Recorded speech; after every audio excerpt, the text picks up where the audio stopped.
The young man was merely a mortal in the early blood-nourishing stage. Yet the moment he plucked a medicinal herb from the mountainside of Great Dragon Mountain, his fate took a sudden turn, suspense arose abruptly, and deadly intent descended without warning.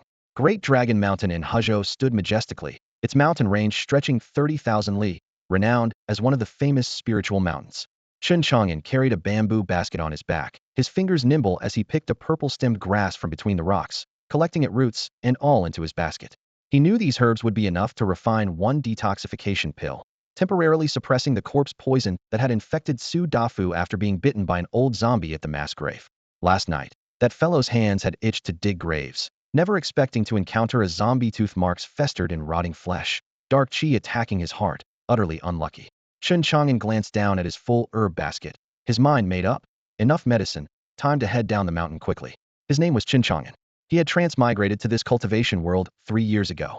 With both parents dead, he was taken in by an old herbalist in the city, learning to identify herbs, brew medicine, and practice acupuncture, daily following him to gather herbs in the wilderness and practice medicine in the streets. However, in cultivation, even the family's inherited technique showed no progress despite diligent practice. He remained stuck at the early blood-nourishing stage, unable to advance to the mortal-shedding realm. No talent, no spiritual roots, no so-called golden finger, no system enhancement. He truly had to weather the storms of the cultivation world with mortal bones. He knew he was weak in this world, wild grass to be trampled at will.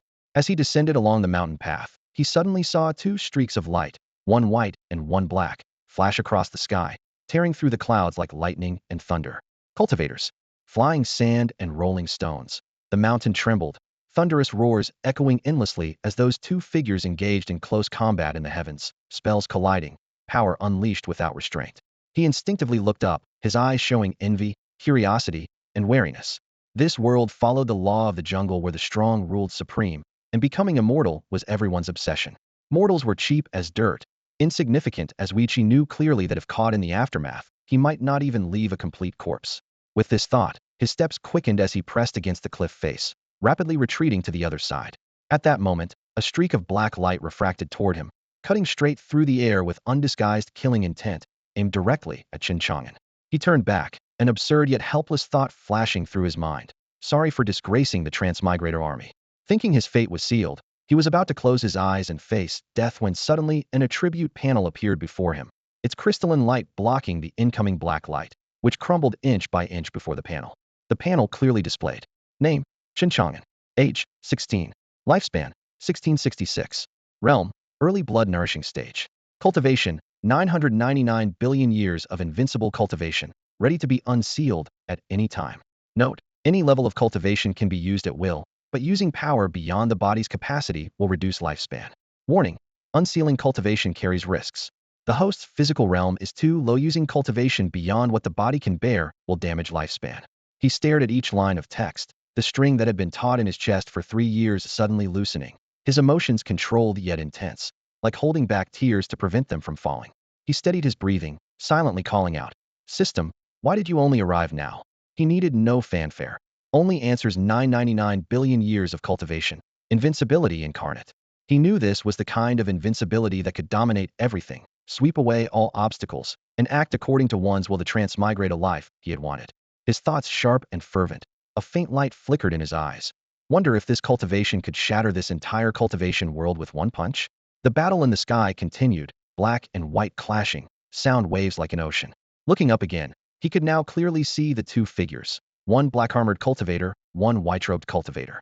The black-armored cultivator's spiritual energy was black, gloomy, and sinister, like that deadly black light from before. A wave of lingering fear washed over him, immediately followed by flame-like anger. That black-armored cultivator had tried to kill him. This grudge must be settled. Before he could act, the black-armored cultivator struck first, condensing technique into blade and viciously striking the white-robed cultivator ahead. The white-robed cultivator's form staggered, the momentum of severe injury irreversible, falling from the clouds trailing blood and crashing with a thud before Chen Chang'an. Before the dust settled, he could see it was a young woman in her early 20s, with bright eyes like water and skin like snow, absolutely beautiful, though now pale-faced with blood-stained white robes and scattered breath. She bit her pearl-like teeth, gazing up at the black-armored cultivator in the sky, unwillingness and anger intertwining in her eyes, her expression cold to the point of near desperation. Chen Chang'an struggled to rise, her delicate body swaying, magical power depleted within, every inch of skin feeling torn. She groaned softly and fell again, breathing heavily. Inadvertently looking ahead, she noticed a young man standing nearby with weak breath and shallow cultivation fluctuations, clearly immortal, who had just entered blood-nourishing stage. She quickly weighed her options in her mind. Knowing she wouldn't live long, she might as well do a good deed. Standing and falling again, she moved behind Chen Chang'an, her voice weak but firm. If you want to live, don't move recklessly. I still have a trace of weak magical power left in my body, barely enough to use a small teleportation talisman to send you, immortal, away from here. If you can survive, deliver a message to Peak Master Lung Yu of the Longevity Sect, asking her to avenge me. As she spoke, she drew a purple talisman from her sleeve, fingers forming seals, the talisman's surface lighting up, spatial energy emerging as if to tear open this corner of heaven and earth. Chen Chang'an was somewhat surprised and hadn't expected this stunning woman to save him at this moment. Watching the talisman's light, a faint smile arose in his heart, convinced that not all cultivators were unreachably high and mighty, viewing mortals as ants. However, he had no intention of leaving, speaking decisively. Flee? This guy tried to kill me, and I haven't gotten my revenge yet. He can't leave now. Before his words finished, a divine light descended from heaven, cleanly severing Chen Chang'an's just activated small teleportation talisman. The purple light scattered, the talisman burned to ash and drifted away. Chen Chang'an's eyes instantly became complex. She understood that now even the young man before her would die alongside her, and the message couldn't be delivered either. Mocking laughter fell from high above. Chen Chang'an, you still think about revenge? Do you really think that after you die, your master would offend our corpse carrier sect for a dead disciple? The voice accompanied a descending shadow as the black-armored figure slowly landed from the sky. It was a cold young man clad in black battle armor, with sharp brows and eyes, an arrogant expression, and pupils like two divine lamps with flowing divine light, looking down at people like prey, his gaze containing greed, aggression, and certain contempt. His gaze finally settled on Chen Chang'an, slightly surprised. This ant actually showed no fear. A cold, amused smile curved his lips as he inquired in a low voice. You just said you wanted revenge against me? Chen Chang'an's smile remained unchanged, answering quite decisively. That's right. These two short words made the black-armored youth pause, then burst into laughter. Without further words, he raised his hand to kill Chen Chang'an. Chen Chang'an beside them had exhausted her magical power, her fingertips powerless. She seemed to already see the tragic scene of Chen Chang'an's head being twisted off by Long. Feeling reluctant and guilty, her eyelids drooping. Unable to bear watching yet, she saw Chen Chang'an still showed not the slightest fear. Instead, he revealed an eager, anticipatory expression. Facing Long's assault, Chen Chang'an stepped forward and silently uttered the word unseal in his mind. System alert. Host's current cultivation far exceeds physical body's capacity limit. Unauthorized use will deduct lifespan. Recommend upgrading physical realm first to better control invincible cultivation. The moment the alert ended, it felt as if billions of volcanoes erupted simultaneously within his body, and overwhelming pressure burst forth. In an instant, the sky darkened and the wind and clouds lost their color. With just a thought from Chen Chang'an, the violent and nearly indescribable power froze the attacking Long midair, leaving him unable to move even a fingertip. Long's face turned deathly pale, his hair standing on end. Feeling the shadow of death looming over him, his voice trembled uncontrollably. What's happening? What did you do to me? Not far away, Chen Chang'an, who had collapsed to the ground, was equally stunned. She had clearly confirmed that this young man was just an ordinary person moments ago, yet the terrifying pressure now felt like a giant hammer crushing heaven and earth, making her blood nearly freeze. Why? Why is this happening? Chen Chang'an merely smiled slightly and slowly drew the iron blade from his waist, the one he normally used for chopping wood and clearing paths. Upon seeing this ordinary iron blade, Long became even more terrified. He struggled to maintain his composure. I've already opened the 3 great life springs of my physical body, making it as strong as diamond, indestructible. With that broken iron blade of yours, you can't hurt me. Is that so? Chen Chang'an lightly flicked the blade's handle. Before the blade was even swung, it began to gleam. A blazing light that stung the eyes burst forth, an endless blade intent materialized, striking fiercely toward Long. In the blink of an eye, Long didn't even have time to scream before he vanished into nothingness. The blade light didn't stop there. It continued toward the great dragon mountain behind Long, which stretched 30,000 li across. Boom! Thunder shook the heavens. The 10th Sanshang blade light sliced through the mountain range like cutting paper, carving a chasm that spanned heaven and earth from the center. The winding gorge stretched beyond sight. The entire mountain was cleaved in half, sending dust clouds soaring into the sky. Witnessing this scene, Chen Chang'an's mind went blank, her limbs numb. What level of cultivation would it take to destroy mountains and sever ridges with a single blade strike? On the surface, Chen Chang'an remained calm and composed, but his blade-holding hand trembled slightly from the shock. Waves of astonishment surged in his heart. This is the power of 999 billion years of invincible cultivation? I only used a fraction of it, yet I severed Great Dragon Mountain with one strike. If I had used my full power, I might have split the entire world in half. Ding. Warning. Host used cultivation far exceeding physical body's limit. Lifespan 3. Please upgrade physical strength as soon as possible. He quickly opened his lifespan panel. Name, Chen Chang'an, 16 years old. Lifespan, 1663-47 remaining. Realm, early blood nourishing stage. Cultivation, 999 billion years of invincible cultivation sealed. Can be unsealed at any time. Note, when unsealing cultivation, host's physical realm is too low. Using cultivation power beyond what the physical body can bear will cause lifespan reduction. Only then did Chen Chang'an gain a clearer understanding of the system's warnings. Simply put, his physical body was far too weak. Just using slightly stronger cultivation for a mere second or two had directly cost him 3 years of lifespan. While the exhilaration of being invincible felt wonderful, what good was it if every strike shortened his life? Even if his enemies died, he'd be finished too, hardly a worthwhile trade. With this realization, he silently sounded an alarm for himself. He needed to strengthen his physical body and extend his lifespan as quickly as possible, or else his billions of years of cultivation would become nothing more than decoration. In his early years, he had heard the old man speak of various aspects of the cultivation world. Besides breakthrough in cultivation that could extend life and strengthen the body, there were also heavenly treasures and techniques specifically designed to increase lifespan or improve constitution. According to legends, some mortals with no cultivation talent whatsoever had stumbled upon life-extending miraculous herbs and lived for thousands of years. There were also body refinement cultivators who had ascended to immortal realms through flesh and blood alone. The cultivation realms began with blood nourishing, then progressed through mortal breaking, life spring, longevity wheel, heavenly mandate, spirit transformation, immortal, 10,000 laws, and finally ascending to immortality. Even the old man was unclear about the levels beyond ascending to immortality. Though Chen Chang'an didn't know exactly how powerful ascending to immortality was, he estimated it still couldn't compare to his foundation of 999 billion years. Thinking of this, the light in his eyes flickered as he set himself a small goal: extend his life by 1,000 years and push his physical body to the ascending to immortality realm. Body refinement couldn't be achieved overnight. The urgent matter was still his lifespan. Collecting his thoughts, he hung the iron blade back at his waist and turned to look at Chen Chang'an. How are your injuries? Only then did Chen Chang'an recover from her shock. The young man before her clearly emanated only the weak aura of the blood-nourishing realm. Yet he could split the Great Dragon Mountain, which stretched 30,000 li, in half with a single blade strike. Such methods could probably only be achieved by spirit transformation, lords blessed by heaven and earth in the cultivation world. No, at least an immortal sect master-level existence. Reverence, gratitude, and even fear intertwined in her eyes. Thank you, senior, for saving my life. My injuries are fine. Chen Chang'an smiled. Do I really look that old?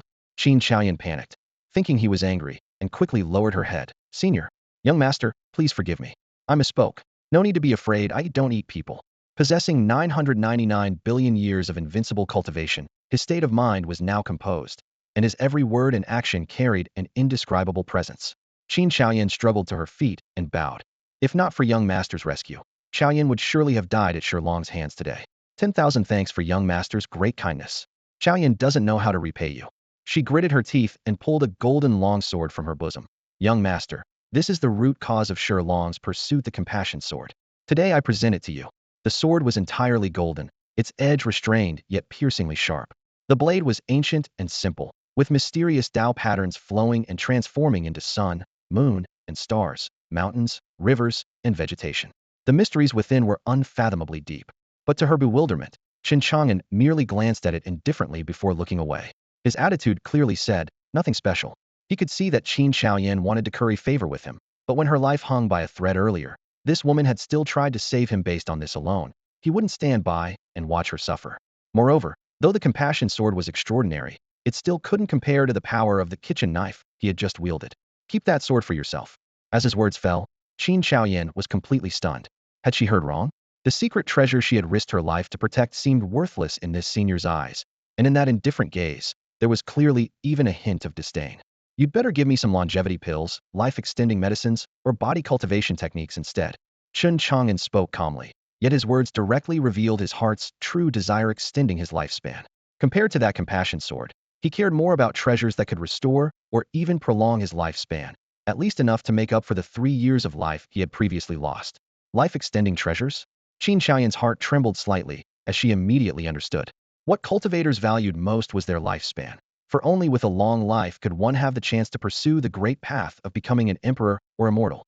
Yet too many people had insufficient lifespans and could only resign themselves to death in the end. To extend their lives, countless cultivators had traveled the world searching for rare life-extending treasures or painstakingly created special longevity techniques.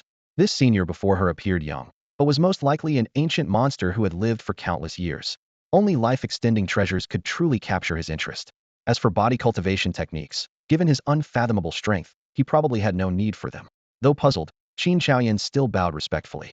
Young master, body cultivation inheritances have nearly vanished, and Chang'an possesses no body cultivation techniques.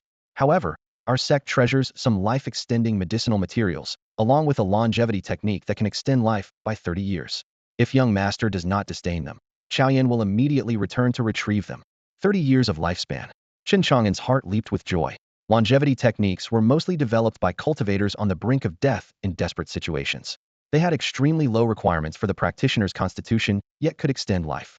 Such techniques were usually kept as secret treasures by major powers.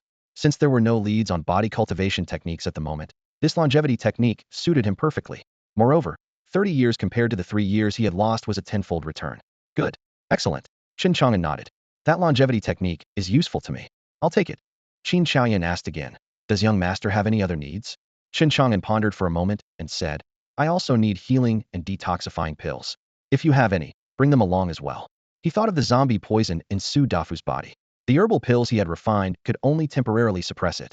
If he could obtain detoxifying pills, that would be ideal. Chen Chang'an immediately produced a warm jade bottle. Young master, here are 5 third-grade jade toad pills that have both detoxifying and healing effects. Might they be of help to young master? They're useful. Chen Chang'an accepted the jade bottle. Though Chen Chang'an was puzzled, she dared not ask more questions. How could she fathom the profound intentions of such an expert? After conversing a bit longer, Chen Chang'an instructed, after you retrieve the longevity technique, come directly to Jiukong Medicine Shop in Tianwu City to find me. Young master, rest assured, Xiaoyan needs only a few days to return. When the time comes, I will definitely visit young master at Jiukong Medicine Shop. With these words, Qin Xiaoyan transformed into a divine rainbow and shot through the sky, disappearing into the horizon in the blink of an eye. Chen Chang'an watched the cloudy sky and let out a long breath. Now that he had obtained the third-grade jade toad pills, curing Dafu's zombie poison should be no problem. It was time to return, lest that boy truly succumb to the poison and become a zombie. Meanwhile, in the depths of Dragon Mountain, at the bottom of the canyon ravine that stretched 30,000 li, carved out by Blade Qi, a massive blood-colored underground palace quietly emerged. With a crisp crack, the seal was split open by the Blade Qi, and piercing blood-colored divine light shot straight into the ninth heaven, finally condensing into a blood-colored great bell as heaven and earth erupted in strange phenomena.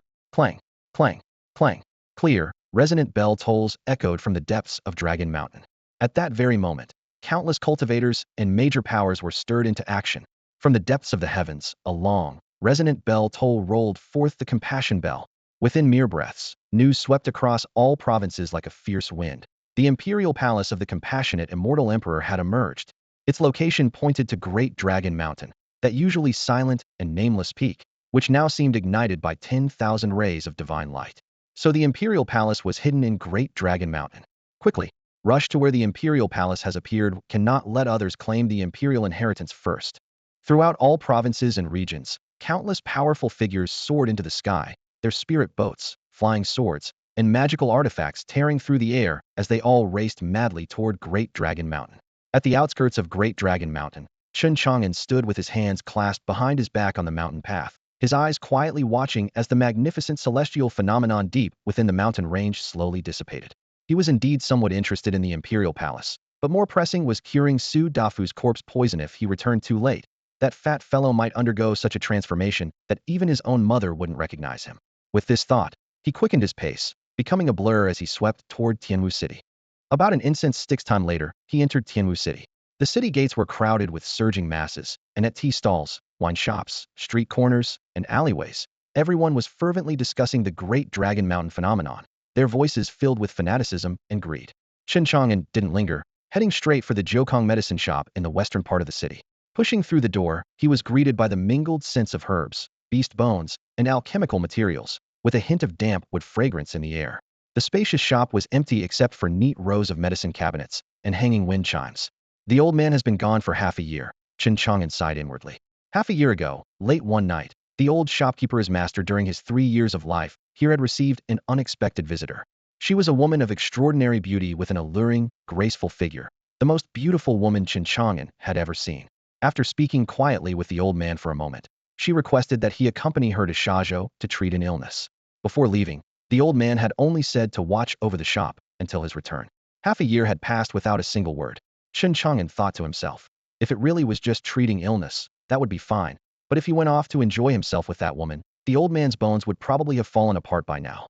Chang'an, where did you run off to so early this morning? Came a simple, honest voice from the shop entrance. The yellow-robed fat man Su Dafu stepped through the door.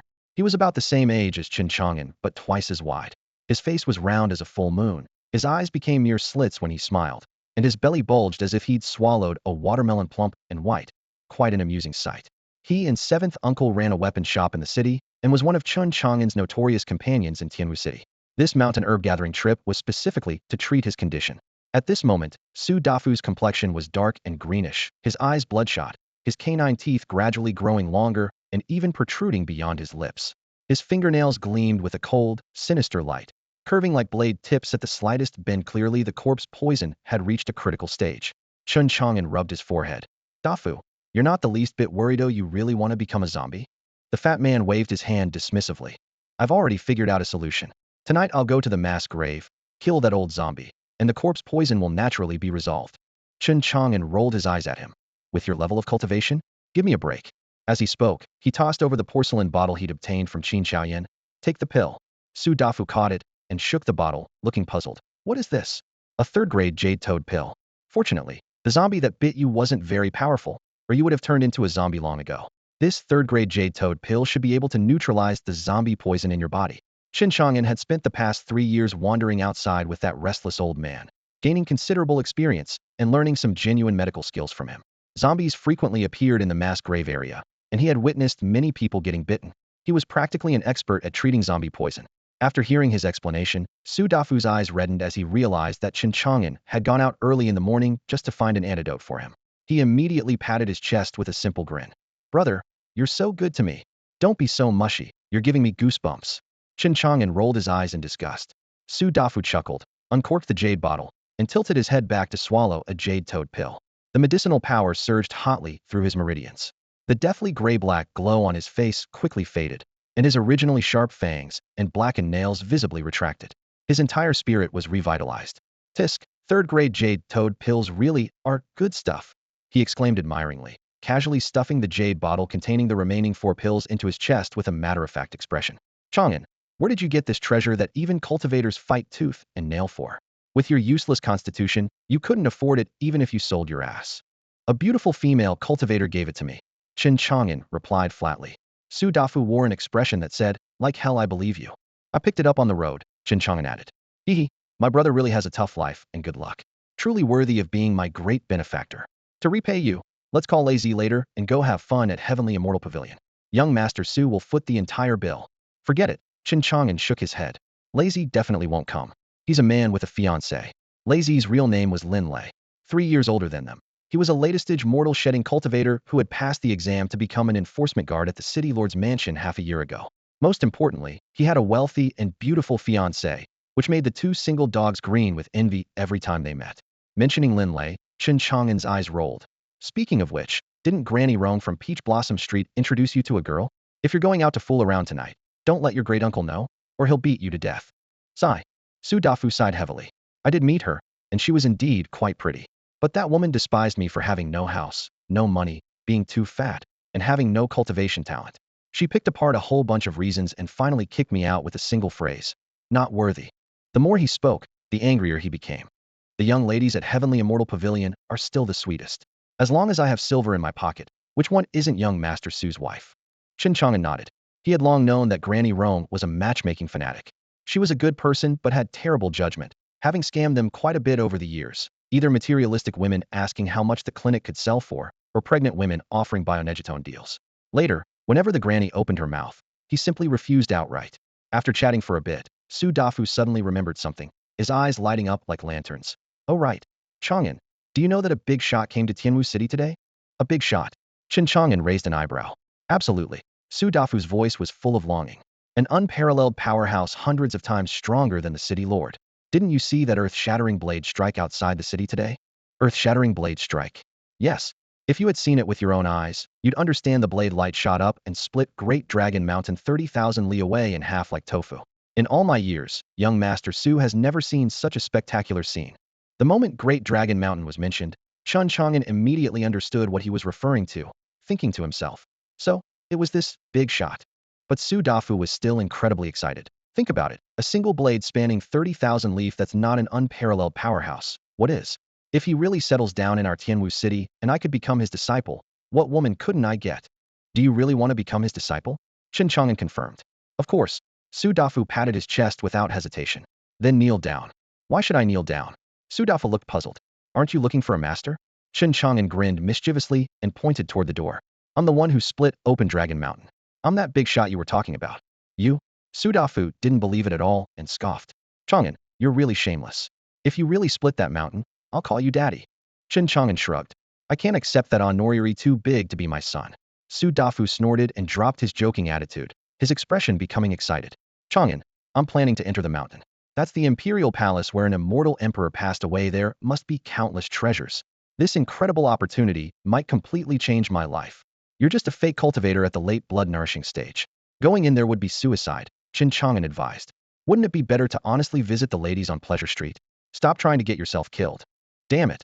I want to become strong, invincible, and earn titles of nobility. Su Dafu's eyes turned red.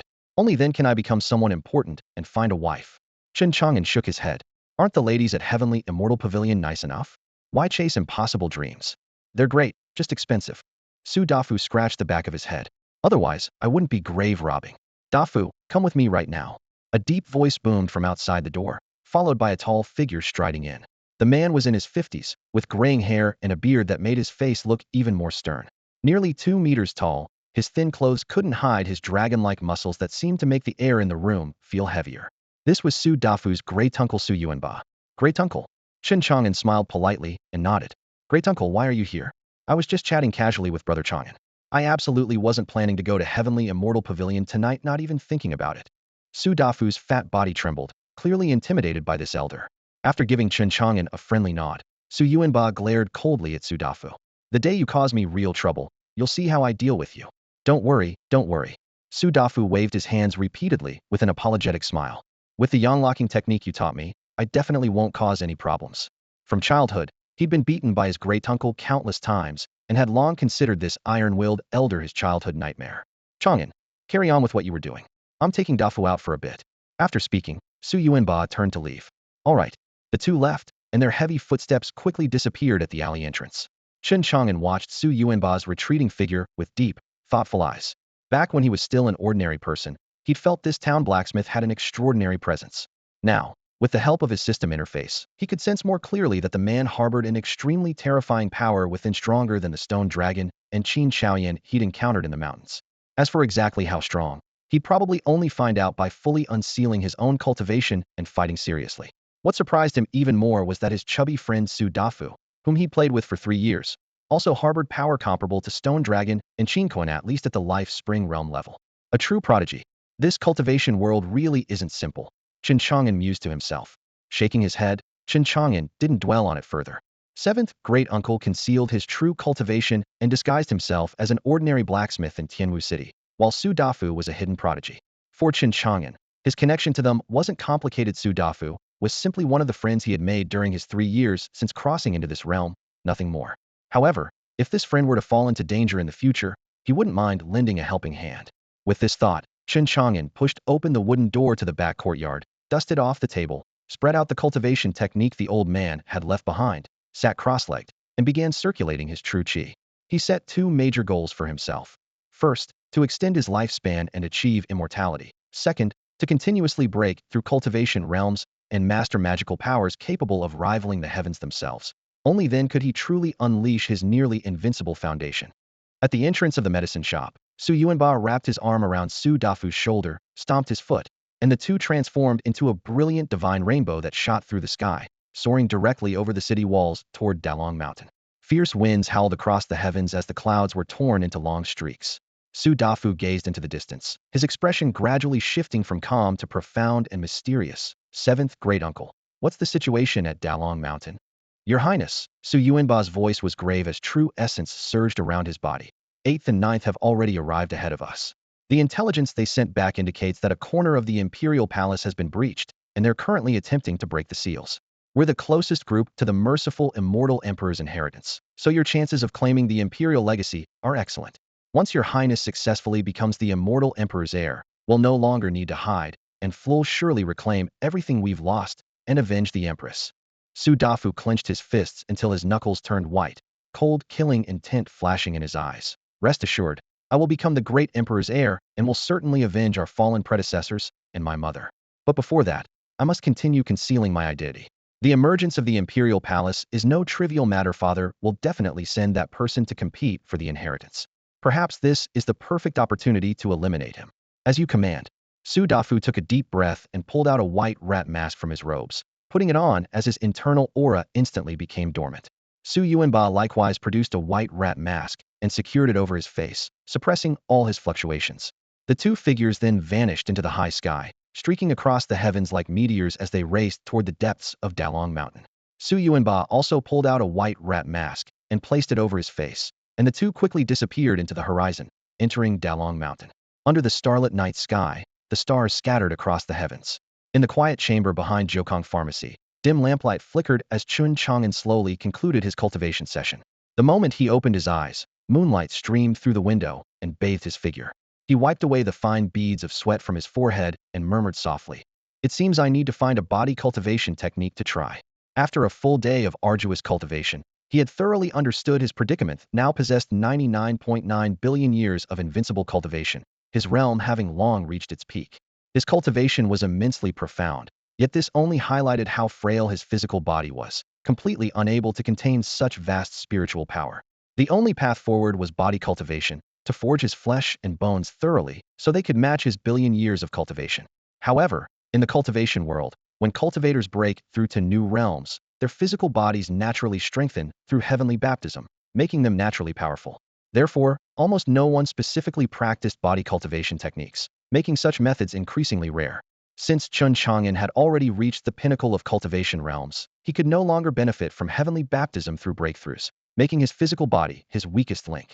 If he could use body cultivation techniques to enhance his physical realm, not only would his flesh become stronger, but it could also extend his lifespan. After much consideration, body cultivation remained his only option. It seems I can only wait for Chen Chang'an to bring the longevity techniques, then ask her to help me find body cultivation methods. He calculated in his mind, then looked up toward the distant Dragon Mountain. In the deep darkness of night, the depths of Dragon Mountain displayed even more brilliant celestial phenomena. Streams of rainbow light cut through the starry sky, each one signifying at least a life spring realm cultivator traveling through the air. Chen Chang'an focused his attention intently. I wonder how that boy Dafu is faring since entering the mountain. Thinking of Su Dafu, he felt no worry. The boy had 7th grandfather Su Yuanba's protection, and currently few could threaten them. But as time passed, and the top-tier immortal sect powerhouses from the great heavy cultivation world arrived to compete for the Immortal Emperor's inheritance, who knew how many corpses would be buried in Dragon Mountain? Knock, knock, knock. The next morning, the door knocker rang out sharply.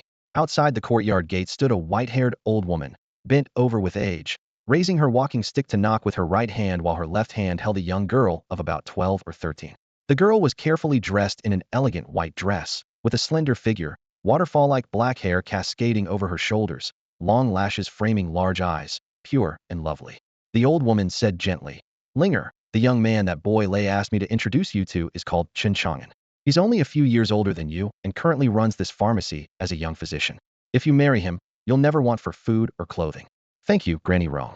Zhong Linger replied obediently, her sweet voice carrying sincere gratitude. Creak.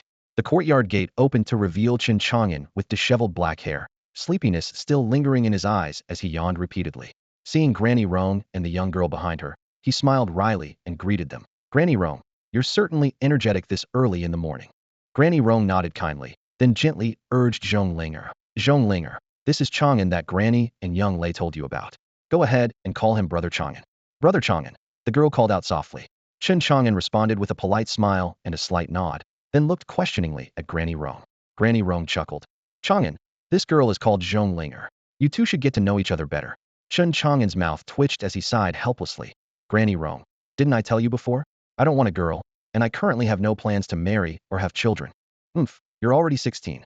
If you don't get married soon, do you plan to stay a bachelor for life?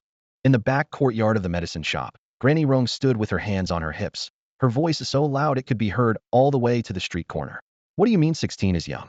Zhao Taidan from the next street over is your age, and his kid is already running around everywhere. I've seen the girl myself. She's as delicate and beautiful as a porcelain doll. Absolutely adorable. You need to hurry up too. Chen Chang'an rubbed his temples and sighed helplessly. Before transmigrating, he dreaded blind dates most. After transmigrating, he still couldn't escape the fate of constant marriage pressure. Granny Rong leaned close to his ear and lowered her voice. I heard from young Lei that you prefer younger girls. This little one was brought here by his request for you to see Zhonglinger, just turned 12. Her parents were the fortress lords of Zhong family fort outside the city, but unfortunately died at the hands of those bandits from Blackwind Stronghold. When young Lei arrived, everyone in the fort was gone, and he only rescued her from the cellar. Poor thing. If you marry her, there won't be any burden. Chen Chang'an cursed inwardly. That guy Lin Lei really dares to say anything. But outwardly he had to defend himself. Lin Lei is talking nonsense. When did I ever say I prefer younger girls? Granny Rong paid no attention and continued persuading. Linger has nowhere to live right now. Men should marry when they come of age. Women should wed when they mature. As long as you nod, she'll be yours. Look careful-ish, so fresh and lovely, with wide hips. She'll definitely be great at bearing children. Upon hearing this, Zhonglinger's pretty face instantly flushed red. She twisted the corners of her clothes with both hands, lowering her head in embarrassment. She was pure and adorable, and though still young, her features already showed the makings of an exceptional beauty. Chen Chang'an thought to himself, thank goodness Lin Lei is my brother. If someone else had taken this girl away first, where would I stand in Tianwu City's matchmaking market? With her looks, she'd definitely be in high demand. I really never said I prefer younger girls, he muttered quietly again. Granny Rong sighed. Chang'an, you're just a small medicine shop owner. Stop dreaming about noble family daughters or princesses. If you don't want her, I'll have to introduce Linger to someone else. But what if she encounters bad people and gets sold to the brothel district? You're a respectable doctor who saves lives. Could you bear to watch this lovely girl get ruined? At the mention of brothel district, Zhong Linger's delicate body trembled slightly, fear showing in her eyes as she looked at Chen Chang'an timidly. Brother Chang'an, I'm very capable. Those pitiful eyes made it impossible for Chen Chang'an to refuse. Granny Rong struck while the iron was hot. Even if you don't marry her right away, keeping her at the medicine shop as an apprentice would be good. Old Huang has been gone for half a year, and you're managing the shop all by yourself. Wouldn't it be convenient to have someone serve tea, deliver water, and look after patients? Chen Chang'an looked at Zhong Linger again. Just then, a line of semi-transparent system text suddenly appeared before his eyes. Zhong Linger, daughter of destiny, possesses an unawakened innate imperial constitution with limitless potential. When Chen Chang'an saw Zhong Linger's character information, surprise flickered in his eyes, and he had already formed a plan in his mind. After pondering for a moment, he spoke in a gentle tone. Then let's follow Granny Rong's arrangement. Zhong Linger, would you be willing to stay and work at my Jiukong pharmacy? Yes. Thank you, Brother Chang'an, for taking Zhong Linger in. The girl's eyes sparkled like morning stars, her voice filled with barely contained joy. Granny Rong's wrinkled face bloomed into a smile. She knew clearly that Chen Chang'an currently harbored no romantic feelings for Zhong Linger, but as the saying goes, love grows over time. It would happen eventually. After receiving the affirmative answer, Chen Chang'an reached into his sleeve and pulled out a low-grade spirit stone the size of a baby's fist, placing it in Granny Rong's hands. At that moment, Granny Rong's smile became even more radiant. After deducting the 80 spirit sand grains for the betrothal gift, she could still net 20 grains as matchmaking fees. Her efforts hadn't been in vain after all. She tucked the spirit stone into her bosom and patted Zhong Linger's hand. Linger, from now on you belong to Chang'an. You must be obedient and well-behaved. Yes. Having finished her business, Granny Rong left contentedly, her mind already scheming to find a suitable girl for the chubby boy next door, Su Dafu. After all, Su Dafu's great-uncle ran a weapon shop with considerable annual profits. If she could arrange another marriage, that would mean more spirit sand in her pocket. Watching her retreating figure, Chen Chang'an shook his head slightly. Now that Zhong Linger was by his side, Granny Rong probably wouldn't try to push anyone else on him for a while. Come in, let me show you around the pharmacy, he said. Though small, the pharmacy was divided into a front hall, storage room, and back courtyard. After a brief introduction, Chen Chang'an settled Zhonglinger in the empty room on the left side of the back courtyard. Despite the girl's timid nature, she adapted to her new environment remarkably quickly, sweeping dust, organizing medicinal herbs, washing clothes. She handled each task methodically, as if naturally suited to such busy work. By the stone path in the back courtyard, Chen Chang'an watched her bustling figure and sighed inwardly. Without the system's assistance, who could have imagined that this seemingly ordinary girl was actually the reincarnation of an empress from the Jinghong dynasty 7,000 years ago?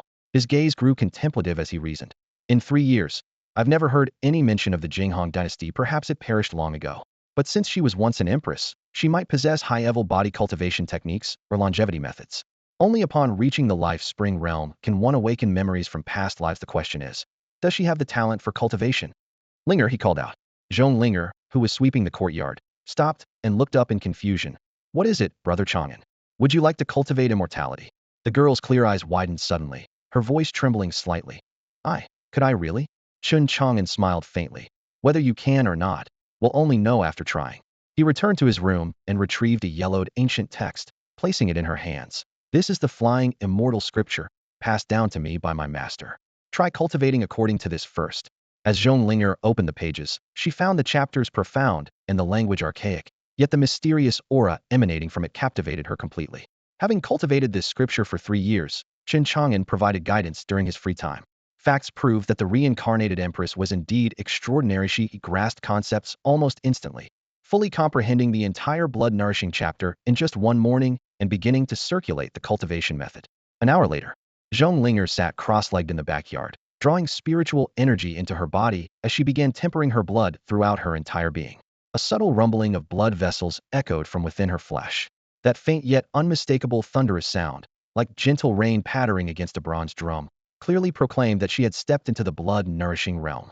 Not far away, Chen Chang'an withdrew his gaze from the young woman, his expression complex.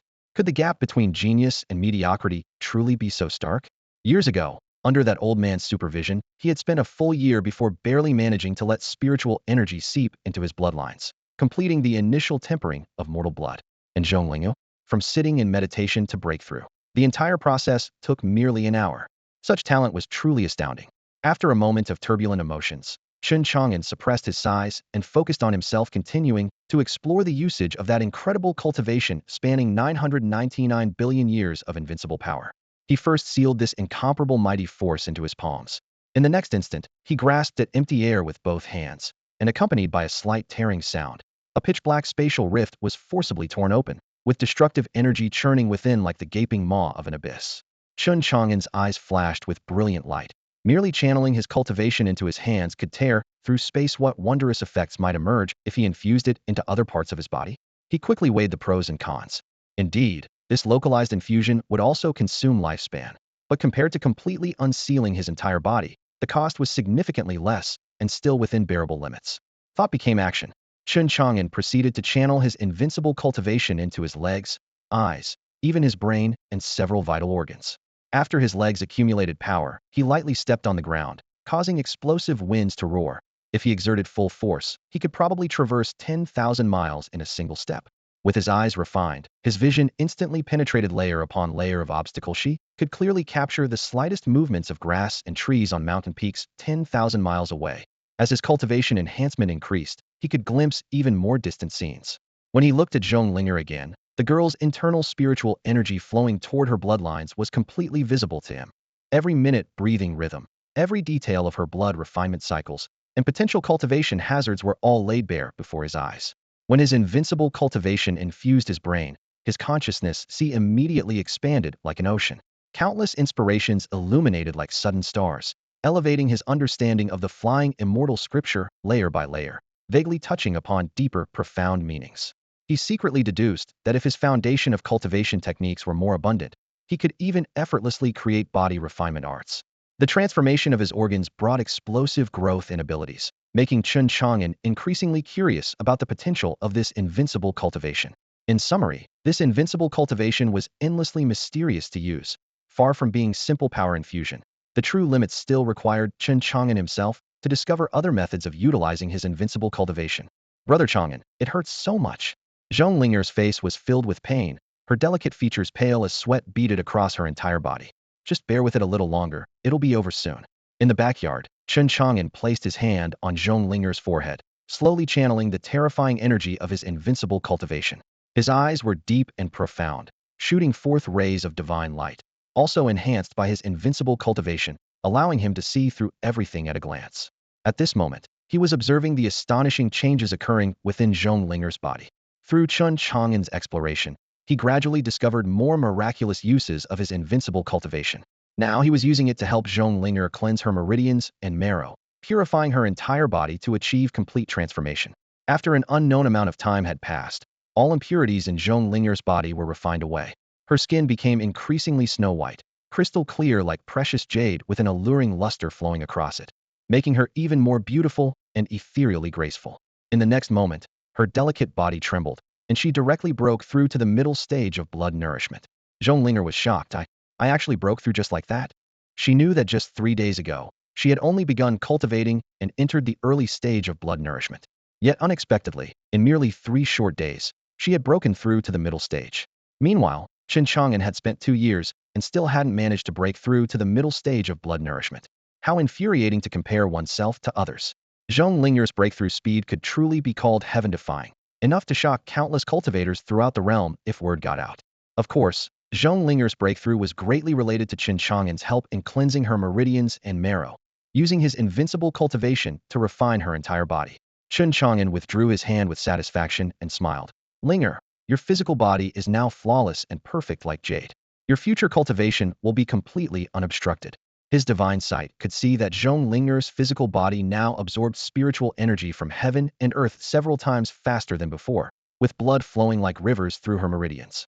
Divine sight was the name he gave to the miraculous changes in his eyes when enhanced with invincible cultivation, making it convenient for him to refer to this ability. Besides divine sight, there were also divine hand, divine mind, and so forth. Thank you, Brother Chang'an. If Chen Chang'an hadn't taken her in, perhaps she would have already been sold to the brothel district, suffering daily abuse. But now she possessed cultivation and might even become a true cultivator someday. All of this was given to her by Chen Chang'an. She treasured everything and was filled with gratitude toward Chen Chang'an. Such great kindness could only be repaid by offering herself to him, as she knew no other way to show her appreciation. Besides, she was already alone in this world and had long considered herself to belong to Brother Chang'an. Thinking of this, Zhong Linger's cheeks flushed red with shyness as she asked, Brother Chang'an, what would you like for lunch? The rouge goose breast you made yesterday was quite good. I'll have that, and you can decide on the rest. Take money for groceries from the counter. Zhong Linger nodded with a joyful expression and left the Jiukong pharmacy. Watching Zhong Linger's departing figure, Chen Chang'an smiled and murmured to himself, taking Linger as a pharmacy assistant was a good decision. Now someone even takes care of my 3 daily meals, making my life much more leisurely and relaxed. Then, Chen Chang'an turned his gaze toward Dragon Mountain. Fatty Su has been at Dragon Mountain for 3 days now. I wonder how he's doing. After thinking for a moment, Chen Chang'an activated his divine sight once again. Under the observation of his divine sight, he could see everything in the depths of Dragon Mountain from afar.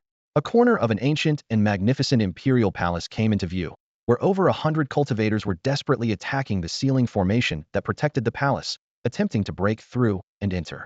The thunderous roar was deafening as spiritual light, magical artifacts, and deadly techniques wove together into a brilliant, yet dangerous curtain of light. Rubble and dust swirled through the air, filled with the acrid smell of burning and blood. Outside the palace, countless corpses lay scattered across the broken ground robes, weapons, and severed limbs mixed together, bearing witness to the brutal battles that had raged for 3 days. Suddenly, the ceiling formation was torn open by the cultivators' frenzied assault, creating a gap several feet wide. Accompanied by a clear, resonant hum, a brilliant treasure light shot out from the breach like lightning, tracing a dazzling arc across the sky. The bloodthirsty cultivators immediately pounced without hesitation, unleashing various divine abilities as magical artifacts clashed like thunder drums, once again stirring up a storm of blood and carnage. At the back of the crowd, Chen Chang'an quickly spotted Su Dafu and Su Yuanba. The two were not participating in the scramble for the treasure light, but instead held a strategic position on a high platform near the palace entrance, keeping their eyes fixed on the crack in the seal to ensure they could be the first to rush into the palace once it fully opened. To their left, Chu Yongtian, the city lord of Tianwu City, along with his daughter Chu Wushuang and a team of elite guards, similarly held another prominent position, their expressions grave and restrained. Chen Chang'an wanted to use his divine eye to continue observing the battlefield, but suddenly a cold system notification echoed in his mind. Lifespan 1, current lifespan 1662. The sharp pain made him furrow his brow slightly, forcing him to temporarily withdraw his divine eye and return his vision to normal. Since Su Dafu is safe and sound, I don't need to worry about him. Over the past 3 days, he had discovered various uses for his invincible cultivation, but at the cost of another year of his lifespan, a burden that weighed heavily on his heart. If I continue consuming my life force like this, I'll eventually be completely restricted. I can't just rely on Chen Chang'an to bring back longevity techniques from the longevity sect. I need to actively seek out life-extending treasures and methods myself. His knowledge of the cultivation world's true methods for extending life was limited, mostly consisting of scattered information he'd heard from the old man. With this in mind, he secretly resolved to find reliable sources for detailed information as soon as possible. At the edge of Dragon Mountain, the shattered mountainside still bore scorched lightning marks. At the site where Long had died, a gray-robed cultivator quietly descended. This person bore an 80% resemblance to Long, but appeared even more sinister and cold, with narrow eyes sharp as blade edges, now filled with towering rage. This was Long's father, Elder Yu of the Corpse Carrier sect, titled Marquis, and notorious throughout Huzhou. 3 days ago, while in seclusion, he had sensed Long's soul lamp suddenly extinguish. Immediately enraged, he had used a bloodline secret technique to track down the location. Now, witnessing the terrifying cross-section where Dragon Mountain had been split in half by a single sword strike, and the strange phenomena rising from the Imperial Palace in the depths, he felt no interest whatsoever. His chest burned only with the fire of vengeance. Whoever it was, whoever killed my son, I will tear them into 10,000 pieces. Yu's hands flew through hand seals as he activated the bloodline secret technique once more. Pale red mist rose from the cracks in the rubble, forming countless thin threads that drifted on the wind. Moments later, all the blood threads converged in the same direction toward Tianwu City. So that's where you are. Yu's gaze grew even more vicious and ruthless as he transformed into a divine rainbow, heading straight for Tianwu City to kill. In just the time it takes to burn a stick of incense, Yu arrived at Tianwu City.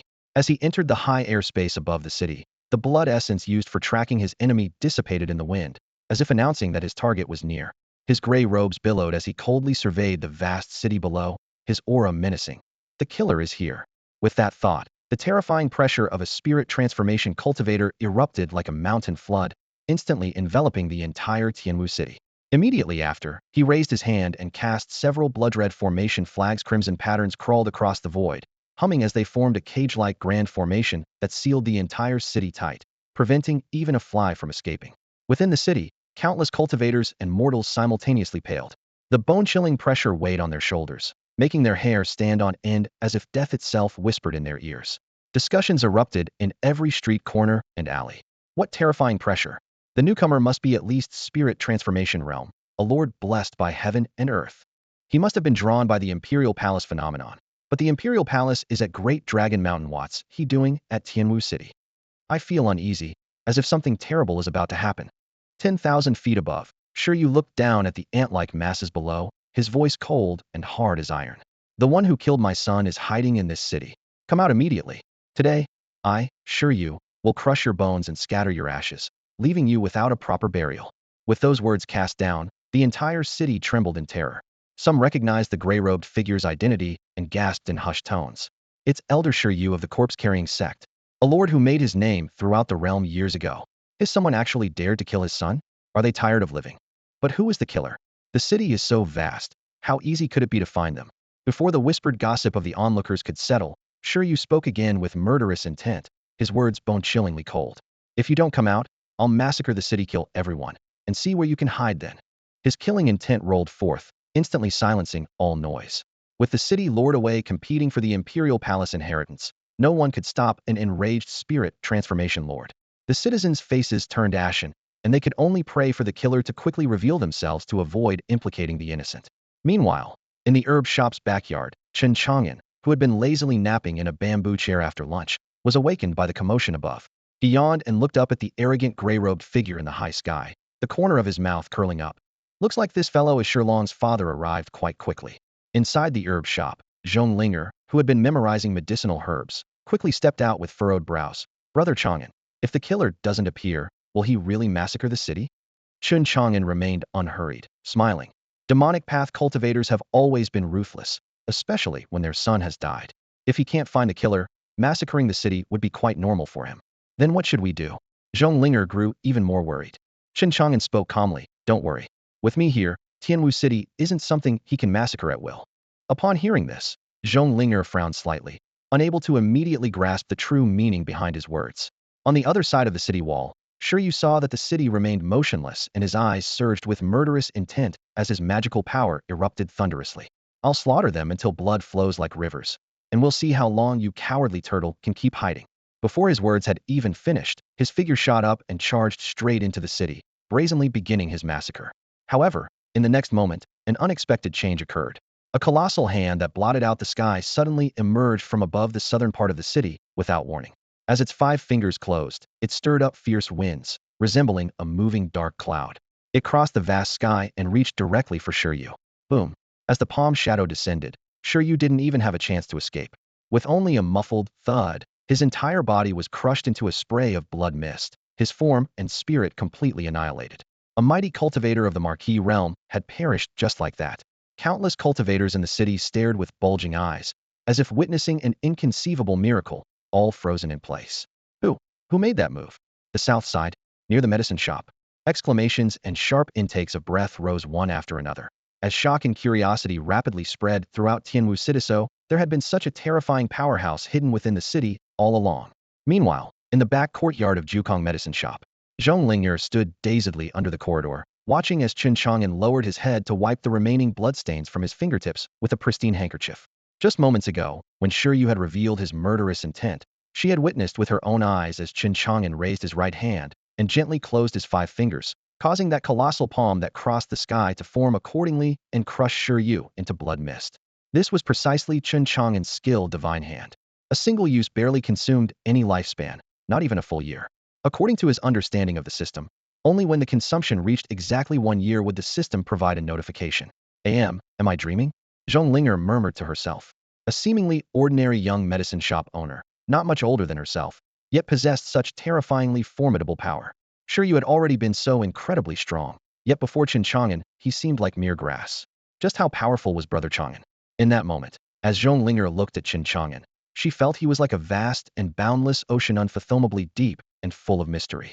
The city was buzzing with excitement, with discussions about the recent events everywhere. Who would have thought there was such a master hidden in Tianwu City? Exactly. Thank goodness that expert intervened, or we'd all be dead when Shiryu massacred the city. That giant hand that covered the sky came from the south side of the city.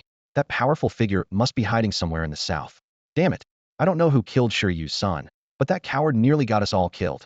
If I ever find out who it was, I'll never forgive him. If someone could kill Shiryu's son, do you think their strength would be ordinary? Are you looking for death? Ahem. I was just speaking off the cuff. Right now, I just want to thank that mysterious powerhouse who slapped Shiryu to death. The clamor rose and fell as Chen Chang'an walked down the main street, barely able to suppress his amusement. If these people knew that the one who killed Shiryu's son and the one who slapped Shiryu to death were actually the same person, what expressions would they make? From the crowd's chatter, he confirmed Shiryu's identity as a spirit transformation realm lord, and secretly Society hadn't been able to skillfully control that casually overwhelming invincible cultivation. With one palm strike, he had crushed Shiryu along with all his magical treasures, not even leaving behind a storage ring. That ring probably contained quite a few good things, maybe even longevity pills or longevity techniques, Chen Chang'an thought to himself. But to truly master this invincible power, he still needed constant practice, and each attempt meant sacrificing his lifespan. Longevity-enhancing items were urgently needed. Half an hour later, he arrived before a magnificent golden shop. The plaque bore 3 gilded characters, Wanbao Pavilion. Legend had it that this pavilion specialized in selling everything cultivators needed: pills, magical treasures, cultivation techniques, and talismans. Before entering, Chen Chang'an suddenly noticed several furtive gazes from a nearby street corner watching Wanbao Pavilion. He swept the area with his divine sight. Several raggedly dressed cultivators were whispering among themselves, apparently plotting something. He withdrew his gaze and stepped inside. Inside the hall, behind the counter, a row of magical treasures and talismans glowed brilliantly, yet the place seemed deserted due to the lack of customers. This scene was understandable. Deep in the Dalong Mountains, an imperial palace had emerged, with legends of an immortal emperor's inheritance. Now almost every cultivator in the city above the mortal shedding realm with enough courage had rushed there to compete for opportunities. Even if they couldn't obtain the inheritance, getting some scraps would be worthwhile. Beside the counter, a woman in red robes, about 25 or 26 years old, was resting her chin on her hand while reading. Hearing footsteps, she closed her book and looked up with a charming smile. "Young master, what would you like to purchase?" Chen Chang'an got straight to the point, Longevity techniquesto you have any? I apologize, but immortal cultivation longevity techniques are extremely precious and rare. Wanbao Pavilion currently has none in stock, the woman replied sincerely. Getting the expected response, he asked again, what about body cultivation methods? The woman in red shook her head. We don't have those either. Chen Chang'an frowned slightly and continued. You must have longevity pills, right? The woman in red raised her eyebrows slightly, somewhat curious. This young man was clearly so young. Why was he so interested in life-extending methods? Nevertheless, she nodded and smiled gently. Yes, indeed. Please come this way, young master. The woman in red led Chen Chang'an to the counter filled with medicinal pills. Her snow-white fingertips picked up an exquisitely carved porcelain bottle, gently shaking it as the vessel gleamed with a warm, lustrous light. Young master, this is a first-grade longevity pill, and we currently have 12 remaining. Taking one pill extends life by 1 year, benefiting cultivators in the mortal shedding realm, blood-nurturing pseudo-cultivators, and ordinary people alike. Each pill costs 1,000 low-grade spirit stones, with a maximum of 3 pills per person. Taking more would have no effect. Are you satisfied with this, young master? Hearing this, Chen Chang'an's heart skipped a beat. 1,000 low-grade spirit stones? That expensive? The woman smiled in response. Young master should know that longevity pills have always been among the rarest types of medicinal pills. Whether in terms of material gathering difficulty or refining processes, they cannot be compared to ordinary pills, so their high price is perfectly normal. Chen Chang'an sighed inwardly. 3 years of hard work at Jiukong Pharmacy had only saved up a mere few dozen low-grade spirit stones. Yet this lowest-grade longevity pill cost 1,000 each, completely beyond what ordinary people could afford. He regretted even more not being able to retrieve Shiryu's storage ring when he killed him. That was an elder of the corpse carrier sect, a regional lord whose wealth must have been substantial, but now he couldn't even afford a single lowest-grade longevity pill. The woman in red softly confirmed. Does the young master still wish to purchase? Chen Chang'an shook his head. Too expensive. I can't afford it. However, I'd like to make a deal with Myriad Treasure Pavilion. Curiosity flashed in the woman's eyes. What does the young master wish to trade? It's simple. Give me 3 longevity pills, and I'll protect Myriad Treasure Pavilion once. As his words fell, the woman in red burst into laughter, her chest trembling lightly, her eyes sparkling with mirth. Young master must be joking, right? Just you, a pseudo-cultivator at the early blood-nurturing stage? I'm quite serious. Perhaps your Myriad Treasure Pavilion really will need me. The woman was both amused and exasperated, spreading her hands and shaking her head. I'm sorry, but Myriad Treasure Pavilion doesn't lack guards. Look around, these are all genuine mortal shedding realm cultivators. Young master should seek elsewhere. Meanwhile, on a deserted street near Myriad Treasure Pavilion, 3 black-robed cultivators appeared silently. Though their black robes concealed their faces, they couldn't hide their bone-chilling killing intent. The leader was built like a bear, his every movement radiating the pressure of the life-spring realm. One of them lowered his voice, reporting excitedly. Boss, I figured it out. The 2 elders guarding Myriad Treasure Pavilion have entered Great Dragon Mountain seeking opportunities, leaving only Yi Hongying alone. She can't stop us. Cold light burst from the burly cultivator's eyes. Excellent. Now in Tianwu City, apart from that mysterious expert in the South District, no one else can threaten us. With Yi Hongying alone, this is the perfect opportunity to destroy Myriad Treasure Pavilion and strike it rich. Boss, when do we strike? Who knows when those 2 elders will return? Delay breeds complications, so strike now. 3 black shadows flashed past, stepping through Myriad Treasure Pavilion's entrance. The 2 mortal shedding guards outside sensed something amiss and blocked their path with spears. Halt. State your names. Why do you hide your faces? The burly cultivator snorted coldly. With a grab of his 5 fingers, 2 bloody heads were already clutched in his palm. Thud, thud, 2 headless corpses fell to the ground. The 3 stepped over the bodies, their fierce killing intent sweeping through as the female attendants inside felt their limbs turn ice cold, frozen in terror. No one had expected anyone to dare commit murder in Myriad Treasure Pavilion. Yet Chen Chang'an showed no fear, instead observing the intruders with keen interest. The burly cultivator's gaze swept over everyone as he raised his hand and commanded. Kill them all, leave none alive. Who dares to cause trouble in Wanbao Pavilion?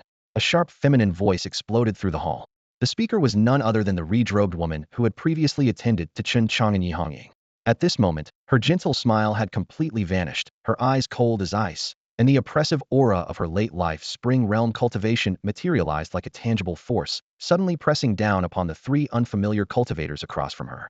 Haha, Yi Hongying, so you really didn't go to Great Dragon Mountain. The burly cultivator at the front sneered coldly. Do you truly think that with just your life spring cultivation, you can stop the 3 of us?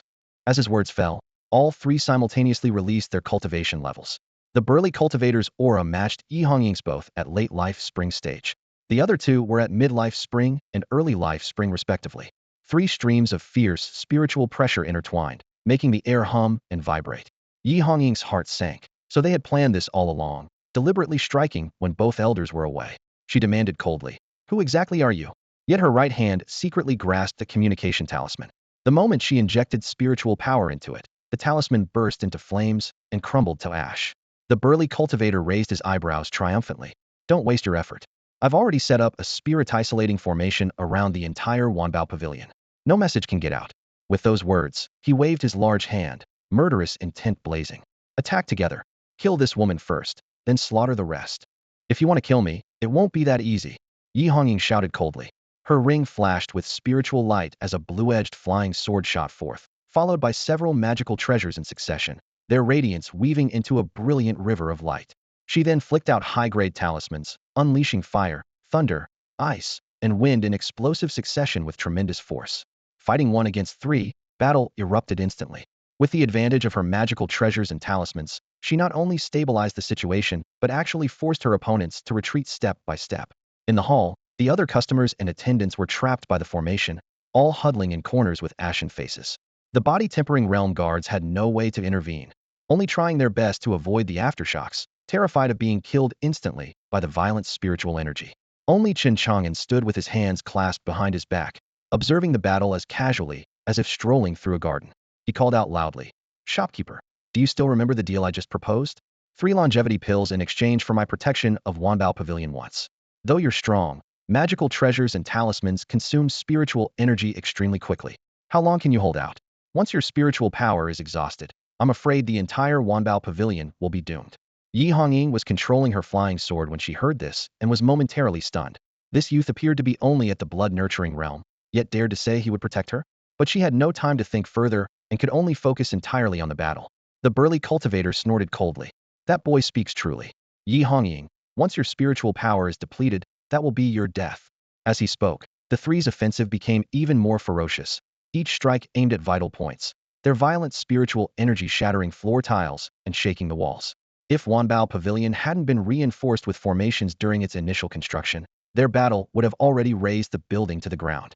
Just as Chen Chang'an had predicted, Yi Hongying was fighting 3 opponents at once, manipulating magical treasures while using talismans, causing her spiritual power to drain rapidly. Gradually becoming overwhelmed, she could no longer suppress the 3 burly cultivators and began to fall into a disadvantageous position. If this continued, her situation would become extremely dangerous, with the possibility of being killed by her opponents at any moment. Wild winds swept up dust from the ruins, and the spiritual light from clashing magical instruments intertwined in the air, yet still couldn't mask Chen Chang'an's calm voice. "Shopkeeper, I see you're about to die. Just nod your head lightly, and I'll intervene to ensure Wanbao Pavilion's safety. Trust me, I'm very strong." Yi Hongying felt annoyed hearing this, but she clearly understood she had no way out. She raised her hand and produced a 3rd-grade profound ice talisman. The talisman flashed, transforming into a thick wall of profound ice that temporarily separated the 3 burly cultivators. Taking advantage of this brief respite, she pulled out a mid-grade spirit stone from her bosom and quickly circulated her cultivation technique to absorb spiritual energy. "If you can truly protect my Wanbao Pavilion," Yi Hongying stared ahead, her tone both urgent and angry. "Never mind 3 longevity pills, 300 wouldn't be a problem. Whatever longevity pills you want, I'll find them for you." Chen Chang'an responded with a smile. "That sounds acceptable." She had no choice but to place her last hope on this young man before her. Just at that moment, the profound ice wall was shattered to pieces, ice fragments scattering everywhere. The 3 burly cultivators pounced like hungry wolves, attacking again, their gleaming magical treasures aimed directly at Yi Hongying's throat. Having received Yi Hongying's nodding agreement, Chen Chang'an's lips curved slightly upward. In the next instant, his mind stirred, and his invincible cultivation completely erupted like a torrential flood, overwhelming the 3 cultivators. With several loud bangs, the 3 men screamed as they were sent flying by tremendous force, crashing through several stone pillars before coming to a stop. Before they could hit the ground, Chen Chang'an infused his invincible cultivation into his voice and spoke in low tones. "All of you kneel." These 3 short words struck like thunder through their minds. The 3 burly cultivators felt their souls hammered by heavy blows. Their knees went weak, and they immediately dropped to their knees with thuds, their foreheads striking the broken stones with dull sounds. "Damn it, why did I kneel down? What's happening?" The lead cultivator roared, his face full of terror. "Boy, did you do something to us? Release us now. When I can stand up, You'll be the first one I kill. However, invisible pressure pressed down like a mountain weighing 10,000 tons, and they couldn't even raise their hands, only scream hoarsely. Yi Hongying's eyes widened in shock. Was it you? Did you do this? Chen Chang'an smiled gently. Besides me, is there anyone else here who could do this? Yi Hongying looked at him deeply and felt relieved. She had misjudged him. This young man was actually pretending to be weak while being incredibly strong. If he hadn't intervened, today would have been extremely dangerous. May I ask your honorable name, young master? She inquired with cupped fists. Chen Chang'an. Thank you for your assistance, young master. Chen Chang'an waved his hand. Since you're going to work for me, you're my person. Saving you is only natural. This statement made Yi Hongying's pretty face blush slightly. She nodded respectfully. Hongying will keep her word. If young master has any orders, please feel free to command me. However, before that, allow me to first kill these 3 villains. Very well. Chen Chang'an nodded. In just a short while, Yi Hongying had completely refined the mid-grade spirit stone, and her spiritual power had recovered. She looked coldly at the 3 men, but wasn't in a hurry to act. Instead, she walked forward and grabbed their hoods. Pulling them off, the black robes fell to the ground, revealing their true faces. Xiong, the second leader of Black Wind Stronghold. So it's you. Her brows furrowed tightly. Having been recognized, Xiong's expression turned sinister, and he sneered. Haha, didn't expect that, did you? Bitch, if you kill me, you'll be making an enemy of Black Wind Stronghold. From now on, your Wanbao Pavilion will never know piece of me. Big brother is a prince.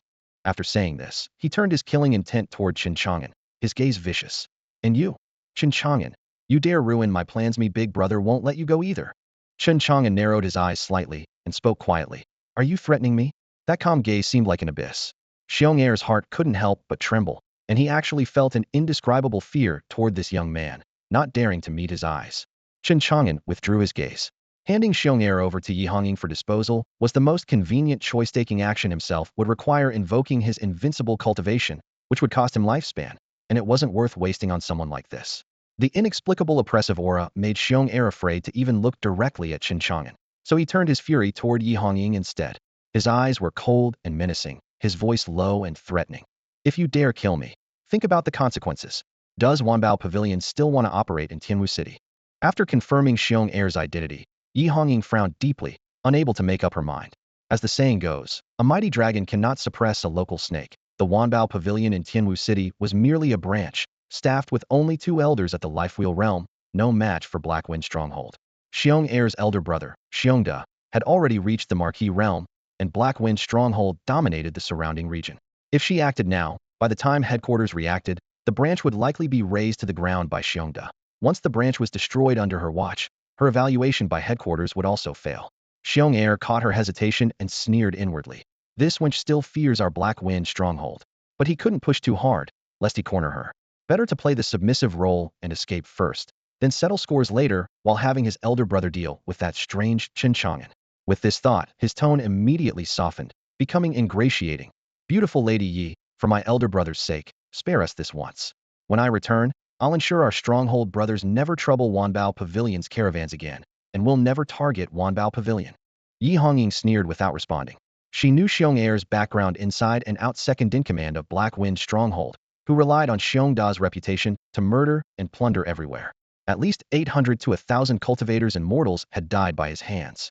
Letting the tiger return to the mountains today would plant endless future troubles for herself and Wanbao Pavilion. Black Wind Stronghold had long coveted Wanbao Pavilion, only holding back due to fear of headquarters. This time, taking advantage of the Imperial Palace's emergence and the Guardian Elder's unauthorized absence, Xiong had brazenly broken in. Without Chen Chang'an's unexpected appearance, she might have truly fallen victim to his schemes. However, with the Tianwu City branch's current strength, confronting Black Wind Stronghold head-in would be equally disastrous. For a moment, she was caught in a dilemma. Chen Chang'an perceived her concerns and spoke calmly. Yi Hongying, you need not worry about Black Wind Stronghold. Xiongda is merely a marquis. Since you work for me, if he dares cause trouble, I'll simply kill him. Besides, I have old grievances with Black Wind Stronghold. I'll visit them sooner or later. His tone was calm, yet carried an unquestionable dominance. The so-called old grievances referred to what Granny Rong had mentioned. Zhong family fort had been massacred by Black Wind Stronghold, and now that Zhong Linger belonged to Jiukong Medicine Shop, Chen Chang'an would naturally stand up for her.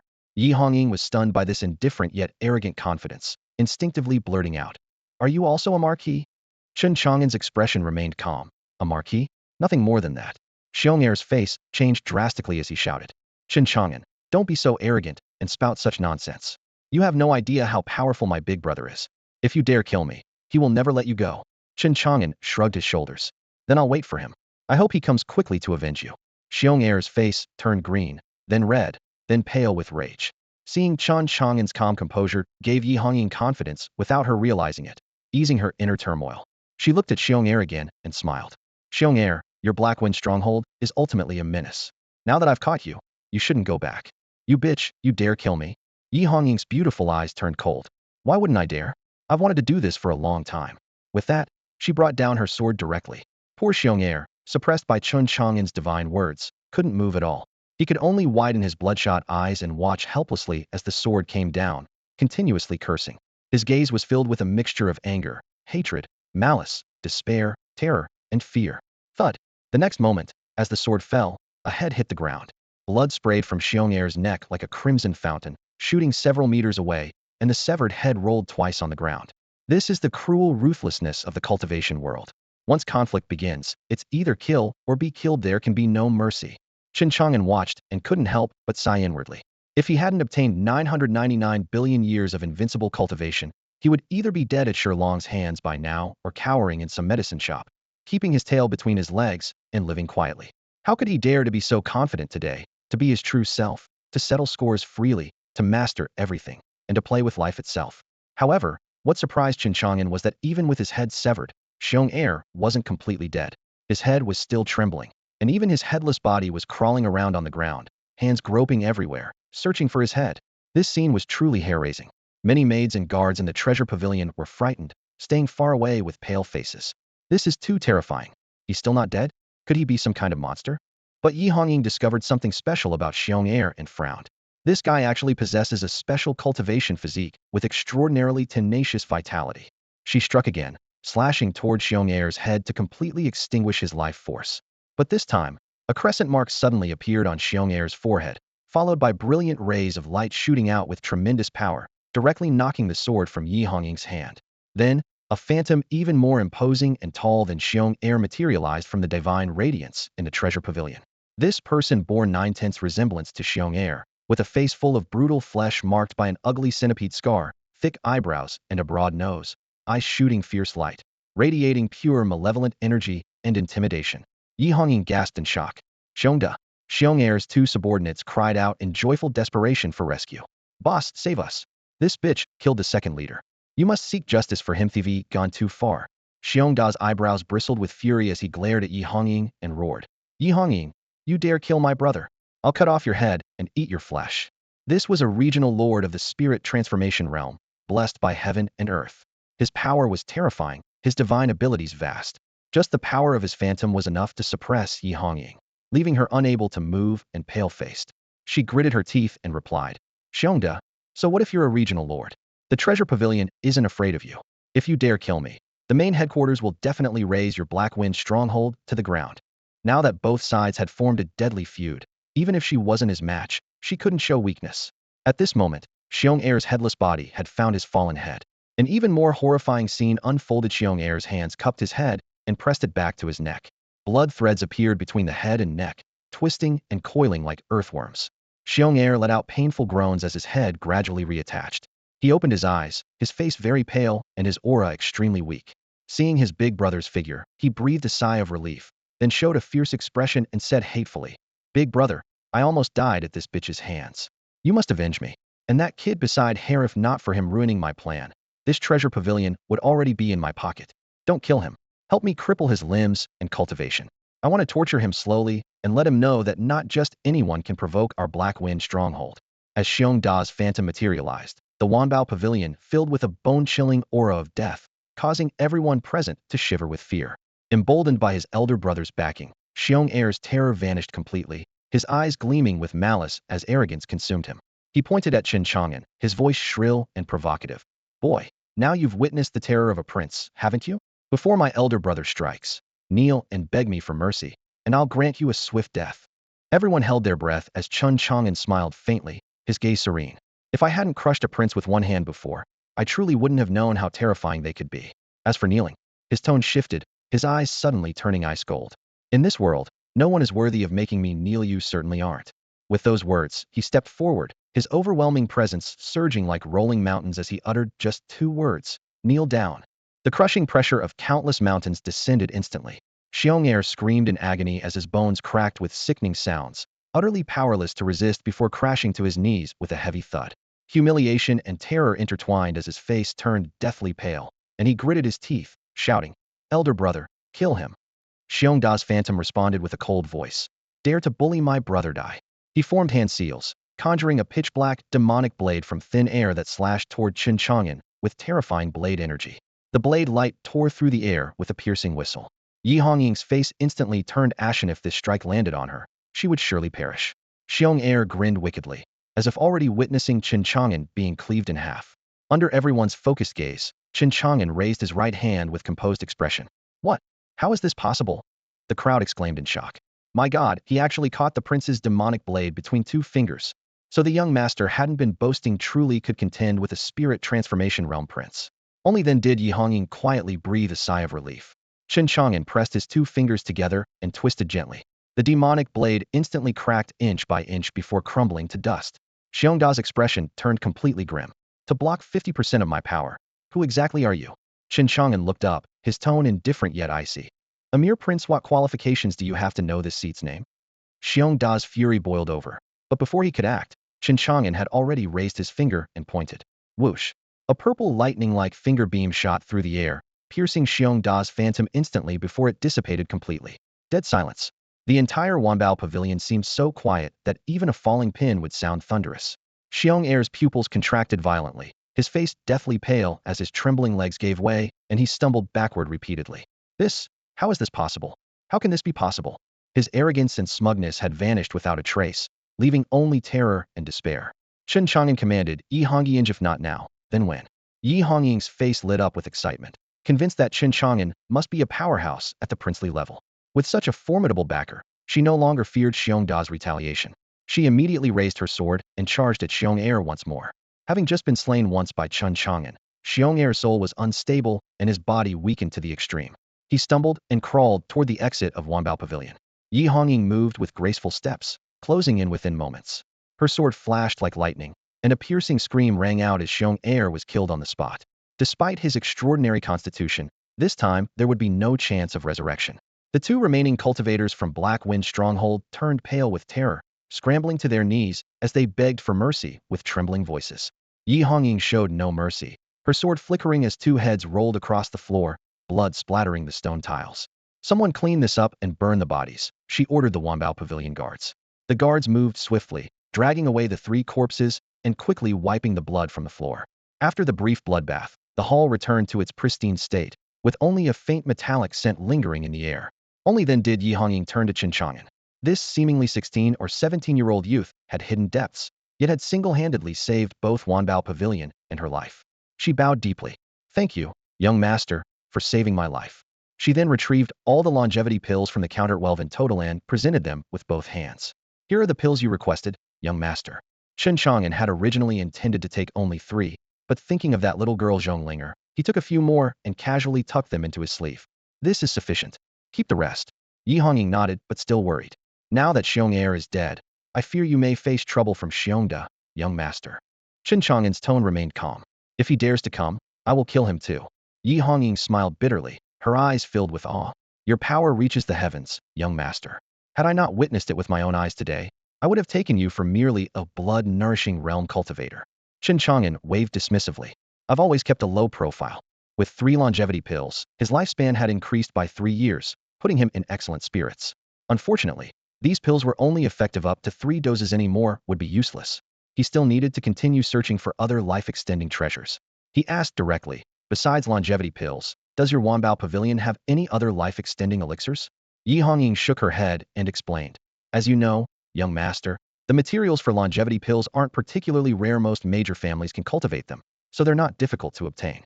But other life-extending elixirs are different. Their ingredients are extremely hard to collect, and once refined, they're immediately bought at high prices by top-tier families or senior powerhouses from immortal sections. Here in Tianwu City, aside from longevity pills, we have no other life-extending elixirs for sale. If you want more, we'd have to request them from headquarters. Do you have a great need for life-extending items, young master?" "Life-extending techniques, elixirs, medicines, I want them all," and the more the better. Chen Chang'an made no attempt to hide his intentions. Yi Hongying pondered, hesitation flickering in her eyes. After a moment, she gritted her teeth and knelt down. Hongying wishes to ask a favor of you, young master. If you agree, I will not only help you obtain all life-extending items from headquarters, but will also serve you faithfully from now on. What is it? Chen Chang'an asked curiously. I beg you to cleanse my meridians and purify my body. Yi Hongying explained respectfully. She had been born into the main Yi family line of Wanbao Pavilion's headquarters, a prodigy, but due to internal family conflicts, someone had secretly poisoned her with pill toxins. Her talent had plummeted, and she was eventually demoted to this branch store. The toxins in her body were extremely vicious and could only be removed by a 7th-grade elixir or a universal law realm true lord. Having been abandoned by her family, obtaining either seemed impossible. After hearing her story, Chen Chang'an's gaze swept over her as he contemplated. Yi Hongying could not only help him gather life-extending items, but her position as manager would also be invaluable for intelligence gathering. This deal was worth making. Having decided, he said softly, "Take me to your room." Yi Hongying looked puzzled. "Young master, are you going to?" Chen Chang'an replied calmly. "What? Don't you want the marrow cleansing anymore?" Upon hearing this, Yi Hongying's face lit up with joy, and she immediately led the way. As the manager of Wanbao Pavilion, her private chamber wasn't particularly spacious, but it was decorated with utmost luxury. Rosewood tables, glazed lamps, and soft silkworm silk curtains adorned the room. In the center, a high-grade spirit-gathering array was carved into the floor, with mist-like spiritual energy flowing slowly through the array patterns like an invisible veil, drawing in all the spiritual essence from the surrounding heaven and earth, doubling one's cultivation efficiency. Additionally, a subtle fragrance permeated the room, mingling with the woman's gentle warmth, making even the air feel soft and tender. Yi Hongying's cheeks were flushed red, clearly still immersed in the joy of the promised marrow cleansing. Chen Chang'an glanced around the room's arrangement and said calmly, "Lie down on the bed." Lie on the bed." Yi Hongying was momentarily stunned. Did marrow cleansing require this? Though puzzled, she complied. The woman lay on her side on the soft couch, her slender waist and long legs clearly outlined, yet it failed to distract Chen Chang'an in the slightest. He activated his divine sight, and golden light flashed from the depths of his pupils. Instantly, he could see Yi Hongying's flesh, meridians, and the flow of her spiritual power. Those dark impurities appeared like layers of sticky black film clinging to the depths of her meridians, while a mass of the densest pitch-black substance was firmly blocking a vital point above her dandianthus, was precisely the pill poison Yi Hongying had mentioned. As her cultivation level increased, the impurities accumulated more and more, and if not removed, her progress would eventually stagnate. After assessing the situation, Chen Chang'an pressed his finger to her forehead. An overwhelmingly vast power poured forth like a mountain flood, surging from her forehead into her limbs and bones, flowing warmly through every corner of her body. In the next instant, the black blockage in her dantian shattered with a crack, and the immense relief made Yi Hongying involuntarily let out a soft moan. She quickly covered her lips, her ears turning even redder, but she had no time for embarrassment. She could clearly sense that every inch of her skin, flesh, and meridians was being cleansed by that mysterious power. Her entire body felt indescribably light, as if she could ride the wind at any moment. Simultaneously, large amounts of black, oil-like impurities poured out through her pores, carrying a pungent stench and forming a layer of dark stains on the ground. After half an incense stick's time, Chen Chang'an withdrew his hand and stood up. The pill poison had been completely removed, and he had also thoroughly refined her body inside and out. Her snow-white skin appeared even more crystalline, as if covered with a layer of soft, lustrous glow. Her already exquisite features now radiated with vitality. The pleasant surprises extended far beyond her appearance. When Yi Hongying tried circulating her cultivation technique, she immediately felt the spiritual energy of heaven and earth rushing in like a swarm, at a speed several times faster than before. Her circulation flowed without any obstruction, smooth as flowing clouds in water.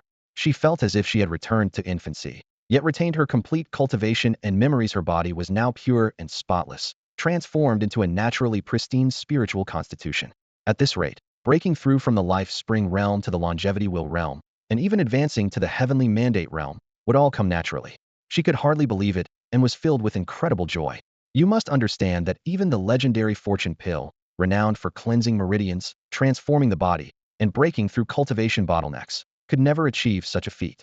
The fortune pill is a 7th-grade high-tier elixir of unparalleled rarity. Even patriarchs of ancient clans and sect masters of top-tier immortal sects covet it desperately, hoping to use it to purify their contaminated mortal flesh. Yet Chen Chang'an had merely raised his hand to completely purge all impurities from Yi Hongying's body, transforming her physique into the legendary, immaculate spirit body. as if personally orchestrating a divine miracle. In that instant, Yi Hongying felt as though she were in a dream, her awe and curiosity toward Chen Chang'an wrapped in layers of mystery, growing ever deeper. Without hesitation, she knelt and prostrated herself, her forehead touching the ground, her voice trembling yet resolute. Hongying thanks you, young master, for this rebirth and the gift of the immaculate spirit body. Chen Chang'an thought to himself. So by using my invincible cultivation to cleanse impurities, I can grant others the immaculate spirit body. But this constitution only accelerates cultivation, it offers me no benefit, as what I lack is not cultivation power. Outwardly, he merely nodded calmly. What I promised you is done. Now that the pill poison is completely removed, your performance from here on is what matters. With her meridians fully opened, Yi Hongying nodded solemnly. With her current foundation, cultivating to the spirit transformation realm would face virtually no obstacles. Being granted heavenly investiture and becoming a regional lord was merely a matter of time, and taking control of the main trading house would follow naturally. She pledged earnestly. Rest assured, young master, Hongying will spare no effort in searching for life-extending treasures for you. When you have news, come find me directly at Jiukong Medicine Shop in the Southern District. Chen Chang'an left these instructions, turned, and departed from Wanbao Pavilion without further delay. Yi Hongying watched his retreating figure until it merged into the crowd before coming back to her senses. At this moment, the black impurities expelled from her body reeked with a pungent stench. She frowned, covered her nose, and rushed toward the bathing pool, vowing to cleanse herself inside and out until spotless. 100 li outside Tianwu City lay Black Wind Mountain. Halfway up the mountain, Black Wind stronghold sprawled across the cliff faces, its wooden houses scattered in disarray. Inside a luxurious grand chamber, an enormous bed capable of accommodating over 10 people dominated the space. The stronghold chief, Xiong Daho, was also Xiong Heir's elder brother, was enjoying the attentive service of 7 naked women, the room filled with fragrant perspiration and melodious voices. Suddenly, Xiong Da's entire body convulsed violently, his face instantly turning deathly pale as he let out a piercing muffled groan and spat a mouthful of black blood onto the bed's edge. The 7 women cried out in alarm. Your Majesty, what's wrong? Dear brother, are you all right? All of you get out. Xiongda roared. The 7 women dared not delay, hastily throwing on clothes and fleeing. Left alone in the room, cold, killing intent churned in his eyes. The soul seal had just been destroyed, and he clearly caught the fragmented memories transmitted back as it dissipated. It was a strand of his life essence soul that he had separated from his divine soul, now erased by someone, and the backlash had severely injured him as well. At that moment, a report came from outside the door. Boss, Brother Chang, who went to investigate the Imperial Palace situation at Great Dragon Mountain, has returned. Xiongda forcibly suppressed his surging killing intent and said in a deep voice, let him in. Moments later, a thin, bald man strode inside, dressed in form-fitting black clothes, his eyes bright and sharp as lightning. It was Ah Chang. Xiongda spoke. Ah Chang, how did your investigation of the Imperial Palace situation at Great Dragon Mountain go? Boss, the Great Dragon Mountain was split in half by a mysterious powerhouse, and by sheer coincidence, this created a crack in the seal of the Imperial Palace hidden deep beneath the mountain, which caused the celestial phenomenon. I've investigated repeatedly over the past 2 days, and the Imperial Palace hasn't truly opened yet. The man lowered his voice, staring intently at Xiongda. Though the crack is large, it still can't break through the seal laid down by the Immortal Emperor years ago. Ordinary cultivators trying to break it would be wasting their effort. Right now, we can only wait for the supreme experts from the top immortal sects and ancient families to arrive personally and see if they can pry open the seal. Xiongda's brow furrowed into a knot. If we really wait until those guys arrive, will there still be a share of the Immortal Emperor's inheritance in the Imperial Palace for me? Changgu answered seriously. Boss, there's no need to rush. Great Dragon Mountain is remote, spanning thousands of miles across multiple states. Even top-tier experts need time to get here. I've also heard another piece of news. A group of mysterious people wearing rat-faced masks suddenly appeared outside the Imperial Palace. They possess an Imperial artifact and are recruiting marquises everywhere. Looking for marquises to cooperate? What do you mean? Xiongda was alert. That Imperial artifact is sealed with special restrictions. Only by gathering 8 marquises working together can it be activated. They want to use it to break the Imperial Palace seal first and gain the advantage. Even City Lord Chu of Tianwu City has joined them, and they still need 3 more marquises. Boss, should we also get involved? Xiongda's eyes narrowed slightly, light flickering in them. After pondering for a moment, he waved his hand. Ah Chang, pick a group of Life Spring Realm brothers to accompany me to Great Dragon Mountain immediately, and send a few people to Tianwu City to keep a close eye on the Myriad Treasures Pavilion. Yes, sir. After parting at Great Dragon Mountain, Chen Chang'an rushed back to the Longevity sect without stopping. She dared not neglect the task Chen Chang'an had given her. After 4 days of traveling through wind and dust, she finally stepped into the sect. At Little Spirit Peak, bamboo groves rustled by flowing streams. Chen Chang'an immediately went to pay respects to her master, Dongfang Lingyue. If she wanted to take away that longevity technique from the sect, she first needed this peak master's approval. Even as a core disciple, she had no authority to take away the sect's sacred scriptures on her own. Dongfang Lingyue had flawless beauty, with 3,000 strands of hair cascading like a waterfall, dressed in white as pure as snow, her cold temperament making countless cultivators yearn for her. Throughout the entire state, she was revered as the cold moon fairy. At this moment, she sat in the bamboo pavilion, her fingers lightly touching the stone table, but her eyes were completely captivated by the long sword Chen Chang'an presented. The sword was named Compassion, entirely deep black, with golden patterns flowing hidden within the sword scales. The Immortal Emperor's overwhelming pressure emanated through the sword, making one's heart tremble. Even though Dongfang Lingyue was well-traveled and knowledgeable, she couldn't help but exclaim, "This is indeed a great emperor's artifact." Master, this sword was obtained from the Imperial Palace at Great Dragon Mountain. Chen Chang'an lowered her eyes respectfully. This disciple originally went only to complete a sect mission, but accidentally entered the Imperial Palace. I nearly lost my life to Shilong, son of Elder Shiryu from the corpse-carrying sect, but fortunately a mysterious senior intervened, killed Shilong, and saved this disciple. A mysterious powerhouse. Dongfang Lingyue frowned slightly. Since he saved you, why didn't he take the Imperial artifact? Chen Chang'an's expression was complex as she gently stroked the sword. He didn't even bother to look at it twice, pushing the sword back to me like he was discarding trash. Dongfang Lingyue was stunned upon hearing this. Great Emperor artifacts were unparalleled in the world, which powerhouse wouldn't fight tooth and nail for one. With her heaven-reaching abilities, even she was moved by the Compassion sword, let alone others. Yet that powerhouse treated it as worthless? Chen Chang'an smiled bitterly. I know it's hard to believe, but this disciple speaks no falsehood. If Master had witnessed it personally, you wouldn't doubt it. Speaking of this, that scene floated through her mind again. Chen Chang'an raising his blade, heaven and earth thundering, splitting the 30,000 spanning Great Dragon Mountain in half with one strike. She raised her eyes, her tone solemn. Master, do you know that the 30,000 spanning Great Dragon Mountain was split in half by someone? Dongfang Lingyue nodded. Master has heard of this matter. She suddenly remembered something, her eyebrows slightly raised. Disciple, don't tell me that the splitting of Great Dragon Mountain in half is related to that senior? Chen Chang'an took a deep breath and recounted everything she had witnessed that day. The mysterious powerhouse had saved her by slaying the stone dragon with a single blade strike, the blade light sweeping forth and splitting the 30,000 Great Dragon Mountain right down the middle. The terrifying might of this attack would be difficult even for the current leader of the longevity sect to withstand. Hedon.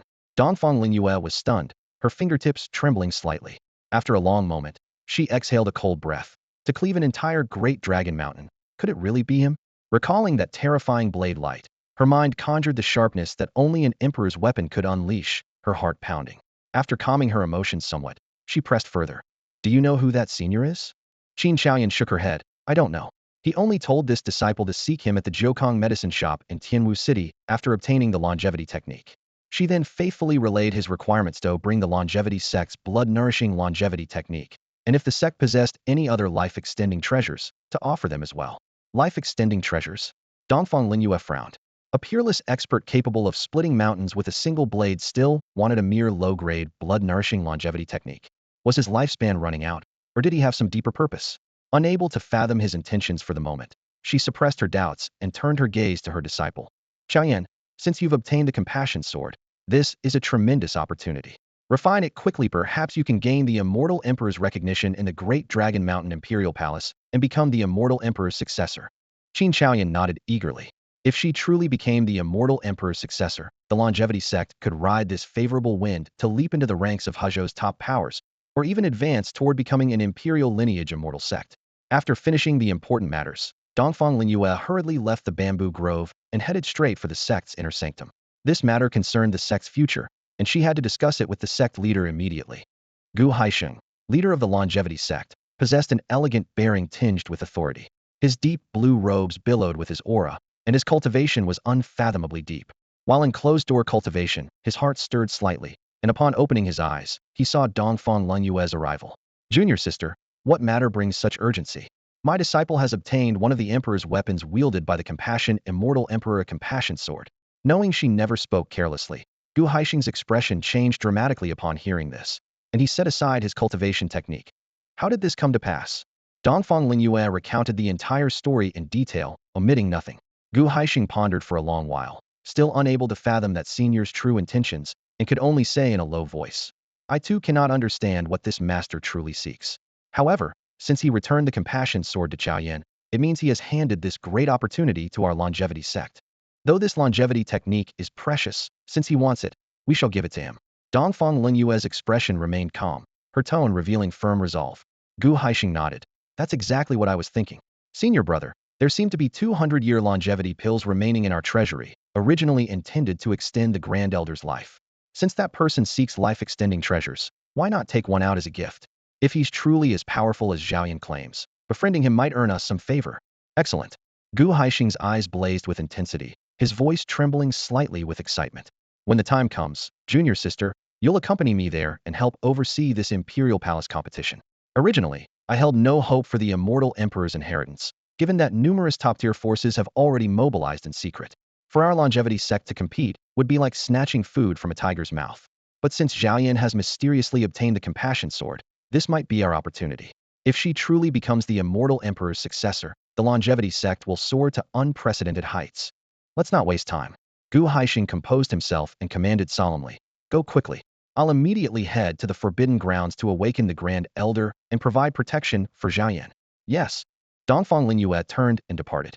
She first reached the treasure pavilion to retrieve the longevity technique, then went to the treasury to obtain that precious 100-year longevity pill, before heading straight to Little Spirit Peak. At this moment, Qin Zhaoyan sat cross-legged at the peak's summit, her palms cradling the crystal-clear compassion sword. The imperial weapon emanated Immortal Emperor aura like surging ocean tides, causing her hair and robes to flutter dramatically, yet complete refinement would clearly require considerable time. Seeing her master's return, Qin Zhaoyan sighed softly. Master, I'm afraid your disciple cannot refine this compassion sword in a short time. Imperial weapons are hardly ordinary treasures. Take your time. Dongfang Linyue handed her the jade slip and jade bottle. I've brought both the longevity technique and the 100-year longevity pill. Come with me to Tianwu City. The two transformed into brilliant divine rainbows, piercing through the sky and vanishing in an instant. At the other end of Tianwu City, after leaving the Myriad Treasures Pavilion, Chen Chang'an strolled leisurely through the streets. Throughout the alleys and markets, everyone discussed how that mysterious expert had crushed the corpse-bearer sect's protector Shi Yu with a single palm strike. The tale grew more fantastical with each telling, as everyone wondered who this person was and what he looked like. Growing tired of the chatter, Chen Chang'an returned to the Jiukong medicine shop. No customers had come today. Inside the shop, Zhong Linger remained behind the counter, methodically reciting medicinal herb names while practicing the flying immortal scripture, drawing in spiritual energy from heaven and earth. Thanks to Chen Chang'an's assistance, both Shi and Yi Hongying possessed immaculate spirit bodies, making their cultivation advance by leaps and bounds. Even in just one afternoon, there were signs of improvement. The sound of Chen Chang'an's footsteps as he entered startled her. Zhong Linger looked up, her eyes crinkling with joy. Brother Chang'an, you're back. Are you encountering any difficulties in your cultivation? Not at the moment. The young girl shook her head, her smile confident. That's good. I hope you'll break through to the life spring realm soon, then you'll undergo a complete transformation. Brother Chang'an, what's so special about breaking through to the life spring realm? Will it really transform me? Chen Chang'an didn't reveal that she was the reincarnation of an empress, and that her past life memories would naturally awaken upon breakthrough. He simply said calmly, when the time comes, you'll naturally understand. Zhong Linger nodded earnestly. Chen Chang'an produced 3 pills emanating a pale golden glow and handed them to her. These are longevity pills. 3 of them can extend your life by 3 years. Given your current cultivation level, they're perfectly suitable. Refine them when you have time. This was Zhong Linger's first time seeing pills that could directly extend lifespan, and she was both curious and delighted. Thank you, Brother Chang'an. After their brief conversation, Chen Chang'an returned to his room and took out the remaining 6 longevity pills. Only 3 years of extended life? The 10,000-year ginseng can only add 3 years? Chen Chang'an murmured to himself, then immediately swallowed the 3 longevity pills one by one. The pills dissolved instantly upon entering his mouth, like warm currents flowing through his limbs and bones. Clear system notifications immediately rang in his ears. System notification, consumed grade 1 longevity pill, lifespan 1, current lifespan 1663.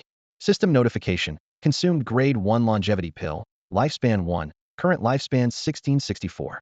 System notification, consumed grade 1 longevity pill, lifespan 1, current lifespan 1665. Seeing his lifespan numbers jump 3 times, Chen Chang'an's eyes flashed with delight. Indeed, Each longevity pill can extend life by 1 year. He picked up the remaining 3 longevity pills and swallowed them all at once, but no more notifications sounded in his mind, and his lifespan remained at 1665. It seems 3 pills of the same grade is the limit. Chen Chang'an sighed softly, yet remained satisfied. 3 additional years is already quite remarkable. With this thought, he couldn't help but anticipate Chen Chang'an's longevity technique, which was said to extend life by 30 years if he could obtain it. His survival would have another layer of protection. In the back courtyard of Wanbao Pavilion, lamplight flickered. Yi Hongying quietly listened to all the news about Jiukong Pharmacy and Chen Chang'an brought back by her guards, her heart unable to calm for a long time. Such an extraordinary person has been hiding in Tianwu City for 3 years, she whispered in amazement.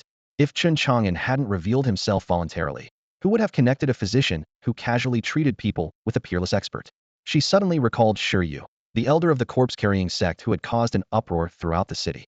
He was a spirit transformation realm lord who had entered Tianwu City in mad arrogance, threatening to massacre the entire city, yet was instantly crushed by a giant hand that emerged from the southern part of the city. Everyone had been speculating about the identity of the one who intervened.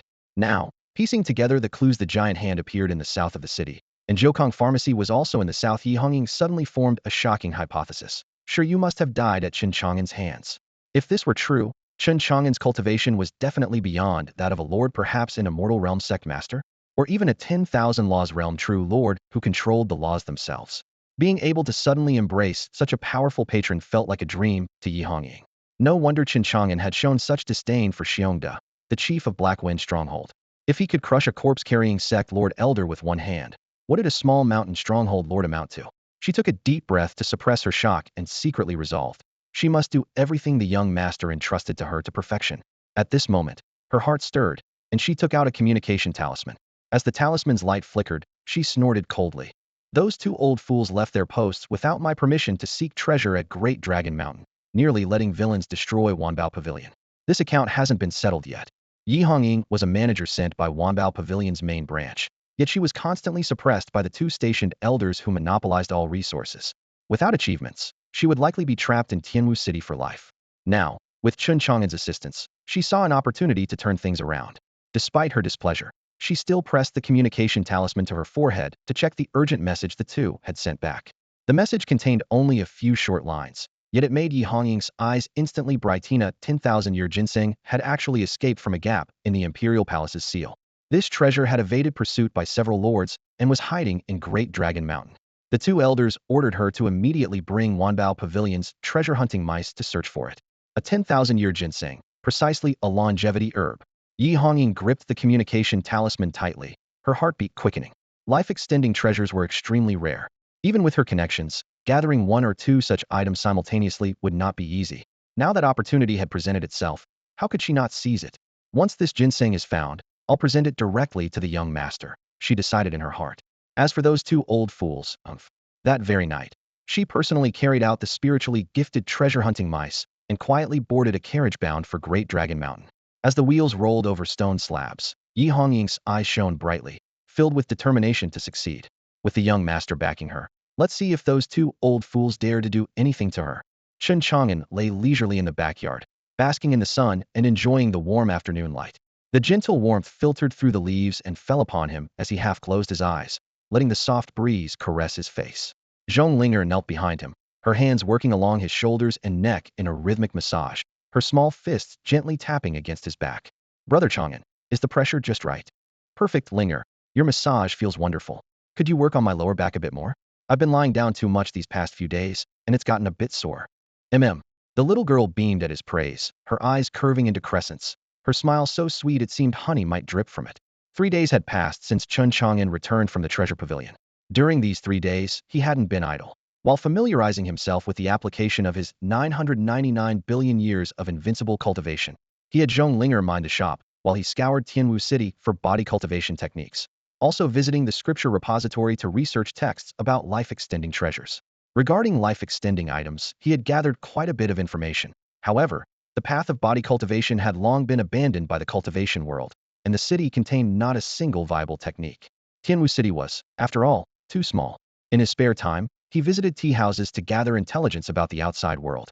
Nowadays, more and more cultivators were flocking to Dragon Mountain, all hoping to break the Imperial Palace's seal and claim the Immortal Emperor's inheritance. yet they repeatedly returned in defeat.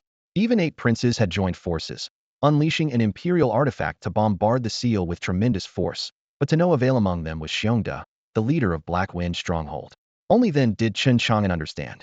No wonder Xiongda hadn't come seeking revenge despite Chen Chang'an having slain Xiong'er and destroyed Xiongda's soul phantom had rushed off to Dragon Mountain. The number of unfamiliar faces in the city grew daily, and given time, all manner of demons and monsters would inevitably swarm in. Rumors spoke of certain top-tier immortal sects constructing teleportation arrays billions of miles away, planning to arrive directly at Dragon Mountain to join the competition. When that time came, the bloodshed would be unimaginable. Gazing at that distant peak, it resembled a sleeping beauty, serene and peaceful, yet harboring the tension of an approaching storm. However, this commotion had little to do with Chen Chang'an for now. If he wished, with his invincible cultivation, he could easily break the seal, and no one else could touch the Immortal Emperor's inheritance. But it was useless to him, and competing would inevitably require frantically consuming his lifespan. With only a few decades of life remaining, every use of his cultivation would drain his years. She simply couldn't afford such extravagance. Of course, if the imperial palace truly contained life-extending treasures, that would be a matter of life and death, and he would never stand idly by.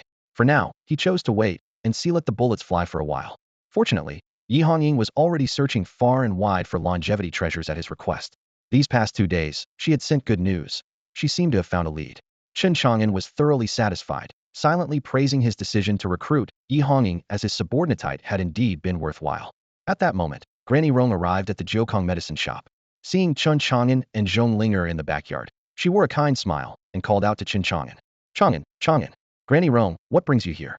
Amid the medicinal fragrance wafting from the back courtyard, Zhong Linger rushed out with delight and threw herself beside Granny Rong in just a few steps. If she were to name the people she was most grateful to in this life, Chen Chang'an and Lin Lei would top the list, followed closely by Granny Rong. Standing before her without Granny Rong's matchmaking, she might never have been able to stay by Chen Chang'an's side.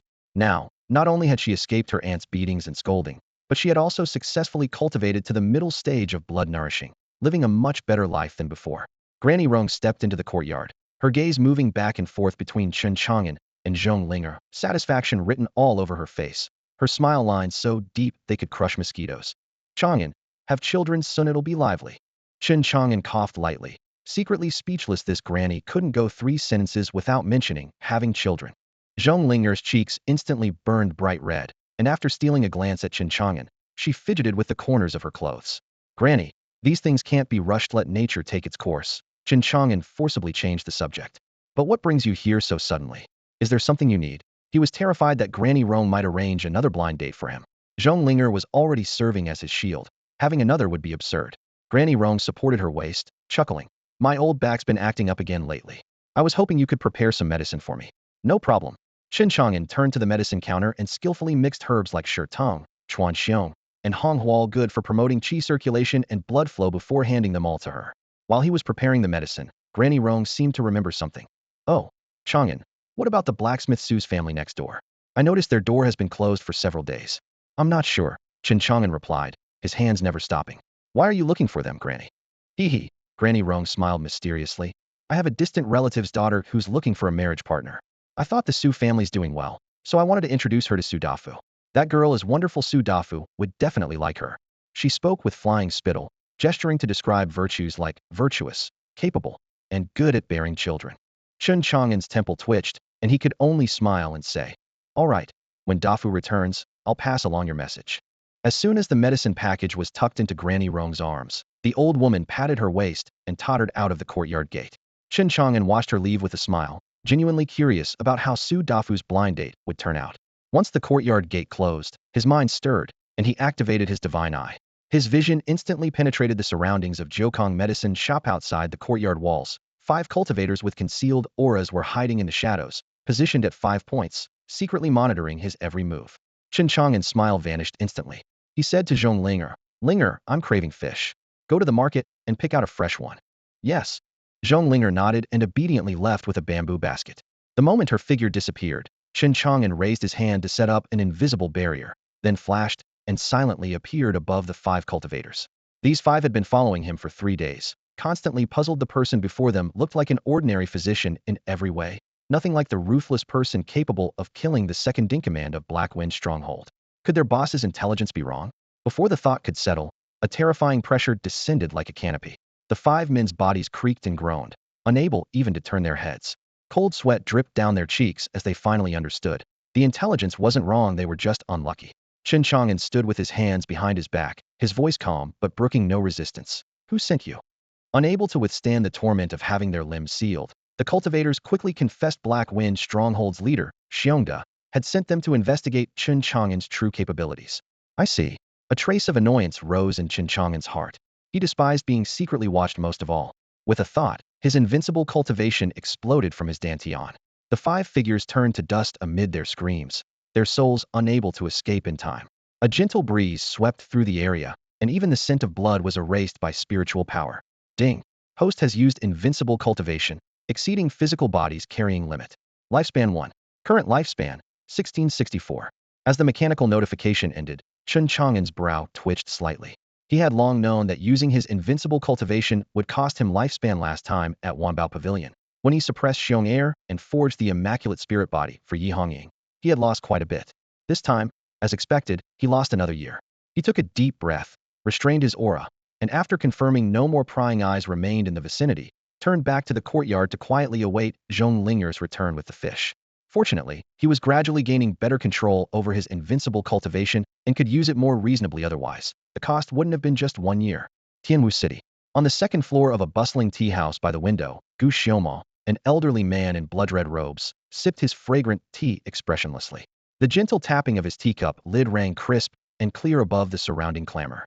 Yet anyone who met his gaze would catch a glimpse of shock in those profound eyes. Sure Yu's soul lamp had been extinguished, and he had come on behalf of the corpse-carrying sect to investigate the cause of death.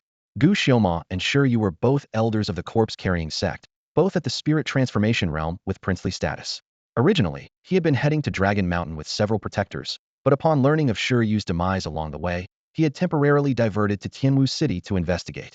Sure Yu held a prestigious position, yet was killed in public. If this matter wasn't thoroughly investigated, the corpse-carrying sect would lose all face, let alone seek revenge.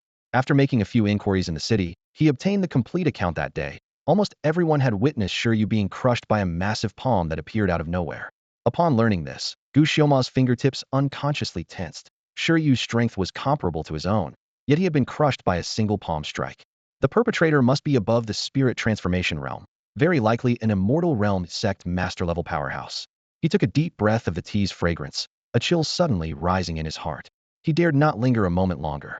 Settling the bill, adjusting his sleeves, and rising all in one fluid motion, turned to leave this place immediately, lest that unknown powerhouse detect his presence.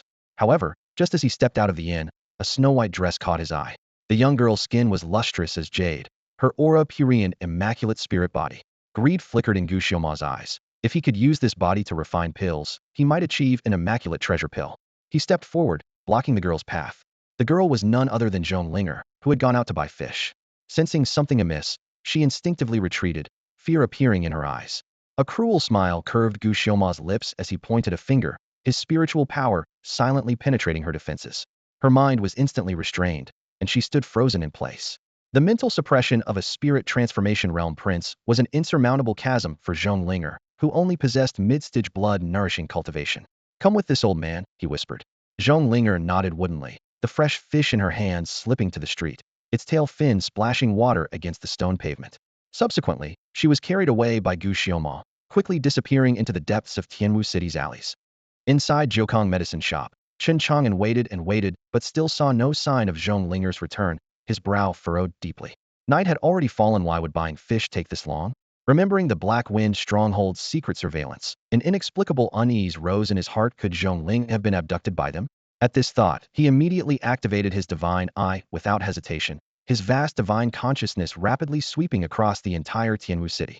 Moments later, his expression darkened like storm clouds. There was no trace of Zhong Linger within the city. She had been taken outside. Chen Chang'an remained silent for a long while, his gaze growing increasingly sharp.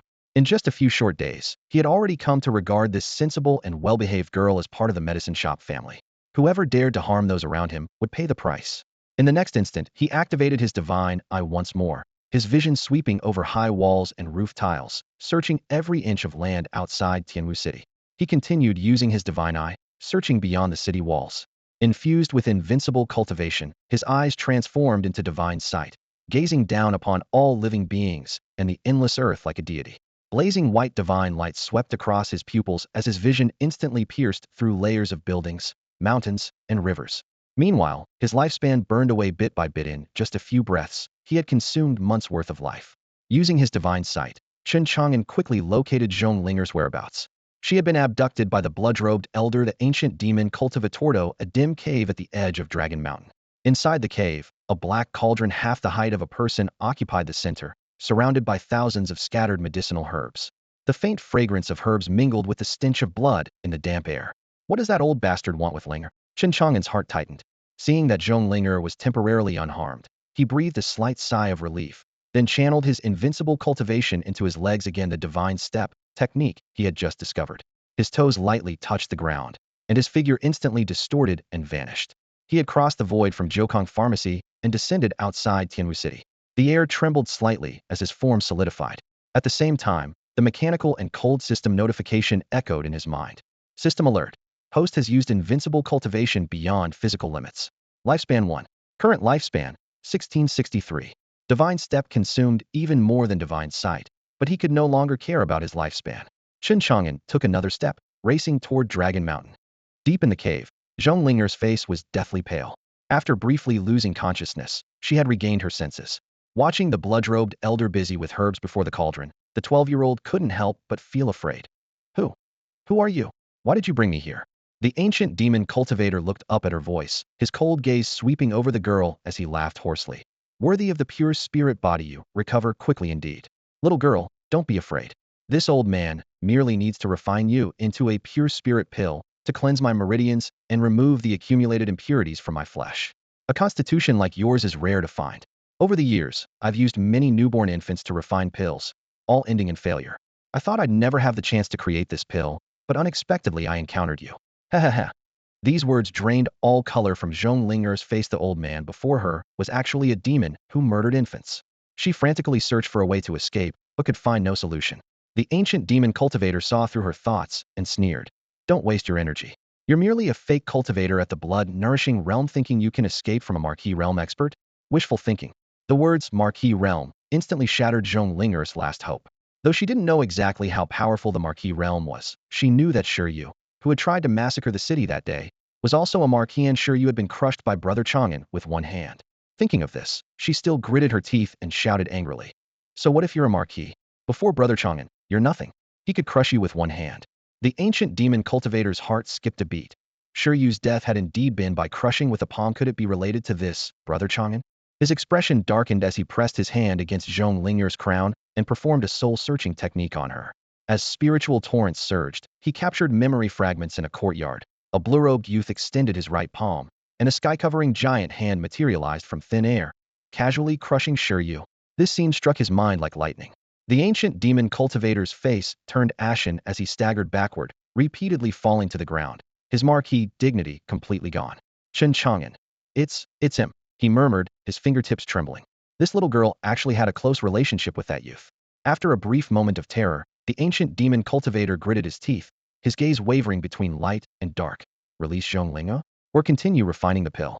Finally, a cold light flashed in his eyes as he whispered to himself. Chen Chang'an doesn't even know this old man captured this girl.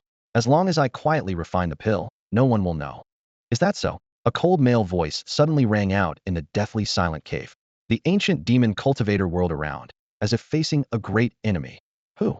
At the cave entrance, a blue-robed youth walked in with his hands behind his back, his footsteps silent yet oppressive as mountains.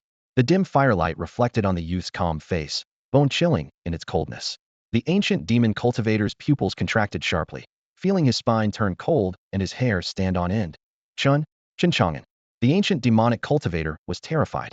He never imagined that just after using soul-searching techniques to learn from Zhong Linger's memories about the terrifying weight behind the name Chen Chang'an, he would look up to find the man himself standing right before him.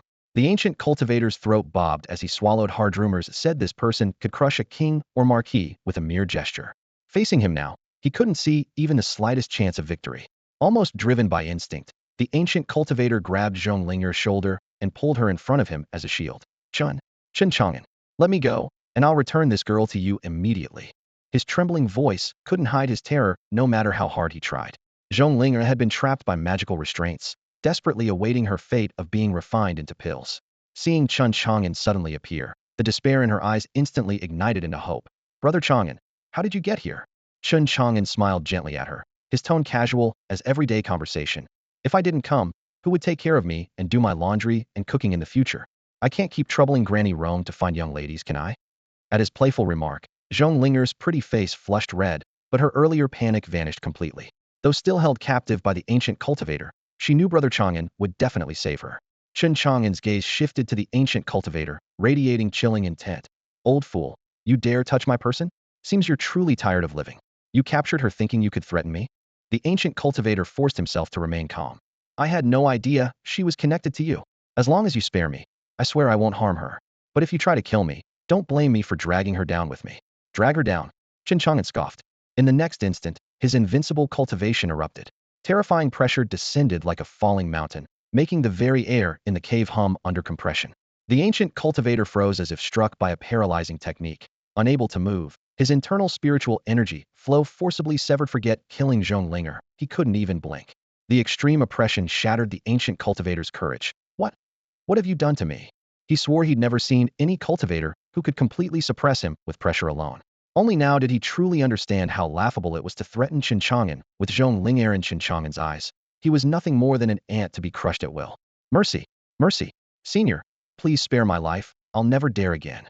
Unable to move, he could only plead humbly, and would have prostrated himself if he could. Chen Chang'an couldn't be bothered with him, turning back to say gently, Linger, everything's fine now. Zhong Linger felt her restraints disappear and joyfully ran to Chen Chang'an's side. Chen Chang'an raised his hand and gently ruffled her hair. This old fool, how do you want to deal with him? Zhong Linger smiled sweetly. Whatever you decide. Good. Chen Chang'an snapped his fingers. The pleading stopped abruptly. The ancient cultivator only had time to sense a world-destroying force crushing down before he dissolved into a cloud of blood mist without even managing a scream. All his defensive magical treasures instantly crumbled to dust, leaving only a single storage ring behind. From Chen Chang'an's appearance to the ancient demon cultivator's death, everything happened too quickly. So quickly that the ancient demon cultivator didn't even have time to invoke the intimidating name of the corpse-carrying sect behind him before he perished. This was the result of Chen Chang'an's overwhelming power crushing all opposition. At the same time, the system notification echoed in his mind once again. Host has utilized invincible cultivation, exceeding physical limits. Lifespan 1. Current lifespan, 1662. Another 2 years of life gone. Chen Chang'an's heart tightened as he silently reminded himself that he must find a way to extend his lifespan as soon as possible. He collected his thoughts and looked at the young woman beside him. Linger, we'll rest in this cave tonight and return tomorrow. Zhong Linger nodded gently, casually lighting some dry wood. A cluster of flames leaped up, and warmth quickly dispelled the cave's chill. Fierce beast roars occasionally echoed from outside, while the firelight cast flickering shadows on the stone walls. Zhong Linger sat down next to Chen Chang'an, the firelight making her eyes sparkle. Brother Chang'an, we won't be able to have grilled fish tonight. It won't matter if we have it tomorrow instead. Chen Chang'an smiled, then retrieved the storage ring he had obtained earlier and began cataloging his spoils of war. Inside this ring belonging to a regional lord, the first thing that caught his eye was millions of low-grade spirit stones piled like mountains, along with considerable amounts of mid-grade and high-grade spirit stones. Chen Chang'an couldn't help but gasp. This was the first time he had seen such enormous wealth. He would never again have to feel embarrassed about his empty pockets like last time at the Myriad Treasures Pavilion, unable to afford even a single longevity pill. Beyond the spirit stones were several magical treasures, a demon-devouring banner, a snake-bone whip, and the blood-colored pill furnace outside. However, the real treasure trove consisted of medicinal materials. Various heavenly treasures and earthly rarities filled the space, their rich medicinal fragrance wafting out. Each herb was at least several hundred years old, making them incredibly valuable. In the innermost section, hundreds of alchemy texts and a stack of rare pill formulas were neatly arranged. So this old fellow was also an alchemist. Chen Chang'an raised an eyebrow and took out all the books. He activated his divine brain, flipping pages so quickly that only afterimages remained. Every page he read was permanently etched into his memory and quickly comprehended. In less than half an hour, all the alchemy texts had been memorized and mastered. If he flipped even faster, he could complete it in half the time of burning an incense stick. This was the terrifying power of his divine brain. Zhong Linger watched in amazement. Brother Chang'an, can you really understand everything reading so fast? Chen Chang'an offered no explanation. He was already well-versed in medical principles, and now with this alchemical knowledge, he had a clear understanding of the art of pill refinement. He gazed at the blood-colored pill furnace, his palms itching with anticipation, but could only reluctantly set it aside. He was still in the early blood-nourishing stage, not yet having entered the mortal transcendence realm, lacking the spiritual power needed to conjure flames for pill refinement. Next, he examined the pill formulas one by one. 3rd grade blood-strengthening pills, 4th grade demon purification pills, 4th grade soul-nourishing pills, 5th grade. When he unfolded one particular formula, his previously calm expression finally showed some fluctuation. 1000 longevity pill, a 5th grade longevity pill that could extend one's lifespan by 1,000 years upon consumption. A 5th grade 1,000-year longevity pill. Taking it can extend one's lifespan by 1,000 years. Chen Chang'an never expected to find this 1,000-year longevity pill formula in the ancient demonic cultivator's storage ring. Joy instantly surged through his heart. This was undoubtedly the greatest treasure he had obtained so far. He memorized every word of the jade slip's contents, but was startled by the sheer number of required materials, over 2,000 different ingredients. Fortunately, the ancient demonic cultivator had already planned to refine pills, so most common auxiliary materials in the ring were nearly complete. Only 3 main ingredients remained: a 10,000-year ginseng, purple deer blood, and water spirit bamboo flowers of at least 5,000 years. Among these, the 10,000-year ginseng was the most precious. Any cultivator who consumed it directly could extend their life by 100 years, but once refined into the 1,000-year longevity pill, its medicinal properties would be pushed to the extreme, truly granting 1,000 years of additional life. At this thought, Chen Chang'an narrowed his eyes. With only these 3 main ingredients missing, if he could obtain them, he could escape the shadow of his pressing lifespan limit. Combined with that 999 billion years of invincible cultivation, wouldn't he be truly carefree? As soon as this thought arose, he couldn't wait to rush to the Myriad Treasures Pavilion and ask Yi Hongying to help search for them. Before the thought could settle, thunderous battle sounds suddenly erupted from outside the cave. The entire mountain shook, and debris rained down.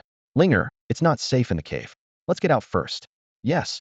Zhong Linger followed closely behind. Just as they stepped out of the cave entrance, a deafening crash came from behind them, and the cave instantly collapsed into a pile of rubble. Zhong Linger swallowed nervously, still shaken. Brother Chang'an, we almost got buried. Chen Chang'an nodded, his gaze turning toward the nearby mountain forest. Spiritual light intertwined there, and dozens of towering ancient trees were snapping and flying through the air, showing that the fighting cultivators possessed extraordinary strength. Let's go take a look. He led Zhong Linger toward the battlefield. Battles between powerful cultivators often involve treasures, and perhaps they could find clues about those 3 main ingredients. Deep in the forest on the other side, Yi Hongying held a trembling, treasure-hunting mouse in her arms, coldly watching 3 cultivators fighting ahead, her expression thoughtful. In her right hand, she held a golden 10,000-year ginseng. Its roots were as thick as a baby's arm, coiled in layers, emanating a rich medicinal fragrance. It had even developed weak spiritual intelligence and kept struggling. Yi Hongying waved her hand, and a talisman firmly sealed the 10,000-year ginseng, rendering it immobile. Those 2 guardian elders are really annoying, she muttered quietly. After the 2 had reported back with clues about the 10,000-year ginseng, she had sneaked into Dragon Mountain with the treasure-hunting mouse. After 3 days of searching, she finally captured this hiding ginseng in a remote mountain valley and successfully locked it down with a formation. She had no intention of turning in the ginseng, but decided to personally deliver it to Chen Chang'an. So under cover of night, she quietly left the depths of Dragon Mountain. Little did she expect that the 2 guardian elders had been on guard against her all along, intercepting her at the edge of Dragon Mountain and forcing her to hand over the 10th sandier spirit ginseng. Yi Hongying's heart sank, but she showed no intention of compromising. She engaged the 2 guardian elders in verbal sparring while secretly searching for an opportunity to escape. Just as the standoff continued, a gray-robed elder at the peak of the life wheel realm emerged from the forest, his gaze sinister and predatory. Yi Hongying's mind raced, and without hesitation, she retrieved the 10th sandier spirit ginseng. The jade-green glow in her palm immediately captured the elder's complete attention. The elder knew full well what this spirit herb meant to his aging body. It could extend his life, which had already reached its end, for another stretch of time. A flash of greed flickered in his eyes as he immediately attacked the 2 guardian elders. His life wheel realm's spiritual power erupted thunderously, shaking the forest until branches and leaves flew in all directions. The 3 powerhouses clashed fiercely, lightning interweaving and fierce winds sweeping up stones. The intense battle gave Yi Hongying a brief respite, but she dared not take the opportunity to flee. Each of the 3 had extended a strand of their divine consciousness to lock onto her. If she tried to escape with the spirit ginseng, they would instantly cease fighting and join forces against her. How can I escape from these 3 life wheel realm powerhouses with the 10th sandier spirit ginseng? She pondered repeatedly, but found no good strategy. If she had initially handed over the spirit ginseng to the guardian elders, and returned to Tianwu City to warn Chen Chang'an. With Chen Chang'an's strength, the treasure would eventually return to her hands. But doing so would prevent her from proving her worth, making it difficult to earn the young master's favor in the future. The Wanbao Pavilion was filled with competing factions, and as a peripheral disciple of the Yi family, her path forward was already dim. Only by clinging tightly to Chen Chang'an, this towering tree, could she hope to return to the main branch and turn the tables. With this thought, Yi Hongying's gaze grew even more determined. After all, I bear the Yi surname. The two guardian elders won't dare kill me for fear of consequences. And if the old man truly wants to seize the treasure, they certainly won't stand idly by. As long as I return to Tianwu City and see the young master, I'll be safe. She took a deep breath, tucked the 10th Sandier spirit ginseng back into her storage ring, and gently stroked the treasure-hunting mouse in her bosom. After the little creature made weak squeaking sounds, she placed it in her spirit beast pouch. Next, she attached 2 speed-enhancing wind-chasing talismans to her calves. As the talisman light flared, she seemed to transform into a gust of wind, racing wildly along the mountain path. Sure enough, her movement immediately alarmed the 3 powerhouses behind her. Yi Hongying, where do you think you're taking that 10th Sandier spirit ginseng? The 2 guardian elders shouted angrily. The gray-robed elder said coldly. The person can leave, but the spirit ginseng stays. 3 streaks of escaping light tore through the air, their killing intent surging toward her like a tide. Yi Hongying dared not look back, focusing only on accelerating, her ears filled with howling winds and angry shouts from behind. Suddenly, 2 figures appeared at the end of the mountain path ahead. She looked closely and her heart leaped with wild joy. Young master. The newcomers were none other than Chen Chang'an and Zhonglinger. Chen Chang'an also recognized her and frowned slightly. Hongying, what are you doing here?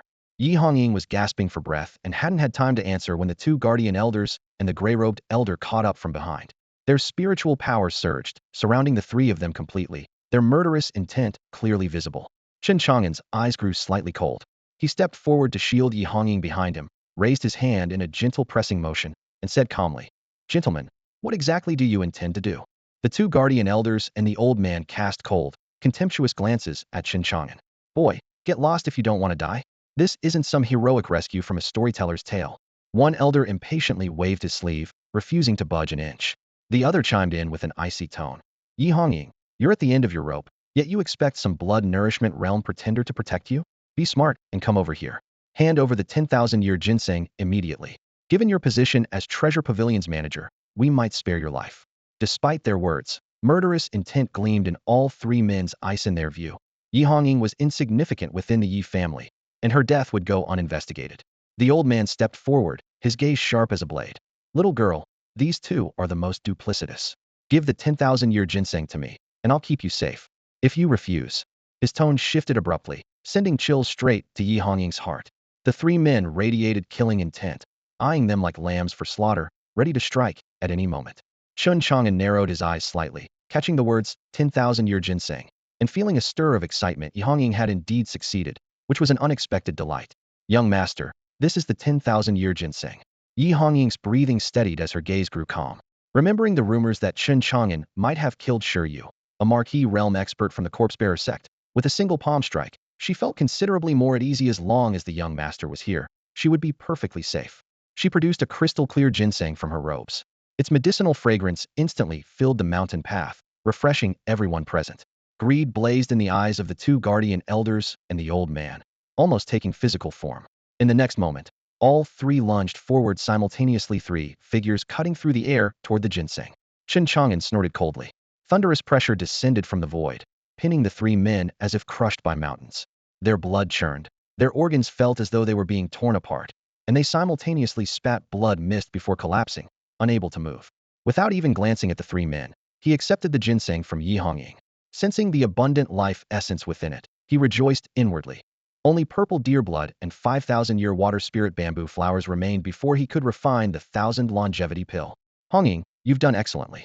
Yi Hongying bowed respectfully, speaking softly. This was Hongying's duty. Had young master not appeared, Hongying would have perished long ago. Chen Chang'an stored the ginseng and said indifferently, These 3 pursued you with murderous intent. Now that I've subdued them, I leave their fate to you. Thank you, young master. Yi Hongying's voice was resolute. Only now did the 2 guardian elders truly comprehend Chen Chang'an's terrifying power. Their faces turned ashen as they pleaded desperately. Yi Hongying, no. Manager Yi, we're all family within Treasure Pavilion. For the sake of our colleague relationship, spare our lives. Had we known the ginseng was prepared for this, senior, we would never have dared to offend. One of them turned to Chen Chang'an with a fawning smile.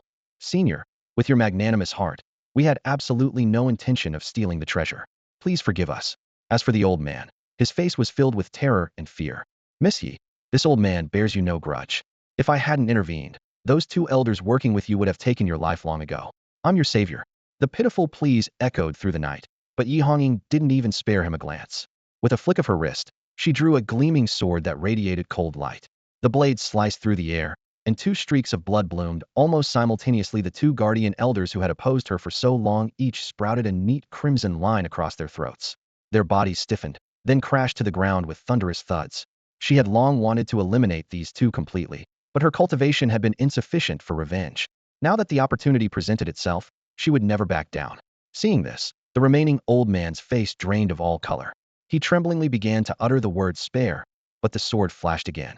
His head hit the ground as blood sprayed across the withered leaves with a heart-stopping sizzle.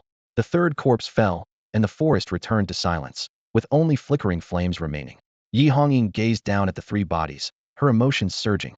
Just moments ago, she had been hunted like a mouse by these three life-wheel realm experts. Yet now they all lay dead beneath her sword. It felt like a dream. Intense satisfaction flooded her heart, further cementing her conviction that following Chen Chang'an was absolutely the right path. She quickly bent down, moving between the corpses to collect all three storage rings along with several magical treasures, then cast out a ball of crimson flames. The fire tongues danced, consuming the bodies and bloodstains in the blink of an eye, leaving only ashes to scatter in the wind. Young master, these are the storage rings and magical treasures from their bodies. She composed herself and respectfully presented the spoils of war. Chen Chang'an raised his hand dismissively. They're of no use to me. I only need various life-extending items. After a moment's thought, he added, also, keep an eye out for body cultivation techniques. Yes, young master. Yi Hongying nodded gracefully. Chen Chang'an studied her, his brow furrowing slightly. Though Yi Hongying was the manager of Wanbao Pavilion, with unmatched skills in procuring rare life-extending treasures, having obtained a 10th Sandier ginseng for him, in just a few days her cultivation was simply too weak, leaving her defenseless against powerful enemies. If he hadn't happened to pass by tonight while rescuing Zhonglinger, he might never have seen Yi Hongying again. He assessed his own situation aside from his absurdly powerful 999 billion years of invincible cultivation. His companions like Zhonglinger and Yi Hongying were all worryingly fragile. He couldn't rely on luck to appear and save them every time. As he pondered, inspiration suddenly struck. His past experiments with his invincible cultivation had revealed many applications, and now there seemed to be a compromise solution. Hongying, do you have any talismans on you? He asked. Yi Hongying paused, then replied, what type does young master need? Any will do. Let me look for some. Yi Hongying rummaged through her storage ring and quickly selected several low-grade talismans from her regular supplies. Offensive types, 2nd grade Flame Talisman, 3rd grade Frost Talisman, 3rd grade Thunder Talisman. Defensive type, Golden Body Talisman. Escape type, Wind Chasing Talisman. She handed the talismans to Chen Chang'an. Without a word, Chen Chang'an reached out and took all the talismans. His fingertips began to glow with a faint light as he infused them with a trace of his invincible cultivation. The talismans showed no visible change on the surface. They still appeared rough and paper-like with dim inscriptions, but internally, they had undergone a complete transformation, as if ferocious beasts lay dormant and sealed within them. If you encounter any threats in the future, just throw these talismans out. They'll be enough to save your life. Chen Chang'an returned the talismans to her, his tone indifferent. Yi Hongying shook her head with a bitter smile. Young master, these are ultimately just low-grade talismans. At most, they can handle cultivators at the blood-nourishing or mortal-shedding realms. Can they really protect me? She examined the talisman surfaces, but still couldn't see any difference, finding it hard to believe these ordinary talismans could save her life. Chen Chang'an didn't explain, merely smiled faintly. Try one out. Remember to throw it far away. All right. Yi Hongying nodded, drew out the 2nd grade Flame Talisman, retreated dozens of zhong, then activated it. Hiss! The talisman glowed, and flames instantly erupted. The energy surged like a bursting dam, thundering toward the forest ahead. Fierce flames rolled and churned, instantly reducing branches and leaves to ash. A vast stretch of woodland transformed into a crimson sea of fire, with scorching waves rushing forward that burned the skin painfully. Under the firelight, Yi Hongying stood frozen in place, her beautiful face filled with shock. Her throat moved slightly as she swallowed with difficulty. This is really a 2nd grade Flame Talisman. With such power, forget about blood-nourishing or mortal-shedding cultivator. 7 spirit transformation realm princes caught in this inferno would likely be burned to ashes. Only now did she truly understand that Chen Chang'an's promise of life-saving wasn't mere boasting. How could she bear to test the remaining talismans? Thinking about how she had so casually wasted such a terrifying talisman, Yi Hongying's heart bled with regret, wishing she could immediately reclaim the burning flames. How did he possibly do this? She wondered in amazement. Then, reconsidering, if she truly encountered spirit transformation realm enemies, these talismans might actually give her a chance to counterkill. Nearby, Zhonglinger was also stunned by the scene, her almond eyes wide open, unable to speak for a long time. Chen Chang'an simply watched quietly, showing no surprise whatsoever. In his view, he had merely casually infused a trace of his invincible cultivation, granting these talismans the power to destroy mountains and forests. If he were more serious and expended more cultivation, even a mere second-grade flame talisman could become a divine talisman capable of destroying heaven and earth, but doing so would cost him lifespan, anywhere from several months to a year, which wasn't necessary. After all, these talismans were already sufficient to protect Yi Hongying's life. Carefully putting away the talismans, Yi Hongying asked curiously, "Young master, did you come to Dragon Mountain for the compassionate Immortal Emperor's palace?" Chen Chang'an shook his head. "No. Aren't you interested in the Imperial Palace? The top forces from Hezhou haven't arrived yet. If you set out now, you might be able to claim the Immortal Emperor's inheritance first." Yi Hongying's eyes sparkled with anticipation. She was indeed coveting the compassionate Immortal Emperor's palace, but she knew well that with her current cultivation level, entering would be tantamount to suicide in just a few short days. Countless people had already died in the depths of Dragon Mountain. She could only stay obediently in Tianwu City. However, Chen Chang'an was different. He was astonishingly powerful. He could slap a spirit transformation realm prince to death with one palm, which was enough to prove that his cultivation had at least surpassed the spirit transformation realm and was very likely at the immortal realm level of a sect master. Among the cultivators currently gathered around the Imperial Palace, the strongest were only spirit transformation realm princes, and no immortal realm powerhouses had been seen yet. Yi Hongying believed this was a once-in-a-lifetime opportunity to compete for the Immortal Emperor's inheritance. Once the true powerhouses from the major top forces arrived, even if Chen Chang'an was strong, the difficulty would greatly increase. Chen Chang'an merely smiled faintly. "It's just an Immortal Emperor's inheritance. I'm not interested." Zhonglinger stood beside him with an adoring expression, clapping her hands in agreement. "I think Brother Chang'an is even more powerful than the Immortal Emperor." During these days together, she had witnessed Chen Chang'an's terrifying combat power firsthand. The arrogant and boastful Prince Shiryu, who threatened to massacre the city, and Prince Gu Xiaoma, who wanted to capture her for alchemy. Both couldn't even resist before Chen Chang'an and were directly annihilated. For Zhonglinger, who had just entered the cultivation world, Chen Chang'an's power had been deeply etched in her heart. She revered him and even secretly harbored romantic feelings. Yi Hongying was momentarily speechless. That was an Immortal Emperor's inheritance. She acknowledged that Chen Chang'an was very strong, but to really compare him with an Immortal Emperor? Immortal Emperors were the pinnacle existence in the cultivation world. She didn't know that Chen Chang'an had previously had the opportunity to obtain one of the compassionate Immortal Emperor's imperial artifacts, the Compassion Sword, but was too lazy to collect it.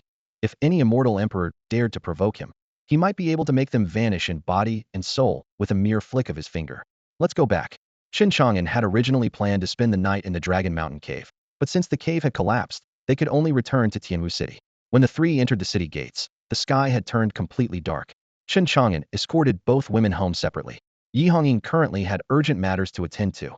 The guardian elders were all dispatched by the headquarters, and their soul lamps remained at headquarters.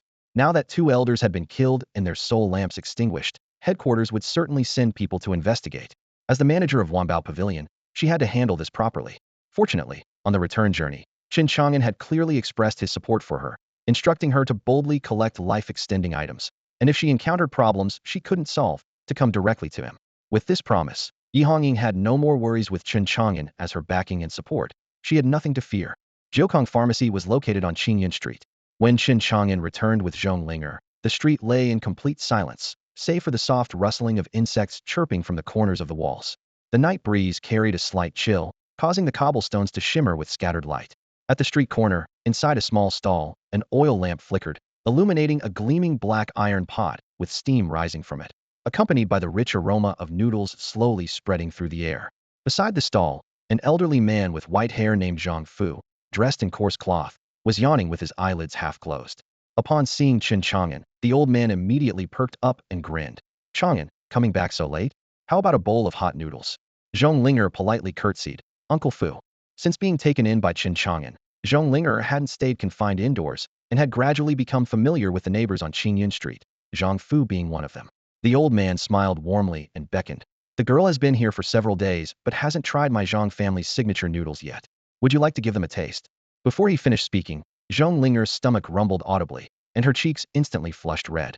Chen Chang'an ruffled her hair, feeling quite empty in his own stomach as well. Earlier that evening, in his rush to save Zhong Linger, he hadn't even touched the fish he had prepared, leaving him equally famished.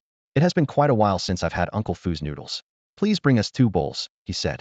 The two entered the stall and took their seats. Chen Chang'an casually brushed the thin layer of dust off a wooden stool and smiled as he reminisced to Zhong Linga. In the past, when DeFu, Lei Zi and I played until midnight and got terribly hungry, we'd come to Uncle Fu's place. 1 bowl of noodles would instantly revive us. You'll see how delicious they are in a moment. Zhong Linger nodded eagerly. Hearing the praise, Zhang Fu's wrinkles deepened with joy, though his movements of cooking noodles and preparing seasonings remained swift and skillful. I've been running this stall since I was young, and now I'm 62. Not just on Xinyan Street, but people from other neighborhoods also recognized the Zhang family noodle brand.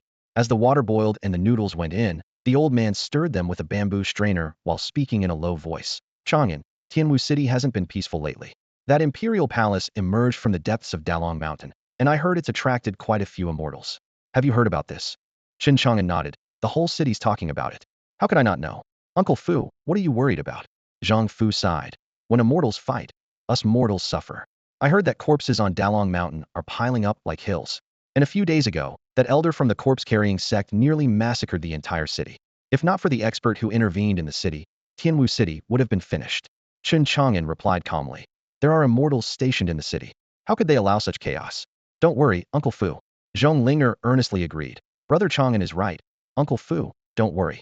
3 years of connection had given Chen Chang'an quite a sense of belonging to Tianwu City, and he naturally wouldn't stand by and watch the city be destroyed. Zhang Fu could only shake his head with a bitter smile, continuing to stir the noodles evenly. At this moment, the noodles were ready. Sprinkling them with chopped scallions, Zhang Fu served the bowls to Chen Chang'an and Zhong Linger.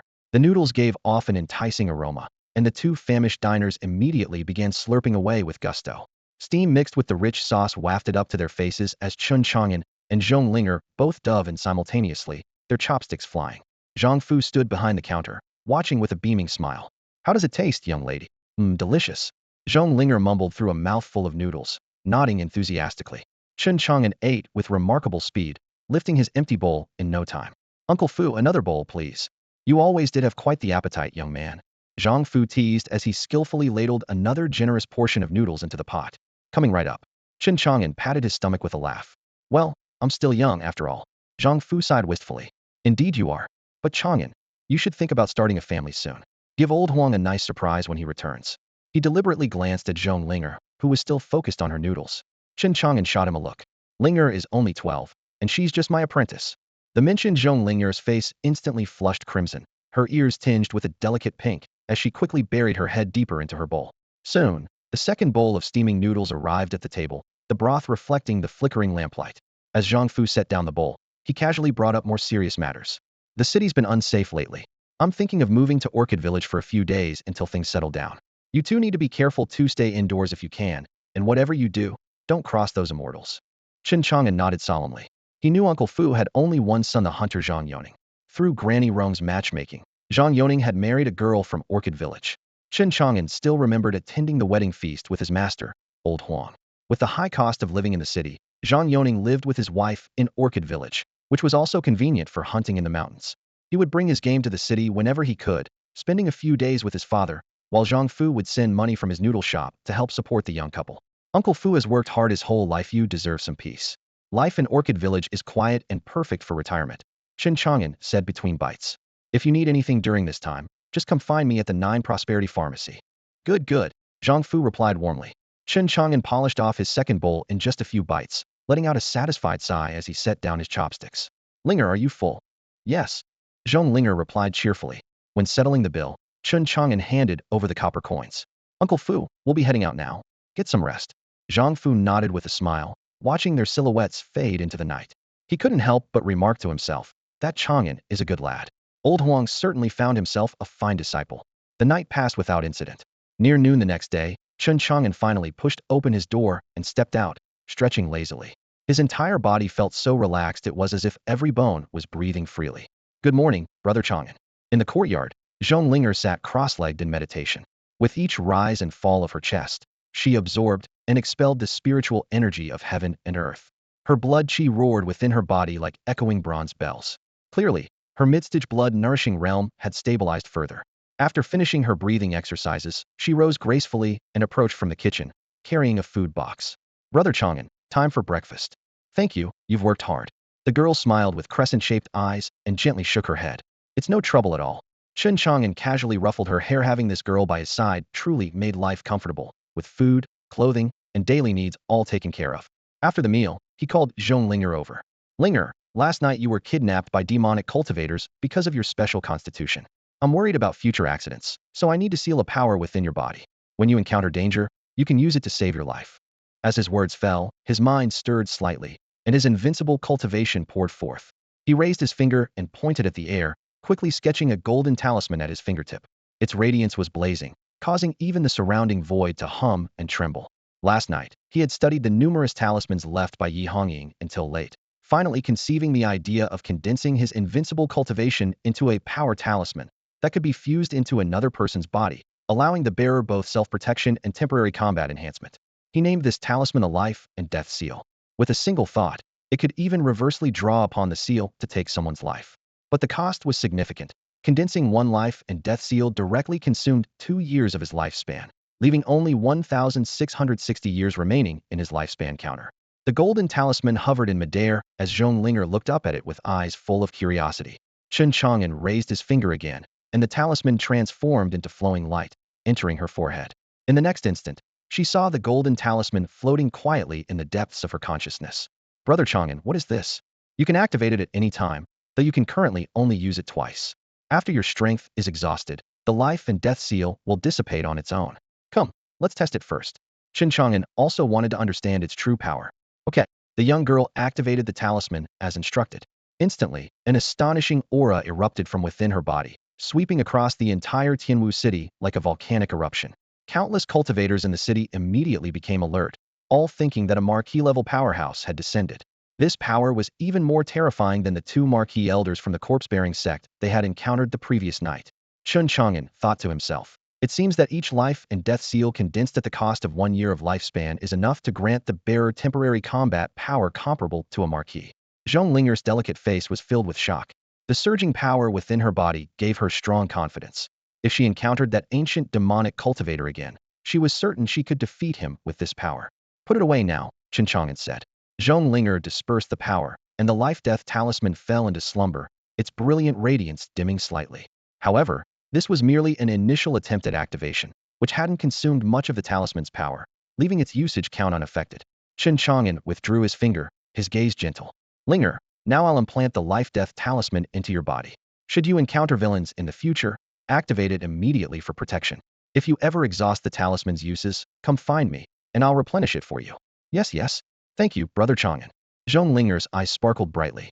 What she truly treasured wasn't the life-death talisman itself, but Chen Chang'an's undisguised care for her. That warm affection spread quietly through her heart like sunlight. Go cultivate now, Chen Chang'an said softly. Zhonglinger nodded obediently and resumed her cross-legged meditation. Alone in the quiet chamber, Chen Chang'an pondered silently. If he sacrificed 5 years, or even 10 years of his lifespan, what level of power could the life-death talisman reach? But currently, he only had 601,644 years remaining, which couldn't withstand reckless squandering. The opponents he'd encountered so far were merely spirit transformation realm nobles, and a single confrontation already cost him a year of life. Though it seemed modest, he couldn't afford repeated usage. Should he face even stronger cultivators in the future, the lifespan consumption would only be more staggering. Had to plan ahead. With this thought, he remembered Yi Hongying.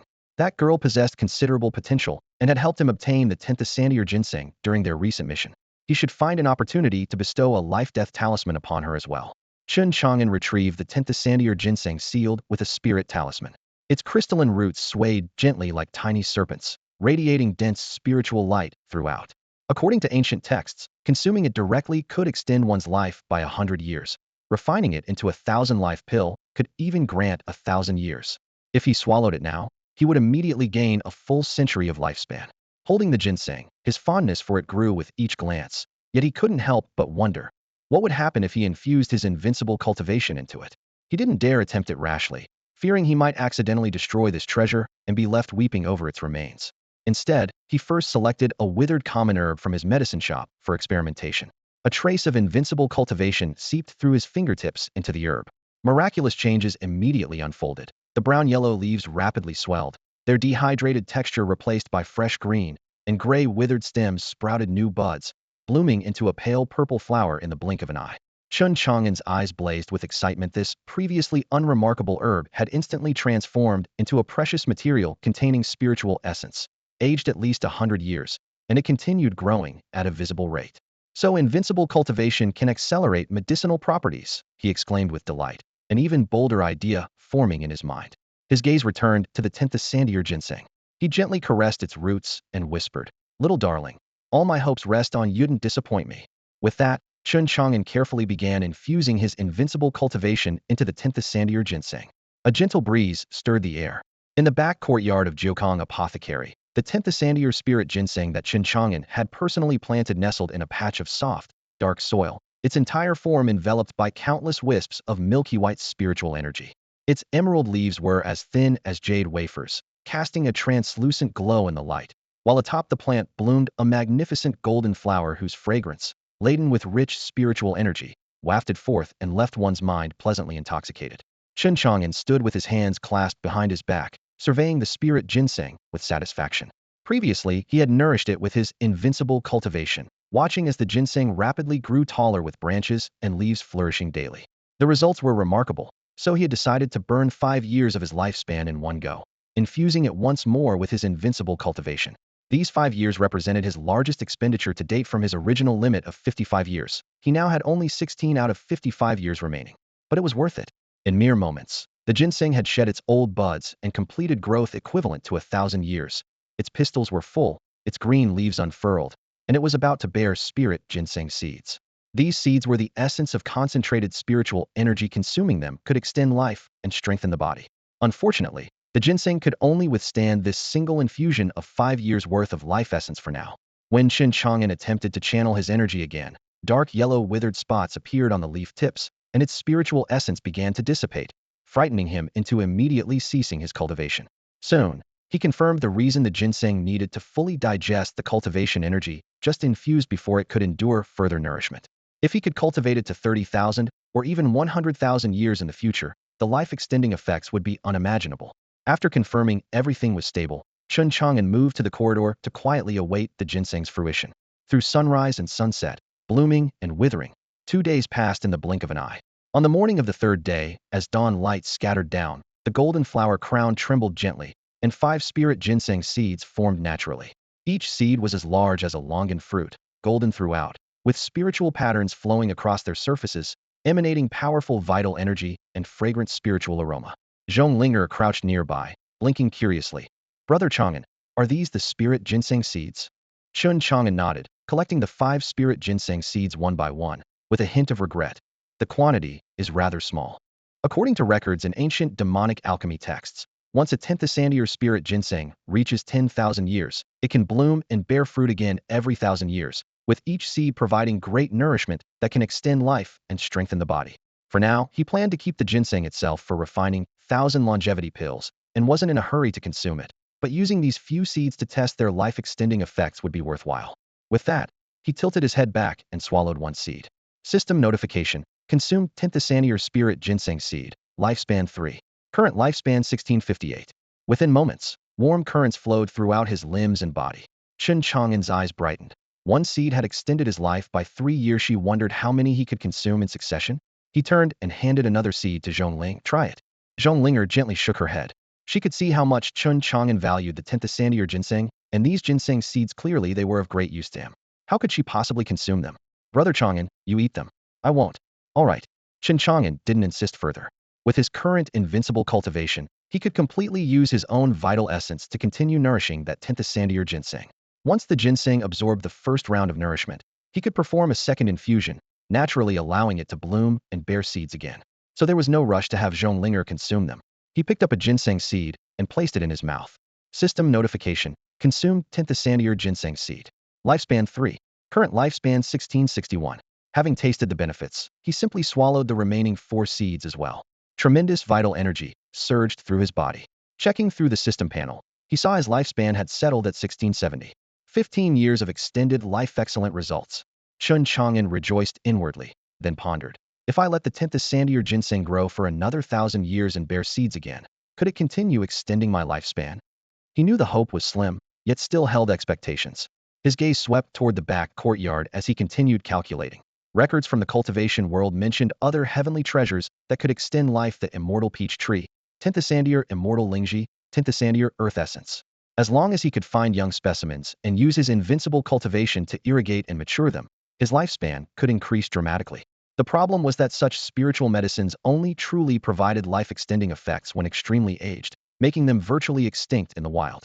While herbs of several hundred or even dozens of years were precious, they lacked life-extending properties, though they weren't entirely impossible to find. At this thought, he couldn't help but smile. This was a long-term plan. As long as he could first extend his lifespan to several hundred years, the pressure when using his invincible cultivation would greatly decrease. Unfortunately, the back courtyard of Jiukong Medicine Shop was too small, with limited open space. If he wanted to establish medicinal fields to cultivate these life-extending spiritual medicines, there simply wasn't enough room. It seemed he'd need to find time to expand the shop. Next door was Butcher Wang's meat shop. Perhaps he could acquire it. Linger, mind the shop for me. I'm going next door, Chen Chang'an said, stroking his chin. Zhong Linger nodded vigorously. Just as he pushed open the door and stepped out of the medicine shop, a young man in dark blue patterned enforcement guard uniform came striding toward him. Chang'an, the young man called out loudly, his face bearing a smile. Chen Chang'an was slightly startled. Lazy? What brings you here? The newcomer was Lin Lei, rugged features, dark skin, from the enforcement guards. His eyes were sharp and bright with a hint of authority, his tall frame approaching like a charging horse with imposing presence. Lin Lei raised his fist and lightly tapped Chen Chang'an's chest, grinning. I missed Yotsan. I come see my brother? His gaze swept past Chen Chang'an toward the medicine shop, eyebrows waggling. I heard from Granny Roan that Linger is helping you out now. How far have you two progressed? Linger is only 12 years old. Chen Chang'an gave him a look. You introduced her to Muhat. Does that make you a beast? Lin Lei chuckled. Child bride, understand? Chen Chang'an glanced at him coolly. Seems the enforcement guard officer is quite interested in child brides. I'll get you one when I have time. No, no, no. Lin Lei quickly waved his hands.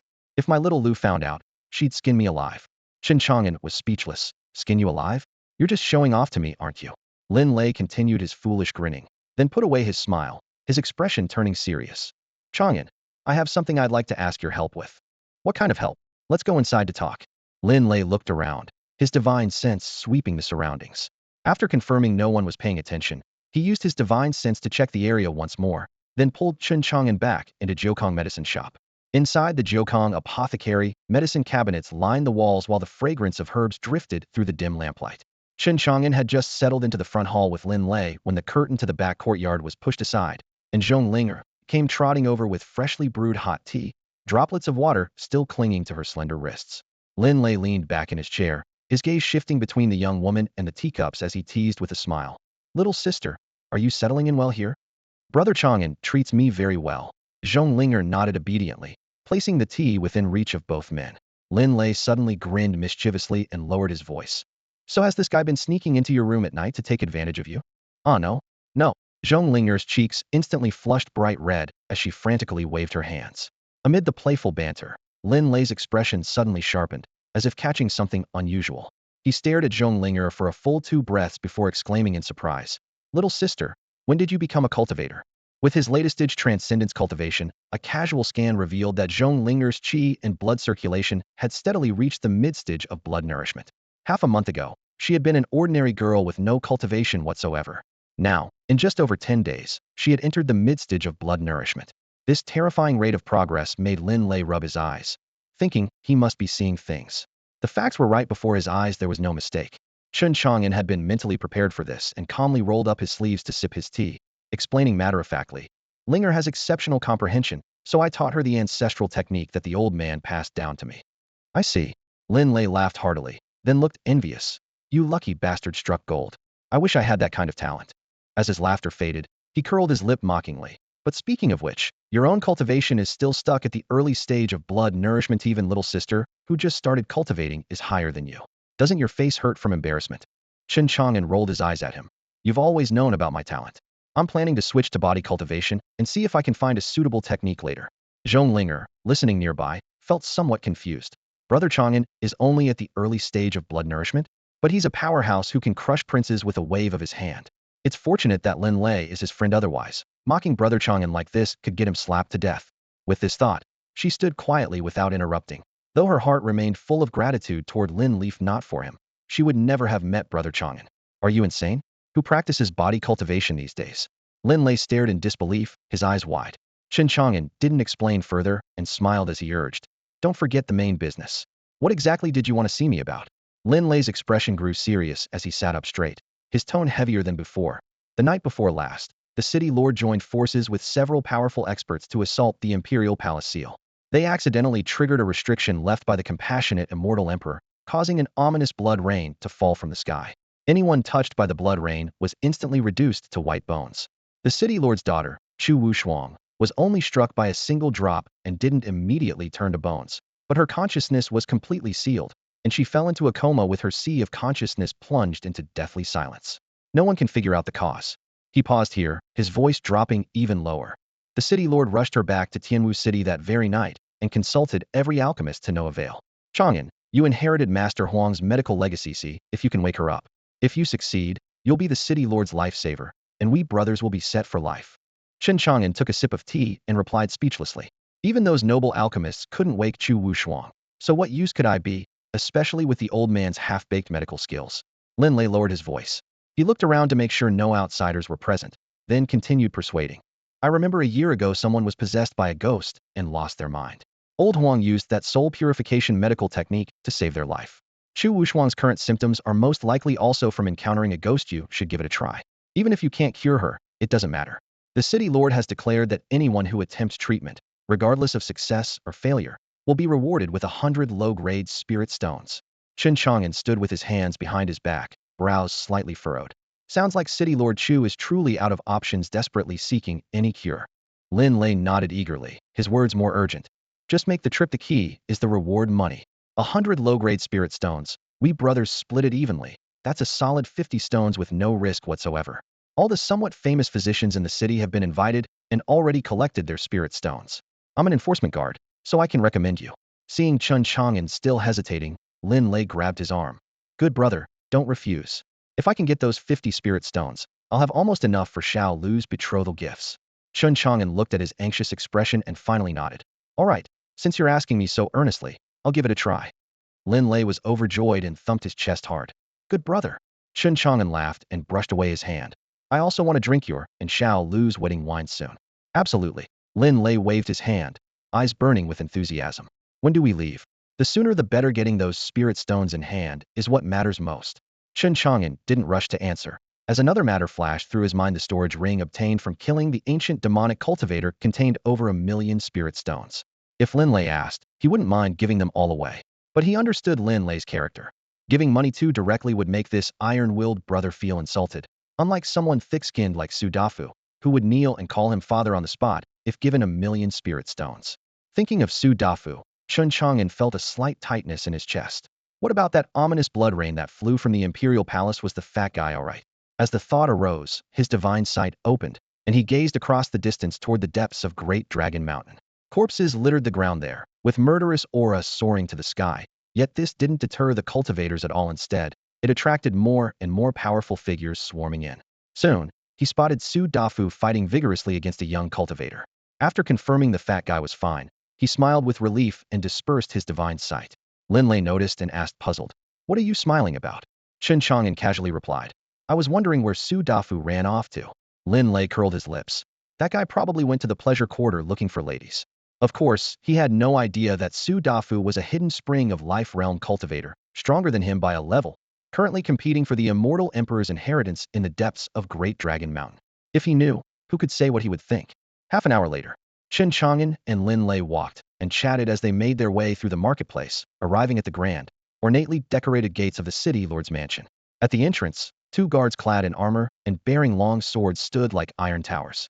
Lin Lei stepped forward with cupped hands, briefly explaining their purpose. The guards merely glanced at Chen Chang'an from the corner of their eyes before pushing open the side gate to signal passage. Lin Lei offered his thanks, and the two entered the compound. Following the winding cobblestone path, they passed artificial hills, ponds, pavilions, and covered walkways before finally reaching a magnificent hall. Inside, more than 10 physicians had already gathered. Chen Chang'an surveyed the room and noticed that most were elderly with white hair and clouded eyes, clearly renowned old doctors from Tianwu City. Not one appeared as young as himself. These physicians obviously didn't recognize Chen Chang'an either, and when their gazes fell upon him, their barely concealed contempt and disdain were unmistakable, clearly taking him for some young upstart drawn by the 100 spirit stones reward. Chen Chang'an asked quietly, "Lei, am I too young?" Lin Lei glanced at the elderly physicians in the hall, nodded but then consoled him. "They're old doctors. You're a young doctor, all doctors. That's what matters. Besides, you learned from Master Huang himself, so your medical skills are no worse than theirs." A year ago, Lin Lei had been ambushed by mountain bandits. Though he slaughtered them all, he was gravely wounded and near death.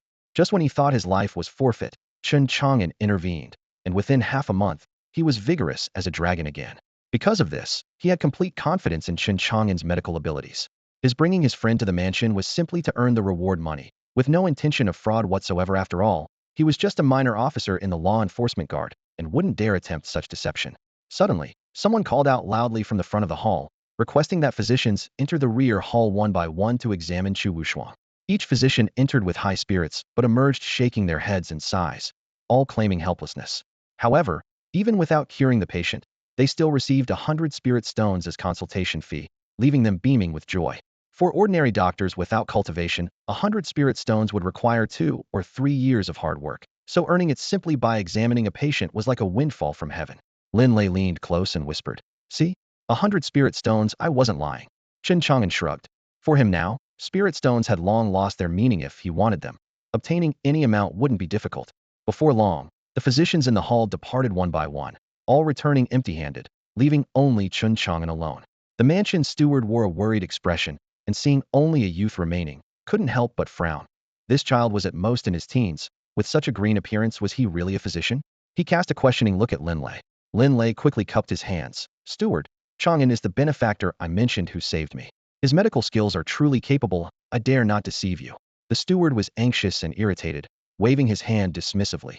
"Since you're here, go examine the young miss." He then led Chen Chang'an toward the rear hall.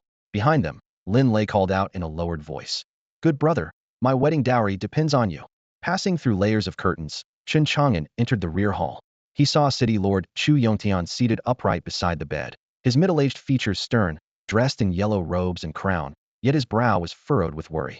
The steward stepped forward to report, "City Lord, this is the last physician."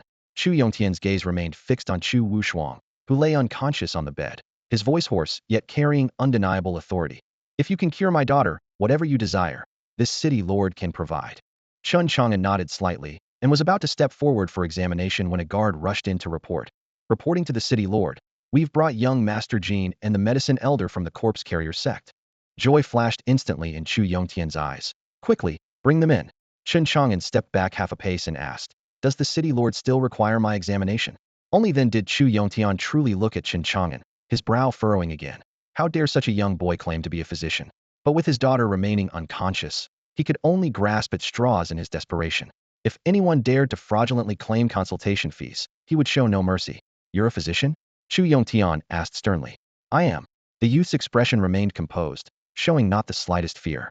Having once slain 2 spirit transformation kings of the corpse carrier sect at his peak, Chen Chang'an naturally felt no fear toward a mere city lord. Chu Yongtian pondered briefly, then stepped aside. "Since you're a physician, examine her." Chen Chang'an approached the bedside and saw the young woman lying quietly, eyes tightly closed, face pale, yet with traces of pain between her brows. He lifted her right hand, his fingertips gently touching her pulse point, condensing his invincible cultivation into fine threads that slowly explored along her meridians, conducting a careful examination of her body. Just as Chen Chang'an was examining Chu Wushuang's condition, 2 figures entered through the main hall's entrance. A young man in a golden embroidered robe stepped in with confident strides and extraordinary bearing. Following closely behind was a hunched, gray-robed elder whose presence was as imposing as towering mountains.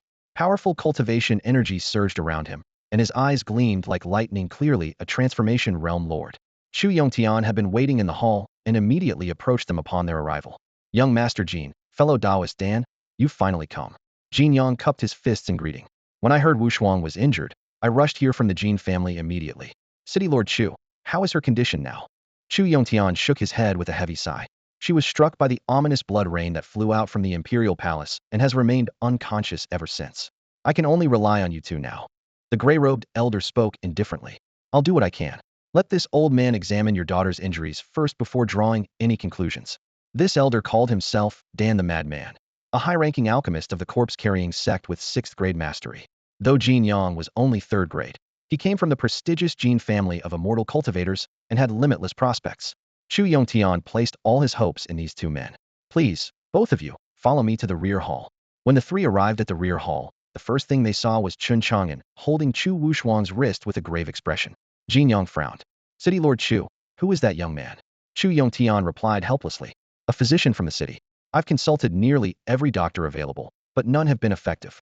Dan the Madman snorted softly. Fellow Taoist's deep concern for his beloved daughter is understandable, and seeking help desperately in illness is only natural. But how could a mere mortal physician treat the ominous blood rain from the imperial palace? Jin Yang was particularly displeased to see Chen Chang'an holding Chu Wushuang's hand. The Jin and Chu families had long been on good terms, and he had known Chu Wushuang since childhood. After the girl had grown into a beauty of outstanding appearance, Jin Yang had developed possessive feelings and had long wanted to marry her. He firmly believed that if he could save Chu Wushuang, he would surely win her favor. He pointed at Chen Chang'an with a cold tone. You have no business here. You can leave now. At this moment, Chen Chang'an had already completed his examination of Chu Wushuang's entire body using his invincible cultivation and divine sight. He discovered that the girl's consciousness was being wrapped and eroded by a mass of ominous blood energy that was rapidly devouring her life force. To save her, this blood energy had to be dispelled. He looked up at Jin Yang, then turned to Chu Yongtian. City Lord Chu, I've identified the cause of her condition. Do you still want treatment or not? Before Chu Yongtian could respond, Jin Yang interrupted coldly. A mere blood-nourishing stage fake cultivator like you dares to claim you can diagnose her condition? Stop making a fool of yourself here and get out. Dan the Madman's previously casual gaze suddenly fixed on Chen Chang'an. In the next moment, he clearly saw two blazing streams of blood light emanating from the young man's body. His pupils dilated instantly, filled with terror. It's the corpse bloodlight. Dan the Madman immediately recognized the crimson aura erupting from Chen Chang'an's body, and his heart sank like a stone. All disciples of the corpse-bearing sect cultivated the corpse immortal treasure technique, which contained a most ominous manifestation called corpse bloodlight. Anyone who dared kill a corpse-bearing sect cultivator would be marked by this light. With his centuries of experience, such brilliant and fierce corpse bloodlight meant that this seemingly unremarkable young man had claimed the lives of at least 2 fellow sect elders of princely rank. Recent news of consecutive deaths among the sect's princely elders had just reached the sect. Could the killer be this frail-looking youth before him?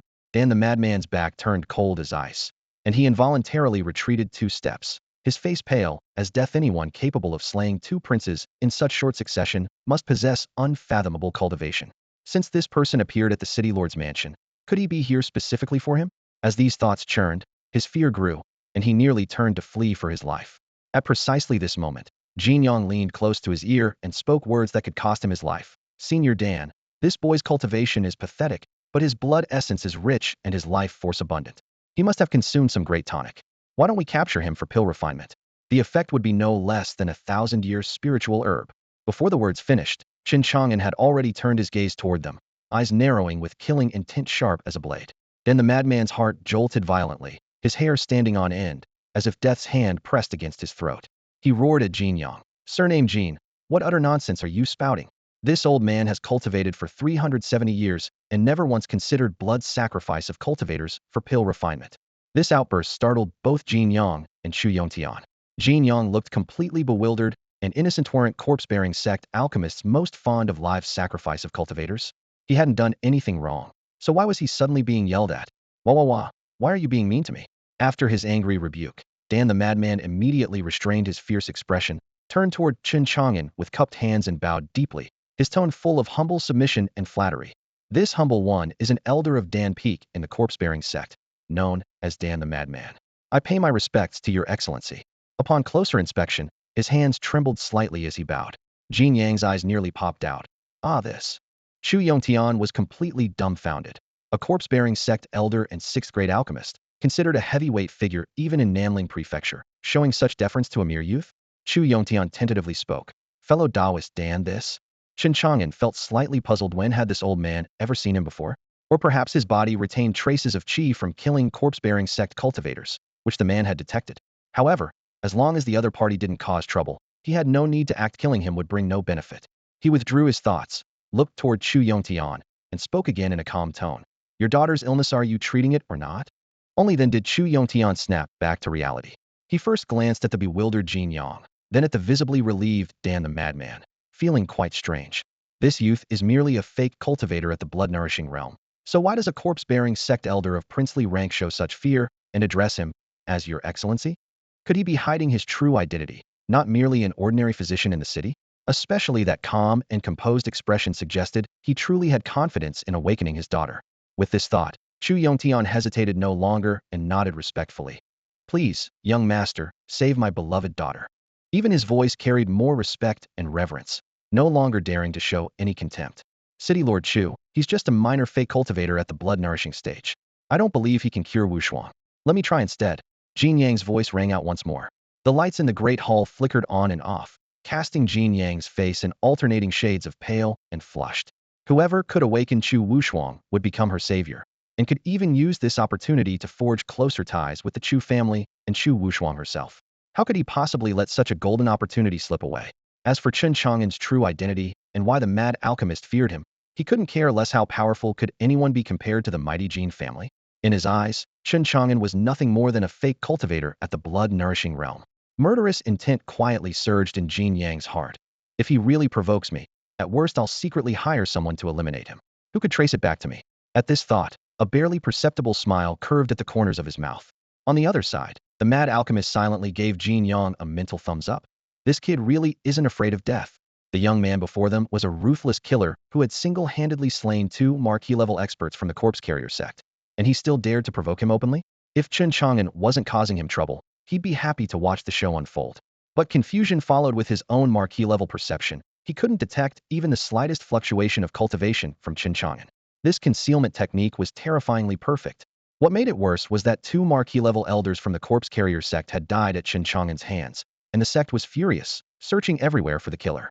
As soon as he could safely leave, he would send Chen Chang'an's information back to the sect, and then a supreme elder would personally come to claim his life. Thinking of this, the mad alchemist couldn't help but steal glances at Chen Chang'an. If Jin Yang continued to press aggressively, would this young man simply slap him to death with one palm? Chen Chang'an showed no sign of anger, merely lifting his eyes indifferently. Since you're so confident, go ahead and try. For him, resolving the ominous blood qi in Chu Wushuang's sea of consciousness required using his invincible cultivation. Though this time would consume very little lifespan, saving even a little was worthwhile. Frugality was always a virtue, even though his lifespan had already surged to 70 years. At least you know your place, kid. Jin Yang cast a haughty glance at Chen Chang'an and strode to the bedside in a few steps. The unconscious Chu Wushuang's face was deathly pale, yet still exquisite. Jin Yang's gaze swept from her delicate brows to her cherry lips, a flash of greedy heat quickly passing through his eyes. Once he saved her, he would be her savior, and making her his woman would be simple, wouldn't it? He reached out to grasp her jade-soft palm, the smooth sensation under his fingertips instantly heating his blood. If City Lord Chu, the mad alchemist, and Chen Chang'an weren't all present, he truly wanted to fondle her more. Suppressing his lewd thoughts, he sat upright with proper composure, his divine sense instantly sinking into Chu Wushuang's body, examining her carefully from bottom to top, focusing particularly on the depths of her sea of consciousness. Chu Yongtian watched him with hopeful anticipation. Time passed bit by bit, and Jin Yang's brow furrowed tighter and tighter. His confident assurance rapidly crumbled, replaced by complete bewilderment. An alchemist's divine sense was always more acute than that of cultivators of the same realm. Yet after thoroughly examining Chu Wushuang's entire body and searching her sea of consciousness no fewer than 10 times, he hadn't discovered even the slightest abnormality. In other words, he had found absolutely nothing. This result wasn't surprising. The reason Chen Chang'an could see the ominous blood qi shrouding Chu Wushuang's sea of consciousness was due to his invincible cultivation combined with enhanced divine sense and divine sight, a level far beyond what Jin Yang, a mere third-grade alchemist, could compare to. How is it, young Master Jin? Do you have confidence? Chu Yongtian beside him asked anxiously. Jin Yang didn't respond, once again using his spiritual power to examine Chu Wushuang's meridians and sea of consciousness. After a moment, he dejectedly lowered her cold, delicate hand, his brow filled with confusion and unwillingness. How is this possible? City Lord Chu, I still cannot determine the cause of Wushuang's coma. I'm at a loss for now. However, if you give me more time, perhaps. He changed his tone and pointed to the gray-robed elder beside him. Senior Dan is a 6th-grade alchemist. Perhaps he can find the cause. Chu Yongtian immediately turned his gaze to Dan the madman, full of hope, who knew the elder would wave his hands repeatedly. Fellow Taoist Chu, this gentleman just said he could cure your daughter. You should let him try. I wouldn't dare show off my meager skills before an expert here. Chu Yongtian had no choice but to turn around again, looking at Chen Chang'an with pleading and anxious eyes. Chen Chang'an remained calm.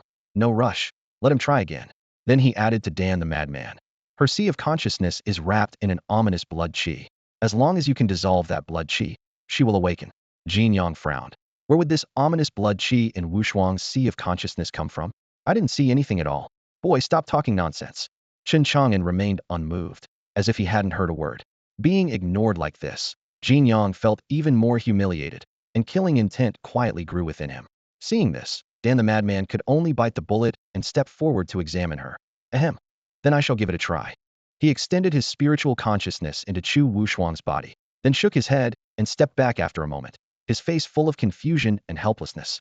Chu Yongtian urgently pressed, Fellow Taoist Dan, how? How is it? I'm completely at a loss. I truly cannot find the cause of her coma. It seems we must ask this gentleman to personally take action. Dan the madman smiled bitterly. Even he, a sixth-grade alchemist, was helpless. Chu Yongtian's face instantly turned pale. Then Dan the madman bowed to Chen Chang'an. Sir, this junior has not discovered the ominous blood qi wrapping her sea of consciousness that you mentioned. Chen Chang'an felt helpless and sighed, secretly thinking he had ultimately overestimated this person. Chu Yongtian had no choice but to look at Chen Chang'an with pleading eyes. Young master. Before the words left his mouth, his emotions were already fully displayed. Chen Chang'an responded indifferently. I'll do my best. If not for a friend's request, he originally wouldn't have bothered to interfere. Jin Yang snorted coldly. Even Senior Dan is helpless, and you think you can do it? This so-called ominous blood qi is clearly non-existent. How could a mere blood-nourishing stage fake cultivator cure Wushuang? Dan the madman observed silently. Having no relationship with Jin Yang, he naturally wouldn't remind this Jin family disciple that he was repeatedly dancing on the edge of life and death. Chen Chang'an had intended to ignore him, but being constantly chattered at by Jin Yang irritated him, so he simply looked up. If I cure her, you will kneel down, kowtow, admit your mistake, and apologize. Jin Yang smiled contemptuously. I am a disciple of the Jin family. You want me to kneel? You're not worthy. Chen Chang'an also smiled, though a flash of coldness appeared in his eyes. If he used his true cultivation to destroy the Jin family, even the Jin family patriarch would probably kneel and beg for mercy on the spot. Chu Yongtian sensed the tense atmosphere and quickly tried to mediate. Young Master Jin, please say no more and simply observe from the side. Jin Yang snorted coldly, forcibly suppressing his anger, but in his heart pushed his killing intent toward Chen Chang'an to the extreme. Chen Chang'an paid no attention. A few verbal exchanges weren't enough to trigger his killing intent. He grasped Chu Wushuang's wrist again, his spiritual power seeping into her sea of consciousness like silk threads, releasing just a trace of his invincible cultivation. In that instant, the ominous blood rain wrapping her sea of consciousness seemed to come alive, actually crumbling away in fear. Before Chen Chang'an could even act to dissolve it, the blood rain surged out wildly, condensing through her brow into a drop of brilliant crimson blood that floated before everyone's eyes. Whoosh! The bright red droplet emanated terrifying fluctuations, containing vast and vigorous life essence, heavy as 10,000 June, shocking everyone's hearts. Dan the madman exclaimed in disbelief. Such vast life essence, this seems to be a drop of longevity blood? Chen Chang'an was curious about what lifeblood actually was. Dan Fengzi stood nearby and respectfully answered upon hearing the question. Legend has it that in ancient times, there was a great demon lord who, after exhausting all the life-extending treasures in the world, still found his lifespan coming to an end. In desperation, he created an utterly depraved method called lifeblood refinement, specifically targeting cultivators with the most vigorous life essence to kill and refine their blood. The refined lifeblood could not only extend life, but had no upper limit. It could grant infinite longevity. At this point, Dan Fengzi's voice couldn't hide his terror. In the end, that demon lord used his vast lifespan to seize the Immortal Emperor's Tao fruit in one stroke. People called him the Lifeblood Demon Lord, and he was only half a step away from becoming a true Immortal Emperor. But this evil technique went against heavens. Well, how could cultivators across the realm stand by and watch? The entire cultivation world rose up against him and finally killed him. And since then, the lifeblood refinement method has been lost to history. He added with emotion. If one could possess an endless lifespan, even with mediocre talent, they could achieve Immortal Emperor status simply through the accumulation of time. After listening, Chen Chang'an's eyes suddenly brightened. Could such a miraculous method truly exist in this world? For him, nothing was more tempting than life extension. If he could obtain this secret technique, it would be equivalent to an endless supply of lifespan, and he would never again need to worry about consuming his life essence. He stared at Dan Fengzi and confirmed once more. So you're saying this drop of lifeblood truly has life-extending effects? Dan Fengzi nodded. Indeed. A supreme elder of our corpse-bearing sect once obtained a drop of lifeblood in a secret realm and forcibly extended his life by 300 years. Excellent. Just then, the crimson drop of lifeblood suddenly trembled and transformed into a streak of blood light shooting toward the outside of the great hall. Dan Fengzi was Preparetta flicked his hand and produced a milky white jade bottle. Jade light emerged and firmly captured the lifeblood within. He explained, "My lord, this substance must be sealed in special jade vessels. Otherwise the life essence will dissipate and greatly reduce its life-extending effects." Jin Yang, standing to the side, watched intently throughout, his heart burning with desire. If he could present this drop of lifeblood to the elders of his clan, the rewards would be unimaginable. Unfortunately, now that the lifeblood had fallen into Dan Fengzi's hands, he dared not snatch it from a king-level powerhouse and could only sigh inwardly. In contrast, Chu Yongtian wasn't captivated by the lifeblood. He was in his prime and more concerned about his daughter Chu Wushuang's condition. "Young master, is my daughter's unconsciousness related to this drop of lifeblood?" Chen Chang'an nodded. "Yes. But before I could neutralize it, it dispersed on its own." Chu Yongtian asked urgently.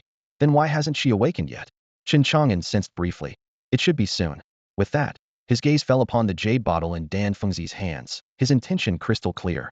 Dan Fengzi's heart tightened. This person could kill 2 king-level elders of the corpse-bearing sect with a single strike, meaning his cultivation was extremely high, which also meant his remaining lifespan was likely insufficient. If he insisted on keeping the lifeblood, he probably wouldn't leave the city lord's mansion alive. Weighing the pros and cons, he could only reluctantly offer up the jade bottle with both hands. Chen Chang'an accepted the jade bottle, gave Dan Fengzi an approving look for being sensible, then carefully tucked the item into his robes. At that moment, weak moaning came from the bed. Chu Wushuang's eyelashes fluttered lightly as she gradually awakened, somewhat confused about what had happened. Chu Yongtian was overjoyed. "Daughter, you're finally awake." On the bed, Chu Wushuang's eyelashes trembled slightly as she slowly opened her eyes. Her pale lips pressed together tightly, and her voice remained weak. "Father, weren't we at Dragon Mountain?" Chu Yongtian quickly grasped his daughter's cold hand and briefly explained. "You were struck by the blood rain in the mountains and collapsed on the spot. The culprit was a drop of life essence blood hidden within your body. Fortunately, this young master intervened and forcibly expelled that drop of life essence blood, allowing you to awaken." His gaze fell upon Chen Chang'an nearby. Chu Wushuang looked in that direction, and though her complexion was deathly pale, her eyes carried their usual cool composure. She solemnly nodded in gratitude. "Thank you, young master." Chen Chang'an waved his hand dismissively. It was merely a small effort. Not far away, Jin Yang watched with clenched teeth. By rights, he should have been the one receiving gratitude, but Chen Chang'an had stolen all the credit, leaving his heart burning with rage. Chu Yongtian stepped forward, his tone sincere and respectful. "Young master, you saved my daughter's life. What reward would you like?" "I will not be stingy." Chen Chang'an pondered briefly. "The usual payment in spirit stones will suffice. Additionally, I'd like to browse through the library in the city lord's mansion." "The library?" Chu Yongtian was momentarily stunned, not expecting such a modest request. As the city lord of Tianwu City, he possessed an extensive collection of books containing many secrets of the cultivation world, which could indeed enlighten newcomers. Even Chu Wushuang looked at Chen Chang'an with surprise. She supported herself against the bed frame to sit upright and earnestly added, "Young master, for saving my life, you may freely access our library. If you have any other needs, please speak freely, and father will certainly fulfill them." Chen Chang'an cupped his hands. "Since Miss Wushuang puts it that way, I'll mention one more matter. Does the city lord's mansion have longevity pills, longevity medicines, methods to extend life, or body cultivation techniques?" "Longevity pills, longevity medicines, life-extending methods, body cultivation techniques." Chu Wushuang and Chu Yongtian exchanged glances, both showing troubled expressions. Longevity pills and medicines were rare and hard to find. Life-extending methods were family inheritances not easily shared with outsiders. As for body cultivation techniques, they were rarely valued, and the mansion had no one collecting such methods. Chu Yongtian could only shake his head apologetically. "What you seek, I truly don't possess. Life-extending methods are clan secrets that cannot be shared with outsiders." "My apologies," Chu Wushuang added. "Do you have any other requests, young master?" Chen Chang'an waved his hand. "No need to trouble yourselves further. Just let me spend some time in the library. Oh, there's one small matter. Could you promote my friend Lin Lei from the enforcement guard? He's the one who brought me to treat your daughter." "Lin Lei? Very well, I'll remember that name." Chu Yongtian mentally noted it. Without Lin Lei bringing Chen Chang'an, who knows when his daughter would have awakened must reward him handsomely later. More importantly, this young man, despite only being at the early blood-nourishing stage, remained composed before nobility, suggesting an extraordinary background. He planned to inquire about this with his alchemist friend later. At this moment, the mad alchemist cupped his hands in farewell.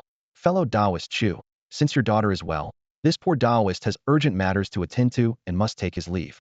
He then bowed deeply to Chen Chang'an. Sir, I'll be going now. Though outwardly calm, he was anxious inside, fearing Chen Chang'an might change his mind. Fortunately, the latter merely nodded lightly without stopping him.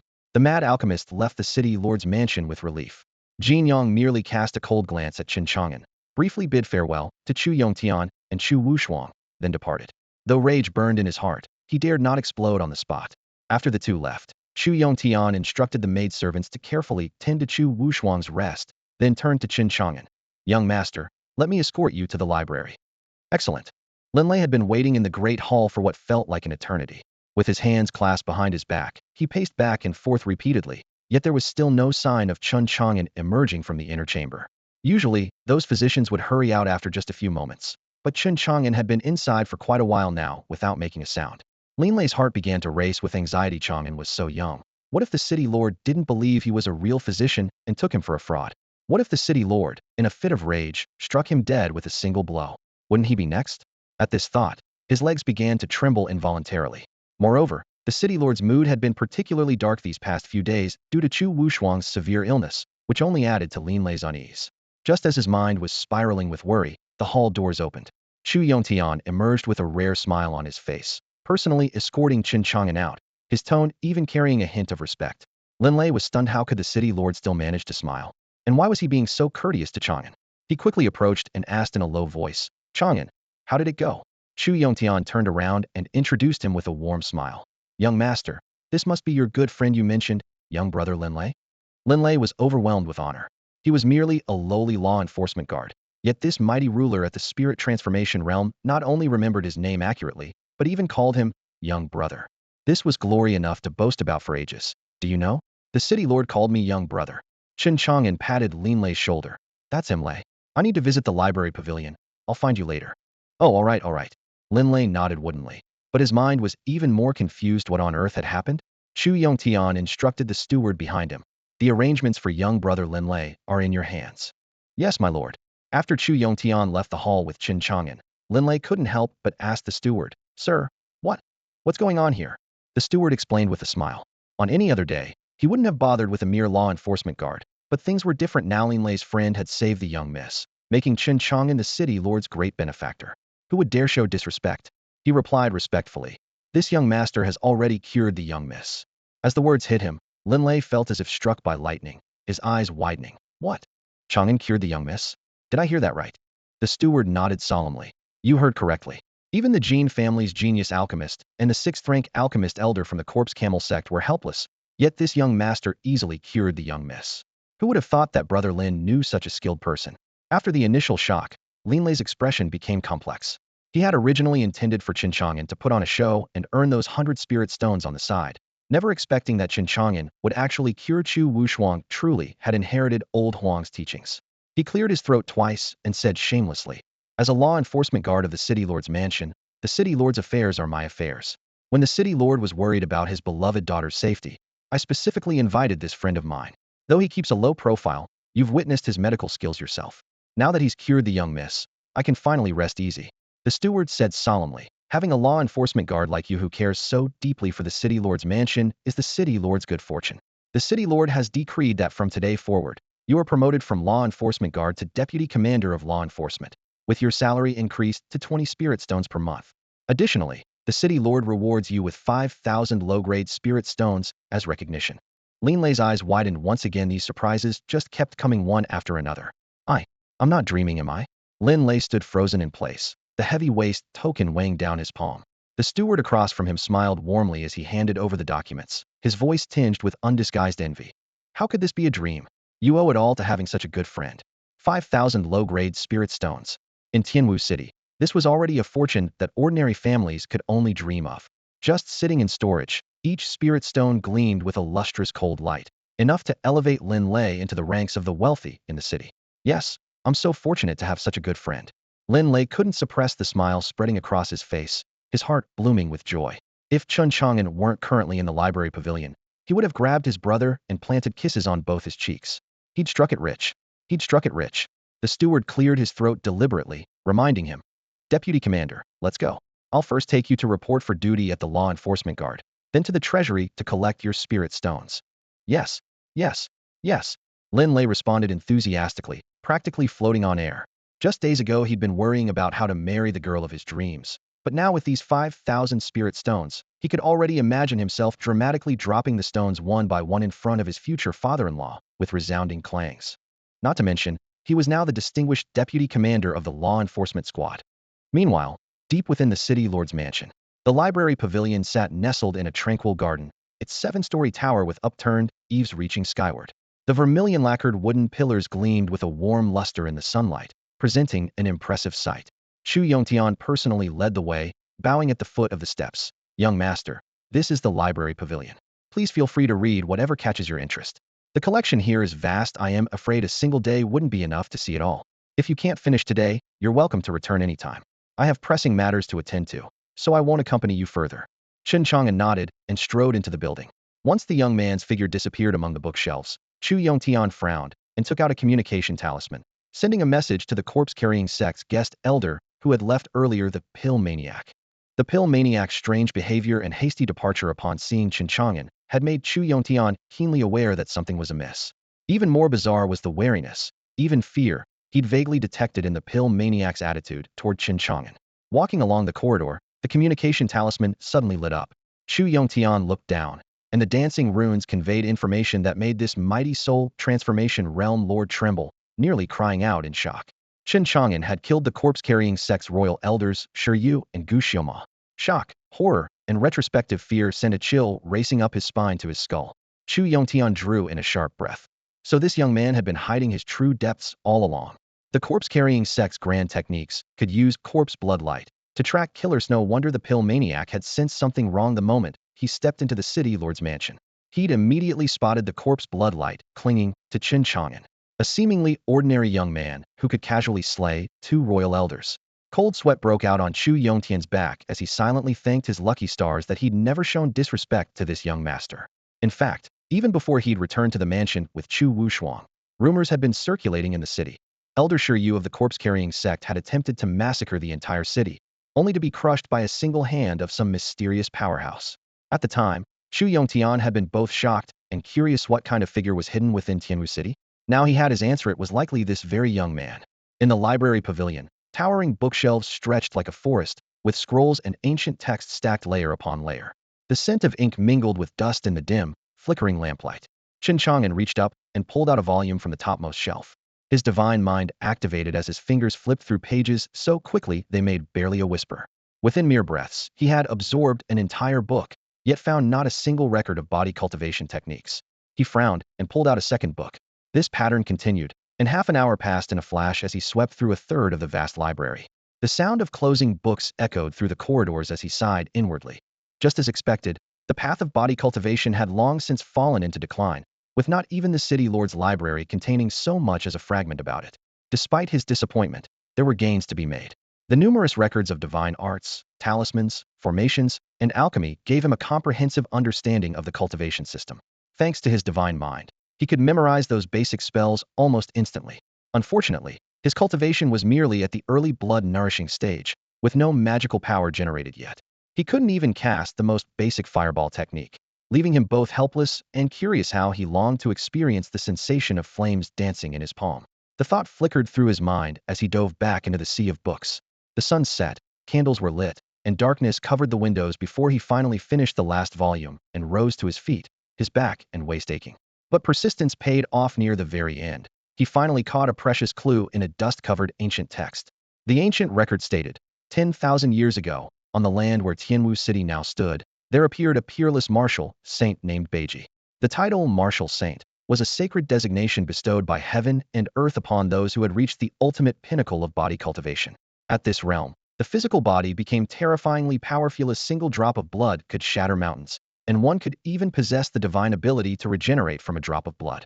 Legend had it that before Beiji's passing, he hid his martial saint tomb somewhere in this region. where those with destiny could obtain his inheritance and soar to great heights. Throughout countless ages, people searched in vain, with only scattered traces of the martial saint's tomb remaining in ancient texts. If I could find Beiji's tomb, perhaps I could obtain ancient body cultivation methods, Chen Chang'an calculated silently. He lacked talent for immortal cultivation, yet already possessed 999 billion years of invincible cultivation, with his realm solidified to the extreme and no room for breakthrough. Therefore, he could neither practice spells nor extend his lifespan further. Now he could only place his hopes on the path of body cultivation. If even this road were cut off, he would truly reach his end. With this thought, he decided to return and find Yihaning to see if she possessed more clues about the martial saint's tomb. As he pushed open the heavy wooden door and stepped out of the library pavilion, Lin Lei came into view, waiting by the entrance. The young man wore an immaculate Qilin robe, his spirits high. Lei, what are you doing here? Chen Chang'an raised his hand in greeting. Chang'an, are you crazy? You cured Chu Wushuang. That's an enormous achievement. How could you make such a modest request? What's so interesting about the books in that library? When Lin Lei saw Chen Chang'an emerge, he began lecturing him with the frustration of someone watching iron refuse to become steel. Chen Chang'an couldn't be bothered to waste words and simply gave him a casual once-over, raising an eyebrow with a smile. Looking pretty sharp, pleased by the compliment, Lin Lei immediately puffed out his chest and pointed to his black armor with golden patterns. Sharp, right? This is the uniform only the chief and deputy chief of the city lord's enforcement guards can wear. Thanks to you curing the young miss, I got to ride your coattails. Now when I walk down the street, everyone bows and scrapes to me. Even the head commander, who never used to give me a second glance, greets me with smiles now. He continued with deep emotion. This is what status brings you. Chang'an, you're like my lucky star. Without you, I wouldn't have dared dream of this day, even in my sleep. Come here. Let your brother give you a hug. Chen Chang'an pushed him away with obvious disgust. Stay away from me. I don't swing that way. Haha. Lin Lei rubbed his hands together and lowered his voice again. Besides the deputy chief position, the city lord also rewarded me with 5,000 low-grade spirit stones. This is all thanks to you, so I'm planning to give them all to you. As he spoke, he pulled out 5 spirit notes, each worth 1,000 low-grade spirit stones, and held them out to Chen Chang'an. Chen Chang'an waved them away. Don't you want to get married? Keep them for yourself. Lin Lei's eyes widened. What about you? I have enough spirit stones. 5,000 spirit stones, and you really don't want them? Lin Lei stared at him like he was looking at an idiot. Chen Chang'an didn't explain. He simply removed an utterly ordinary storage ring and casually tossed it to Lin Lei. Take a look and see what real wealth is. As your friend, I have an obligation to help broaden your country bumpkin horizons. 5,000 spirit stones isn't wealth? Lin Lei scoffed, but his divine sense still probed into the ring.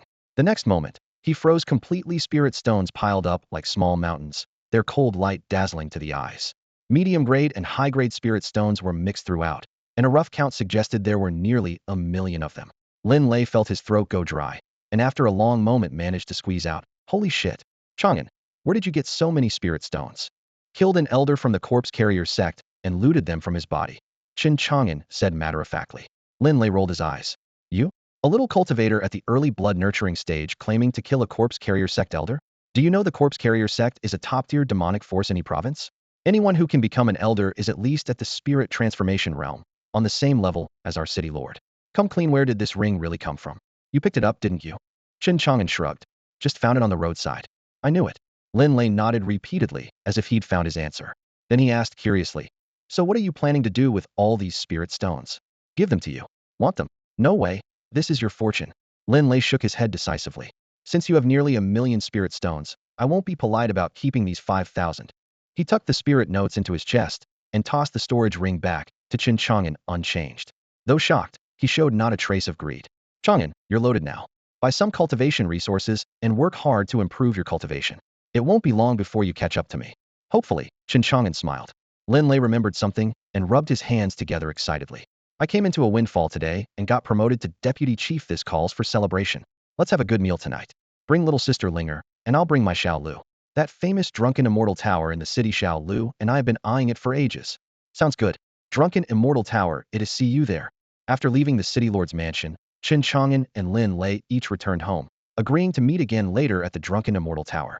Meanwhile, Chu Yongtian never appeared again to meet with Chen Chang'an, only watching the two depart from the shadows. Only after his subordinates presented all the information they had gathered did he withdraw his gaze. The owner of Jiukong Medicine Shop on Qingyun Street in the South District only appeared in Tianwu City 3 years ago, as an old man surnamed Huang as his master. Beyond that, no other background. His subordinates' words secretly surprised Chu Yongtian. So Tianwu City actually harbored such a powerful expert who kept such a low profile. Just as thoughts of forming an alliance emerged, he remembered the corpse carrier sect. Chen Chang'an had killed 2 marquee-level elders of the corpse carrier sect in one strike. This blood debt would be settled sooner or later.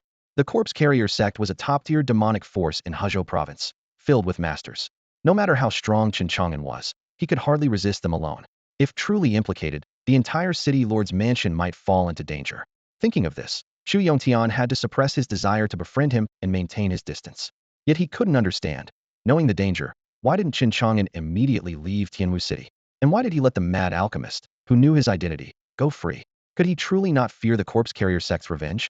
After pondering briefly, Chu Yongtian shook his head. No matter how strong, one couldn't be stronger than an entire top-tier demonic force. Since he couldn't help, it was better to stay out of it. He looked up toward Dragon Mountain. The Imperial Palace's seal was unbreakable. Even the combined efforts of many experts had returned empty-handed. Could it be that they truly had to wait for those top-tier immortal sects to arrive before having a chance to break the seal? If so, Tianwu City probably wouldn't get even the slightest benefit. Thinking that the Imperial Palace was right next to his territory, yet might slip through his fingers like water through a basket, he felt quite unwilling. He also remembered his daughter's recovery situation.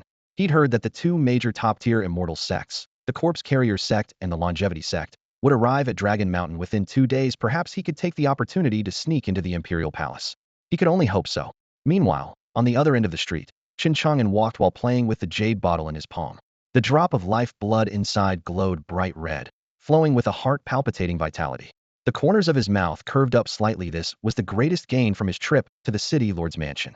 The mad alchemist said someone in their corpse carrier sect used 1 drop of life blood to extend their life by 300 years. Chen Chang'an calculated silently.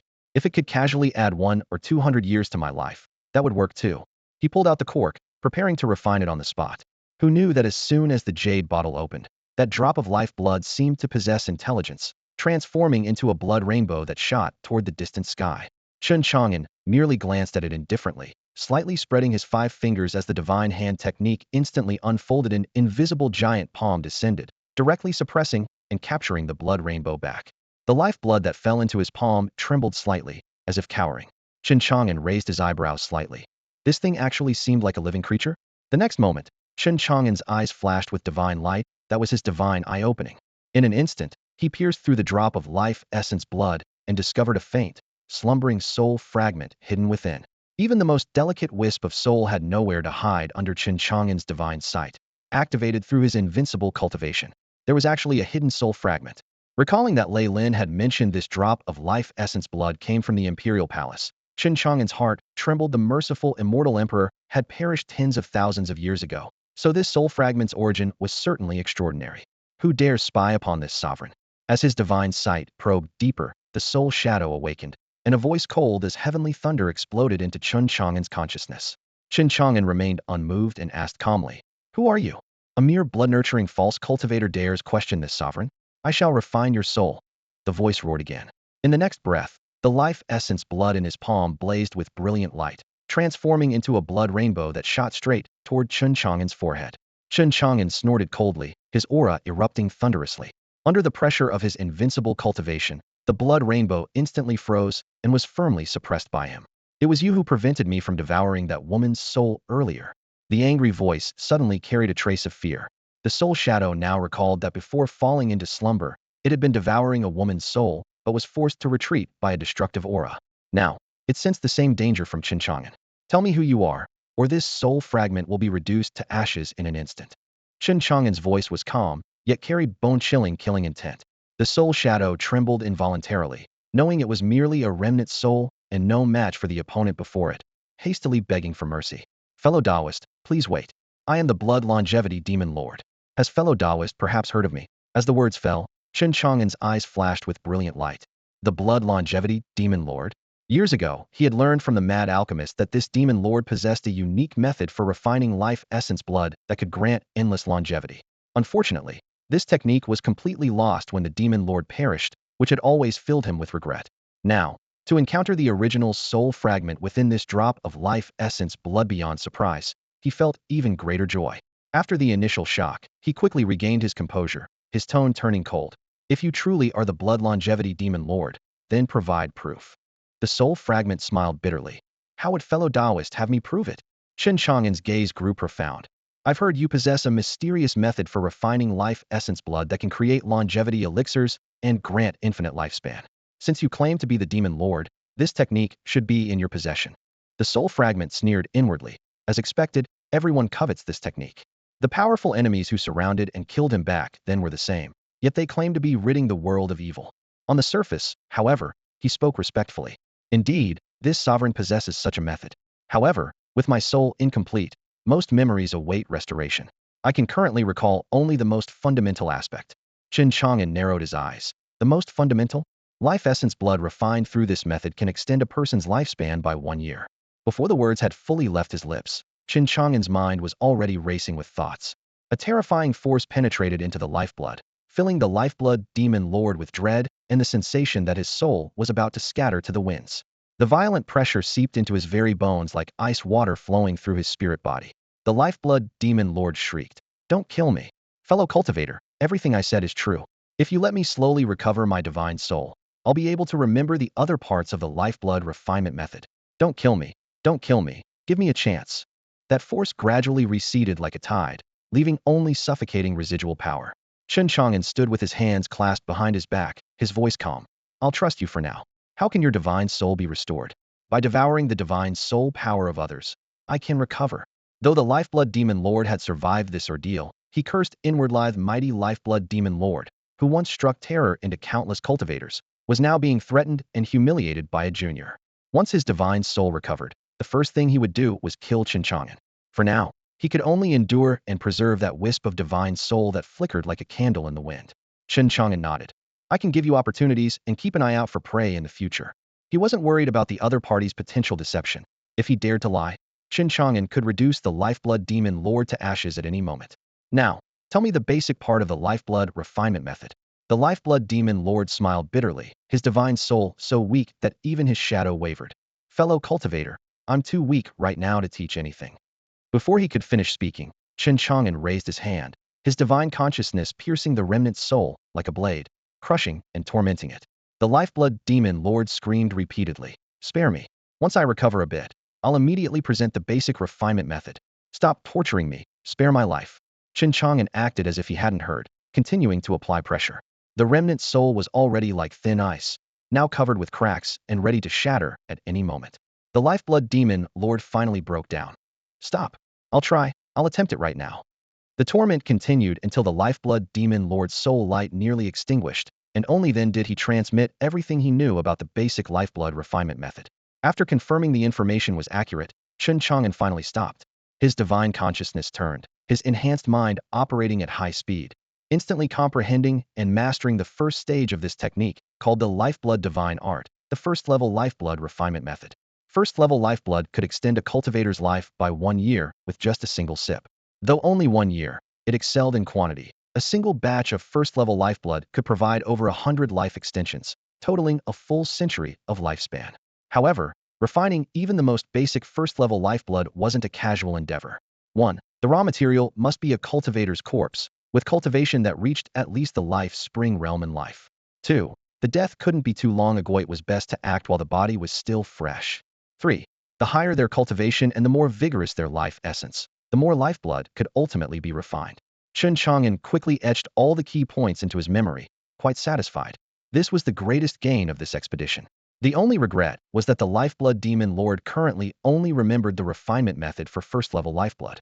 The blood longevity demon lord spoke cautiously with a trembling voice. "Fellow cultivator, how well have you grasped the blood longevity divine art? I haven't deceived you." His voice carried a hint of tremor, knew all too well the complexity of the blood longevity divine art. To refine even a first-grade drop of longevity blood, one must first thoroughly comprehend hundreds of obscure and difficult formulas, then use blood sacrifice methods to seize others' life essence. For that single drop of first-grade longevity blood, he had spent decades and tested on foundation establishment realm cultivators over 100 times before barely succeeding. In such a short time, the blood longevity demon lord absolutely refused to believe that Chen Chang'an had already mastered its secrets. He was more worried that the other party couldn't understand the technique and would mistake him for playing tricks, then inflict more torment upon his remnant soul. Chen Chang'an's expression remained unchanged as he replied indifferently, "I've already mastered it. Fellow cultivator has mastered it?" The blood longevity demon lord looked utterly skeptical. Chen Chang'an couldn't be bothered to explain, his gaze calm. What grade is the longevity blood you're currently hiding in? The blood longevity demon lord lowered his head in thought and answered honestly. It seems to be a 7th grade drop of longevity blood, originally capable of extending life by 3,000 years. But it's been too long, and most of the life essence has dissipated. I'm afraid it can only extend life by a few decades now. If I refine this drop of longevity blood, will it affect your remnant soul? Chen Chang'an continued asking. No effect. The blood longevity demon lord shook his head, his voice dropping a few notches. Fellow cultivator, need only find me another object to attach my soul to. Chen Chang'an casually pulled out a low-grade spirit stone. The blood longevity demon lord looked at the dull gray stone, his temple twitching. Fellow cultivator, it would be best to give me a soul-nourishing object for attachment. As long as it can hold a soul, stop your whining. Chen Chang'an cut him off with one sentence. The blood longevity demon lord's chest surged with rage, but he dared not show the slightest bit. His life was now entirely in the other's hands. He could only sigh deeply and resignedly separate from the longevity blood, transforming into a dim soul shadow and drilling into that unremarkable low-grade spirit stone. Chen Chang'an tossed the spirit stone into an isolated corner of his storage ring, then once again fixed his gaze on the blood drop floating in the air. The crimson jade-like liquid rotated slightly under spiritual power's guidance. He narrowed his eyes, raised his hand to draw it over, swallowed it in one gulp, and immediately circulated his cultivation method to refine it. In an instant, a crisp system notification rang in his mind. System notification: consumed 1 drop of longevity blood, lifespan 12. Current lifespan 1685. His lifespan finally approached the 100-year mark, and Chen Chang'an was in excellent spirits. Unfortunately, this 7th grade longevity blood had been stored too long and only retained a mere 12 years of effect. Fortunately, the blood longevity demon lord himself still had utility value. As long as he helped the other party recover some of his soul, he could learn more advanced refinement methods from him. Only then, by refining truly intact, higher-level longevity blood, would his lifespan be genuinely extended. Thinking of this, Chen Chang'an nodded secretly. This was a sustainable development project that deserved serious attention. At the drunken Immortal Tavern, the setting sun filtered through the carved wooden lattice windows, casting golden light on the vermilion lacquered signboard. As Chen Chang'an entered the tavern with Zhong Linger, Lin Lei's cheerful voice boomed from the 2nd floor. Chang'an, little sister Linger, over here. He stood by the railing, waving enthusiastically with his eyes curved into crescents from his broad smile. Chen Chang'an led Linger up the wooden staircase, their footsteps creaking on each step. At a table by the window on the 2nd floor sat a delicate young woman about Lin Lei's age. Her slender figure was gracefully draped in a tender green dress, her fair skin glowing, and her eyes sparkled with warmth. This was Han Xiaolu, the woman Lin Lei thought about day and night. Zhong Linger politely curtsied, Sister Xiaolu. Han Xiaolu responded with a gentle smile. Chang'an, it's been so long. Linger, how are you settling in at the Jiukong medicine shop? Very well, Linger replied sweetly. Lin Lei enthusiastically gestured for them to sit. Come, sit down. Thanks to Chang'an today, I've made a fortune. Little sister Linger, order whatever you want and you dare save me money. Chen Chang'an grinned mischievously. Linger, Lei rarely shows such generosity. Order plenty and really fleece him good. Zhong Linger nodded vigorously. Soon, aromatic delicacies filled the round table. Crispy spirit fish, salt and pepper spirit crab, fire cloud spirit chicken. Steam rose from the dishes while wine fragrance filled the air. During the meal, Chen Chang'an could clearly see the intimacy between Lin Lei and Han Xiaolu practically overflowing from their wine cups, the sickly sweet scent of romance permeating the air enough to make bystanders roll their eyes. Lin Lei raised his cup and changed the subject. Chang'an, I really must thank you properly this time. Xiaolu's father is one of the city's wealthy merchants who always looked down on me as a poor nobody. But now, thanks to your blessing, you cured the city lord's daughter. I became deputy commander of the enforcement guard and earned 5,000 spirit stones. Hee. Now the old man has no reason to object. Xiaolu and I have discussed it. Tomorrow we'll visit her family to negotiate the betrothal gifts and wedding arrangements. After we marry, we'll have several chubby sons. Speaking of the future, his eyes shone with brilliance. Han Xiaolu smiled at the corners of her mouth, gazing adoringly at Lin Lei, her pupils filled with his reflection. Chen Chang'an clinked glasses with him. Just remember to invite me to the wedding feast so I can give you a proper gift. Absolutely. Lin Lei agreed heartily. Hearing words like betrothal gifts and wedding, Zhong Linger's small face flushed pink, her bright eyes sparkling with anticipation for the upcoming festivities. Come, drink up. Lin Lei drained his cup in one gulp. Just as the harmonious atmosphere reached its peak, sudden killing intent erupted silently. A cold gleam flashed outside. Sword light vanished in an instant as a blue flying sword burst through the window, aimed directly at Chen Chang'an's forehead. Lin Lei, at the late Foundation establishment stage, was first to sense the sharp aura. His expression changed drastically. Chang'an, watch out. Without hesitation, he reached out to grab it. The blade's edge sliced through, blood spurting as his palm was torn open, crimson flowing freely. The flying sword's momentum was terrifying. Just one touch forced him to release it as it continued straight toward Chen Chang'an. However, in the next instant, the blue flying sword that should have pierced through flesh suddenly seemed to lose its spiritual power, clattering to the floor with a metallic ring, its blade trembling motionlessly. Lin Lei looked utterly bewildered, unable to comprehend what had happened. Chen Chang'an stared at the fallen sword, his eyes narrowing slightly. It seems someone wants me dead. Lin Lei frowned. You're just an ordinary physician who would want to kill you? Chen Chang'an shrugged. I've always kept to myself. How would I know who wants to make a move against me? Lin Lei picked up the flying sword, examining it carefully, his expression growing increasingly grave. A third-grade magical treasure.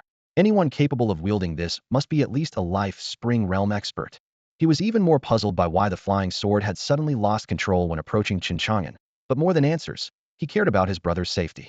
Someone wanted to kill him. Chen Chang'an's eyes blazed with divine light as he activated his mystical sight, spotting the assassin hidden not far from the drunken immortal tower.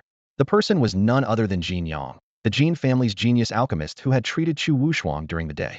Reflecting on today's healing process, Chen Chang'an believed he hadn't offended this man, and the only possible trigger could be that drop of life essence blood. He pondered silently. Lin Lei clutched his still bleeding sword wound, his eyes filled with panic and fury. He couldn't fathom who would want to assassinate Chen Chang'an. His appetite completely gone, he immediately pulled out a communication talisman. I'm now the deputy commander of the law enforcement guard, with authority to mobilize forces. I want to seal off the area around the drunken immortal tower and capture that assassin. Chen Chang'an patted his shoulder, his smile unable to hide his sharp edge. Lei, don't rush. Since I'm not dead, that person has likely retreated knowing the difficulty. Besides, you've just been promoted. It's better to keep a low profile. Lin Lei still felt shaken if not for the flying sword mysteriously stopping. He would have watched his longtime friend die before his eyes. Nearby, Han Xiaolu, witnessing such a scene for the first time, turned pale as a sheet, her fingers tightly gripping the corners of her clothes. Zhong Linger blinked and looked around, whispering, who dares assassinate my brother Chang'an? He can crush even princes and nobles with one slap. In her view, Chen Chang'an's power was unquestionable. Chen Chang'an once again stopped Lin Lei. There's really no need to seal the area. Don't worry.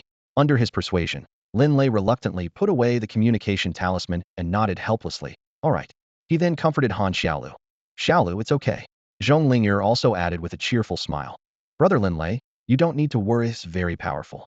Lin Lei agreed, but then said seriously, Chang'an, you're wealthy now, and my cultivation is weak. I can't always protect you.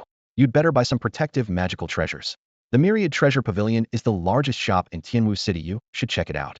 Chen Chang'an nodded, thinking he indeed needed to visit the Myriad Treasure Pavilion to find Yi Hongying. After the sudden assassination attempt, everyone had lost their appetite and quickly ended the meal. Lin Lei wanted to personally escort Chen Chang'an and Zhong Linger back to the Jiukong medicine shop, but Chen Chang'an refused. Really, no assassin can kill me. If you encounter trouble, just speak up, I'll help you solve it. These words sounded more like a joke to Lin Lei, but he still insisted on escorting the two back to the medicine shop. On the way back, Lin Lei didn't forget his duties as deputy commander, calling in several Spring of Life realm law enforcement guards to secretly deploy around the Jiukong medicine shop. However, since he only had late mortal shedding stage cultivation, many guards didn't respect this new official. In the end, only 2 Spring of Life realm cultivators came, which was already giving him considerable face. Lin Lei knew well that position alone couldn't command respect, and he secretly resolved to work harder to improve his cultivation in the future. Outside the drunken immortal tower, Jin Yang launched a sneak attack on Chen Chang'an using his third-grade azure light sword. In his eyes, Chen Chang'an was merely a fake cultivator in the early blood-nourishing stage who could be killed with a single strike. Though the mad alchemist seemed wary of Chen Chang'an, Jin Yang didn't take this young man seriously at all. As a talented alchemist of the Jin family with a revered status, and with the Jin family's influence in Huzhou surpassing even the corpse-carrying sect, his arrogance and conceit knew no bounds, making him increasingly overconfident. His assassination attempt was driven by 2 motives. First, Chen Chang'an had stolen his thunder when treating Chu Wushuang at the city lord's mansion. Second, the mad alchemist had entrusted that precious drop of longevity blood to Chen Chang'an. He was certain that a silent strike would allow him to seize the longevity blood without anyone knowing. And no matter how powerful Chen Chang'an's background might be, it wouldn't matter. However, his first strike failed unexpectedly. The powerful third-grade azure light sword lost connection with him just as it was about to hit its target. Jin Yang was deeply puzzled, doubt creeping into his heart. Not daring to act rashly again, he could only follow from a distance, waiting for another opportunity. At this moment, he crouched in the shadows at a street corner outside Jiukong Pharmacy, his gaze cold and calculating as he continued searching for an opening, completely unaware of what kind of person he had provoked. Inside the pharmacy, Chen Chang'an's eyes blazed with brilliant divine light as he observed Jin Yang's every move through the window paper with perfect clarity. Linger, get some rest early. I'm going out for a bit. Zhong Linger understood completely and nodded obediently. As Chen Chang'an stepped out of the pharmacy, he immediately caught the attention of two enforcement guards Lin Lei had secretly assigned to protect him. The two men wondered where he was heading so late at night, but in the next moment, they saw Chen Chang'an take a step and vanish from sight, as if teleporting. The two enforcement guards widened their eyes, looked at each other, and frantically rubbed their eyes. What the hell? Where did he go? Meanwhile, Chen Chang'an's departure from the pharmacy also caught Jin Yang's attention. Jin Yang sneered coldly. This kid didn't seem to care about the earlier assassination attempt at all. Just as he was about to strike with his sword again, his vision suddenly went blank. Chen Chang'an's figure had vanished into thin air. Jin Yang's heart skipped a beat. Before he could react, his vision blurred, and the blue-robed young man was already standing silently before him. He instinctively retreated 2 or 3 steps, his voice trembling. You? How are you here? Chen Chang'an remained calm. Why am I here? That's a question I should be asking you. That inexplicable pressure made chills spread through Jin Yang's heart. He quickly concealed his panic, forcing himself to appear composed, and laughed coldly. This street doesn't belong to your family. What business is it of yours where I appear? The moon is particularly round tonight. Can I be here admiring it? Chen Chang'an wasted no time and drew out the azure light sword, waving it in front of Jin Yang. Is this flying sword yours? It's not mine. Jin Yang immediately denied, but before his words had fully left his lips, he suddenly erupted into action. His face contorted with a vicious glare as his figure shot forward like a diving hawk, his hand rapidly forming seals as he cast his spell. Boom! Behind him, flames exploded as a massive python formed of fire surged skyward, its scales writhing and flames rolling as it opened its gaping maw and lunged toward Chen Chang'an with a piercing shriek. Die! Jin Yang roared. In the firelight, Chen Chang'an remained calm and composed, as if he were merely an observer. He simply raised the azure light, sword in his hand. Whoosh! Azure sword light split the night like lightning, bone-chilling cold, and overwhelming sword power. The blade's radiance swept through, cleaving the fire python in midair as the blazing flames scattered and died. The sword light's momentum continued unabated, slicing directly across Jin Yang's chest and splitting him in two. However, the expected spray of blood never came. The bisected Jin Yang in midair transformed into 2 pieces of talisman paper as spiritual light suddenly dispersed. The Real Jin Yang materialized under the eaves 100 meters away, transported there by the talisman's light. He looked up toward the Jiukong medicine shop, his chest heaving violently, his voice trembling. This guy was playing the pig to eat the tiger. To cut down a spring of life realm cultivator like me with one sword, he must be at least will of life realm, or even mandate of heaven realm. At this thought, his back ran cold. Thank goodness for the life substitution talisman the clan elder bestowed upon me. Otherwise I'd already be a soul under his sword. Chills crept up his spine as Jin Yang lost all will to fight, turning to flee desperately with every escape technique at his disposal. On Xinyan Street, Chen Chang'an watched the talisman burn to ash in the air, raising an eyebrow slightly. The archives in the scripture pavilion had recorded that life substitution talismans contained a trace of natural law and could block one life-threatening crisis, but were extremely difficult to craft and worth a fortune. I didn't expect him to possess such a talisman. Truly worthy of being from a prominent family, he murmured to himself, activating his divine sight to lock onto Jin Yang fleeing in the distance. Want to escape? Impossible. Chen Chang'an never showed mercy to those who tried to kill him. He sheathed the azure light sword and employed divine steps, his pace unhurried and measured, like a cat toying with a mouse. Streets and alleys flashed by as he maintained his pursuit behind Jin Yang, watching as the man desperately rushed into the city lord's mansion. It seems he knows he can't escape Tianwu City and wants Chu Yongtian to protect him.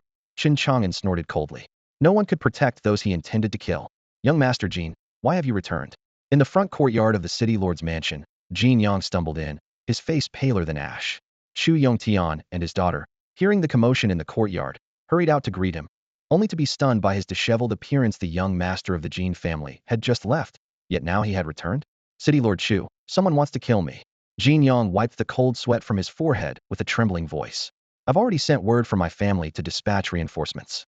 Until the Jin family's aid arrives, I implore the city lord's mansion to grant me shelter and protection. Chu Yongtian's heart sank slightly, yet he still pressed for answers. Who seeks your life? That brat who treated Miss Wushuang today. Jin Yang gritted his teeth, his chest heaving violently. Thinking of the life-saving talisman he had just wasted, he wished he could flay Chen Chang'an alive. That talisman could have saved his life once, but now it was utterly wasted. He swore in his heart that once the Jin family's experts arrived, he would make Chen Chang'an pay blood for blood. Fortunately, he had escaped into the city lord's mansion and could finally breathe easy. With Chu Yongtian's formidable cultivation at the spirit transformation realm, no matter how strong Chen Chang'an was, he couldn't possibly storm the city lord's mansion to commit murder. Moreover, he was the Jin family's youngest alchemical prodigy. City Lord Chu would never stand idly by. However, when the three words Chen Chang'an left his lips, Chu Yongtian's previously composed expression suddenly froze, a deep wariness flashing across his brow. You provoked that young Master Chen? His voice dropped ominously. This sudden change in Chu Yongtian sent chills through Jin Yang's heart. He forced himself to ask, "What's wrong?" Even Chu Wushuang, who had been standing nearby, showed a puzzled expression. She rarely saw her father lose his composure like this. Chu Yongtian looked at Jin Yang as if seeing through flesh and blood to a corpse awaiting burial, pressing grimly. What exactly happened? Why must that young Master Chen kill you? Jin Yang initially wanted to conceal the truth, but under Chu Yongtian's piercing gaze, he had no choice but to recount everything. My Jin family has a grand elder whose lifespan is nearly exhausted, and we happen to encounter a drop of longevity blood. So you decided to kill for that blood? Chu Yongtian interrupted with a low, grave tone. Jin Yang nodded, still seeing nothing wrong with his actions. Exactly so. Who knew he was hiding his true strength? His real cultivation might be at the life wheel realm, or even the heavenly mandate realm. I was careless and suffered greatly. If not for my life-saving talisman blocking one strike, I would have died on the spot. Fortunately, I escaped back to the City Lord's mansion. With City Lord Chu here, he wouldn't dare touch me. He's that powerful. Chu Wushuang's eyes filled with astonishment. Recalling that the young man appeared to be only around 10 years old, yet might have reached the life wheel or heavenly mandate realm, was simply inconceivable.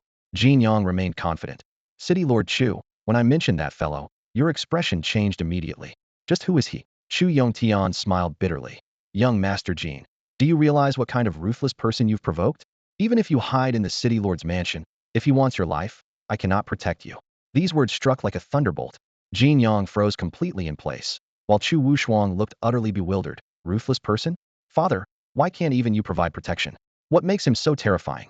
Two pairs of shocked and questioning eyes turned toward Chu Yongtian, who then spoke. Young Master Jin, during the day you must have witnessed how Taoist Dan from the corpse carrier sect treated him with such wariness and respect.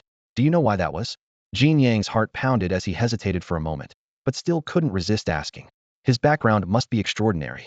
To possess such cultivation, could he be from one of those immortal sects that dominate Hezhou? Jin Yang's voice was tight with tension. Chu Yongtian shook his head gently. You're wrong. Then why exactly? Jin Yang grew increasingly agitated. Chu Yongtian's gaze deepened as he spoke slowly. Taoist Dan saw two traces of corpse blood aura on him. Recently, two marquee elders from the corpse carrier sect died tragically in succession. One attempted to massacre the city while I was deep in Dragon Mountain, but was crushed by a mysterious powerhouse in the city. The other died near Tianwu City. Taoist Dan suspects it was his doing. Upon hearing this, Chu Wushuang's beautiful eyes trembled. Could that mysterious powerhouse be him? Jin Yang's face turned deathly pale, unable to believe it. How is that possible? He actually killed two marquee elders of the corpse carrier sect? The information was too overwhelming. Jin Yang felt a chill surge from his feet to his scalp, unable to stop his entire body from trembling. Chu Yongtian sighed deeply. Though it's only Taoist Dan's speculation, it's likely correct. Young Master Jin, you should leave the City Lord's mansion as soon as possible. If he can crush corpse carrier sect marquises with his bare hands, should he truly wish to kill you, I cannot protect you. However, Taoist Dan has already reported this matter back to the corpse carrier sect, so they will surely take action. Jin Yang's fingertips turned ice cold as cold sweat poured down and unprecedented fear enveloped his heart. He finally realized that Chen Chang'an's strength far exceeded his imagination, possibly even that of a peak Immortal Realm sect master. His earlier escape from those clutches was like stepping through the gates of hell. With this thought, he said no more, turning to flee the City Lord's mansion and immediately evacuate Tianwu City. However, in the next moment, his steps suddenly froze. 10 zhang away, a blue-robed youth had appeared silently at some unknown time. That faint presence made even Chu Yongtian, with his spirit transformation cultivation, feel his heart skip a beat the moment the other appeared. His divine consciousness detected nothing. Chu Yongtian swallowed hard. Only a heaven-reaching level sect master could evade his perception. Yet he appeared so young. Chu Wushuang was more curious. At such an age, could he truly be an ancient monster who had regained his youth through time? Chu Yongtian collected himself and hurriedly stepped forward with cupped hands. Young Master Chen, why have you come? Chen Chang'an's gaze was calm. I came for him. Chu Yongtian glanced at Jin Yang, who cowered like a quail, weighing the situation in his mind. Though Jin Yang was an alchemical genius with considerable status, his father being the third elder who held power in the Jin family, his death in the city lord's mansion would also bring no small trouble. So he steeled himself to speak. Young Master Chen, he is a disciple of the Jin family. If you kill him, the Jin family will not let this matter rest. Why not both take a step back and give him a way to live? I believe he already deeply regrets his actions. Before he could finish speaking, Chen Chang'an sneered. You want to play peacemaker? In the next breath, overwhelming pressure crashed down like a flood. Chu Yongtian's expression changed drastically as he staggered back several steps, his chest tight, not daring to breathe heavily. Cold sweat soaked his clothes and his legs trembled uncontrollably, was certain that one more word would see him crushed alive like those two marquises. The city lord didn't even have the right to speak before Chen Chang'an. Chen Chang'an withdrew his gaze and fixed it on Jin Yang. Jin Yang's face was ghastly pale, his whole body shaking. But thinking of his identity as a Jin family disciple, he still forced himself to take a breath and feign composure. I am this generation's genius alchemist of the Jin family. My father is the third elder who holds power in the Jin family. I'm different from those corpse carrier sect elders. If you dare kill me, the Jin family won't let you go. Chen Chang'an narrowed his eyes slightly. So you're threatening me? As his words fell, a bone-chilling killing intent spread from within him like a cold winter moon, causing the air itself to seem frozen. Jin Yang was enveloped by this icy aura, his teeth chattering and his soul trembling uncontrollably. I wasn't threatening you. I just hope you'll think it through carefully. Jin Yang's voice quavered, his face drained of all color. Chu Yongtian and Chu Wushuang remained silent on the side, but inwardly cursed Jin Yang's stupidity. This man had crushed two marquee-level elders of the corpse carrier sect with his bare hands, and let the pill maniac go free who was either unfathomably powerful or utterly reckless. Such people feared threats least of all, and would only be provoked to anger. Chen Chang'an's lips curved into a cold smile. If I were an ordinary person, I'd already be dead by your hand. Since you want to kill me, why should I spare you? Jin Yang gritted his teeth, still unwilling to give up. Do you really want to make an enemy of the Jin family? Before he could finish speaking, a sharp sword light erupted from Chen Chang'an's palm. The blade light contained terrifying power, tearing through the void with such brilliance that onlookers dared not look directly at it. In a flash, Jin Yang's head separated from his body, his corpse falling with a thud as blood quickly congealed into dark red pools on the ground. In Chen Chang'an's hand was the very third-grade treasure Jin Yang had used to assassinate him at the drunken immortal tower, the Azure Light Sword. He casually stored the sword in his storage ring, his expression calm as he muttered to himself, I can't be bothered with your endless chatter. If the Jin family doesn't know their place, I'll simply destroy them. With that, his gaze fell upon the Chu father and daughter. Both immediately paled, their hearts skipping a beat. If Chen Chang'an wanted to silence them, they would be powerless to resist. This man had crushed a marquee-level elder of the corpse carrier sect with one hand. Killing them would be child's play. Chu Yongtian struggled to swallow, forcing a smile. Young Master Chen, please rest assured I absolutely won't leak the news that you killed Jin Yang. Chen Chang'an smiled faintly. City Lord, Chu need not fear.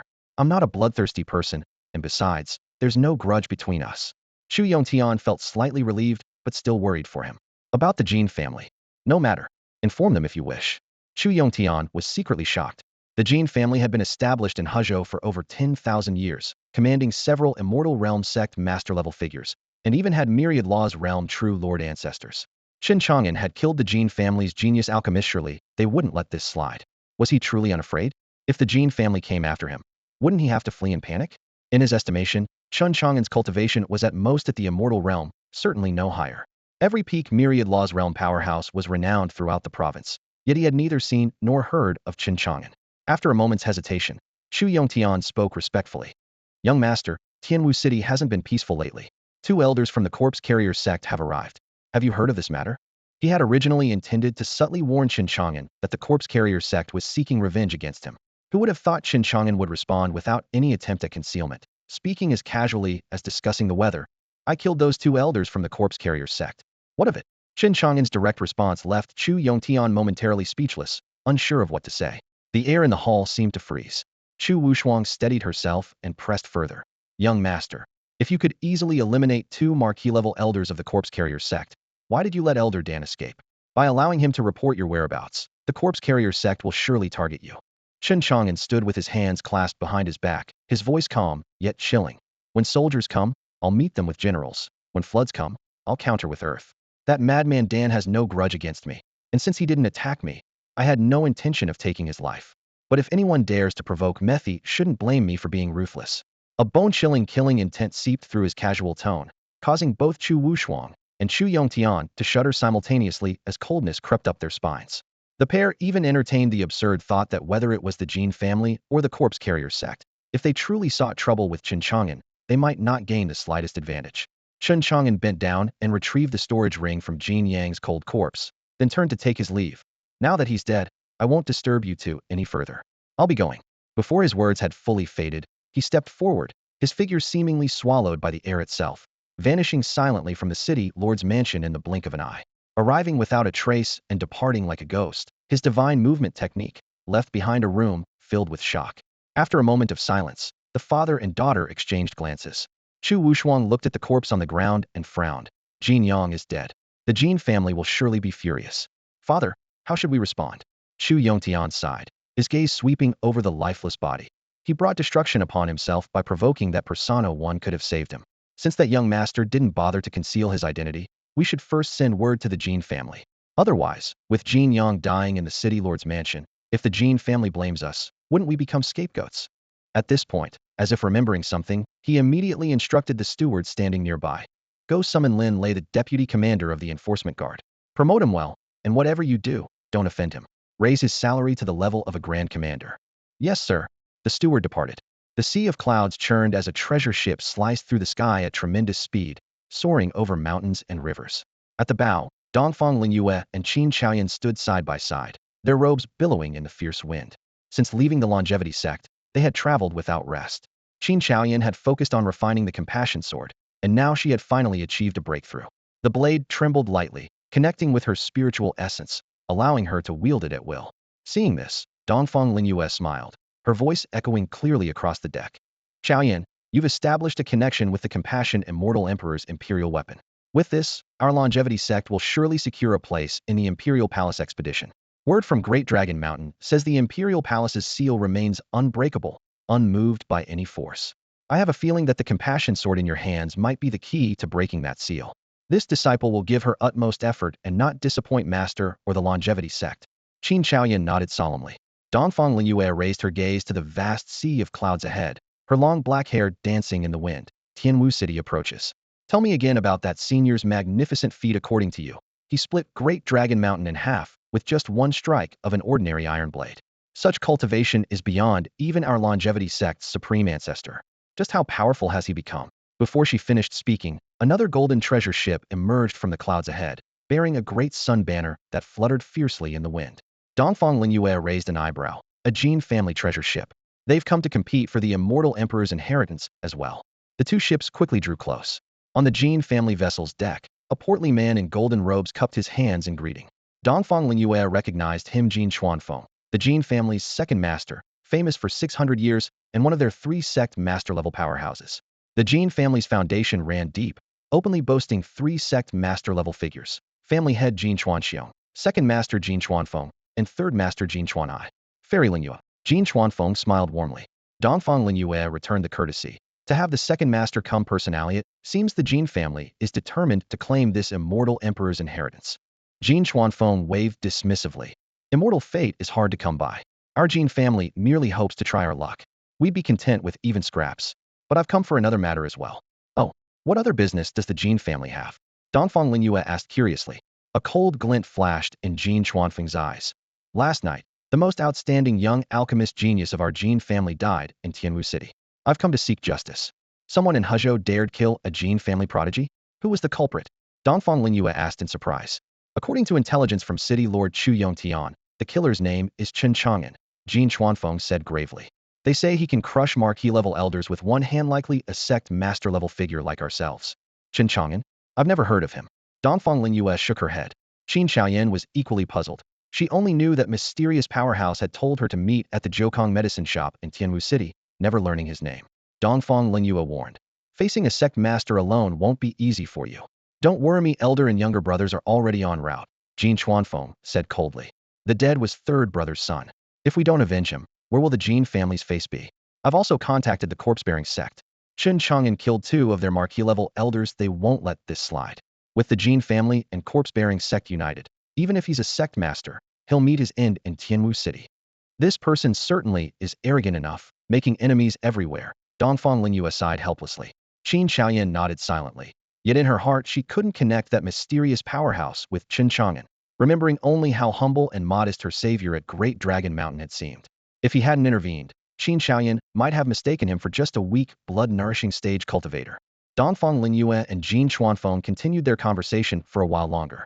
Jin Chuanfeng's words were laced with killing intent, making no effort to hide his murderous desire toward Chen Chang'an. If this grudge went unavenged, the Jin family would become the laughingstock of the world. Dongfang Lingyue merely nodded indifferently. This was the Jin family's affair and had nothing to do with her, so naturally she wouldn't interfere. The 2 treasure ships sailed side by side, cutting through the air toward Tianwu City as they exchanged intelligence about the compassionate Immortal Emperor, the Imperial Palace, and the strange occurrences at Great Dragon Mountain.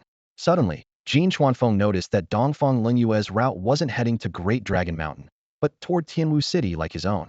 Slightly puzzled, he asked, "Fairy Lingyue, you're not going to Great Dragon Mountain, but entering Tianwu City instead?" Dongfang Lingyue only replied with visiting someone, and offered no further explanation. She knew in her heart that if the ruthless person who had split Great Dragon Mountain in half and revealed the Imperial Palace were exposed, not just Jin Chuanfeng, but the entire Jin family would shamelessly seek to curry favor with him. How could she let such an opportunity slip to others? Seeing her reluctance to elaborate, Jin Chuanfeng pressed no further. About an hour later, the treasure ships arrived outside Tianwu City. From afar, they could see the terrifying sight of Great Dragon Mountain cleaved cleanly in two, the chasm like a heavenly moat that struck fear into the heart. The Jin family's treasure ship didn't immediately enter the city, but anchored in the clouds. They were waiting for 2 other sect leader-level figures to arrive, then contact the corpse-carrying sect members to enter the city together and settle accounts with Chen Chang'an. They also feared alerting their target and allowing him to escape, so they chose to lie in wait first. Dongfang Lingyue parted ways with the Jin family, taking Qin Xiaoyan directly into the city. She quickly located the Jiukong medicine shop within the city and led Qin Xiaoyan straight there. The Jiukong medicine shop was located at the end of a secluded alley with an old but clean entrance. The 2 women were slightly surprised, then realized that Chen Chang'an had always kept a low profile, so hiding in such a place wasn't strange. "Let's go in." Dongfang Lingyue pushed open the door first, with Qin Xiaoyan following close behind. Chen Chang'an had returned from his killing spree late last night and was still sound asleep in the back courtyard. Zhong Linger, who had awakened early in the morning, had already cleaned the medicine shop once and was now sitting cross-legged in cultivation. Hearing footsteps, she immediately ceased her practice and came out to greet the visitors. As soon as she looked up, she was stunned by the 2 women before her, especially the white-robed woman, whose temperament was cool and ethereal, like a fairy plant beneath the moon. Dongfang Lingyue was also captivated by the girl before her, skin like mutton fat jade, flawless complexion clearly possessing the immaculate spirit body. She thought to herself, indeed, this must be someone connected to that senior. Even a random girl by his side was extraordinary. Zhong Linger said softly, "Are you 2 sisters here at Jiukong medicine shop to get medicine or seek treatment?" She probably guessed their visit was related to Brother Chang'an. Dongfang Lingyue nodded. "We wish to visit a senior who resides here. Do you know of him, little girl?" Zhong Linger blinked. "You're looking for Brother Chang'an, aren't you?" Brother Chang'an? Both Dongfang Lingyue and Qin Xiaoyan immediately thought of Chen Chang'an, who had slain the Jin family's prodigy, and their hearts trembled. After a moment's hesitation, Qin Xiaoyan asked, "Girl, is the Brother Chang'an you speak of surnamed Chen?" Zhong Linger nodded earnestly. The expressions of Dongfang Lingyue and Qin Xiaoyan changed instantly, shock and complex emotions surfacing in their eyes. So it seemed. So Chen Chang'an was the one who killed the Jin family's prodigy and the 2 great elder marquises of the corpse-bearer sect? Dongfang Lingyue marveled inwardly. This senior truly possesses heaven-reaching abilities. For the Jin family to seek revenge against him is simply asking for humiliation. Qin Xiaoyan also praised silently in her heart. So the young master has such bold moments as well. Autumn leaves rustled down in the courtyard. Dongfang Lingyue suppressed her shock, turned to Zhong Linger, and said gently, "Young lady, please announce our arrival." Dongfang Lingyue of the Longevity Sect's Little Spirit Peak, accompanied by my disciple Qin Xiaoyan, requests an audience with the senior. "Very well, please wait a moment." Zhong Linger bowed and walked into the back courtyard, leaving the gate slightly ajar. As soon as the door closed, Dongfang Lingyue turned to advise, "The Jin family has no grudge with our Longevity Sect. Should we encounter them on the road, we should first counsel them against seeking revenge. If they refuse to listen, the consequences are theirs to bear." Qin Xiaoyan nodded. She recalled the scene of Chen Chang'an breaking through the city with a single blade strike. Even if all three sectmaster-level experts of the Jin family attacked together, they could never withstand that flash of blade light. If the Jin family sought revenge, they would only find death. With that, Dongfang Lingyue produced a blue-gold communication talisman, pointed at it with her finger, and the talisman burst into flames, sending the message beyond Tianmu City. 10 miles outside the city, Jin Chuanfeng waited quietly by his carriage for his eldest and youngest brothers. Suddenly, a talisman light shot toward him. He caught it and probed with his spiritual power.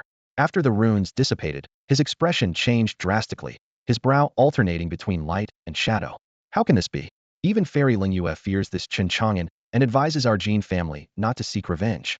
His mind in turmoil, he immediately sent messages to his two brothers using the family's hereditary communication seal. Moments later, his eldest brother Jin Chuanxiong replied, "Second brother, are you saying Chen Chang'an is extraordinary, even surpassing ordinary sect masters?" Almost immediately after, his youngest brother Jin Chuanhai's message arrived, practically burning with fury. "Eldest brother, second brother, my son Jin Yang died horribly at Chen Chang'an's hands. This man is arrogant and tyrannical. Should we just let him go unpunished? Fairy Lingyue merely knows him and wants to plead for him.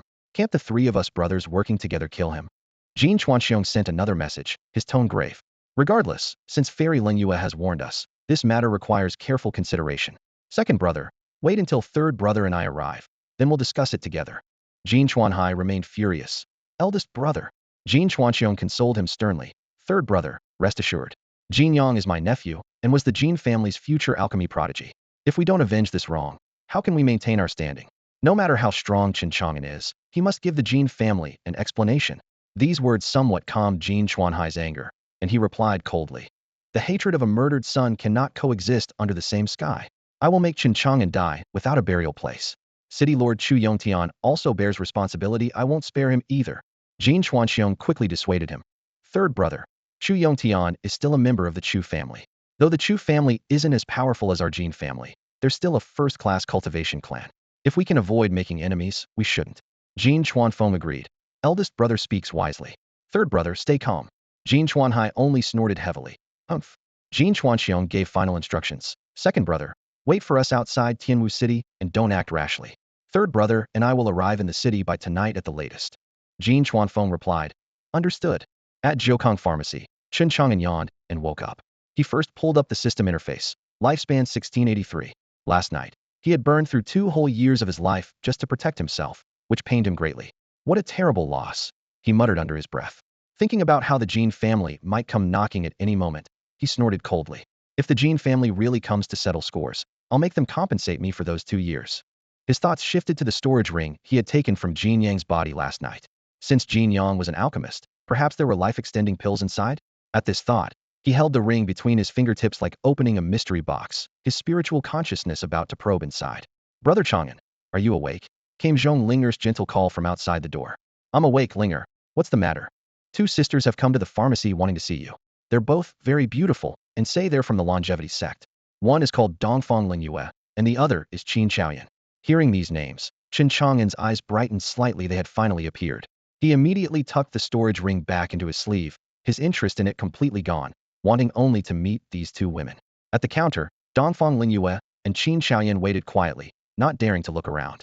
They had no intention of interfering with how the Jin family might respond. They had done their part, and Chen Chang'an would have to bear the consequences himself. Moments later, the curtain to the back courtyard lifted, and Chen Chang'an emerged with Zhong Linger.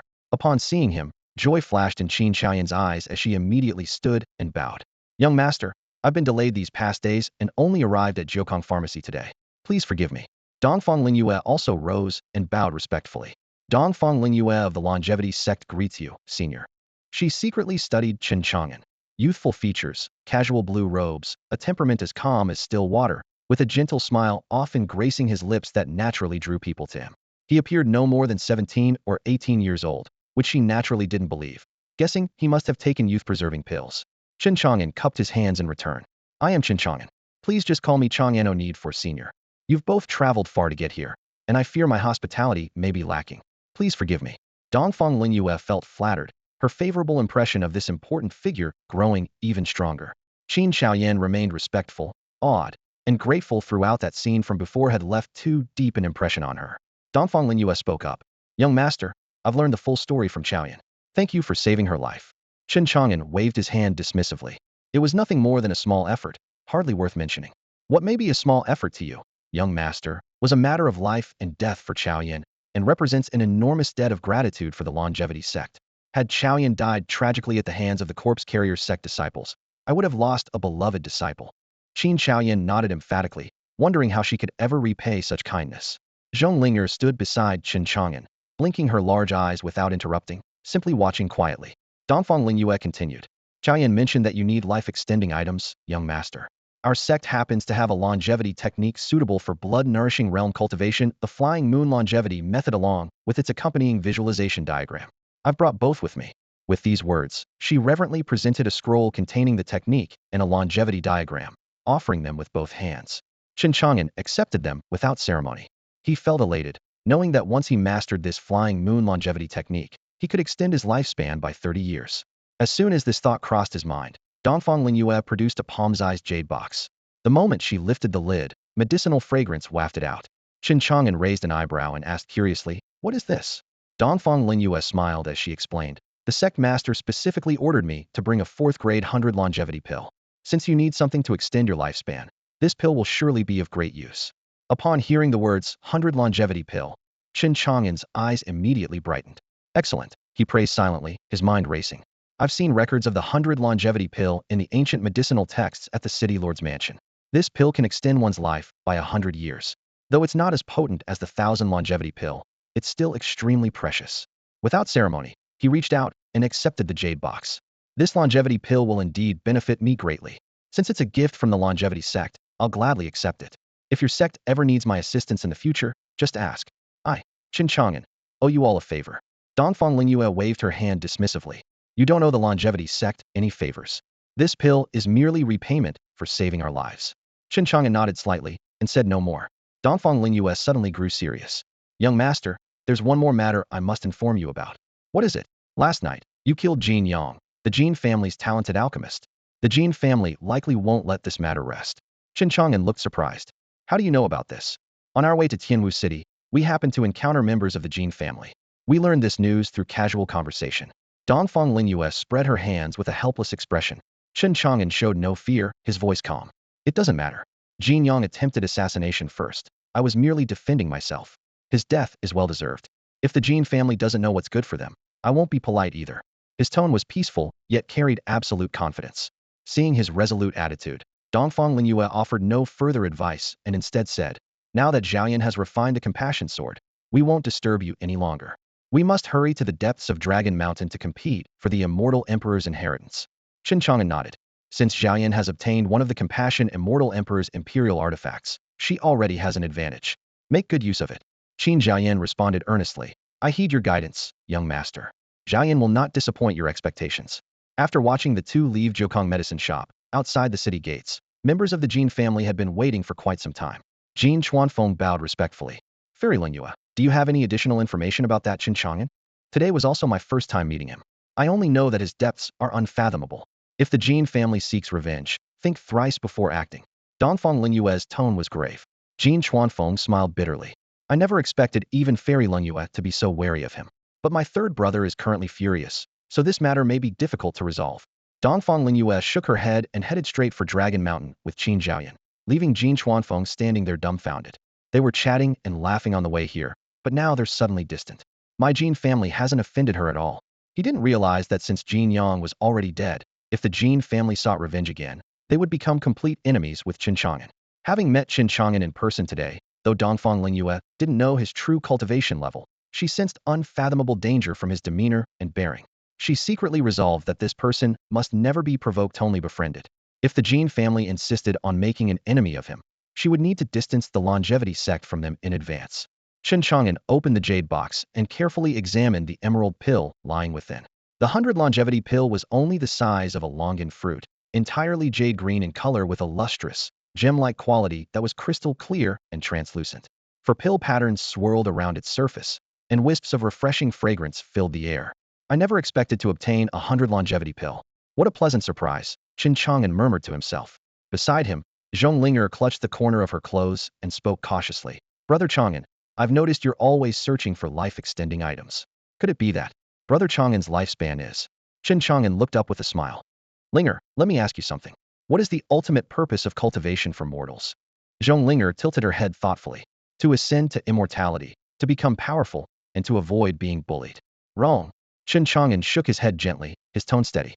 All worldly matters eventually come to an end, and fleeting beauty before our eyes is never truly real. Every performance must conclude, every gathering must disperse, and when flowers fall and people die, neither knows of the other's fate. What cultivators truly seek is nothing other than longevity. Only through longevity can one achieve eternal life. As for becoming powerful, that's mostly just to protect oneself from being killed. How can mortals, with their mere decades or century of life, possibly witness all the splendors of this world? Therefore, I've resolved to pursue longevity, making lifespan naturally the most important thing. Zhong Linger blinked, still puzzled. So Brother Chang'an is afraid of death? Chen Chang'an's face reddened slightly at her direct question, and he scratched his nose. Ahem, I suppose so. Hey, what are you two chatting about? A cheerful voice rang out from the doorway as Lin Lei pushed open the door and entered the medicine shop.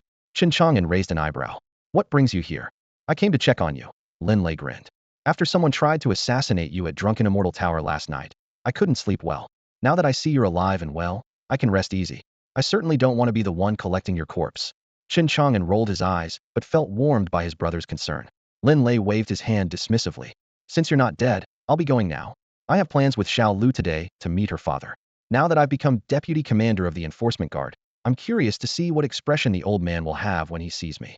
His dark face beamed with pride as he continued. Just wait for the wedding invitation, haha. Chen Chang'an shook his head, watching his brother's departing figure while thinking to himself. This guy doesn't realize that marriage is like a tomb. Once Xiao Lu has him under her thumb, he probably won't even be able to join De Fu and me for a night out at Heavenly Immortal Pavilion. Zhong Linger curiously leaned closer. Brother Chang'an, I've heard of Heavenly Immortal Pavilion. They say the ladies there are all fox spirits who drain men's essence. How do you have fun there? Chen Chang'an reached out and pinched her cheek. That's adult business. Children shouldn't pry. Go practice your cultivation. Zhong Linger puffed out her cheeks and muttered quietly. I'm not a child. Chen Chang'an chuckled softly. Then I'm curious, in what way do you resemble an adult? Zhong Linger looked down at her chest. It was a magnificent flat horizon. She thought of Sister Hong Ying from Treasure Pavilion, with her turbulent waves and perilous peaks, and couldn't help but sigh wistfully. Brother Chang'an must prefer big-chested women, right? Granny Rong also said that all men like big chests, but mine is so small. What should I do? After a moment of silence, she looked up and asked quietly, Brother Chang'an, do you think mine still has the potential to grow? Chen Chang'an was momentarily stunned. His gaze dropped to that utterly unremarkable horizon, and his voice carried a note of sympathy and comfort. You're still young, so anything is possible. When you truly become an adult, perhaps you'll develop. Zhong Linger's eyes suddenly lit up like stars in the sky, sparkling brightly. But soon, Zhong Linger thought of something, her cheeks flushing pink as she quietly lowered her head. Though young and innocent by nature, she vaguely understood that becoming an adult wasn't something she could accomplish. Alanite required another person's participation. As for who that person might be, she had never considered anyone else. Apart from Chen Chang'an, there was no other choice. Before she could voice her thoughts, Chen Chang'an raised his hand and gave her forehead a gentle flick. With a crisp sound, Zhong Linger let out a soft eep, covering her little head with both hands as she looked up pitifully. Stop letting your mind wander, Chen Chang'an said in a calm tone that carried an undeniable warning. Linger understands. She pouted aggrievedly, her voice barely above a whisper. Chen Chang'an withdrew his hand, his gaze sharp. Go cultivate. You're too weak. Right now anyone could easily take your life. Yes, yes. Zhong Linger nodded vigorously and trotted away, her light footsteps echoing as she quickly disappeared into the cultivation chamber. The chamber door closed, leaving Chen Chang'an alone in the room. He turned his attention to the flying moon longevity method that Dongfang Lingyue had brought not long ago. To cultivate a longevity method, one must possess two things simultaneously. First, the longevity method itself. Second, the corresponding visualization longevity diagram, used to condense longevity pearls. Both were indispensable. For this reason, the higher the grade of a longevity method, the more precious its visualization diagram became, often kept as closely guarded secrets by immortal sects, rarely seen by outsiders. Furthermore, if a cultivator's talent was too poor, even with both the longevity method and diagram in hand, their efforts would likely be in vain. Chen Chang'an first opened the longevity method manual. This was a method corresponding to the blood-nourishing realm, and after a brief review, he had already grasped its essence. Then he spread out the longevity diagram and began to meditate and visualize. However, reality quickly proved that his talent was indeed terrible. After a full half-incense stick's worth of time, his consciousness remained empty, unable to even form the most basic longevity seal. He sighed and had no choice but to activate his divine brain skill. In an instant, his thinking became crystal clear, his spirit seemingly illuminated. The previously obscure and incomprehensible runes, moon wheels, and halos assembled in his mind, forming a thin crescent moon that gleamed with cold light, a flying moon longevity pearl. With the longevity pearl formed, what followed was repetitive cultivation, using the flying moon longevity method to infuse the pearl with life essence. When the pearl's luster transformed from silver to gold, radiating brilliant golden light, it would shatter on its own, and the tremendous life essence would instantly surge through his entire body, thereby extending his lifespan by 30 years. After condensing the longevity pearl, Chen Chang'an attempted to cultivate the flying moon longevity technique. The moment he began circulating the technique, he clearly felt the longevity pearl within his body pulsing gently like a heartbeat, as if invisible threads were drawing mysterious energy from heaven and earth. The pearl flickered with subtle light, quickly condensing drops of brilliant golden longevity liquid that flowed slowly within its shell. Chen Chang'an secretly calculated. If he practiced day and night without rest, it would take at most 2 to 3 months to fill it with liquid, and then crushing the pearl would instantly grant him 30 years of life. After memorizing the cultivation insights, he passed the flying moon longevity technique to Zhonglinger, instructing her to attempt visualizing the longevity diagram. Born with an imperial constitution, Zhonglinger possessed exceptional talent. Though she couldn't match Chen Chang'an's extreme speed when he used his divine brain to accelerate skills, her performance was still remarkable. In just half an hour, she condensed her own longevity pearl and officially began cultivation. Watching her progress, Chen Chang'an felt both envious and helpless, silently lamenting, "I truly am worthless." Now that he had a longevity technique, he only lacked a body refinement method. However, body cultivation techniques in the immortal world were even rarer than life-extending treasures, making them difficult to find. Fortunately, he still had a 10th Sandier spirit ginseng that could extend his life at any time, so he wasn't in a hurry and planned to search slowly. If he could truly find the tomb of the tyrant martial saint mentioned in ancient texts, that would be ideal, though he knew the chances were slim. Otherwise, that ancient tomb wouldn't remain sealed to this day. Lost in thought, he went to the spirit medicine room to check on the 10th Sandier ginseng. Nourished day and night by his invincible cultivation, the ginseng flourished with dense foliage, its leaf veins gleaming with glass-like spiritual light, and rich life essence washing over him like a tide. Just one deep breath brought a lightness and euphoria akin to ascending to immortality. To Chen Chang'an, the ginseng before him was like an incomparable beauty lying in bed, making him desperately want to devour it immediately. However, consuming it now would be too wasteful, so he forcibly restrained himself. Hold back, hold back. He once again channeled his invincible cultivation to infuse the ginseng with vitality. This surge of life force equivalent to a full year flowed into the roots and stem, but also pushed the ginseng to its limit. Seemed one more drop would cause it to overflow and rot. The panel clearly displayed, lifespan 1682. It appeared he could only proceed gradually from now on, without forcing it. After arranging for Zhonglinger to guard the medicine shop, Chen Chang'an went alone to the Myriad Treasures Pavilion. Seeing his arrival, Yi Hongying beamed with joy. Since the battle at Great Dragon Mountain, where 2 guardian elders perished, no one could obstruct her anymore, and she finally gained complete control of the pavilion. The main branch soon sent word, demanding to know why the elders' life tokens had shattered. Yi Hongying reported truthfully. The 2 went to Great Dragon Mountain and were killed by an unknown person. The main branch decided to send a Marquis Realm elder to investigate. Yi Hongying felt no fear about this. She considered herself the young master's person, and given his strength capable of crushing a Marquis with one palm, what did a mere investigation matter? Moreover, she still possessed several miraculous talismans bestowed by Chen Chang'an. Recalling that night at Great Dragon Mountain, when a low-grade talisman unleashed power comparable to a natural disaster, she still felt as if she were dreaming. In her heart, Chen Chang'an had long become unfathomably deep and mysterious, able to make ordinary talismans display world-shaking power, transforming the mundane into the miraculous, leaving her endlessly amazed. Now she held several mystical talismans imbued with terrifying power by Chen Chang'an, giving her some ability to protect herself. She kept a low profile and secretly vowed that as long as she remained patient and waited for the right moment, she would one day return to the main shop and reclaim everything that belonged to her. In the side hall of Wanbao Pavilion, Yi Hongying shared the intelligence she had just gathered. "Young master, I've discovered a lead on a body cultivation technique today." Chen Chang'an's eyes lit up. After a day full of good news, his interest was immediately piqued. "Tell me more." "The information comes from the main shop. The teleportation array of the Great Sun Dynasty, the dominant power in Hezo, has been completed on Dragon Mountain and will be activated within days. Prince Su Tung will personally arrive, intending to compete for the Immortal Emperor's inheritance." Legend has it that he was born embracing a golden sun, its radiance illuminating 10,000 miles the legendary Great Sun divine body. Though only 16 years old, he has already reached the life wheel realm. Besides immortal cultivation, he also practices an ancient body refinement technique, having survived 3 heavenly tribulations with a physical form impervious to all methods. Su Tong has formed an alliance with the main shop, seeking to borrow their supreme treasure, the immortal seeking mirror. I want to seize this opportunity to help you obtain that body cultivation technique. Chen Chang'an nodded slightly. Taking a technique from a dynasty's prince won't be easy, but when he arrives at Dragon Mountain, notify me, I'll meet him personally. Yes. Yi Hongying nodded emphatically. Then she added, young master, if there's anything you need me to do at Wanbao Pavilion, just say the word. Actually, I came today for another matter as well. What is it? Just as Yi Hongying was about to speak, Chen Chang'an raised his finger. Golden light flickered at his fingertip as a talisman took shape and instantly merged into her forehead. She felt a golden talisman appear in her consciousness, its surface faintly showing blood-red patterns and emanating a heart-stopping aura. Chen Chang'an spoke in a calm tone. Since you've joined my ranks and risked your life to find the 10th sandier spirit ginseng for me, nearly losing your life these past days, I haven't yet rewarded you. This talisman is called the Life and Death Seal. It can temporarily grant you Marquis level cultivation at critical moments. You have 2 chances, so use them wisely. Marquis Realm.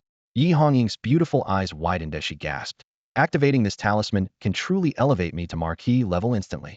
Naturally, she bowed respectfully, her voice trembling with excitement. Thank you for this generous gift, young master. Hongying will follow your lead for life.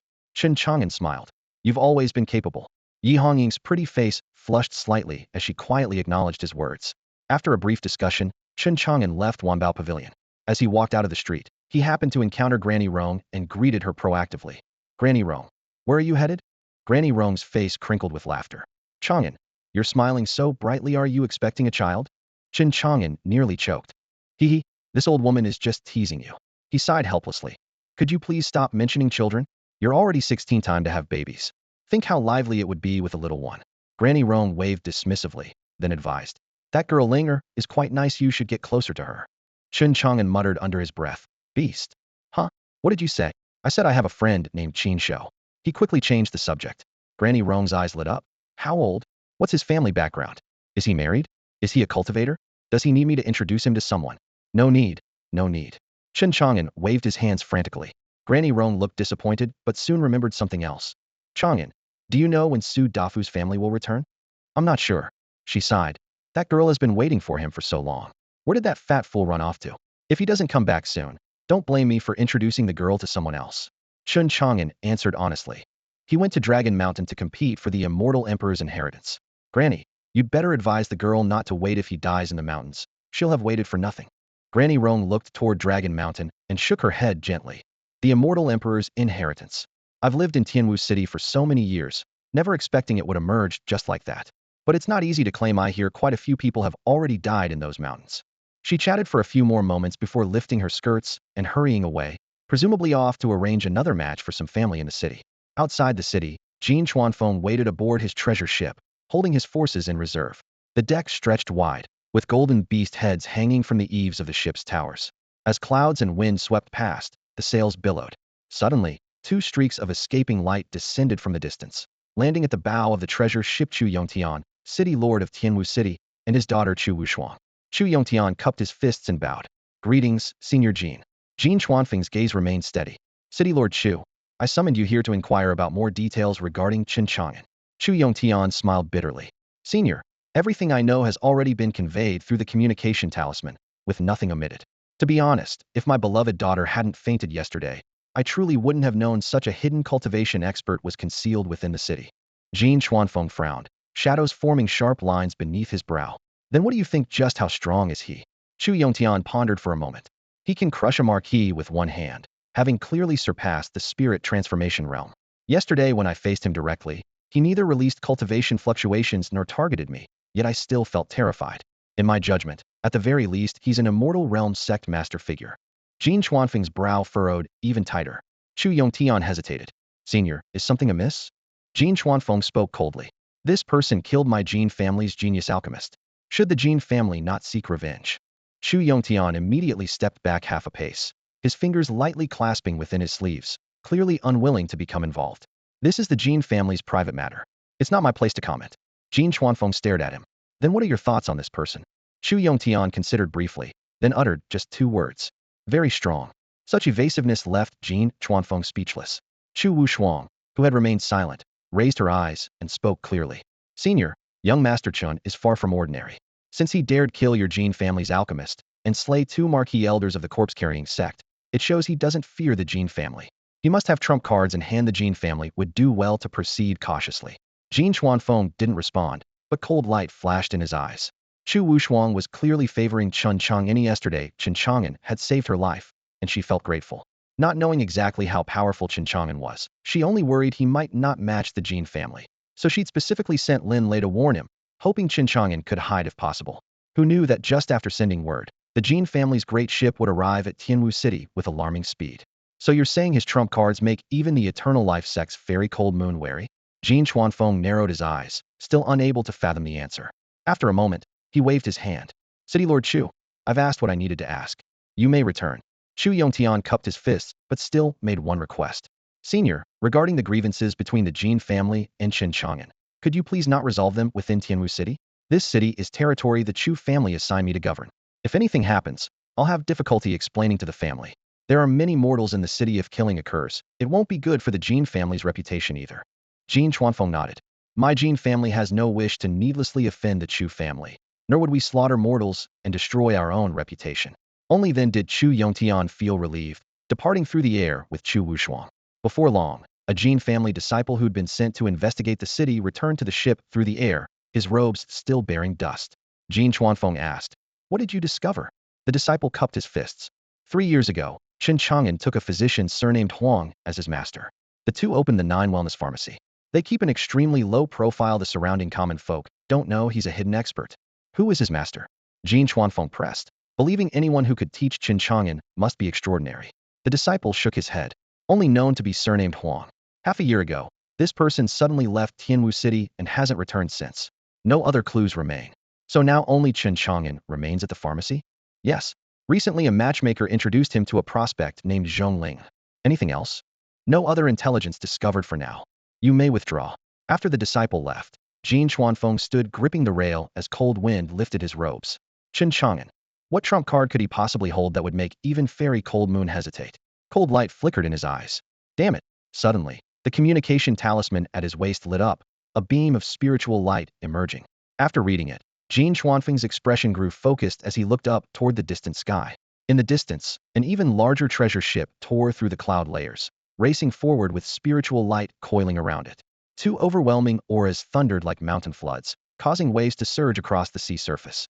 Jin Chuanfeng knew his eldest brother Jin Chuanxiong and third brother Jin Chuanhai had arrived. Now they could discuss how to deal with this Chen Chang'an. Big brother, third brother, you've arrived. Jin Chuanfeng stepped forward to greet them. The ship's railings creaked in the wind under the oppressive sky as Jin Chuanxiong and Jin Chuanhai emerged from their treasure ship. Jin Chuanxiong's features were cold and stern, his eyes deep as dark pools with occasional flashes of mysterious light that made his thoughts utterly unreadable. Jin Chuanhai, on the other hand, radiated murderous intent, his face so grim it seemed as if someone owed him 1,000,000 spirit stones, with violent rage churning across the deck. Jin Chuanhai strode directly toward Jin Chuanfeng, cutting straight to the point. Second brother, where is the killer who murdered my son? Tell me his location so I can go slay him right now. My son Jin Yang died under mysterious circumstances, and I will make that Chen Chang'an pay with blood for blood. Jin Chuanfeng sighed. Third brother, Jin Yang is gone, and you must accept this loss. Now that you've finally arrived, why don't we first discuss our strategy and figure out how to deal with Chen Chang'an? What's there to discuss about dealing with him? Jin Chuanhai gritted his teeth, his voice nearly scorched by fury. All 3 of us brothers are sect master-level powerhouses. Working together, how could we possibly fail to take down just one man? As his words fell, Jin Chuanxiong, who had remained silent until now, finally spoke. Third brother, calm yourself. Do you remember the Cold Moon Fairy from the Longevity sect? She fears Chen Chang'an deeply, which means this man must possess trump cards we know nothing about. If we act rashly, even as sect master-level cultivators, we might not escape unscathed. What trump cards could he possibly have? Jin Chuanhai sneered. The fact that we 3 brothers are joining forces already shows him too much respect. I refuse to believe he could have stepped into the realm of supreme, true lords like our ancestors. In my opinion, we should strike now. His voice grew louder. Jin Yang was my only son and your nephew. If you won't avenge him, How heartbroken he'll be when he learns of this in the underworld. At these words, both Jin Chuanxiong and Jin Chuanfeng fell silent. Jin Chuanhai pressed his advantage. Besides, should we really be paralyzed with fear just because of Dongfang Linyue's words? Who knows if what she said is even true? If we hesitate because of this, won't we become a laughingstock? Before he could finish speaking, the communication talisman at Jin Chuanxiong's waist suddenly glowed with ethereal light. Jin Chuanxiong activated it with a flip of his hand, and after scanning its contents, his eyebrows lifted slightly, as if he'd received good news. Big brother, whose message is it? Jin Chuanfeng asked. The corpse-bearing sect. Jin Chuanxiong lowered his voice. They've sent 2 peak masters to avenge their fallen elder. They've already reached Tianwu City and want to join forces with us. Jin Chuanhai's spirits immediately lifted. If they're peak masters, their cultivation matches ours, also sect master level. Combined with us, that makes 5 people. With 5 sect masters attacking together, forget just Chen Chang'an, we could easily destroy even a first-rate cultivation sect. Jin Chuanfeng nodded in agreement. Third brother makes a good point. While the Cold Moon Fairy's words are indeed concerning, now that the corpse-bearing sect has arrived, with 5 great sect masters united, why should we still fear one Chen Chang'an? Jin Chuanxiong made his decision immediately. Very well, we'll strike once the corpse-bearing sect arrives. He promptly sent a reply via communication talisman, confirming their location. After about the time it takes to burn a stick of incense, 2 blazing divine rainbows suddenly appeared on the horizon, approaching from afar with thunderous roars that shook the air as they shot toward the treasure ship.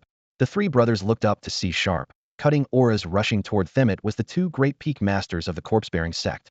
After meeting briefly and exchanging a few words, both parties quickly reached an agreement. The 2 peak masters of the corpse carrier sect, the demon-hiding peak master, and the heavenly blade peak master, emanated substantial auras that were no less formidable than those of the 3 Jin brothers. The 5 men exchanged glances and, without any delay, headed straight for Tianwu City.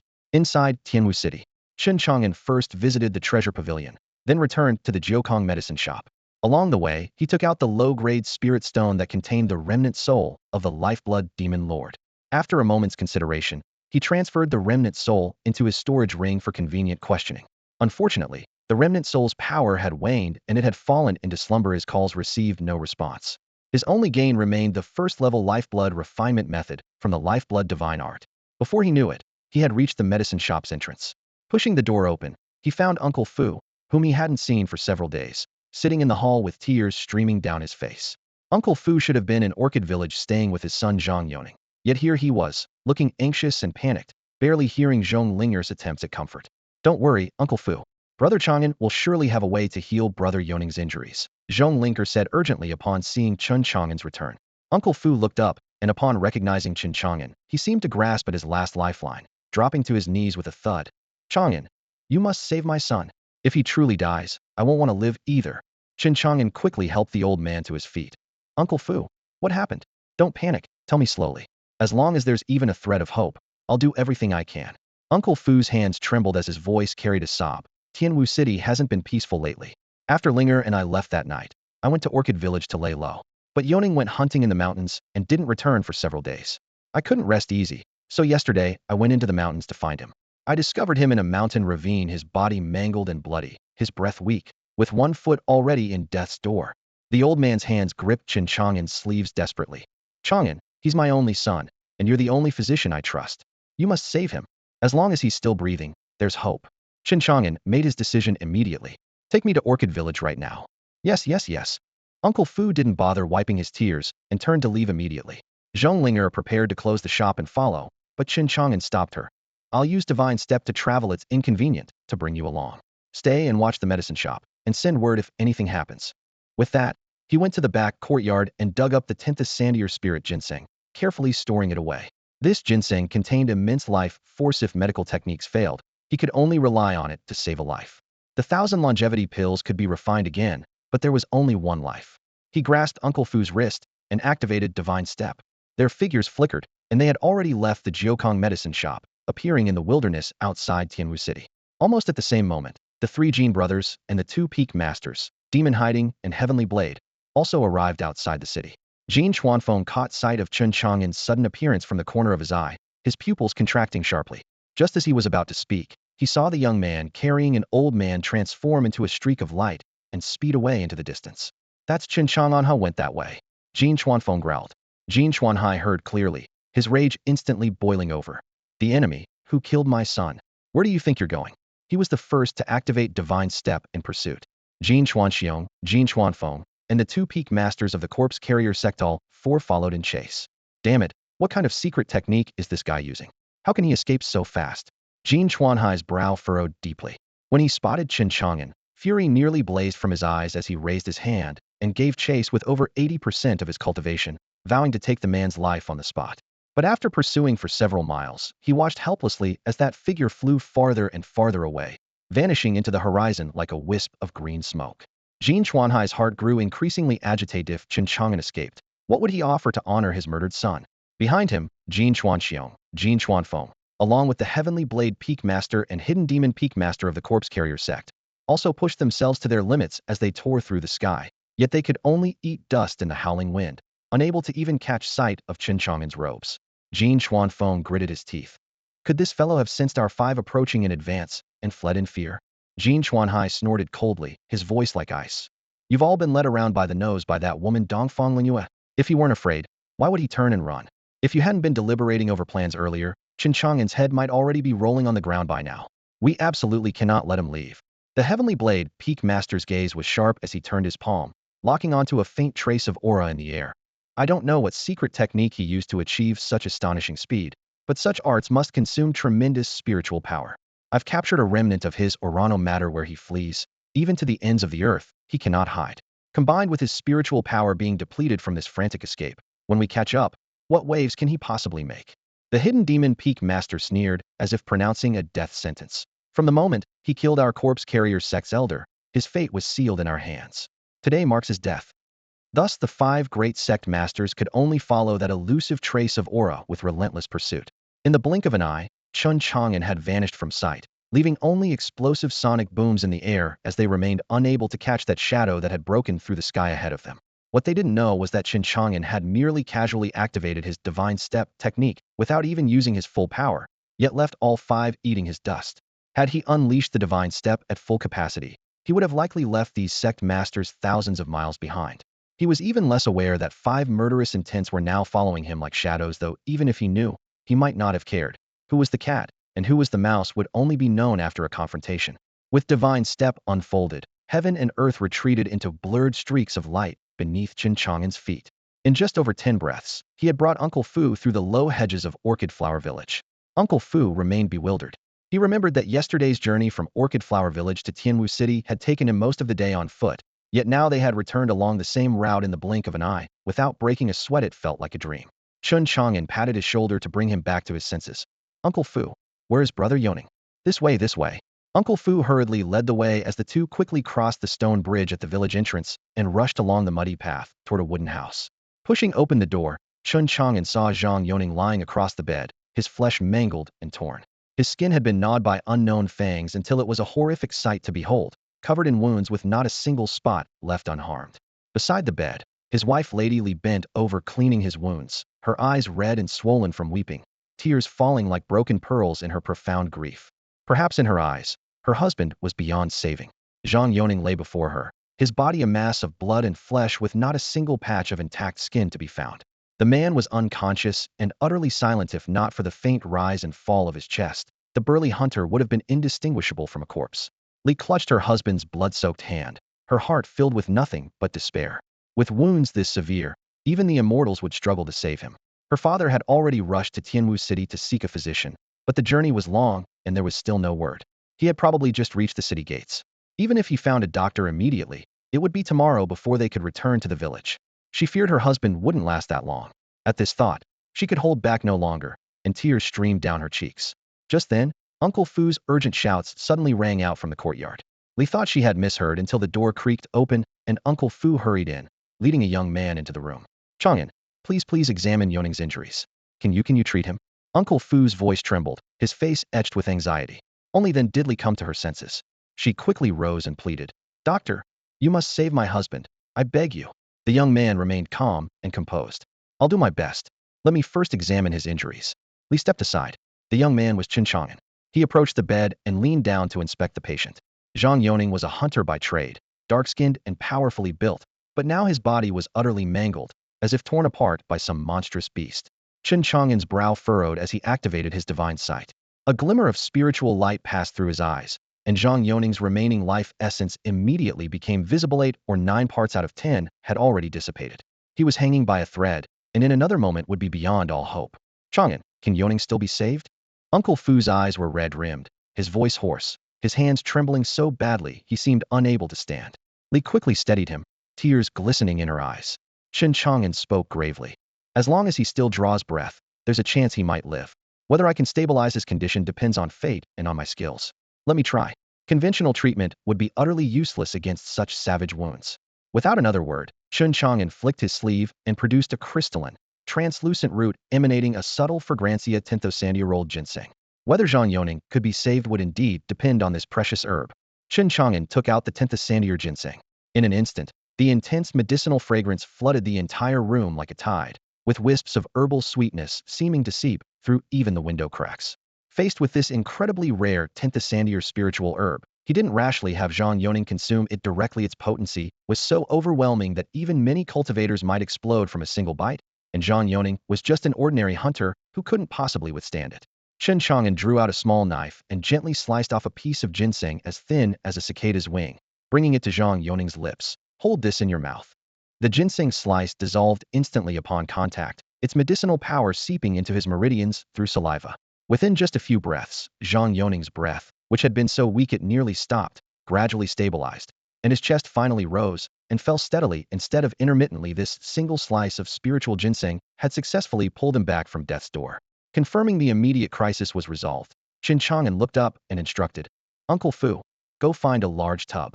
A large tub. His injuries are too severe. He needs a medicinal bath for full body healing. Uncle Fu hurried off and soon returned dragging a wooden tub large enough to submerge an adult, quickly filling it with clear water. Chen Chang'an took this opportunity to form hand seals and compress the spiritual ginseng, extracting only a single drop of amber-colored essence. As the drop fell into the tub, it exploded with a bang, creating ripples that instantly transformed the clear water into a crystalline golden hue, with surging life force rushing forth. Having lost this drop of essence, the ginseng's fragrance noticeably weakened, and its age dropped below 10,000 years. But Chen Chang'an felt no concern with his invincible cultivation. He could slowly nourish it back to full potency in the future. He lifted the bloodied and mangled Zhang Yoning and gently placed him in the tub. The golden medicinal liquid seeped through his pores, the domineering ginseng power tempered by the water's warmth, transforming into gentle currents flowing through his meridians. Uncle Fu and Lady Li watched in amazement as pieces of mangled flesh fell away and tender new flesh rapidly grew, as if someone were painting a new body in the air. The flickering flame of life that had been on the verge of extinction now burned brighter and brighter. The two wept tears of joy and dropped to their knees, kowtowing. Chang'an, thank you. Without you, he would have already gone to the underworld to meet the king of hell. Thank you, benefactor, for saving his life. Lady Li sobbed uncontrollably. Chen Chang'an quickly helped them both up, shaking his head with a helpless smile. Uncle Fu, we've known each other for so many years. How could I stand by and watch someone die? Besides, I'm a physician by nature, and saving lives is my duty. Inside the room, medicinal fragrance filled the air as life force steamed upward. Meanwhile, dozens of miles away outside Orchid Village, a group of 5 was rapidly approaching. It was Jin Chuanfeng and his companions. The Heavenly Blade Peak Master sensed Chen Chang'an's aura from afar and pointed toward a wooden house in the village. He's right there. Jin Chuanxiong clicked his tongue with lingering fear. What kind of secret technique did this guy use to run so fast? We chased him for a full incense stick's worth of time to catch up. Any later, and he might have truly escaped. Jin Chuanhai's eyes were ice-cold. Since he's hiding in the village, it means his secret technique consumed too much energy. This is the perfect time to take his worthless life. As his words fell, he unleashed his immortal realm pressure without hesitation. The terrifying pressure surged like a vast ocean, engulfing the entire Orchid Village. The villagers of Orchid Village were all filled with terror and anxiety, not knowing what was happening. High in the sky, Jin Chuanhai's killing intent was sharp as a blade as he roared coldly. Chen Chang'an, you have nowhere to run. Come out and face your death. His thunderous voice shook the windows and frames of the houses below, and his fierce gaze locked onto the simple wooden hut at the village entrance, as if ready to tear it apart at any moment. Inside the wooden hut, Chen Chang'an had just helped the kneeling Uncle Fu and Lady Li to their feet when the furious roar outside reached his ears clearly. He raised an eyebrow and muttered to himself, "Who's calling for me?" As overwhelming pressure crashed down upon him, he narrowed his eyes and said calmly, "It seems trouble has come knocking." This surge of spiritual energy even awakened the remnant soul of the blood longevity demon lord that was attached to his storage ring. The remnant soul had been slumbering but was forcibly awakened by the sect master level pressure, crying out in alarm, "This is bad. An immortal realm sect master has arrived." In an instant, he detected even more auras and gasped, "There are actually 5 sect masters. Who have you provoked? With 5 sect masters, you're surely doomed. However, if you're willing to let me inhabit your sea of consciousness, I might be able to help you fight for a slim chance of survival." Chen Chang'an scoffed, "Put away your scheming thoughts and don't set your sights on me, or you won't even know how you died." The blood longevity demon lord felt embarrassed but continued to observe secretly. He muttered to himself, "This fellow can't see through my cultivation level, and I can't fathom his depths either. I originally thought he was at most at the prince or sect master level, but he doesn't even regard sect master seriously. Could he be a true lord of the myriad laws realm?" The more he thought about it, the more uncomfortable he felt. If Chen Chang'an truly was a myriad law's true lord, his remnant soul would probably never be able to raise its head again, let alone achieve complete resurrection. Too lazy to bother with the blood longevity demon lord, Chen Chang'an turned to Uncle Fu and Lady Li. "Yoning is healing in the medicinal bath and is fine now. He'll wake up soon.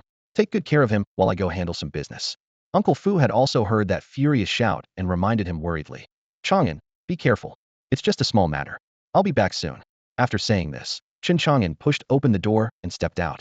Outside, the 5 figures of Jin Chuanhai and his companions stood in the sky like 5 suspended swords, completely surrounding the wooden hut and cutting off all escape routes.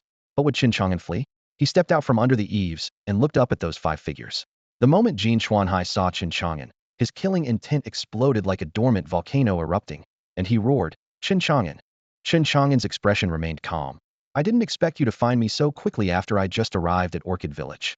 He swept his gaze over the faces of Jin Chuanhai, Jin Chuanxiong, and Jin Chuanfengthi bore considerable resemblance to Jin Yang, whom he had slain, especially Jin Chuanhai, who looked almost as if he had been cast from the same mold as Jin Yang. He immediately understood. These 3 were members of the Jin family. The Jin family's revenge had come faster than he had anticipated. No wonder Dongfang Lingyue had warned him.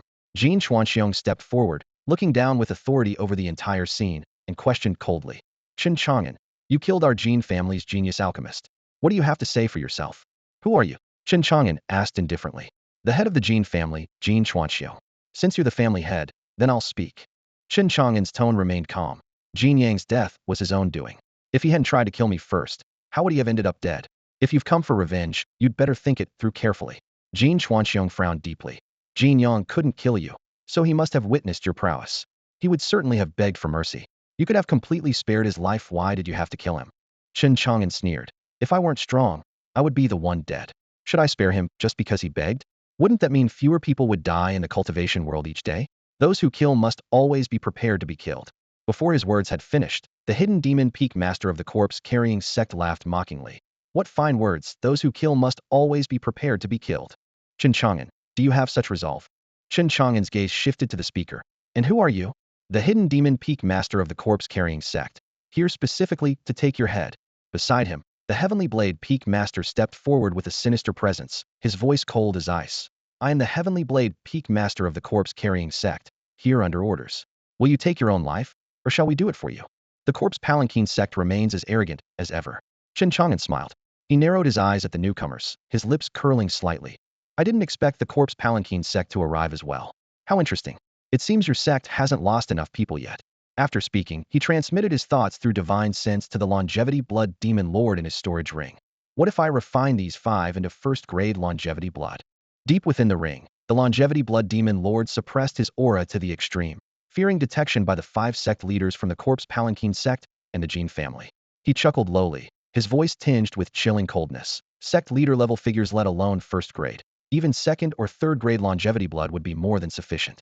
But beings of such cultivation have long received heaven and earth's mandate. If you insist on using the longevity blood divine art, heaven's wrath will surely descend, and divine punishment will follow. When that happens, I fear there will be no place left for you in the great Zhongxiu immortal realm." This was Chen Chang'an's first time hearing the longevity blood demon lord speak so solemnly. He raised an eyebrow and asked, "Why would there be no place for me?" The longevity blood demon lord explained coldly. "The longevity blood divine art defies heaven by stealing lifespans. It has long been deemed taboo by the heavenly Tao. If not for this, I would have secretly lived for tens of millions of years, attained the Immortal Emperor Tao fruit, and enjoyed carefree immortality. How else would I have fallen to being besieged by enemies, left with only a remnant soul?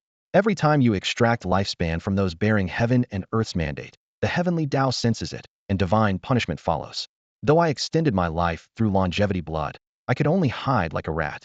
I see, Chen Chang'an said softly. The longevity blood demon lord let out another cold laugh.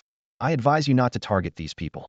Once the longevity blood divine art appears in the world, the commotion it causes will be even greater than the emergence of the compassionate Immortal Emperor's palace.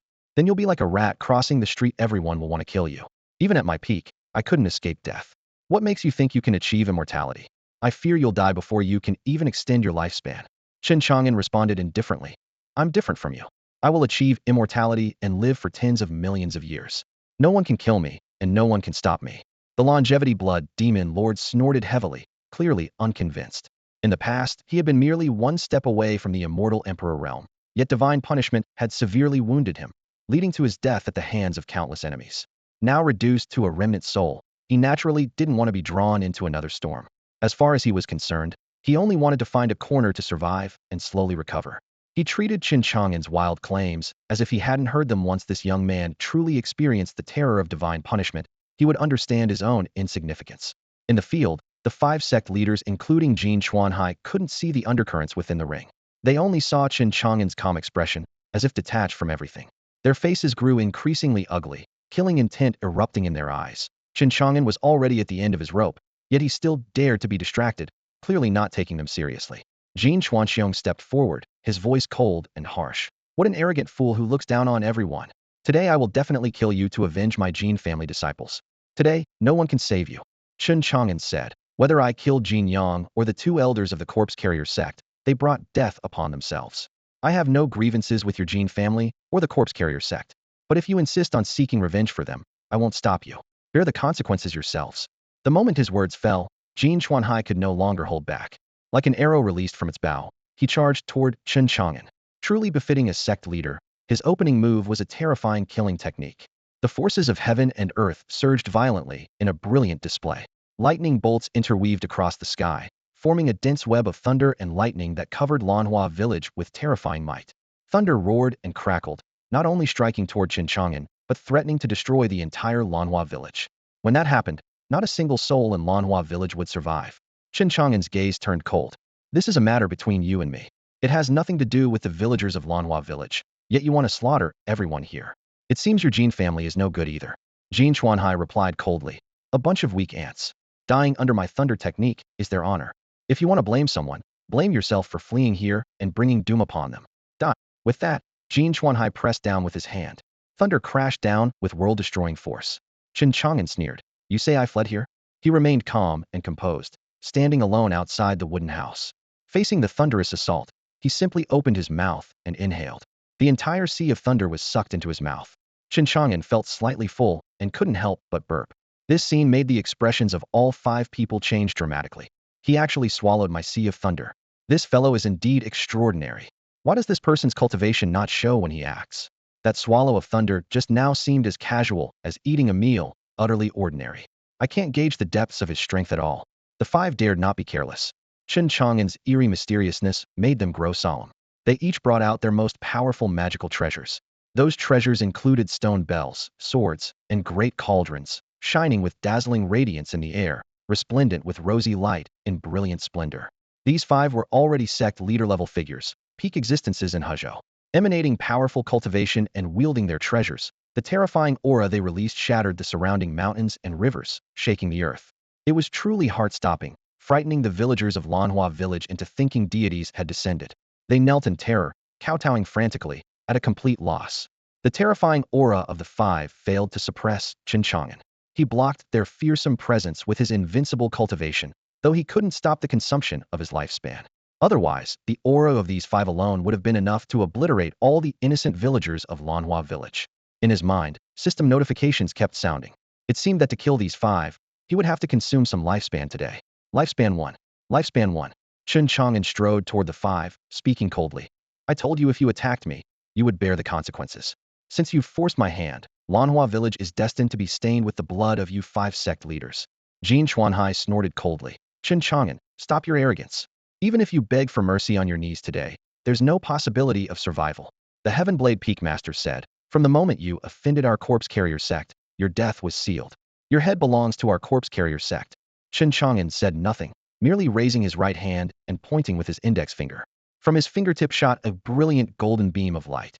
In an instant, a great hole was pierced through heaven and earth. Splat! A beautiful spray of crimson blood splashed across the sky. The stone bell Jin Chuanhai had summoned shattered into pieces. Jin Chuanhai let out a miserable scream before being obliterated by that brilliant golden beam, his body and soul destroyed, not even his physical form remaining. Chen Chang'an frowned. Careless. I didn't control it well. The force was still too great. He had only intended to kill Jin Chuanhai while preserving his body to extract lifeblood. Who knew his invincible cultivation would slip slightly out of control, destroying Jin Chuanhai's body and soul with a single strike. It seemed he still needed to continue mastering his invincible cultivation. But Chen Chang'an had no idea what tremendous shock his casual strike had caused the remaining four. They never imagined that the formidable Jin Chuanhai, a mighty indestructible realm sect leader, would be obliterated by Chen Chang'an's casual finger point, body and soul destroyed, without even a chance to resist. After the shock came a chill that shot from their feet straight to their hearts. They felt cold all over, their spines freezing. They felt their hair standing on end, their souls trembling in fear. Originally, they believed that no matter how strong Chen Chang'an was, he couldn't possibly match their combined force of 5. They were certain of victory, full of confidence. But with this first exchange, they witnessed Chen Chang'an's terrifying power. With just one move, Jin Chuanhai was dead. It felt as simple as crushing an ant. One finger to kill a sect leader. How was this possible? Was this a dream? With a single finger, Chen Chang'an completely obliterated Jin Chuanhai's soul and body, leaving him feeling somewhat apologetic. He thought to himself that he should be gentler and more merciful when dealing with the remaining four.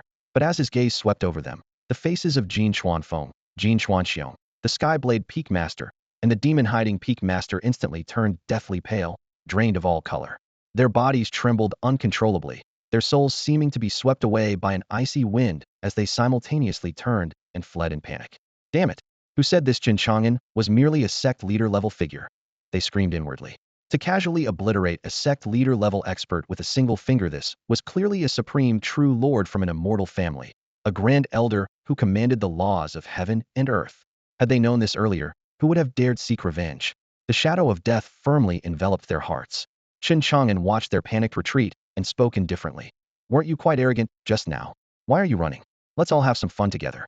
As his words fell, he struck again. In the void, a golden giant palm materialized from nothing, and with a resounding slap, the Skyblade Peak Master's physical body exploded on the spot. However, he didn't die immediately. Chen Chang'an had deliberately held back some of his power. Frowning slightly, he silently calculated. Perfectly controlling invincible cultivation is truly difficult. Too much force, and they're completely destroyed. Too little, and they don't die. I need more practice. The severely wounded Skyblade Peak Master, blood gushing from his mouth, crawled and rolled desperately while kowtowing. "Spare me, senior, spare me. Didn't you say you had reserved my head?" Chen Chang'an responded coldly. With a light gesture of his fingertip, the Skyblade Peak Master's head rolled to the ground. Of the 5 great sect leaders, another had perished.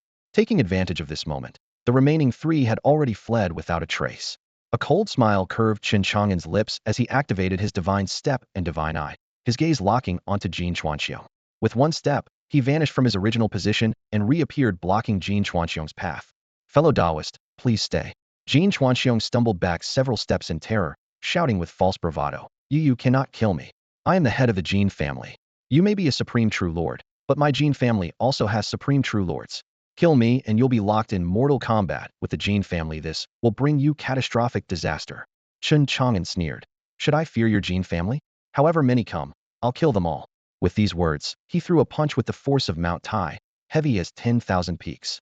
Jin Chuanxiong roared and desperately summoned a golden cauldron, hoping to block the fatal strike. Boom! The golden cauldron shattered instantly.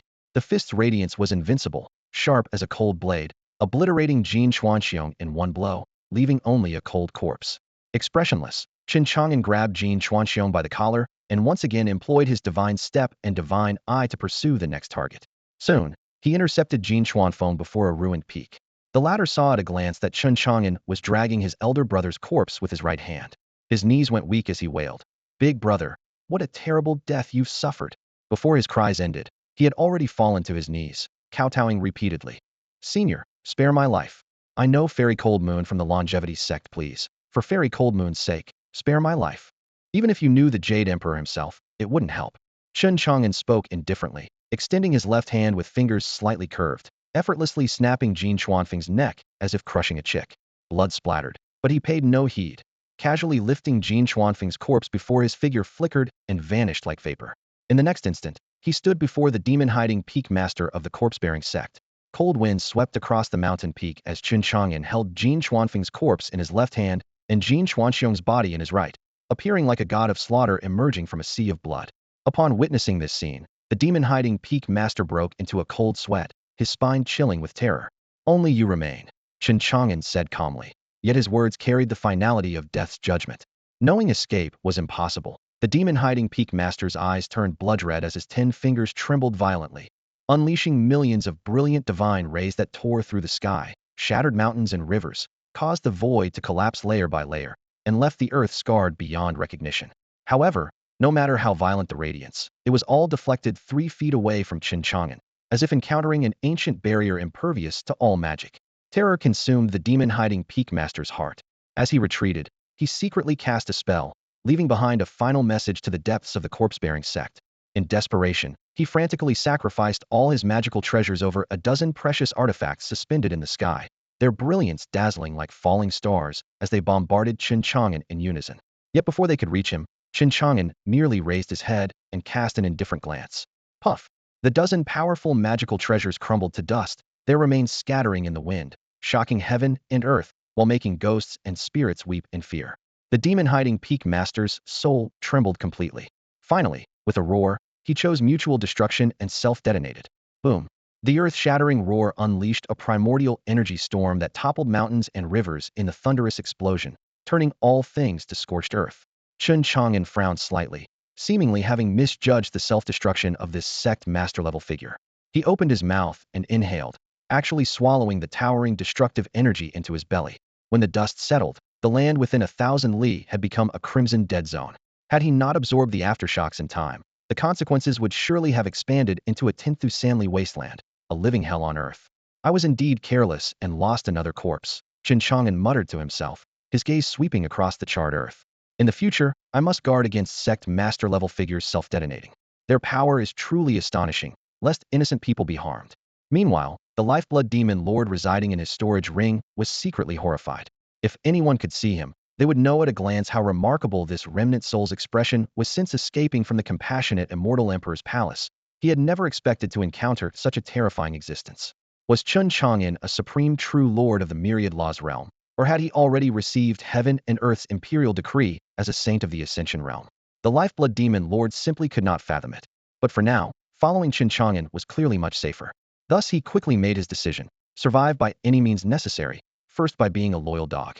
My lord, the lifeblood demon lord spoke respectfully. Having slain these 5 great sect masters, their undispersed souls would greatly nourish my remnant soul. If I could devour them, perhaps I might recall the second-level lifeblood refinement technique. Very well, Chen Chang'an replied straightforwardly. A dim blood light drifted from the storage ring. It was the lifeblood demon lord's remnant soul. It paused in the air, then cast a spell, devouring the soul power of Jin Chuanfeng and Jin Chuanxiong. Unfortunately, Jin Chuanhai had been completely destroyed in body and spirit, and the demon-hiding peak master had also self-detonated. The lifeblood demon lord could only devour 3 souls, but he was already quite satisfied. After completing this task, he transformed into a blood droplet and returned to the ring. Chen Chang'an, holding the 2 corpses of Jin Chuanfeng and Jin Chuanxiong, stepped away from this dead land, taking a single stride back to Orchid Flower Village, allowing the lifeblood demon lord to continue devouring the heavenly blade peak master's soul. Thus, the remnant souls of 3 sect masters all became nourishment for the lifeblood demon lord. The blood droplet swirled within the ring as the lifeblood demon lord's voice grew faint. I need to refine these souls, and will temporarily slumber. When I awaken and recover the second-level lifeblood refinement technique of the lifeblood divine art, I will immediately inform you. In Liang City, within the Jin family estate, stood the soul lamp chamber. In the dim stone room, soul lamps were arranged in perfect rows, their flames burning high and fierce. Each soul flame proclaimed its master's vigorous life force, surging like the tide. The Jin family guard on duty made his routine patrol, casually brushing away dust from the lamp bases and floor. The firelight danced between his fingers, casting his shadow long and short by turns. He walked to the deepest part of the soul lamp chamber. Here, Only a dozen soul lamps stood, yet they formed the true foundation of the Jin family. The front row held several lamps with dim flames, yet they emanated a soul pressure that struck the heart, like invisible giant waves crashing forward. These belonged to the ancient ancestors whose lifespans neared their end. They slumbered to preserve their life essence, allowing their soul lamps to dim. Yet none dared underestimate them. The extinction of any single lamp would be a loss the Jin family could not bear. Further out, 3 soul lamps blazed with roaring flames, their fire nearly bursting through the lamp covers. The guard gazed at them for a long while, admiration swelling in his heart. The Jin family now possessed 3 sect master-level powerhouses in their prime: the current family head, the first elder, and the second elder. Given enough time, stepping into the myriad laws realm and comprehending the laws of heaven and earth would not be mere fantasy. When that day came, with several supreme true monarchs standing together, the Jin family would command wind and rain throughout Hezhou would dare disobey. At this thought, a smile played at his lips, his heart full of hope for the Jin family's future. Suddenly, a cold breeze slipped through the door crack, causing the flames to flicker. Before his very eyes, the 3 soul lamps' flames violently convulsed, then puff, puff, puff. With 3 soft sounds, the soul flames extinguished simultaneously. The thunderous blow left him frozen in place, his pupils contracting to pinpoints. What? His heart seemed seized in an iron grip. He rubbed his eyes frantically, but no matter how hard he tried, he could not see those familiar flames again. The soul lamps of the Jin family's 3 sect masters had all been extinguished in a single breath. They had perished almost at the same instant. His face turned deathly pale in an instant, his limbs ice cold, his throat parched. What exactly had happened? Who had killed them? The simultaneous death of the sect masters. This catastrophe was enough to shake the very foundation of the Jin family. Fear and duty warred within him as he spun around and sprinted to report the news. He had taken barely 2 steps when panic made him stumble. His knees struck the ground painfully, but he paid no heed, scrambling to his feet and charging out of the soul lamp chamber. Moments later, piercing bell tolls exploded across the Jin family's sky, one after another, like steel hammers pounding on everyone's hearts. The bell sound spread throughout the estate, then expanded to cover all of Liang City. Cultivating clan members jolted awake. Those leisurely strolling through the city fell silent. Everyone's expression turned grave. They all understood that these bells only rang when the Jin family faced a major crisis, commanding all clan members to gather at the Jin family plaza to discuss critical matters. Under normal circumstances, such a bell signal would never be sounded. Within a mere quarter of an hour, all members of the Jin family had gathered from all directions to the Jin family plaza. The entire square was packed with people, young disciples with fluttering robes and dignified bearing, middle-aged masters with dragon-like vitality, and even dozens of spirit transformation realm nobles.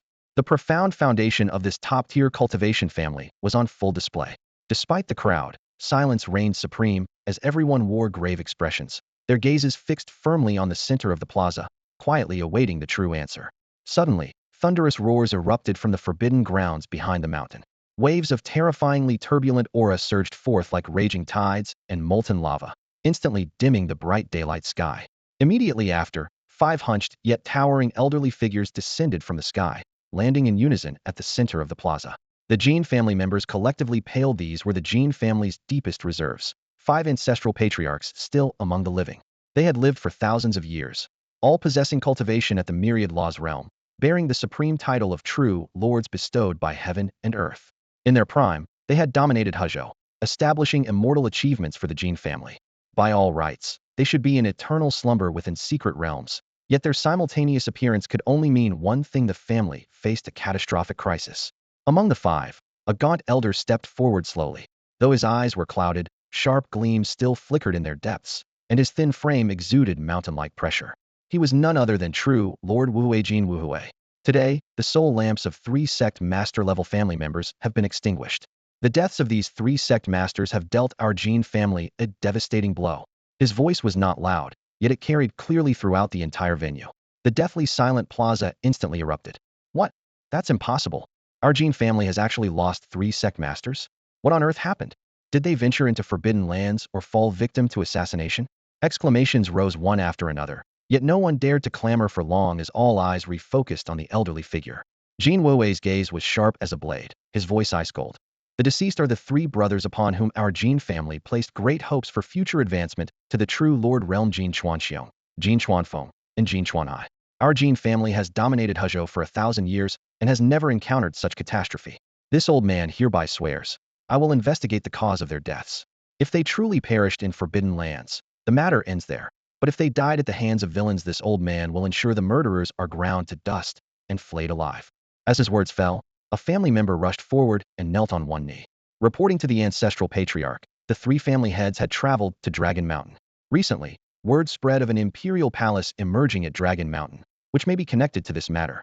Jin Wuhui remained expressionless and waved his hand. Immediately dispatch people to Dragon Mountain and investigate thoroughly. Yes, sir. The corpse-carrying sect. The soul lamps of the Heavenly Blade Peak Master and the Demon Concealing Peak Master were extinguished, causing tremendous upheaval throughout the sect. One must understand that cultivators of such realm had long been figures who could command wind and rain in the great Chong cultivation world, possessing countless trump cards, and under normal circumstances would never perish easily. Every sect master-level cultivator, whether from major immortal sects, top-tier clans, or imperial forces dominating entire states, represented the profound foundation of their respective powers.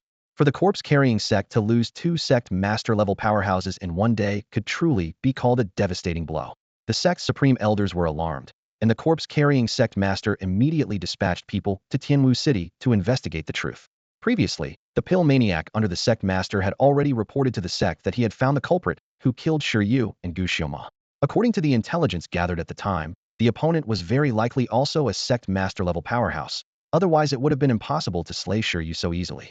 For this very reason, the corpse-carrying sect had sent out two sect master-level powerhouses, the Heavenly Blade Peak Master and the Demon Concealing Peak Master, determined to capture and suppress the culprit. Logically speaking, with two great sect master-level powerhouses working together, subduing a single person should not have been difficult, yet who could have imagined that both would perish in foreign lands? When the pill maniac heard this devastating news, his heart trembled. Did that Chen Chang'an kill our corpse-carrying sect's two peak masters? If this were true, the opponent was probably not merely a sect master-level cultivator of the Undying Realm, but someone of an even higher level, a true lord of the Myriad Laws realm. Thinking of this, he couldn't help but feel lingering fear, grateful that he hadn't directly opposed Chen Chang'an back then, otherwise he would likely have already met his doom. At the corpse-carrying sect and the Jin family's side, the death of sect master-level powerhouses had similarly stirred up tremendous waves. Should this news reach Hezhou, it would surely cause another storm. Chen Chang'an was unaware of how much upheaval his killings would cause in the corpse-carrying sect and the Jin family, nor did he care. At this moment, he had already returned to Orchid Flower Village. Some villagers had personally witnessed the scene of him casually suppressing and killing two powerful cultivators, so when he appeared, everyone felt both fear and reverence, not daring to approach from afar. Chen Chang'an casually stored the Heavenly Blade Peak Master's corpse in his pouch, then checked his own lifespan. Lifespan, 1675. Having consecutively slain 5 people this time, he had consumed 7 years of his life essence, which pained him somewhat.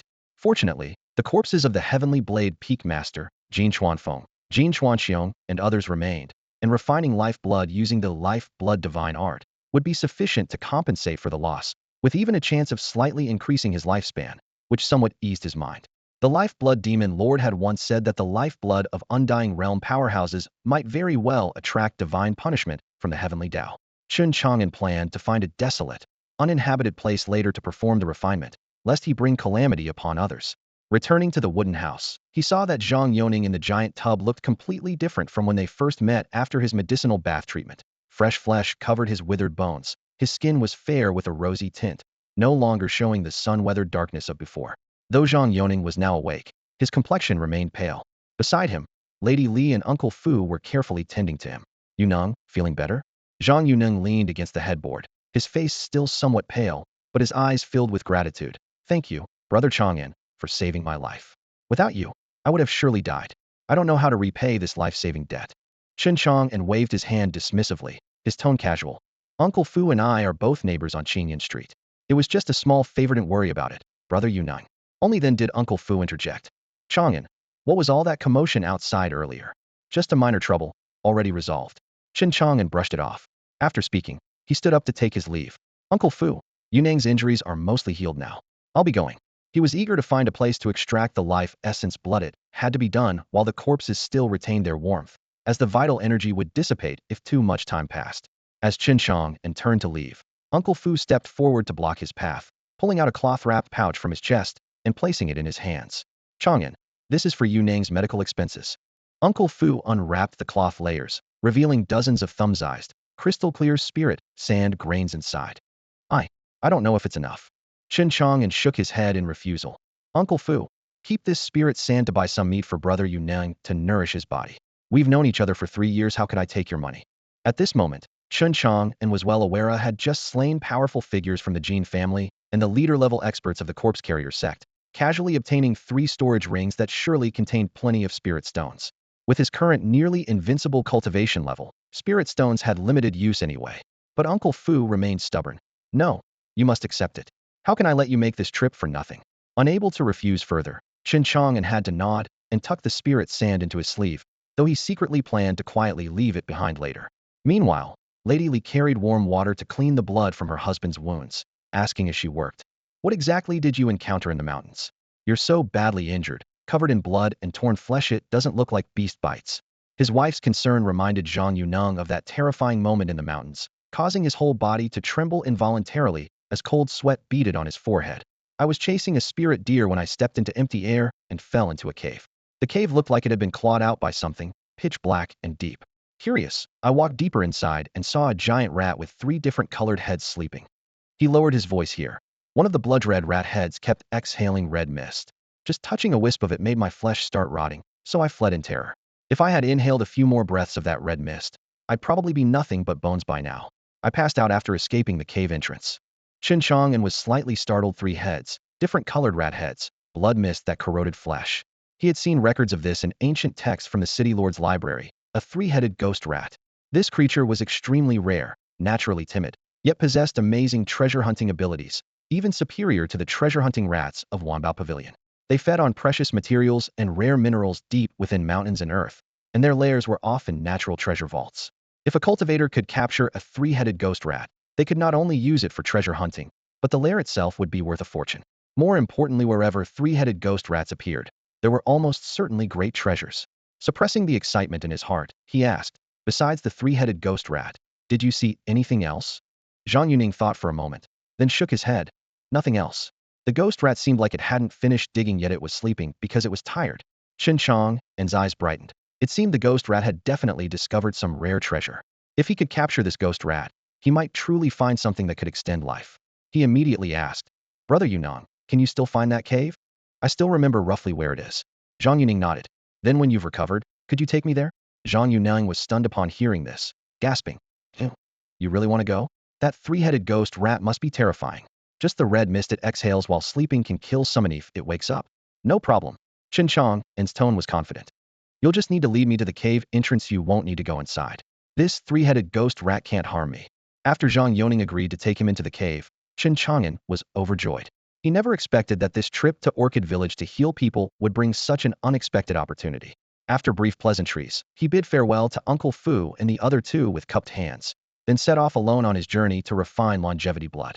Chen Chang'an activated his divine steps technique, covering dozens of zhang with each stride, crossing rolling mountains and rushing rivers until he soon reached the depths of a desolate mountain range where no human footprints could be found. The valley was vast and empty, with withered grass swaying in the wind. He retrieved the corpses of the Heavenly Blade Peak Master, Jin Chuanxiong, and Jin Chuanfeng one by one. Though these 3 bodies had been slain by him, they still contained vast amounts of life essence. Gray-black mist continuously emanated from their skin, and their overwhelming immortal aura echoed through the valley, making one's scalp tingle. Chen Chang'an hesitated not for a moment. Forming hand seals, he operated the longevity blood divine art at full power, crimson magical patterns wrapping around the 3 corpses like surging magma. In an instant, the first drop of longevity blood was forcibly extracted, suspended in midair. The crystal-clear drop burst forth with brilliant red beams of light, illuminating the dim valley walls. First-grade longevity blood. Chen Chang'an's heart filled with great joy, but the celestial phenomena instantly reversed. What had been clear skies suddenly became layered with dark clouds. Fierce winds howled through the mountains, and towering ancient trees rustled and cracked. Rumble. Thunderclouds pressed down from above as silver serpents danced wildly. As the longevity blood manifested, a massive humanoid phantom formed from lightning appeared in the depths of the sky, like a deity seated high in the 9th heaven, pouring down heavenly Tao pressure with the force of collapsing mountains and raging seas. This pressure swept across 100 li at a visible speed. Cultivators in the depths of Great Dragon Mountain and Tianwu City simultaneously changed color. Despite being hundreds of li away, they could still clearly see that lightning figure, their hearts filled with a suffocating sense of destruction. That's heavenly Tao divine punishment. Who dares to violate the heavenly Tao? Voices of discussion rose one after another, yet no one imagined that the longevity blood divine art, which had vanished 10,000 years ago, had reappeared in the mortal world today. Under the violent heavenly might, Chen Chang'an's expression remained calm as he continued operating the longevity blood divine art. The second and third drops of longevity blood were successively refined, the scarlet droplets floating before him, their three streams of blood light intersecting like fallen night stars. However, his actions clearly angered the heavenly Tao once more, as the lightning figure in the sky became increasingly solid, its divine punishment aura surging dramatically and chilling the heart. At this moment, the slumbering longevity blood demon lord, who had fallen into deep sleep after devouring the souls of three immortal powerhouses, was instantly awakened by this terrifying pressure. The moment he opened his eyes and saw the lightning figure in the sky, his soul sea shook violently, his face turning deathly pale. Heavenly Tao divine punishment. How? How is this possible? The longevity blood demon lord had always feared this phenomenon. In the past, every time he refined longevity blood, he had to struggle for survival under divine punishment, narrowly escaping death multiple times. Seeing this familiar yet terrifying sight again, terror instantly overwhelmed his reason. You actually learned the longevity blood divine art. When he realized that Chen Chang'an had refined 3 drops of longevity blood in one go, he cried out in shock. Chen Chang'an stood quietly in the wind, neither looking up nor responding, continuing to operate his technique as blood light swirled around him. The longevity blood demon lord, however, spoke anxiously. You've triggered divine punishment from the heavenly Tao. This isn't the time to refine lifeblood. While the power of that divine punishment hasn't fully gathered and erupted yet, you need to stop immediately and flee, or you'll surely perish under the heavenly Tao's divine punishment. The lifeblood demon lord's voice nearly cracked from terror. He knew all too well the horror brewing within those dark clouds in the past. Whenever he refined lifeblood and sensed the descent of divine punishment, he would immediately halt the process and flee thousands of miles away. Even then, he'd still be pursued by thunder and severely wounded, but at least he could preserve his life. Yet now, Chen Chang'an was actually continuing to refine lifeblood right under the nose of divine punishment. This was pure suicide. If Chen Chang'an were struck dead, he, a demon lord residing within Chen Chang'an's body, would equally be doomed. Listen to me, flee quickly. The lifeblood demon lord's heart pounded wildly, his urgent pleas growing more frantic by the moment. Chen Chang'an, however, remained focused on the blood droplet in his palm, skillfully condensing the 5th drop of lifeblood with practiced technique. Each drop of first-grade lifeblood could extend life by 1 year, and these 5 drops would add 5 full years to his lifespan. Meanwhile, the dark clouds above churned to their extreme. Lightning wove together into the form of a towering figure, which slowly raised its right arm. In the next breath, a massive palm formed of pure thunder descended from above, blotting out the sky and sun with such vast power that even the air compressed and roared. That aura of absolute annihilation pressed down directly toward Chen Chang'an's head, as if it would crush him and all things into dust with a single strike. Terrifying pressure swept in all directions. The lifeblood demon lord broke out in cold sweat, his knees nearly buckling to the ground, his voice trembling down to just 3 words. Quick, quick, quick. Chen Chang'an frowned slightly and snapped with irritation. Noisy. Shut up. As his words fell, he looked up, raised his right hand with fingers pointed like a sword, and slashed toward the heavens. His sword finger cut through the air, and a sharp white radiance seemed to cleave the very sky. Boom. That thunderous giant palm containing terrifying divine punishment was actually split in half by this single finger strike, exploding into countless arcing bolts of electricity. The lifeblood demon lord's eyes suddenly widened. This.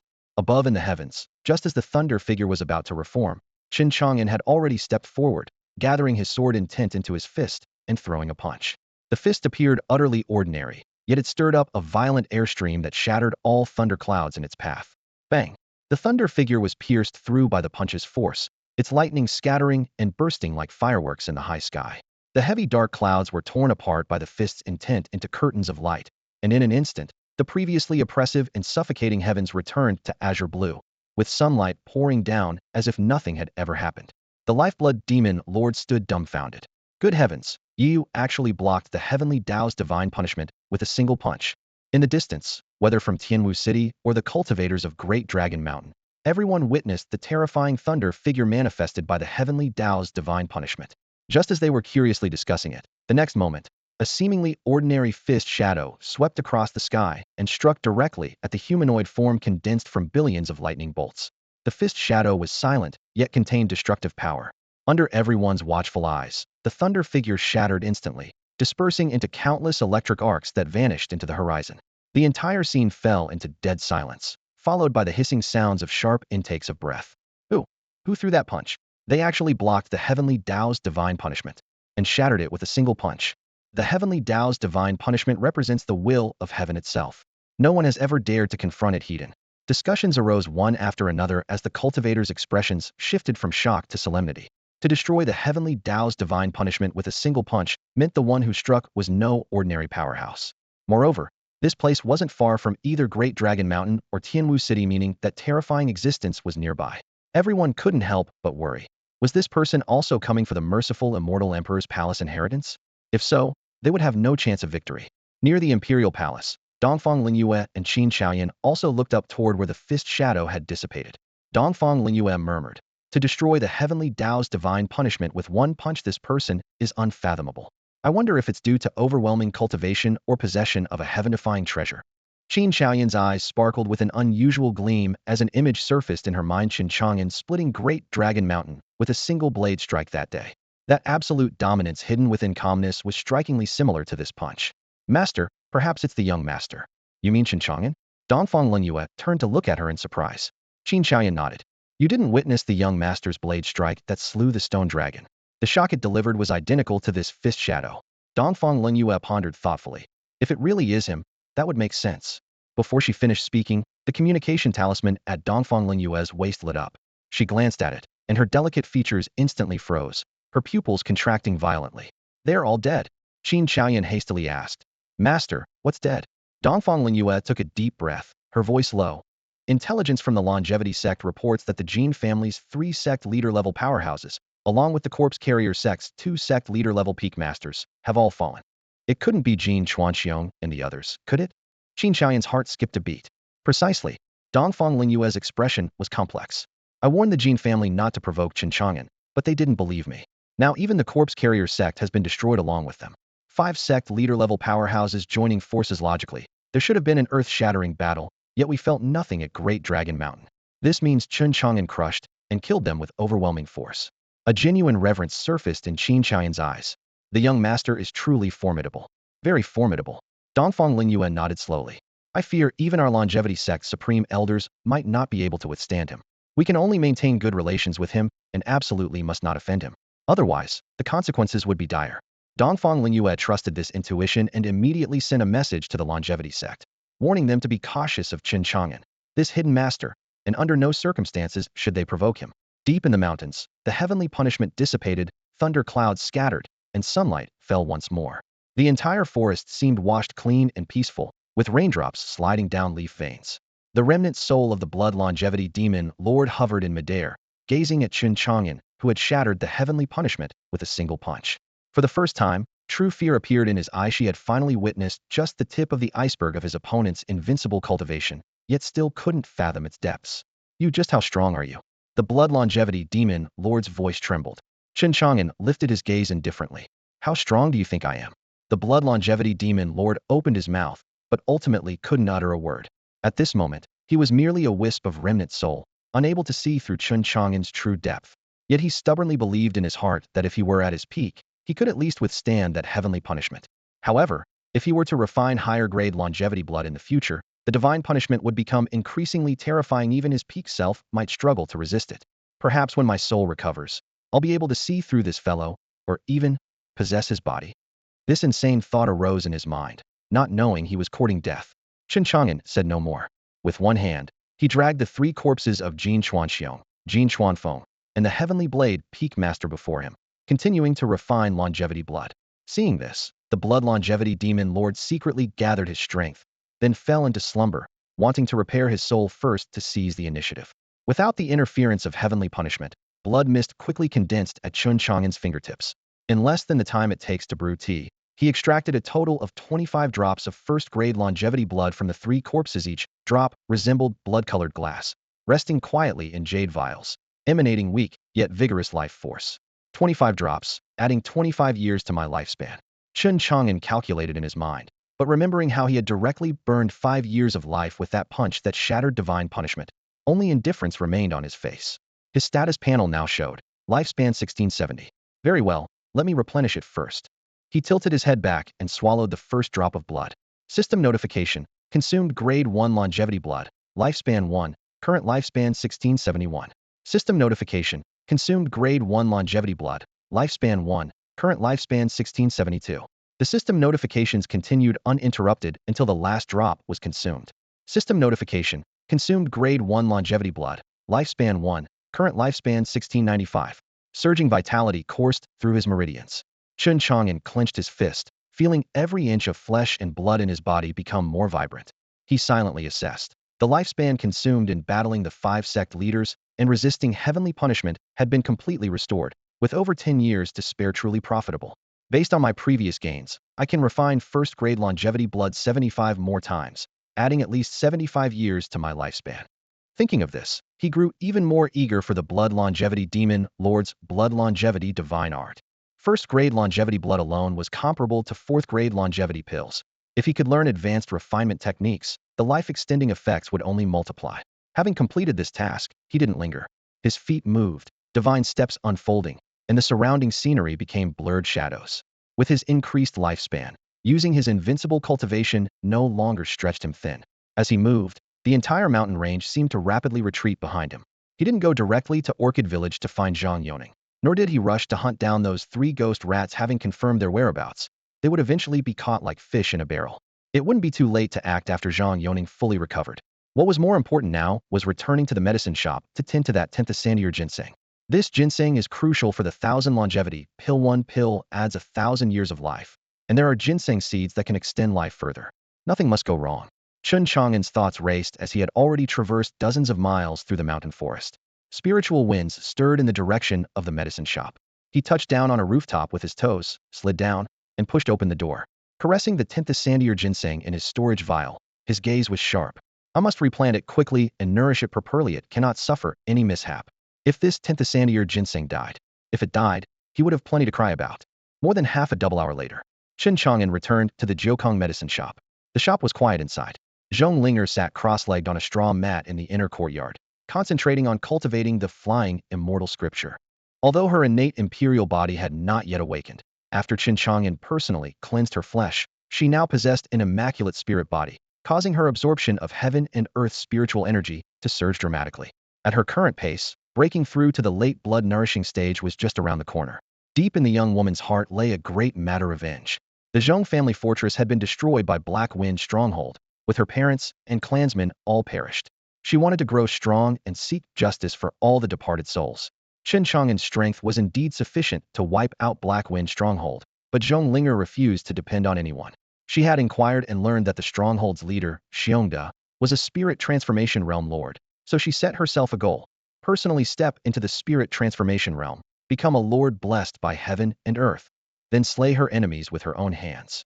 Chen Chang'an watched the fine sweat beading on the young woman's forehead, silently praising her diligence, yet unable to truly comprehend her hardships. Being a waste without cultivation talent, he naturally couldn't understand that desperate obsession to grow stronger. So he didn't disturb Zhong Linger, instead turning to handle his own affairs. First, he moved the 10th Sandier spirit ginseng back to the medicine garden, placing both hands on the soft medicinal soil and carefully nourishing it with his own invincible cultivation. Rich spiritual energy penetrated the roots and stems, and the withered branches and leaves quickly unfurled again, their veins gleaming with vibrant life. Lifespan 3. Current lifespan 1692. To save the mortal Zhang Yoning, he had expended 3 years of his lifespan. For Chen Chang'an, this was a physician's benevolent heart, and perfectly natural. Next, he took out the 4th grade 100 longevity pill that Dongfang Lingyue had given him, crystal clear, with pill fragrance wafting. Without ceremony, he tilted his head back and swallowed it. System notification: consumed 4th grade 100 longevity pill, lifespan 100. Current lifespan 16,192. Surging life essence coursed through his body, making him feel refreshed and clear-headed, his lips unconsciously curving upward. Almost 200 years in one go. Not bad, not bad. Just then, footsteps sounded outside the door. Lin Lei led Han Xiaolu into the medicine shop, both wearing smiles in their eyes and radiating sweetness. Chang'an, Chang'an. Chen Chang'an smiled and stepped forward to greet them. Lei Xiaolu, how do you two have time to visit? Lin Lei, following his old habit, first asked whether Chen Chang'an had encountered any more assassination attempts in recent days. Now that he was deputy commander of the City Lord's Mansion Enforcement Guards and had earned considerable trust from City Lord Chu, he had dispatched a group of skilled enforcement guards to lurk around Qingyun Street, secretly protecting Chen Chang'an. However, no matter how well hidden they couldn't escape Chen Chang'an's divine sight. I'm just a small-time medicine shop owner. Who would bother assassinating me? Those enforcement guards can be withdrawn. He shook his head with amusement. Lin Lei was surprised. You actually discovered them? These past 2 days, Qingyan Street has had many more men with dragon gates and tiger steps, clearly not ordinary people. Also, the enforcement guards' patrol frequency has obviously increased. Chen Chang'an paused. Besides you, who else would specially look after me? Haha, nothing gets past you. Lin Lei made no attempt to hide his pride. Why withdraw them? Now that I'm deputy commander, of course I should make good use of the resources at my disposal. With that, he leaned close to Chen Chang'an's ear and lowered his voice. Chang'an, I've had incredible luck lately.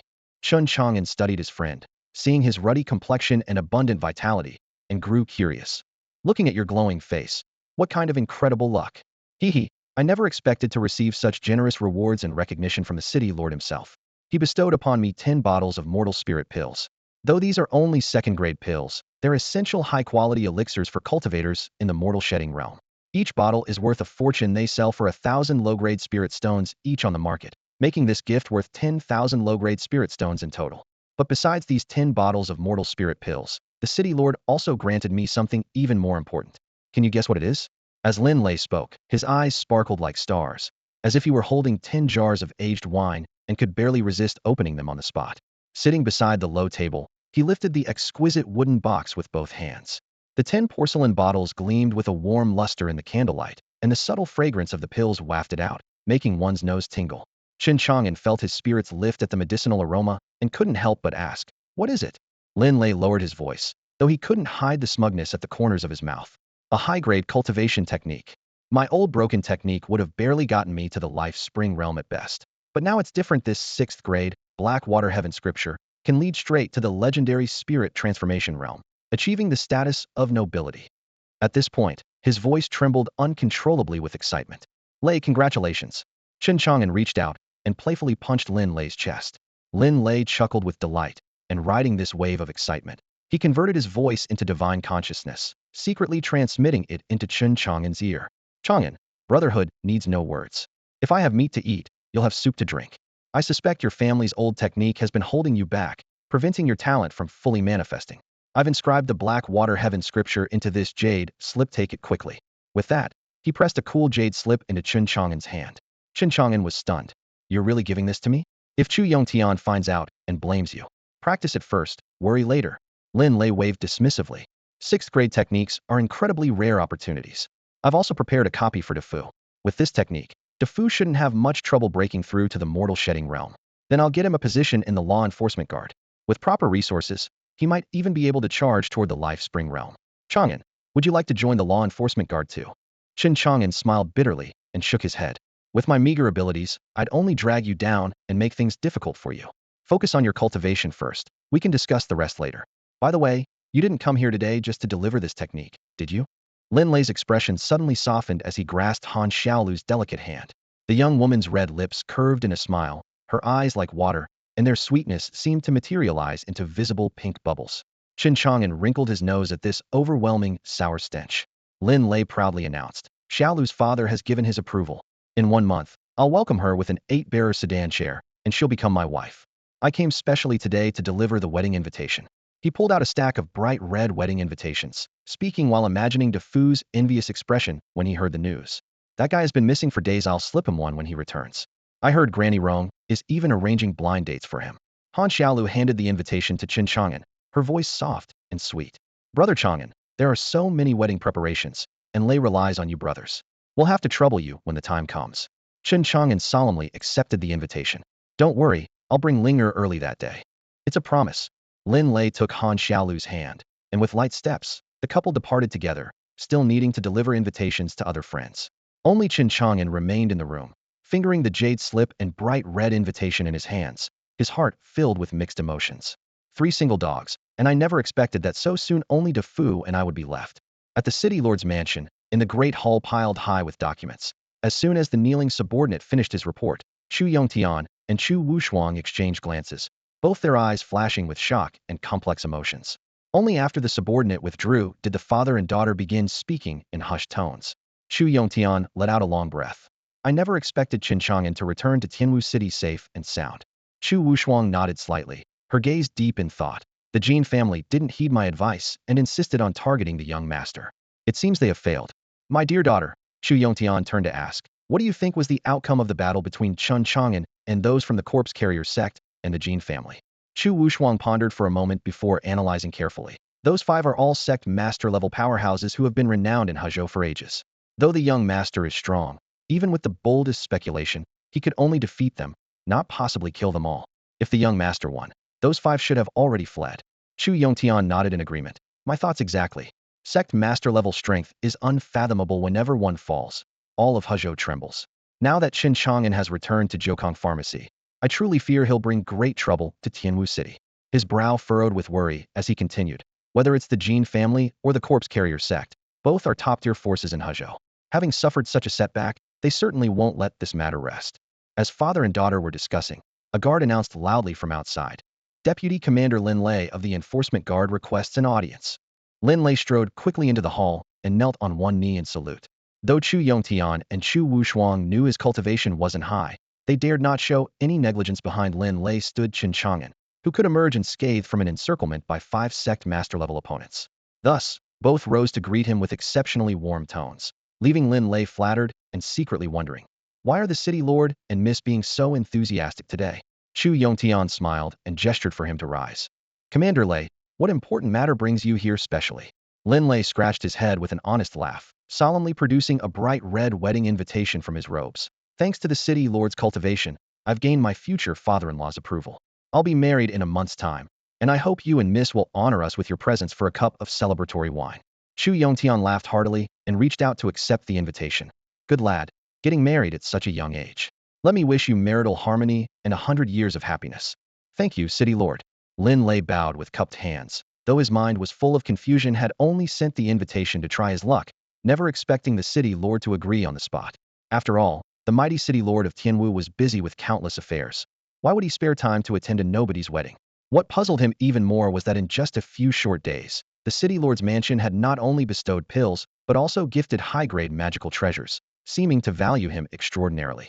Lin Lei couldn't figure it out despite much thought. With his mediocre talents, far inferior to Miss Chu's, what merit earned him such favor? Was it because of Chen Chang'an's life-saving grace to Miss Chu that day? That might account for some of it, but it still felt like a huge windfall from heaven, leaving him dizzy with bewilderment. Little did he know that Chu Yongtian valued him so highly only because Chen Chang'an stood behind him. As merely a spirit transformation realm lord, Chu Yongtian would never dare offend Chen Chang'an. As the old saying goes, when one person attains enlightenment, even their chickens and dogs ascend to heaven. Lin Lei's consecutive gains today were fundamentally due to Chen Chang'an's behind-the-scenes influence. Behind his desk, Chu Yongtian set down his documents, looked up, and asked, how is your comprehension of the Black Water Heaven scripture coming along? I've nearly mastered it completely. Lin Lei cupped his hands, unable to hide his excitement.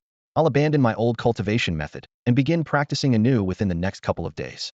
Excellent. Chu Yongtian nodded with satisfaction. If you have any doubts, come ask me at any time. Thank you, city lord. Lin Lei clasped his fists again before withdrawing from the hall, as instructed.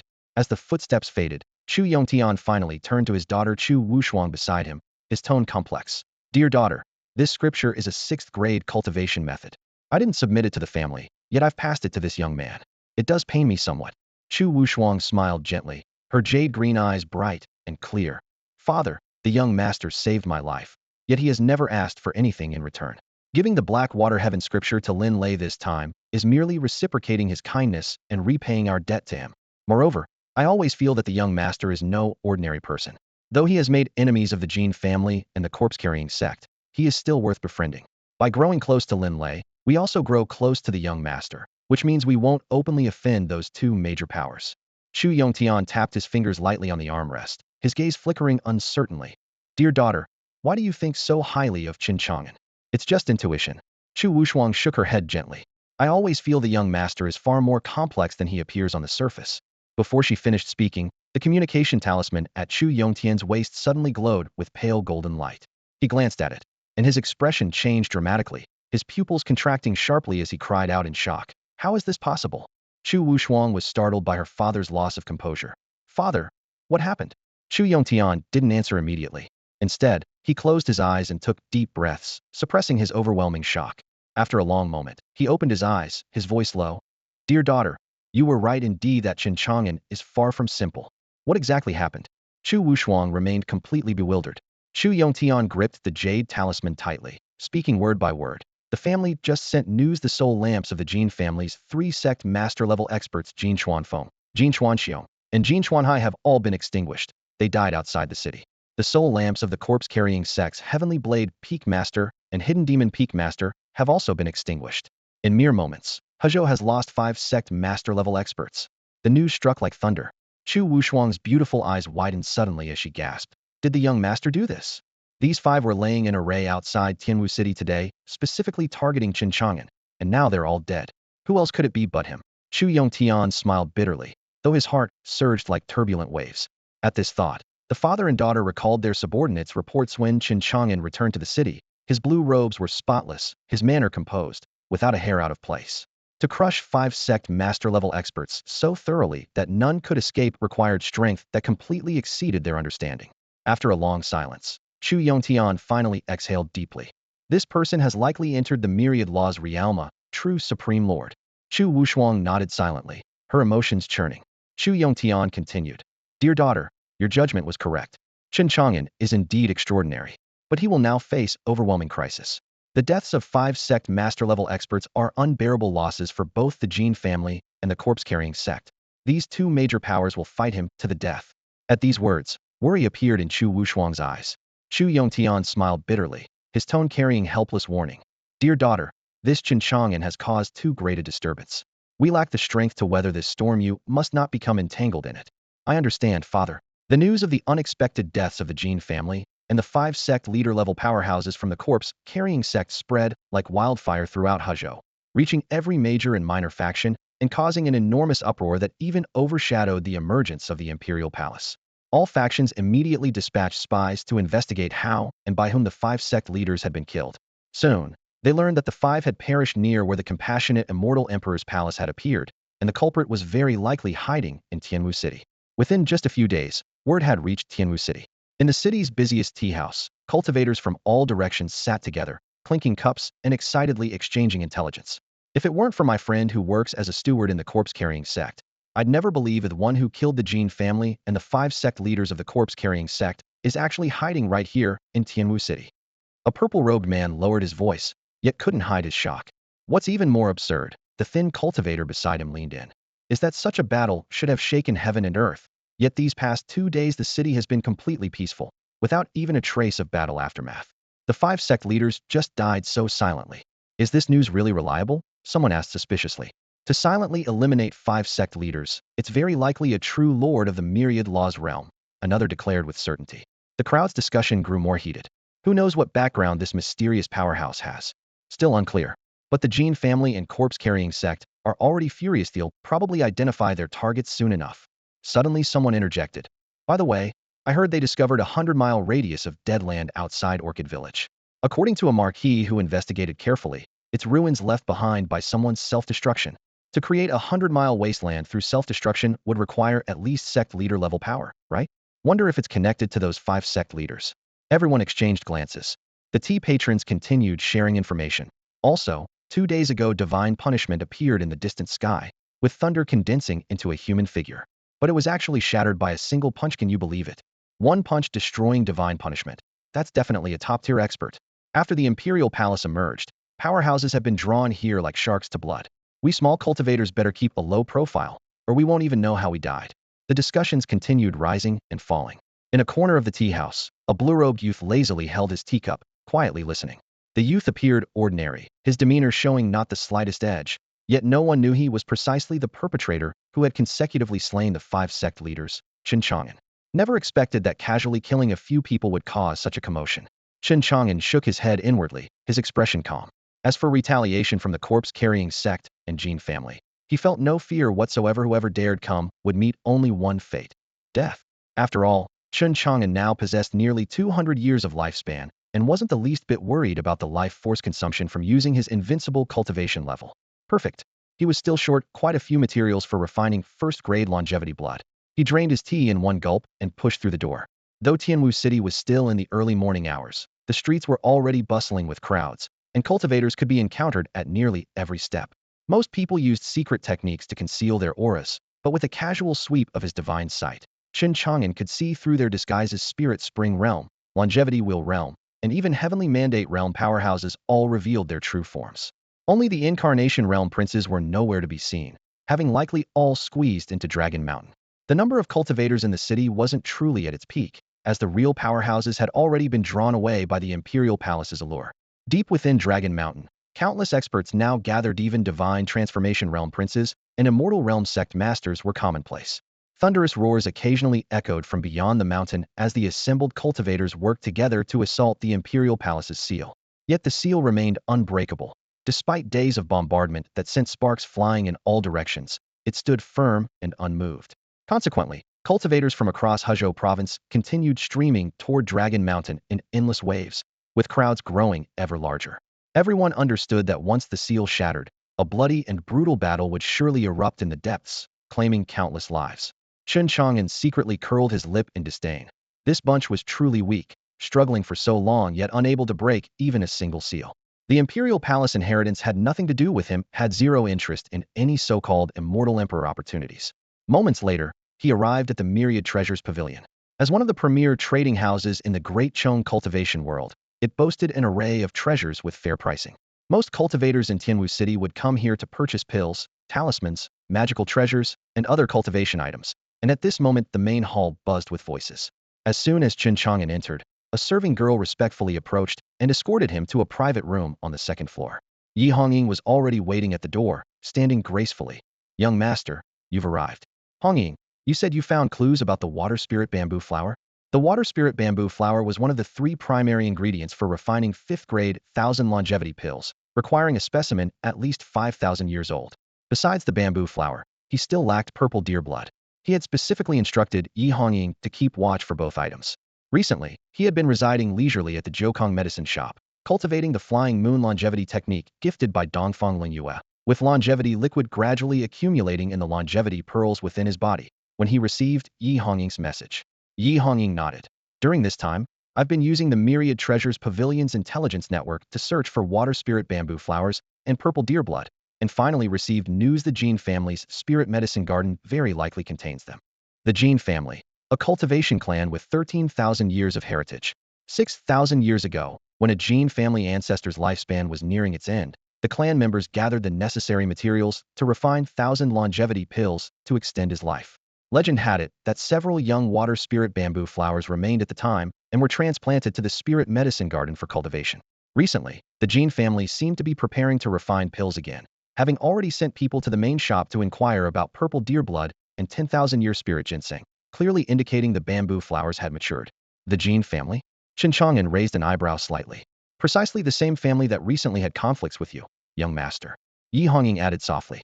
She hesitated for a moment before continuing. "I've heard that the deaths of the 3 sect masters have alarmed the Gene family's ancestor and supreme elders, and they've begun investigating your whereabouts. They'll likely arrive in Tianwu City soon. Young master, what do you plan to?" Chen Chang'an smiled faintly. "Let them come. Since the bamboo flowers are in their hands, it saves me the trouble of searching elsewhere." Yi Hongying bit her lip. "If you need assistance, young master, I could try to contact a supreme elder from our main shop. Anyone who could be called a supreme elder would be at least an immortal true lord of the Myriad Law's realm." Chen Chang'an hadn't expected Yi Hongying to have such connections and felt slightly surprised, yet still waved his hand dismissively. "No need. Even if the Gene family and corpse-carrying sect joined forces, they couldn't do anything to me." Deep within Mount Dalong, dozens of nobles and several sect leaders gathered outside the heavily fortified imperial palace, their faces pale and expressions grave. Su Dafu wore a rat-faced mask, standing beside 7th grandfather Su Yuanba, who wore an identical mask. As more powerful cultivators arrived, conflicts erupted over the prime positions closest to the palace. Su Yuanba, who had been concealing his true cultivation, was finally forced to unleash his full power to help Su Dafu secure a corner position near the palace. Violent pressure erupted from his body, shocking the surrounding cultivators. It was unmistakably the aura of an immortal realm sect leader, revealing his true strength. Su Dafu gritted his teeth as he stared at the imperial palace, his eyes filled with frustration. "This is infuriating. How can this palace's seal be so incredibly strong? After all this time, with so many people desperately attacking it, we still can't break through." Su Yunba sighed. "Your Highness, this seal was laid by the merciful Immortal Emperor himself before his death, containing the mighty power of an immortal emperor. How could it be easily broken? However, during this time we've worn away most of the seal's power. It won't be long before we can break through and claim the inheritance. Su Dafu remained anxious. Seventh grandfather, we've already wasted too much time. By the time the seal breaks, the Great Sun Dynasty will likely have set up teleportation arrays and arrived. In recent days, advanced forces from Huzhou's top powers have been arriving one after another. Look at the longevity sect over there, even their sect leader has come, and they have the most people. When the time comes, the inheritance will be even harder to seize. Su Yuanba spoke reassuringly. Your Highness is destined by heaven. This subordinate firmly believes you will surpass all rivals and claim the Immortal Emperor's inheritance. Su Dafu said nothing more, simply staring at a corner of the imperial palace, his eyes flickering between bright and dim, lost in thought. Not far away in another section of the mountain forest, occupying an equally advantageous position for first entry into the palace, the longevity sect's experts stood ready in formation. They had hastily carved out a temporary cave dwelling, where inside, Chen Chang'an was refining the merciful sword under the protection of her master Dongfang Linyue and sect leader Gu Haixing. A sword cry that pierced through the mountains and wilderness exploded forth, cold light flashing. The merciful sword was completely refined by Chen Chang'an, connecting with her mind and spirit. The sword light immediately merged into her body, and in that instant, she experienced an enlightenment like divine nectar poured over her head. Her physique transformed, and fierce sword intent surged forth, secretly alarming Dongfang Linyue and Gu Haixing. Such terrifying sword intent. Could our disciple have obtained part of the merciful Immortal Emperor's sword Dao inheritance? The two held their breath and maintained their protective watch. After about an hour, Chen Chang'an slowly opened her eyes, a sharp gleam flashing briefly before joy filled her expression. Master, sect leader, I've finally refined the merciful sword. Dongfang Linyue smiled slightly. Your efforts with senior brother were not in vain. Gu Haixing asked eagerly. Jiayan, does the sword contain the merciful Immortal Emperor's sword Dao inheritance? Chen Chang'an nodded. Yes, but only a small portion. The complete Immortal Emperor's inheritance is in the Imperial Palace. I can sense it through the merciful sword, she added. Now that the merciful sword and I are spiritually connected, perhaps I can use its power to directly break the palace seal and enter. Both were overjoyed upon hearing this. Excellent. While the other factions have only sent advance forces, we'll immediately break the seal and protect you as you claim the inheritance. There's no time to lose, let's act now. After Chen Chang'an successfully refined the compassion sword, she stepped out of her temporary cave dwelling and fixed her gaze directly on the iron-black Imperial Palace seal deep within Dragon Mountain. In the next instant, she raised her hand and summoned the compassion sword.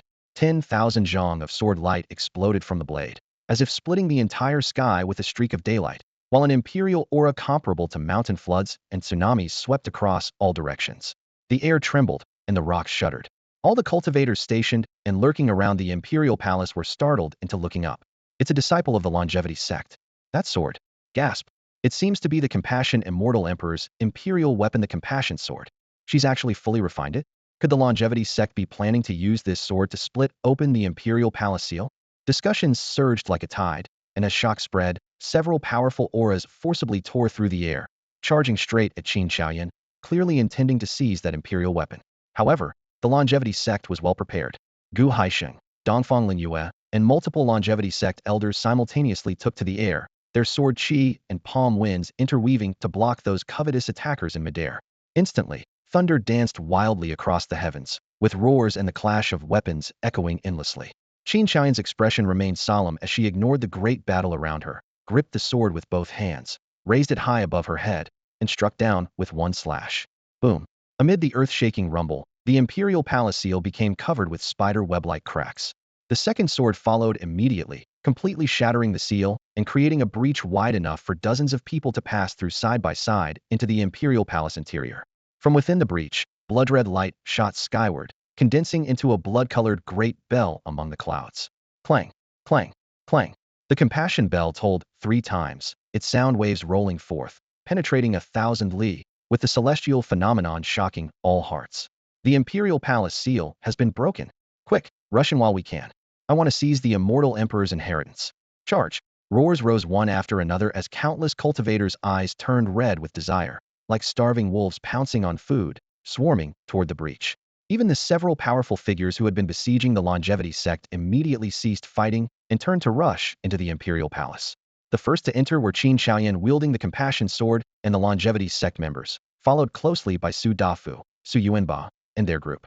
More powerful figures frantically poured in, all competing for the legendary Immortal Emperor's inheritance. Meanwhile, in Tianwu City, the distant bell tolling caused the city walls to tremble slightly as countless cultivators looked up to see the vision of blood-red divine light swirling about. The compassion bell tolls. Has the imperial palace seal truly been broken? Holy crap, after all this time it's finally been shattered. Quick, let's go. Streams of rainbow light shot out from the city, forming a brilliant river of light heading straight for Dragon Mountain. Chu Yongtian and his daughter Chu Wushuang, who had just returned to the city lord's mansion, heard the sound and once again donned their armor to race forth. At this moment, the Dragon Mountain Imperial Palace was like a peerless beauty shedding all her veils, radiating irresistible allure and attracting various factions to compete in rushing toward it. On Peach Blossom Street, Granny Rome was sitting on a small stool with her neighbor, cracking sunflower seeds and chatting idly, when she suddenly saw the blood-red light and bell tolling in the distant sky. The sunflower seeds in her hand paused, her pupils contracted slightly, and her expression became grave.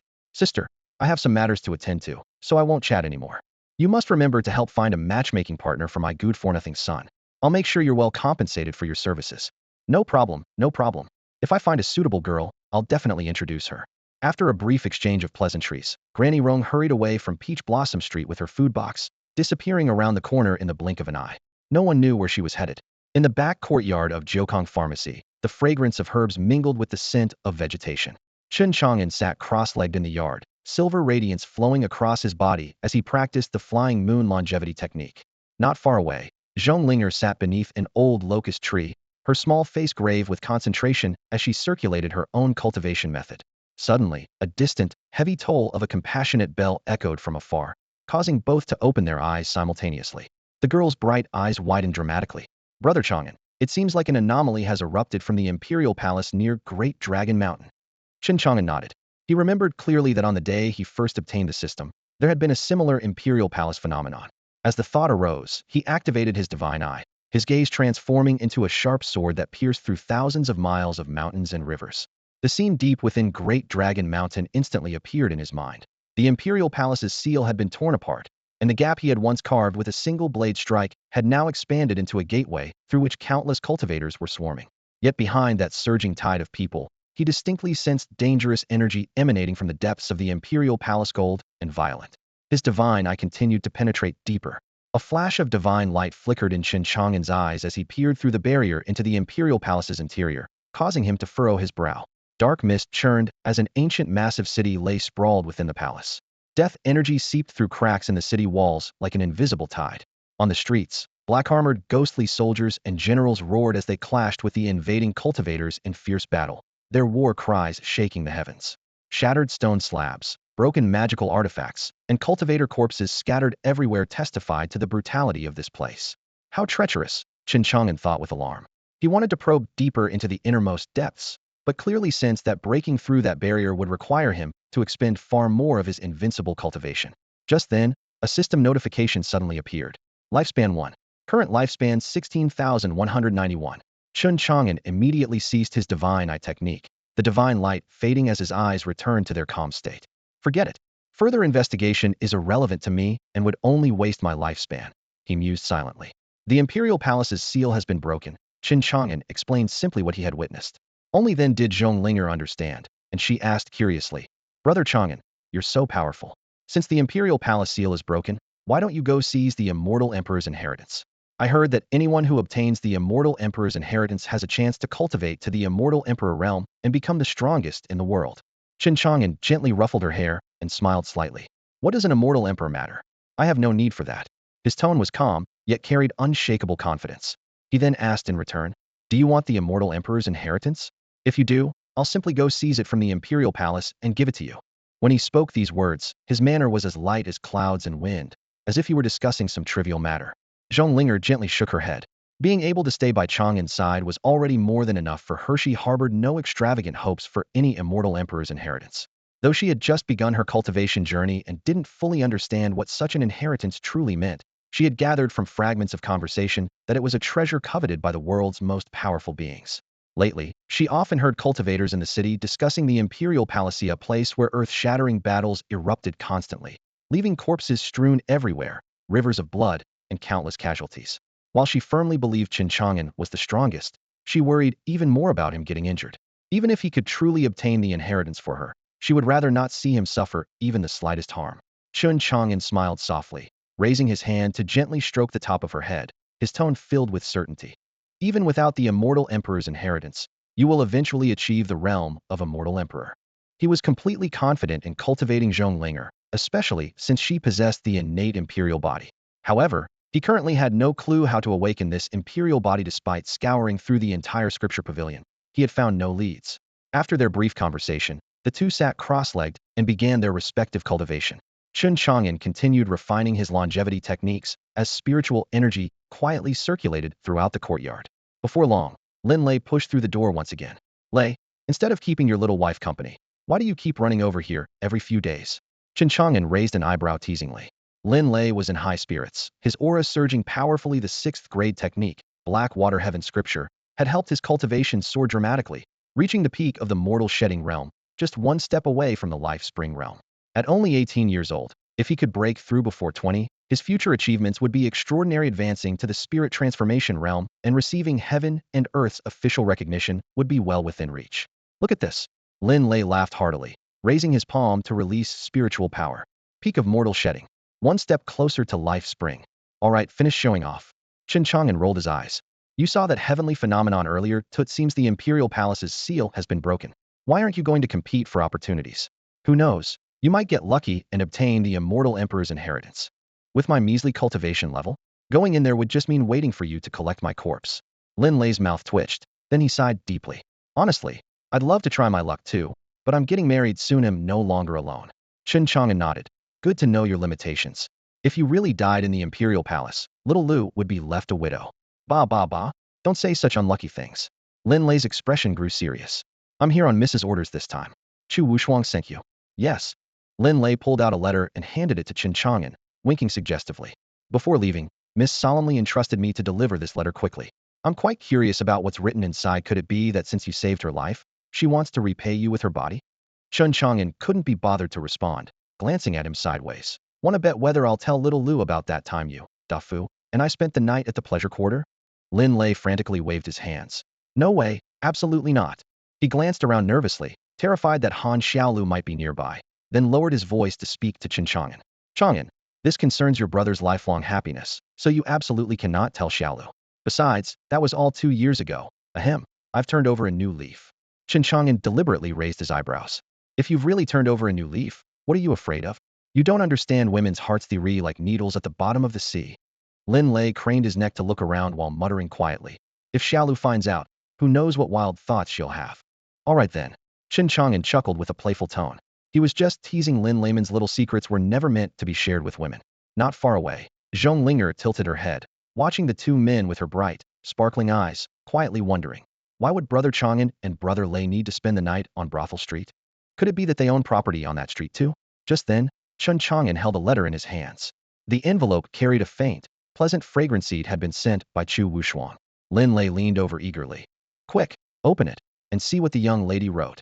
The letter unfolded, revealing elegant handwriting with the scent of ink wafting up. The two men quickly scanned through it.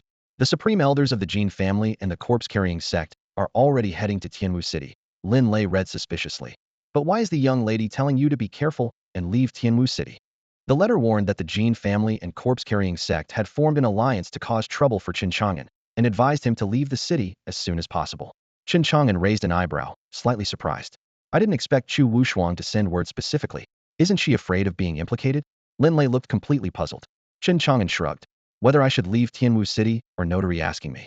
I'd like to know too. Perhaps, when I saved Chu Wushuang that day, I provoked the jealousy of the Jin family's alchemist. No way. That's way too petty. Lin Lei scratched his head in bewilderment. Chen Chang'an didn't elaborate further. Even if he explained that he could easily handle the supreme elders of the corpse-carrying sect and Jin family, Lin Lei wouldn't believe him.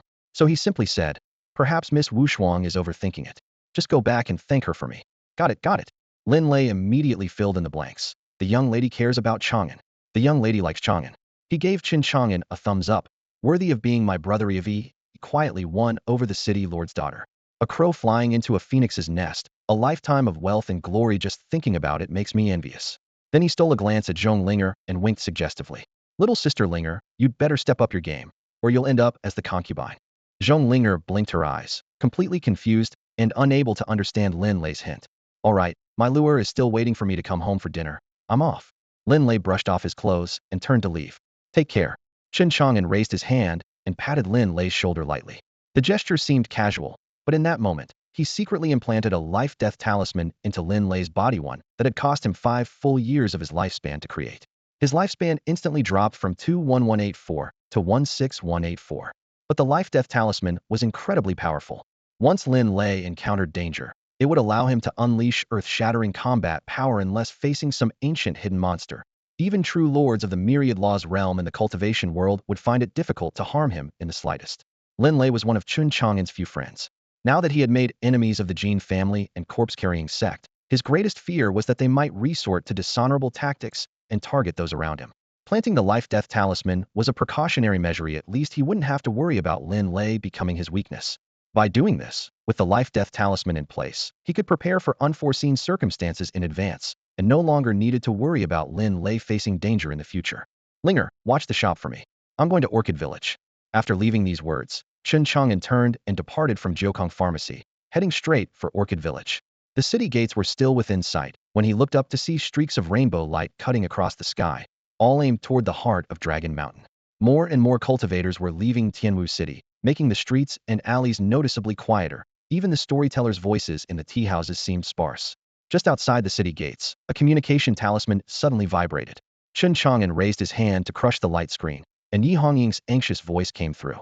Young master, the treasure pavilion has received reliable intelligence. The Great Sun Dynasty's teleportation array has been completed, and Prince Su Tung will arrive at Dragon Mountain tomorrow. The Jin family's ancestor Jin Jiri and the supreme elder of the corpse-bearing sect, Zhao Tao, have already set out for Tianwu City. Both are at the immortal True Lord realm and will arrive within 3 days at the latest. They're coming to avenge the Jin family descendants. Please be extremely careful, young master. Chen Chang'an simply replied with a good and casually tucked the talisman into his sleeve. Half a day later, he arrived at Orchid Village. The place was surrounded by green mountains with babbling streams, where cooking smoke and barking dogs wove together into a peaceful scene. However, when the villagers saw him from afar, they all lowered their heads and stepped aside. Everyone had witnessed him effortlessly killing high-level cultivators that day, so naturally they felt awe upon seeing him again. Chen Chang'an went straight to Uncle Fu's house. Outside, the old wooden door creaked open, and Uncle Fu hurried out to greet him, his manner much more respectful than before. Chang, my lord, you've come. In just a few short days, rumors about Chen Chang'an slaying flying immortals from the heavens had spread throughout the village. Uncle Fu knew well that the person before him was no ordinary young physician. Moreover, this was the benefactor who had saved his son's life. How could he still casually call him young brother Chang'an, like an old neighbor?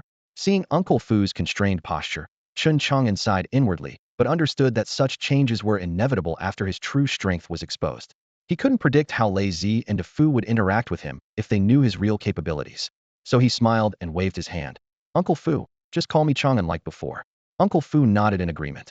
Chen Chang'an then asked, how is brother Yoning doing now? He's recovered about 70 to 80%, Uncle Fu replied. Footsteps came from inside the house as Zhang Yoning and his wife Lady Li hurried out to greet them. Zhang Yoning now had abundant vitality and a ruddy complexion, showing no trace of his previous severe injuries. The life essence of the Tinthasanier ginseng was indeed remarkably effective. Upon seeing him, the couple bowed deeply. Benefactor. They no longer dared to call him Brother Chang'an. As before, their voices filled with reverence. Chen Chang'an looked Zhang Yoning over and smiled. Brother Yoning looks well. It seems you've fully recovered. Zhang Yoning nodded repeatedly, then tentatively asked in a low voice. Are you going into the mountains to hunt those 3 ghost rats, benefactor? Chen Chang'an hummed in acknowledgement. Zhang Yoning immediately said, good, I'll lead you into the mountains right away. At that time, Zhang Yoning didn't know how formidable Chen Chang'an was, so he had worried something might happen to him. But now he didn't need to worry anymore. He had already learned about Chen Chang'an's formidable abilities from the villagers. Surely Chen Chang'an could handle those 3 ghost rats without him fretting needlessly. Soon, Zhang Yoning finished his preparations and set off with Chen Chang'an toward the ancient mountain not far from Orchid Village. The villagers called this mountain Central Ridge Mountain. Though not as vast as Great Dragon Mountain, it still stretched for nearly 10,000 miles.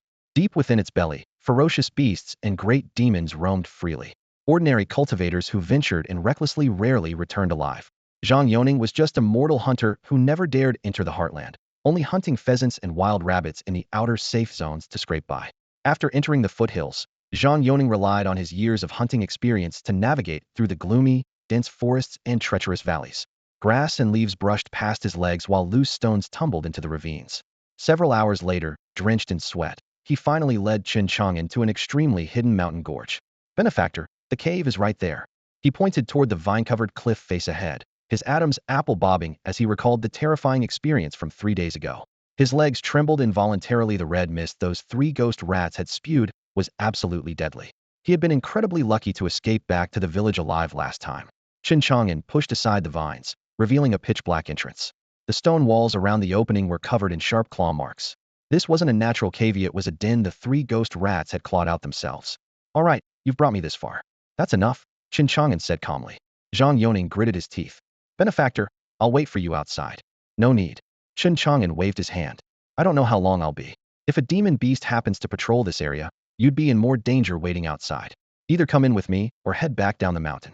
Zhang Yoning's face turned deathly pale as he forced a bitter smile. If you're asking me to go inside, then I'll have to pass. I barely escaped with my life. I won't gamble with it again. Please take care of yourself, Benefactor. I'll head back now. Go ahead. The hunter practically bolted, vanishing into the forest trail in the blink of an eye. Chen Chang'an entered the cave alone. Inside, it was cool and damp, wide enough for 2 burly men to walk side by side without feeling cramped. With a thought, he activated his divine eye, and the endless darkness instantly became as clear as daylight.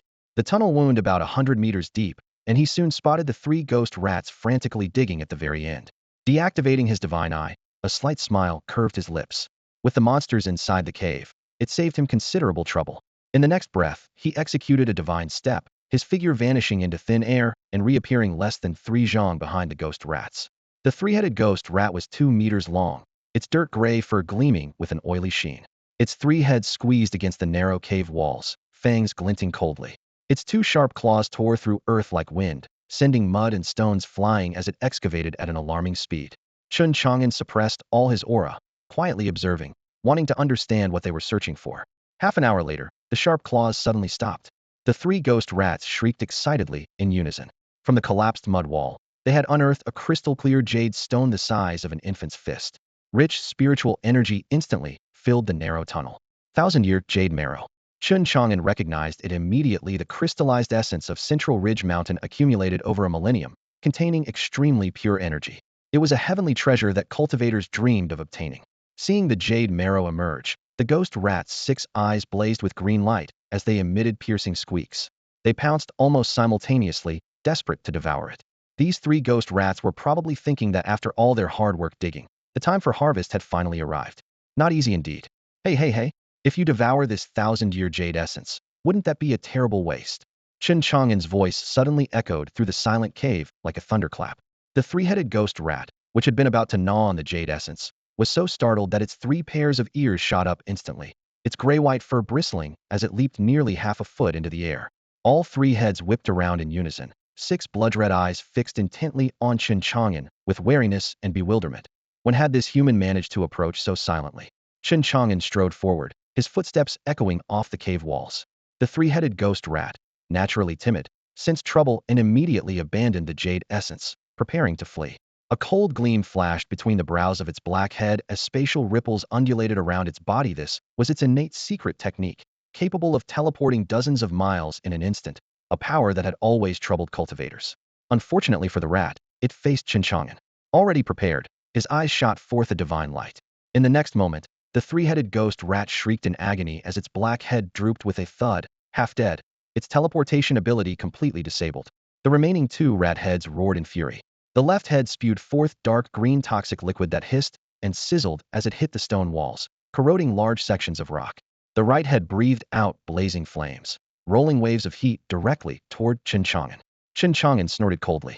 Without even raising his hand, his overwhelming aura pressed down like muffled thunder. Both the poison and flames scattered instantly, the 2 rat heads drooping powerlessly. The 3-headed ghost rat had no strength left to resist and could only tremble. He temporarily ignored the spirit beast and turned to bend down, extracting the 1,000-year jade essence embedded in the mudstone. The jade essence weighed 30 to 40 pounds, its crystalline light flowing, cool to the touch. Chen Chang'an briefly circulated the flying immortal scripture taught by the old man, immediately feeling his pores bathed in pure energy, his mind clear and refreshed.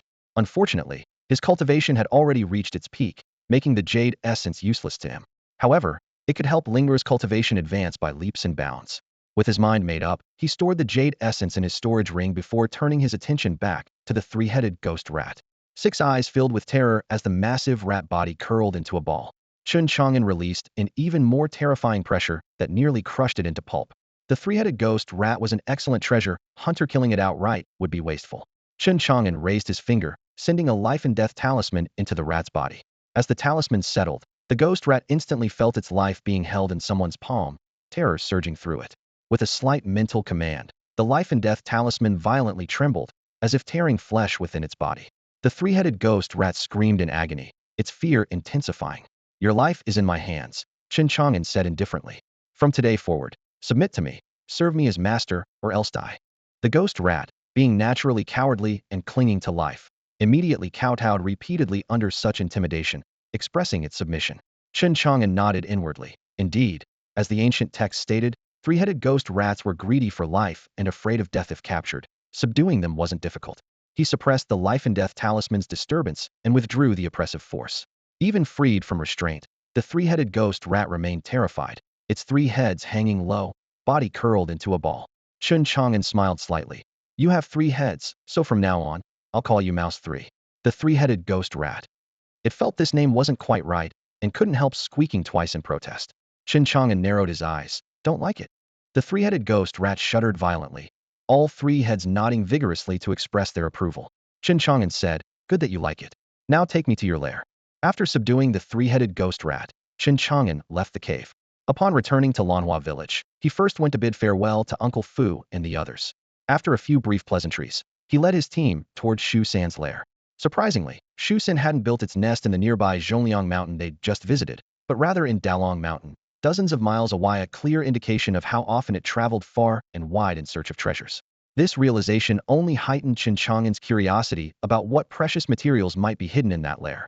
While Shu San appeared respectful on the surface, inwardly it was full of complaints. After decades of digging here and there, painstakingly accumulating a cave full of treasures, Master Rat had now fallen into the hands of a mere human.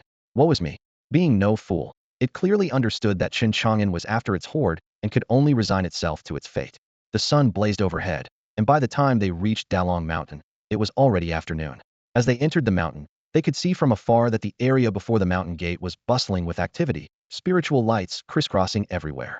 In the sky, rainbow lights broke through the clouds one after another, whistling as they plunged into the depths of Dalong Mountain.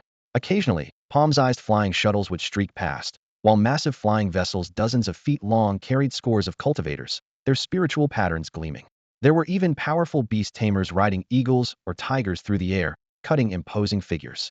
In comparison, Chen Chang'an, walking steadily on foot, stood out conspicuously. Seeing so many cultivators gathered for the first time, Shu San pressed its three heads almost flat against the ground, not daring to breathe loudly, its three little hearts pounding wildly. Soon, a well-informed life spring realm cultivator in midair noticed the three-headed ghost rat beside Chen Chang'an, and greed instantly flared in his eyes. Three-headed treasure-seeking beast. This creature was famous for its treasure-hunting abilities and was often regarded as a living map by alchemists and artifact refiners. He had originally come here just to try his luck at the Imperial Palace with a casual mindset, but now he had unexpectedly encountered a real opportunity. If he could capture this treasure rat and then ransack its lair, wouldn't that be far more practical than daydreaming at the Imperial Palace? The thought flashed through his mind, and he immediately summoned his magical artifact. With spiritual power surging, he lunged toward Shu San without hesitation. As for the young man beside it with mere blood nurturing realm cultivation, he couldn't be bothered to pay any attention in these cultivators' eyes. Low-level cultivators who came to the Imperial Palace hoping for fortune were almost certainly marching to their deaths.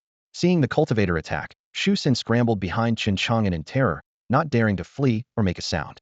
Chen Chang'an glanced up at the life spring realm cultivator. Without speaking or drawing his sword, he merely channeled a trace of his divine eye's power. Poof! The cultivator felt as if an invisible sword had pierced through his organs. With a miserable scream, his face turned deathly pale, his spiritual light scattered, and he plummeted like a broken kite, crashing heavily into the rubble beside the mountain path, and instantly falling unconscious. The other cultivators in the sky who had also been eyeing Shu San felt their scalps tingle at this sight. None of them had seen clearly how Chen Chang'an had struck. They only saw a flash of light, and a mighty life spring realm cultivator was already severely injured and unconscious. They exchanged glances, deep wariness surfacing in their eyes. Their flying shuttles and mounts all paused momentarily before they finally abandoned their designs and streaked toward the depths of Dalong Mountain, no longer daring to covet the three-headed treasure rat cowering behind Chen Chang'an. Shu San sneakily poked out one head, looking at the Life Spring Realm cultivator coughing up blood on the ground, then at Chen Chang'an, who had calmly withdrawn his gaze. Complex expressions of having narrowly escaped disaster appeared simultaneously on all three rat faces. This new master was even more terrifying than it had imagined. As the cultivators dispersed, the mountain path returned to quiet. The scorching sunlight fell on the rock walls, creating patches of shimmering light. Chen Chang'an patted the still trembling Shu San, signaling it to continue leading the way. Shu San nodded repeatedly and scurried forward, though inwardly it cursed both those blind cultivators and its own wretched fate. After all, if Chen Chang'an were truly as weak as he appeared on the surface, how could he have possibly captured this three-headed treasure rat?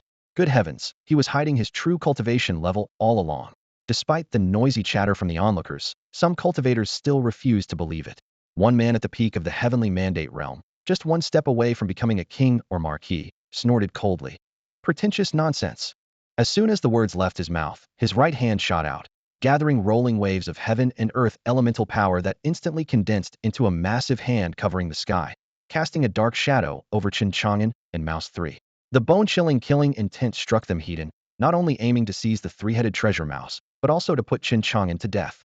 As the giant palm cast its shadow, Mouse 3's 6 little eyes trembled with fear, nearly curling into a ball. Chen Chang'an's gaze turned ice-cold, showing no intention of backing down. Facing such a ruthless opponent, he would show no mercy. In the next moment, spiritual power surged wildly within him, and his divine eye blazed with ghostly light at his brow. Ah! The peak heavenly mandate cultivator let out a piercing scream.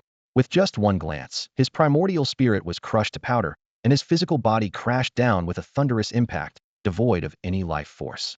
Chen Chang'an raised his hand and absorbed the still warm, empty shell into his storage ring, saying, "Perfect material for refining first-grade longevity blood." This swift and decisive strike silenced all the surrounding cultivators. Each one turned pale as earth, not daring to breathe loudly. What realm is his cultivation? Even divine transformation kings and marquises might not be able to destroy a soul with a single glance. Could he be an immortal realm sect master? The discussions were as quiet as mosquito buzzes, yet couldn't hide their terror. Chen Chang'an swept his gaze around, seemingly searching for the next person who wished to die. The cultivators his eyes passed over all lowered their heads, their breathing frozen. Mouse 3 still cowered behind him, trembling, but its 6 little eyes gleamed with an unusual light. This master seemed very powerful, and following him might mean living longer. Seeing that no one else dared to compete, Chen Chang'an withdrew his gaze and lightly kicked Mouse 3 with his foot. "What are you cowering for?" Squeak! Squeak! Mouse 3 nodded repeatedly and quickly led the way. After the two departed, the cultivators at the scene finally breathed a collective sigh of relief. As dusk approached, Mouse 3 led Chen Chang'an through the mountain forest, finally arriving at its lair. The cave was hidden behind a waterfall on the north side of Great Dragon Mountain, shrouded in mist and extremely well concealed. Passing through the waterfall, they saw an entire stone wall polished smooth as jade by the flowing water. Just as Chen Chang'an wondered where the entrance was, Mouse 3 had already rushed to a corner of the stone wall. The stone surface rippled like water, and it disappeared into it in one go. So there's an illusion array. Chen Chang'an narrowed his eyes and followed closely behind. Stepping through the stone wall, the view suddenly opened up. Someone had set up several array flags in the cave years ago, now covered in dust. Several precious, supreme-grade spirit stones were embedded in the array foundation, their spiritual light now dim, with a pile of stone powder nearby indicating their spiritual power had been exhausted. Chen Chang'an clicked his tongue, using supreme-grade spirit stones as array foundations. How extravagant. He looked around. This was an artificially excavated large cave with luminous stones embedded in the stone walls, providing soft light and dry air without any dampness. It was clearly a cave dwelling specifically designed for cultivators to retreat and break through. Chen Chang'an felt slightly surprised that Mouse 3 had built its nest here. Following the cave passage deeper, the spiritual energy became increasingly rich. Mouse 3 kept looking back with squeak gestures while continuing to run inward. Chen Chang'an followed behind, stepping forward through the permeating spiritual mist. Finally, Chen Chang'an followed Mouse 3 to the cave dwelling. This was a spacious cave dwelling carved from solid rock. 3 stone chambers surrounded a vast central hall, where a high-grade spirit gathering array operated silently. Massive amounts of spiritual energy swirled like mist, and one could see the spiritual fog churning through the air above. At the center of the hall stood a treasure hoard piled as high as a small mountain. with various lights interweaving like a colorful waterfall. These were the precious collections Shu San had gathered over the years. Dozens of rare mineral stones gleamed with cold light, while heavenly materials and earthly treasures emanated unique spiritual resonances. Chen Chang'an needed only a glance before his pupils contracted sharply. 9 pattern gold, dragon tear bronze, purple phoenix wood, earth fire essence, 9 wonder vermilion fruit. Legendary treasures recorded in ancient texts lay before his eyes. With his divine memory that forgot nothing, he recognized more than half of them. Though he hadn't seen illustrations of the rest, he could tell they were extraordinary, as each one radiated otherworldly spiritual light, mysterious and precious. Some of these materials could be used to forge supreme magical treasures, while others served as rare ingredients for precious pills. The 9 wonder vermilion fruit was the key ingredient for divine transformation realm nobles seeking to break through to the immortal realm and achieve sect master level. The purple phoenix wood, resembling burning purple blood inscribed with phoenix patterns, was perfect material for 10,000 laws realm immortal lords to refine pure yang magical treasures. The earth fire essence was an exceptionally rare body-tempering sacred medicine that could refine the power of flesh and blood. Squeak, squeak. Sensing Chen Chang'an's gleaming eyes, Shu San cowered to one side, seemingly already foreseeing that his treasures were doomed, nearly ready to cry. Chen Chang'an smiled. No wonder so many cultivators covet you 3-headed treasure mice. Your lair actually possesses such profound foundations, truly eye-opening. With the treasure mountain so vast, he wasn't in a hurry to plunder it all. Instead, he surveyed the cave dwelling. To establish such a high-grade spirit-gathering array here, the master was certainly no ordinary person. I wonder whether they're alive or dead. Upon hearing this, Shu San bit his trouser leg and dragged him toward a side chamber. Inside the stone room, a corpse sitting cross-legged on a spiritual bed came into view. Though the body's clothing had long since turned to ash, the flesh remained intact with clear muscle definition, appearing almost alive. As he approached, a surging blood energy rushed toward him like massive waves crashing against cliffs with thunderous roars, or like a blazing furnace that distorted the surrounding air with heat. Chen Chang'an had to activate his invincible cultivation to block that scorching force, murmuring to himself, "What incredible physical strength!" Even the bodies of nobles and sect masters, refined by heavenly tribulation, could hardly match this mortal flesh. The traces of time throughout the cave indicated this person had been dead for many years, yet still retained such overwhelming presence. Chen Chang'an gazed at the motionless seated figure, awe rising in his heart. Who exactly was this person? Truly astounding. Shu San dared not enter the stone chamber, only hiding outside to steal glances from afar. The dim firelight reflected in its terrified eyes as the withered corpse sitting cross-legged in the chamber resembled a slumbering beast, emanating a dangerous aura that made Shu San's fur stand on end, instinctively driving it away. However, for Chen Chang'an, this oppressive force was merely a gentle breeze. He stepped into the stone chamber with his hands clasped behind his back, his gaze sweeping over the scattered stone fragments on the ground before finally settling on the corpse. This corpse remained uncorrupted after death, with dark golden skin and clearly defined muscle texture, clearly a body cultivator who had walked the path of physical refinement in life. Chen Chang'an noticed the storage ring on the corpse's right index finger, thinking it might contain body cultivation techniques, and reached out to take it. Before his fingertips could make contact, the corpse suddenly trembled. Surging blood chi erupted from within like an ignited furnace, yet bone-chillingly cold. The corpse's eyes snapped open, crimson pupils fixed intently on Chen Chang'an. Then its right hand shot out like iron claws toward his throat. Though slightly startled, Chen Chang'an didn't retreat a single step. With a cold snort, his vast cultivation instantly suppressed the corpse, freezing it in place. Roar, roar, roar. Sharp howls echoed between the stone walls, the sound waves carrying madness and despair. Chen Chang'an frowned, recalling ancient texts. When extremely powerful body cultivators died, their blood chi might not dissipate, and over long years could birth strange vitality, transforming into something ominous. This was exactly such a creature. He raised a finger and pointed. Invisible force descended, instantly reducing the corpse and its ominous blood chi to ash, leaving only the storage ring that clattered to the ground. Chen Chang'an picked it up and probed with his divine sense, only to find the ring completely empty save for a palm-sized purple treasure leaf floating quietly within. A Dharma transmission treasure leaf? Chen Chang'an was surprised. He had seen records of this in the library's ancient texts, an extremely precious secret treasure capable of carrying complete inheritances. He pressed the treasure leaf to his forehead, and purple light burst forth. A powerful suction pulled at his soul, and in the blink of an eye, his consciousness was dragged into a mysterious space. It was a solitary peak. Amidst rolling clouds and mist stood a burly middle-aged man with hands clasped behind his back, his blood chi like mountains making the air hum clearly, the living appearance of the corpse from the stone chamber. I am Yin Zhonglong. I came to explore the martial saint's tomb, but was cursed by enemies and died here. The middle-aged man spoke in a voice like thunder. Since you have obtained this Dharma transmission treasure leaf, you are my destined successor. Today I bestow this inheritance upon you, hoping that if you encounter my enemies in the future, you will avenge this great wrong. As his words fell, he raised a finger, and tsunami-like inherited memories came flooding in. Chen Chang'an stood with eyes closed, dark golden runes flickering on his skin as countless texts and images churned in his soul sea. A full hour passed before the torrent subsided. The treasure leaf cracked inch by inch at his forehead, turning to ash. Chen Chang'an opened his eyes, brilliant light shooting from his pupils, his aura more refined than before. The heaven and earth creation art. He murmured softly. This was an ancient body cultivation technique divided into 3 levels, encompassing body refinement methods and secret arts for each realm. Unfortunately, Yin Zhonglong had only mastered the first level in life, cultivating only to the spirit transformation realm to become a martial king. However, this Yin Zhonglong had only mastered the first level of the heaven and earth creation art, allowing cultivation only to the spirit transformation realm to become a martial king. Long Yunzhong was a peak martial king warrior who had come to Huzhou territory in search of the martial saint's tomb. For the martial saint Beiji possessed the second-level cultivation method of the heaven and earth creation formula, which could enable one to advance from martial king all the way to the martial saint realm. Unfortunately, his luck ran out when he encountered his nemesis on the journey, ultimately meeting his demise without ever setting foot in the martial saint's tomb. After listening carefully to Long Yunzhong's fragmented soul remnants in the cave dwelling, Chen Chang'an murmured to himself, Situ Wukong, I'll remember your enemy.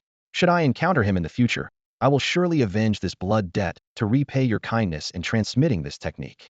Upon reflection, he realized that since Long Yunzhong's death had occurred thousands of years ago, his enemy was likely long buried beneath the yellow earth, and this thought gradually faded.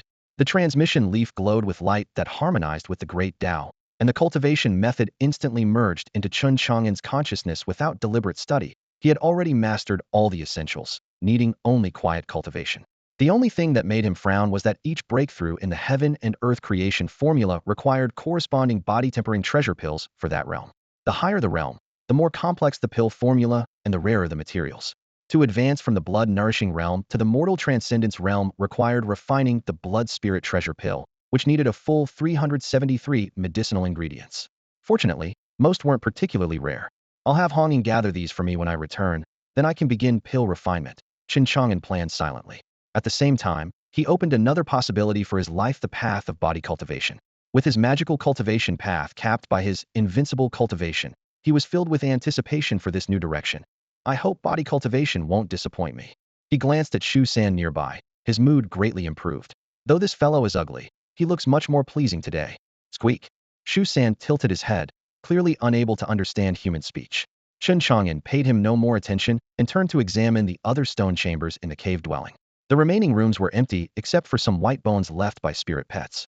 But in the deepest corner, he discovered a withered, yellowing golden vine coiled like a small snake against the stone wall. It's a golden snake vine.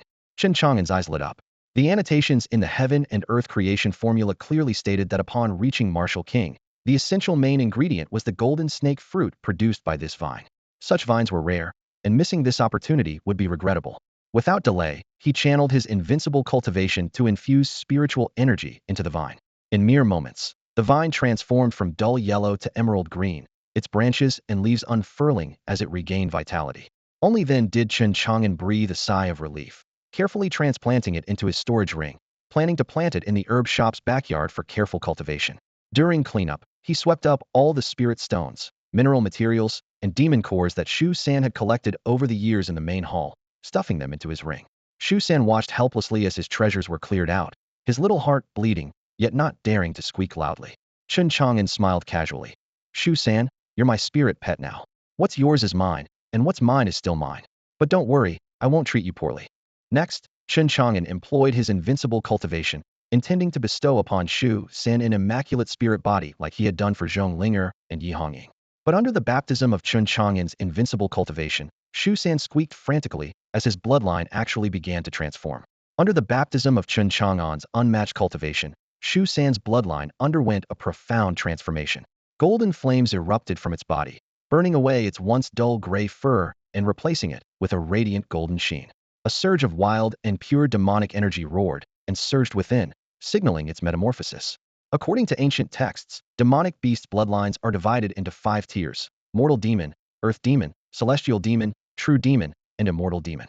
The three-headed ghost rat was originally a descendant of the ancient immortal demon lineage, the devouring gold immortal rat, crossbred with other demon species. Over countless eras, its bloodline had been diluted, leaving only remnants of celestial demon ancestry. Now, through Chen Chang'an's unrivaled cultivation, its nearly extinct devouring gold immortal rat bloodline was miraculously reawakened. Seeing the bloodline transformation beginning, Chen Chang'an immediately infused it with spiritual power to further refine its essence. Golden flames blazed and demonic energy surged for 3 full hours before stabilizing. When the final streak of spiritual light dissipated, Shu San's form had visibly shrunk, now covered with intricate golden demonic patterns across its body. On each of the 3 heads' foreheads gleamed a dazzling immortal mark, while its 6 eyes burned with golden flames. Its appearance was utterly transformed, becoming unrecognizable from its previous self. Chen Chang'an nodded with satisfaction. The spirit beast he had taken in had now ascended to the immortal demon bloodline, promising a future where it might even touch the threshold of the demon emperor realm. Such a demon beast appearing in the cultivation world would undoubtedly provoke fierce competition among major factions. This transformation also revealed another profound function of his unrivaled cultivation: the ability to awaken ancestral bloodlines and restore the original essence of a lineage. He named this ability Bloodline Rebirth. The cost, however, was significant. To rebuild Shu San's immortal demon lineage, Chen Chang'an sacrificed 10 years of his lifespan, leaving his lifespan panel at a stark 16184. Yet considering the future potential of the devouring gold immortal rat, the price was well worth it. Legends spoke of the devouring gold immortal rat's innate treasure-seeking talent. Even in its lowest level, the nourished blood mortal realm, it could detect heavenly treasures and rare minerals within hundreds of miles. At the demon emperor level, it could scour an entire province. Though its combat ability was mediocre, it matched Chen Chang'an's needs perfectly after all. In terms of fighting, he was already invincible. Awestruck by its successful ancestral awakening, Shu San squeaked excitedly before suddenly speaking clearly. "Thank you, Master, for your gift." It was worth noting that it normally required a demonic beast to reach the Destiny realm to speak human language, and the Transformation realm to physically transform into a demon king. Yet Shu San, now at the mere Life Spring realm, was 2 realms away from the Destiny realm. Chen Chang'an gently stroked its golden fur and said, "Shu San, since you are my spirit beast, you must use your talents to serve me well in the future. Do you understand?" Shu San understands. It nodded emphatically, having already tasted the sweetness of its transformation. Never in its wildest dreams had Shu San imagined becoming a true devouring gold immortal rat. Gratitude and awe intermingled in its heart, though it had initially resisted being forcefully subdued by Chen Chang'an. That reluctance had completely faded. Now, Shu San felt genuinely grateful from the bottom of his heart that this powerful human cultivator would take him as a spirit pet. Otherwise, he would never have the chance to transform into a gold-devouring immortal rat in his entire lifetime. Following Chen Chang'an, he might finally enjoy the finer things in life. Deep within the cave, only 2 sets of breathing could be heard in the silence. Chen Chang'an pointed with his finger, and a golden light containing information about all the body-tempering pill materials needed for each realm of the first layer of the Heaven and Earth Creation Manual shot directly into Shu San's consciousness.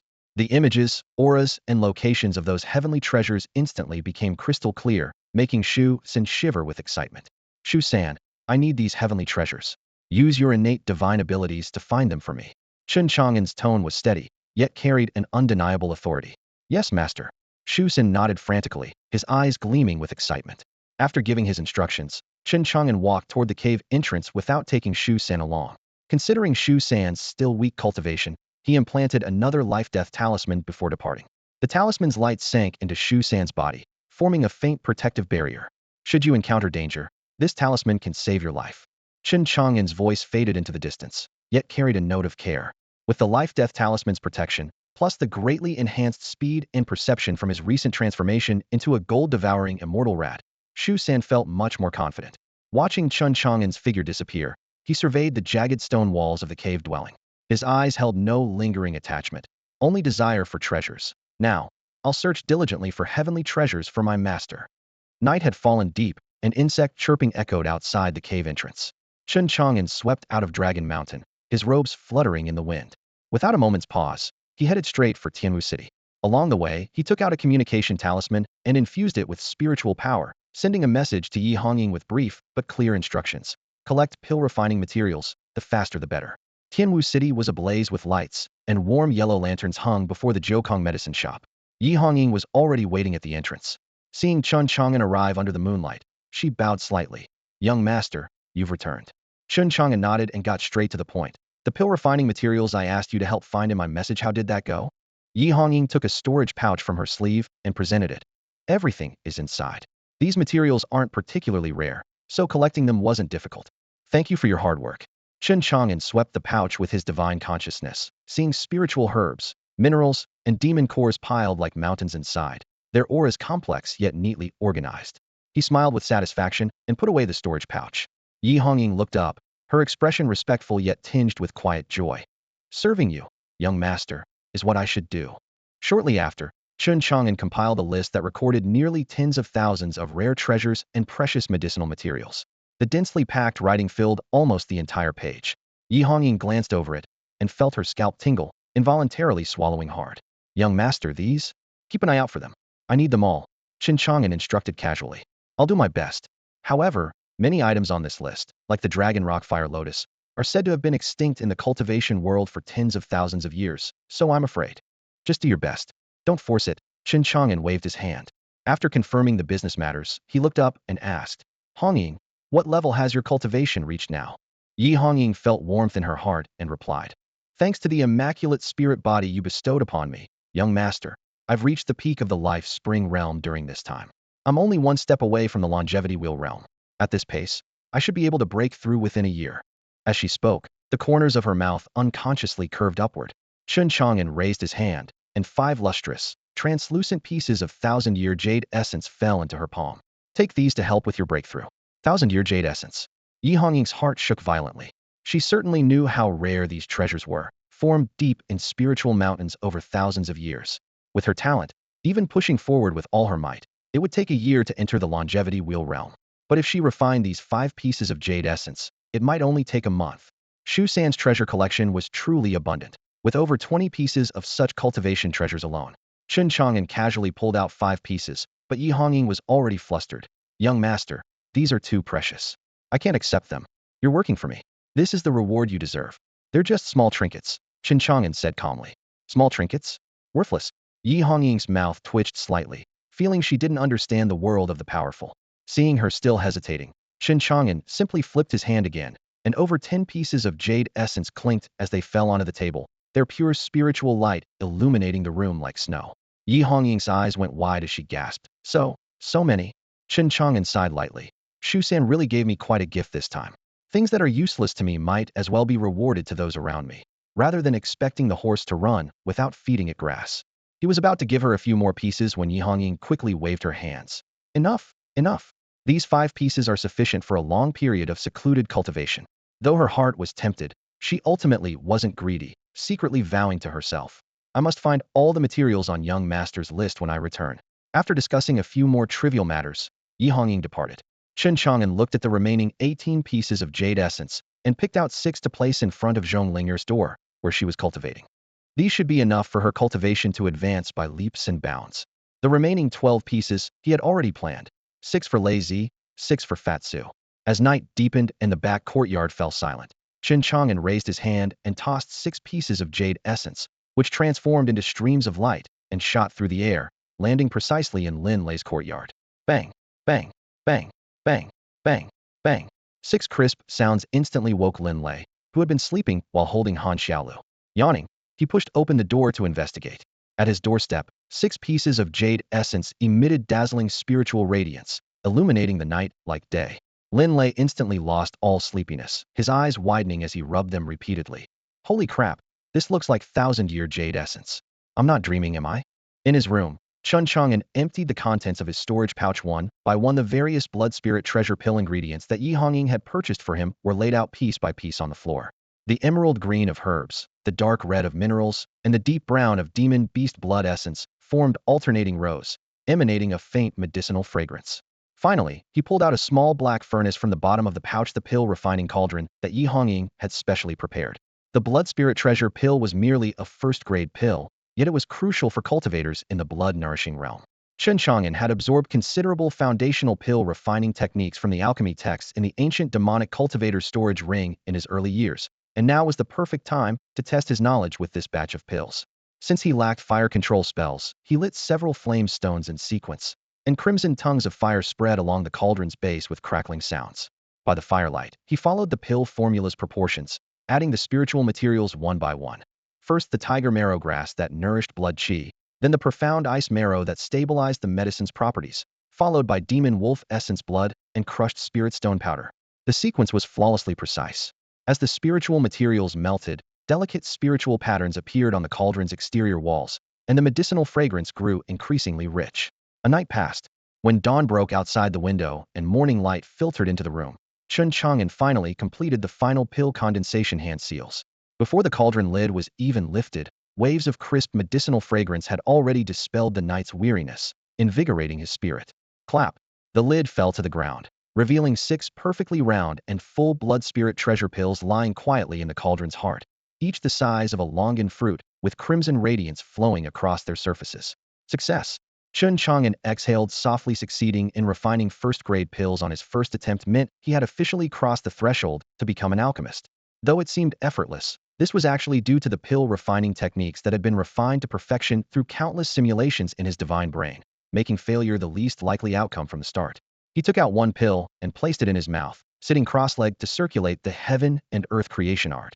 The pill instantly transformed into tremendous medicinal power, surging through his meridians into his 5 organs and 6 viscera, flesh and bones, with each breath forging a more resilient body.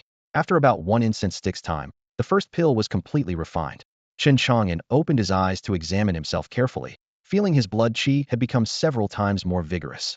When he clenched his fist, his bones trembled where previously one punch had the strength of 1 ox. Now he conservatively estimated at least 3 oxen. However, he quickly calmed down to truly step into first-tier body cultivation. He estimated he would need at least 100 more blood spirit treasure pills. Body cultivation realms were straightforward and unpretentious, with 1st through 5th tiers corresponding to the blood-nourishing through heavenly mandate realms of spell cultivation, and beyond that were levels like Martial King and Great Martial King, corresponding to noble and sect master level spell cultivators. With this in mind, he continued refining the pills. After another moment, 3 blood spirit treasure pills were consumed in succession, their violent medicinal power roaring within his body. His flesh and blood seemed like molten iron being reforged, his bones as if being tempered by fierce flames, then rapidly cooled. Finally, a heartbeat like war drums echoed from within his body had stepped through the gates of body cultivation, becoming an entry-level, first-tier body cultivator. System notification. Host has broken through to first-tier body cultivation, lifespan 20, current lifespan 16204. Chen Chang'an's eyes snapped open, unable to hide his joy. The breakthrough had indeed brought a lifespan increase, and the higher one's body cultivation, the more vigorous their blood chi became, with life essence far surpassing spell cultivators of the same level. Finally, Chen Chang'an had taken his first step. This body cultivation path truly works. In the quiet chamber of the back courtyard, Chen Chang'an sat cross-legged with surging blood energy flowing around him like a raging tide. He decided to enter seclusion with a single goal to advance from first-tier to second-tier body cultivation as quickly as possible. Once he achieved this breakthrough, his blood energy would transform into 5-element spiritual energy, allowing him to cast various spells and divine abilities while consuming his blood energy. With his invincible cultivation, even the most basic spells would unleash earth-shattering power, making his use of invincible force even more effortless. Wanbao Pavilion. Yi Hongying held a densely written list of materials, her brow slightly furrowed as she sighed softly. The items the young master wants are truly difficult to gather. Setting down the list, she took out the 5 pieces of thousand-year jade essence that Chen Chang'an had bestowed upon her and resumed her cultivation. The jade essence was lustrous as water, and the pure energy it emanated instantly transformed into warm currents flowing into her meridians. In just one night, her cultivation had advanced by leaps and bounds. She estimated that in less than a month, she could advance from the peak of the life spring realm to the longevity will realm. Suddenly, the door opened silently. A middle-aged man in fine robes with a thin, tall frame stood quietly at the doorway. Yi Hongying's expression changed, and she instinctively tried to hide the jade essence, but it was too late. The middle-aged man's gaze lingered on the jade essence, a sharp gleam flashing in his eyes as he spoke in an icy voice. Yi Hongying, where did these 5 pieces of thousand-year jade essence come from? Second uncle, this jade essence is mine and has nothing to do with Wanbao Pavilion's accounts. Also, you barged into my room. Did you ask for my permission? Yi Hongying's tone was equally cold. Though she addressed him as second uncle, there was no trace of warmth in her voice. Yi Xian sneered. You're the manager of Wanbao Pavilion, yet you dare hold such treasures and talk back to me? Whether you've embezzled or not, I'll know once I check the ledgers. Feel free to check the ledgers. Yi Hongying didn't back down. This is my personal possession, not embezzlement. Yi Xian snorted coldly and stepped closer. I came to Tianwu City today because the soul lamps of 2 guardian elders from Wanbao Pavilion have been extinguished. You reported that they died in the Immortal Emperor's inheritance at Great Dragon Mountain, but I suspect you colluded with outsiders to kill them and seize power. These 5 pieces of jade essence are the evidence. Yi Hongying's brow furrowed slightly. She knew this second uncle had never gotten along with her. Ever since her father Yi Hong had ventured into ancient ruins decades ago with uncertain fate, the elders at headquarters suspected he had perished. Yi Xian then allied with the higher-ups to suppress her, wanting to elevate his own son Yi Qitian to the position of young master. If not for Third Aunt's secret protection, this old fox would have eliminated her long ago. Later, when Third Aunt's influence waned, Yi Xian transferred Yi Hongying to the Tianwu City branch, ostensibly for training, but actually to marginalize her and cut off her resources. Those 2 guardian elders who constantly troubled her were also secretly instructed by Yi Xian. Without cultivation resources, she should have faded into obscurity and posed no further threat. Who would have expected that when they met again today, Yi Hongying's cultivation was approaching the longevity wheel realm, and she had obtained 1,000-year jade essence, such a precious cultivation treasure. What shocked Yi Xian even more was that she had awakened the immaculate spirit body. The chronic ailments that had tormented her for years had completely disappeared, and her prodigious talent had not only returned but surpassed its former glory. This was the situation Yi Xian least wanted to see. In his eyes, murderous intent flickered like cold blades. A terrifying killing intent erupted from Yi Xian, filling the entire room.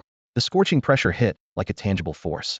Yi Hongying's heart tightened suddenly. Her delicate body felt heavy, and all color drained from her face instantly, as her feet involuntarily stumbled backward. She knew clearly that if this immortal realm powerhouse, one of the main pavilion masters, truly wanted to kill her, she wouldn't even have a chance to escape. Yi Xian narrowed his eyes and looked down with cold, contemptuous amusement. Yi Hongying, you are my elder brother's daughter, so you shouldn't have to die. Stay obediently in Tianwu City. Don't compete for the position of young master of the main pavilion, and I might spare your life. Unfortunately, you refuse to give up, so don't blame your second uncle for abandoning family ties. As soon as he finished speaking, he struck directly with his palm, condensing the wind into cold light as he mercilessly slashed toward Yi Hongying's vital points. The area around Dalong Mountain was currently in turmoil due to the emergence of an immortal emperor's inheritance, so a few deaths would be impossible to trace. Even if the main pavilion suspected his involvement, without concrete evidence, he would remain safe. More importantly, he absolutely could not allow Yi Hongying to return to the main pavilion with her astonishing talent, or elders would surely support her, threatening the young master position he had schemed for so long. Since his elder brother was dead, that position could only belong to him. His killing intent intensified as Yi Xian seemed to already see Yi Hongying lying in a pool of blood. The shadow of death consumed her reason as Yi Hongying's face turned deathly pale and her limbs grew cold.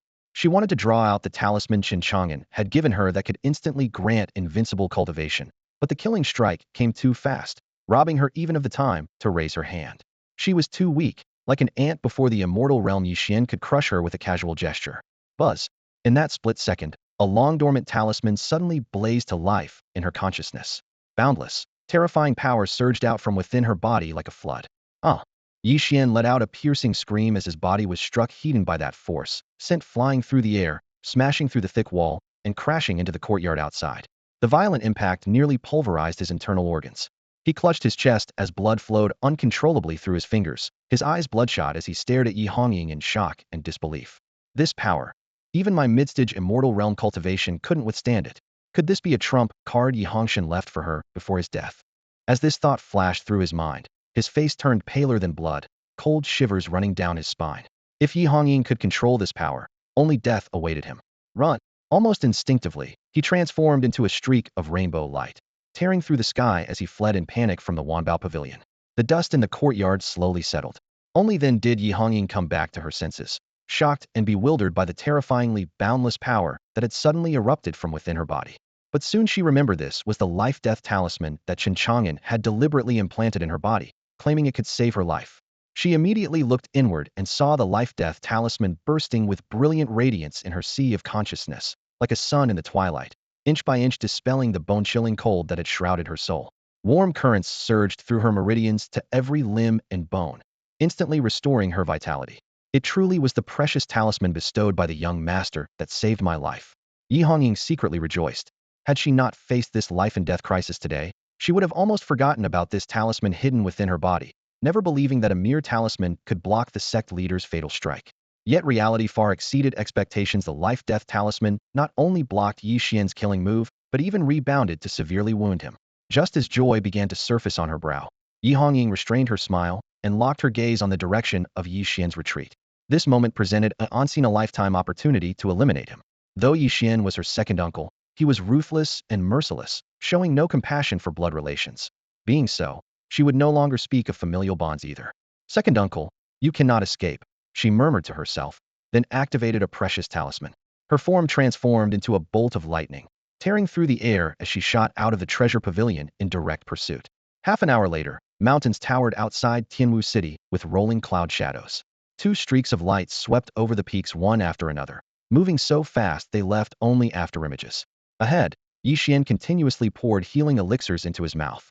The medicinal fragrance was so intense it stung the nostrils, yet still couldn't suppress the surging traumatic qi within his body. His aura had weakened by at least 70%. His divine sense probed backward, detecting Yi Hongying's qi rapidly closing in, turning his face ashen as he nearly ground his teeth to powder. Damn wench, you think you can kill me? Yi Xian raged inwardly. Though severely wounded, he believed Yi Hongying's cultivation was still insufficient to take his life. Suddenly, Yi Hongying revealed another talisman, a second-grade golden blade talisman. Yi Xian sneered dismissively. A mere second-grade talisman dares to attempt killing me? Before his words finished, she activated the talisman. A thunderous roar erupted as a 10th Sanzhang golden blade burst forth, its edge spanning the heavens. Golden light materialized, instantly vaporizing the mountain peak's rocks as violent blade force swept across several miles. Yi Xian froze on the spot, his entire being as if struck by lightning. Who refined this second-grade golden blade talisman? Are you certain this isn't a legendary immortal grade, or even divine grade talisman? Yi Hongying was also shocked by the terrifying might that suddenly erupted. Involuntarily swallowing hard, the golden blade talisman re-enhanced by the young master was even more fearsome than the previous flame talisman. Thinking of this, she felt even deeper reverence for Chen Chang'an. She looked toward Yi Xian.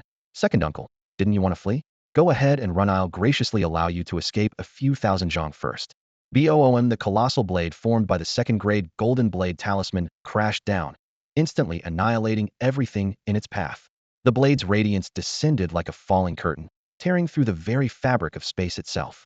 Yi Xian, despite his immortal realm cultivation, could only widen his eyes in shock before being reduced to ash in the brilliant golden light, along with the entire mountain beneath his feet, which was ground to dust. Yi Hongying floated in midair, her long hair and robes billowing as she witnessed this scene, unable to suppress a sharp intake of breath. Such devastating power perhaps in the entire cultivation world. Only the second-grade golden blade talisman in young master's possession could achieve this. Having killed Yi Xian, her own second uncle, she felt no guilt whatsoever. Instead, it was as if a massive boulder that had pressed upon her chest for years had finally been lifted. She had lived under Yi Xian's constant threat all this time.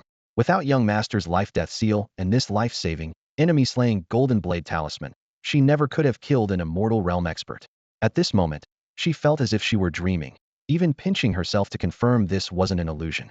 Coming to her senses, Yi Hongying retrieved a precious communication talisman from her storage ring, solemnly infusing it with spiritual energy to send out the message, Yi Xian is dead.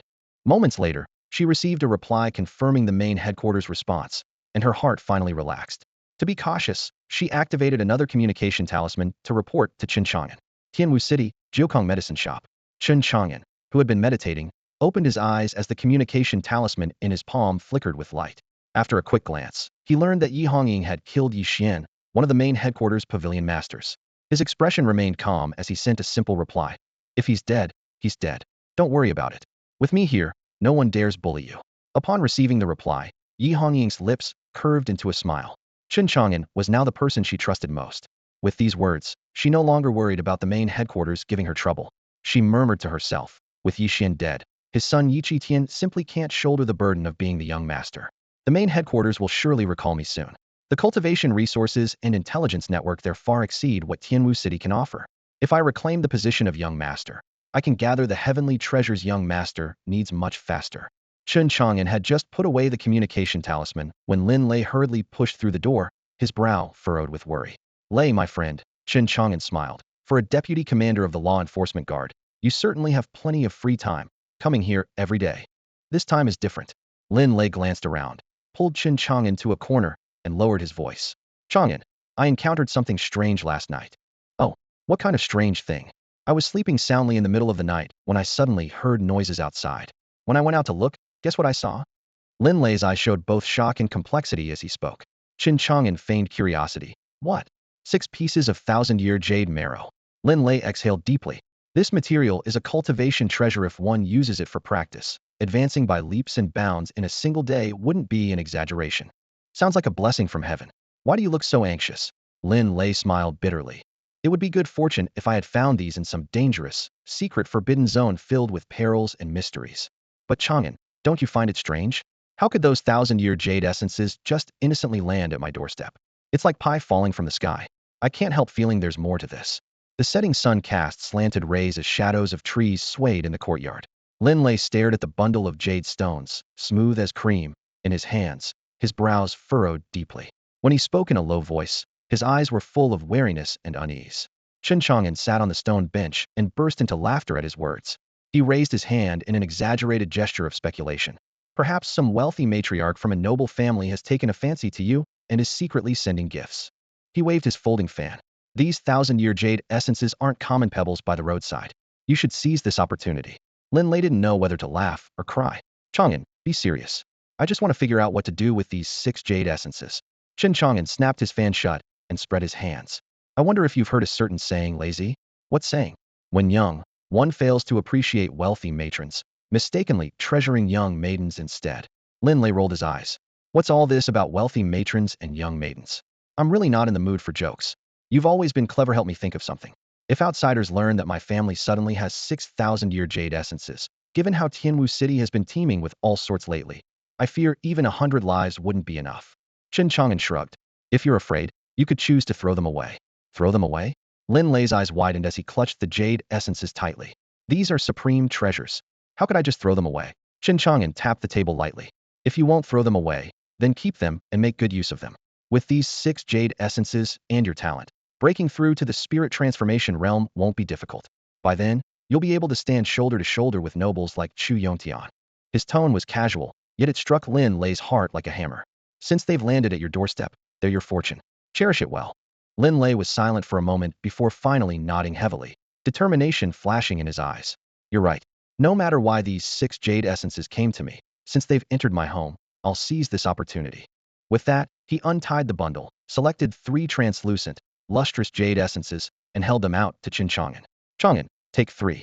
With these, you can break through the blood-nurturing realm quickly too. Chen Chang'an waved his hand. I don't want them.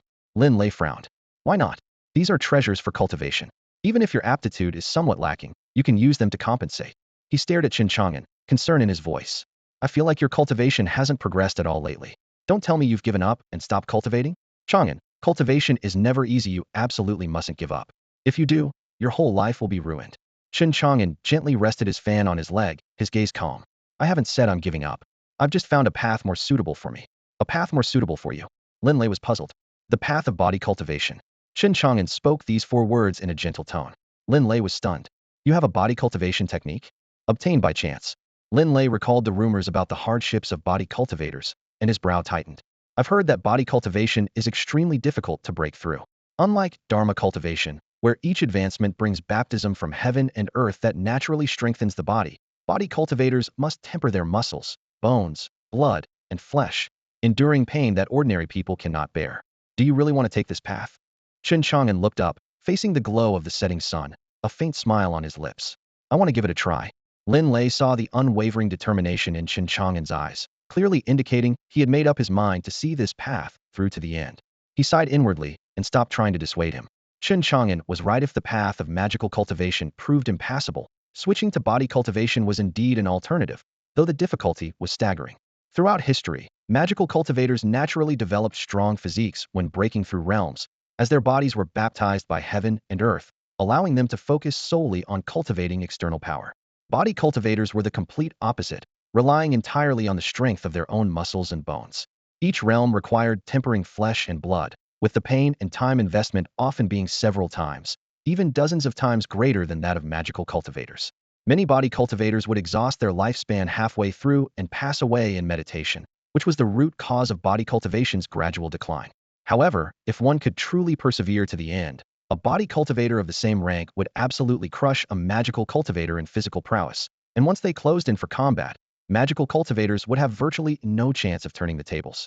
Lin Lei didn't want to discourage his brother, so he patted Chen Chang'an's shoulder and said, "Chang'an, if you need anything, just ask." Naturally, Chen Chang'an smiled.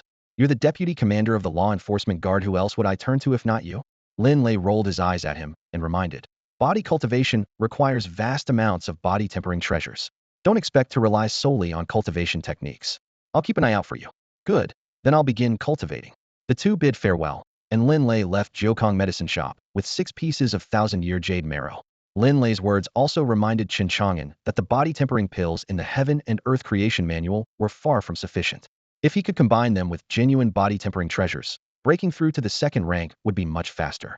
When Shu San returned, he could have the little mouse pay more attention while treasure hunting. Afterward, Chen Chang'an swallowed a blood spirit treasure pill and sat cross-legged to refine it.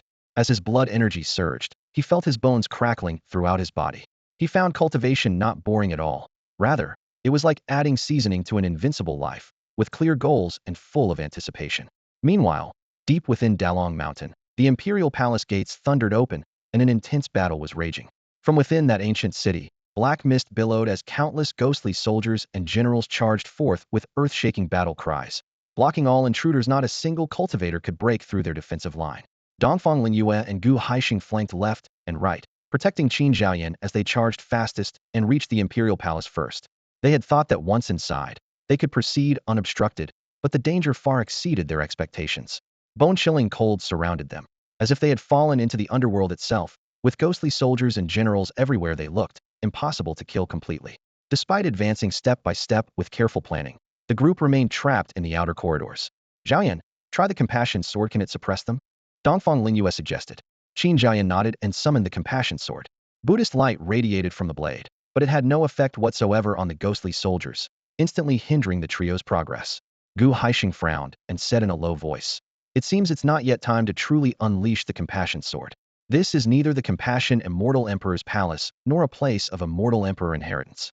By all logic, this place should embody the utmost yang energy. So how could it nurture such terrifying yin energy and give birth to so many ghostly soldiers and generals?"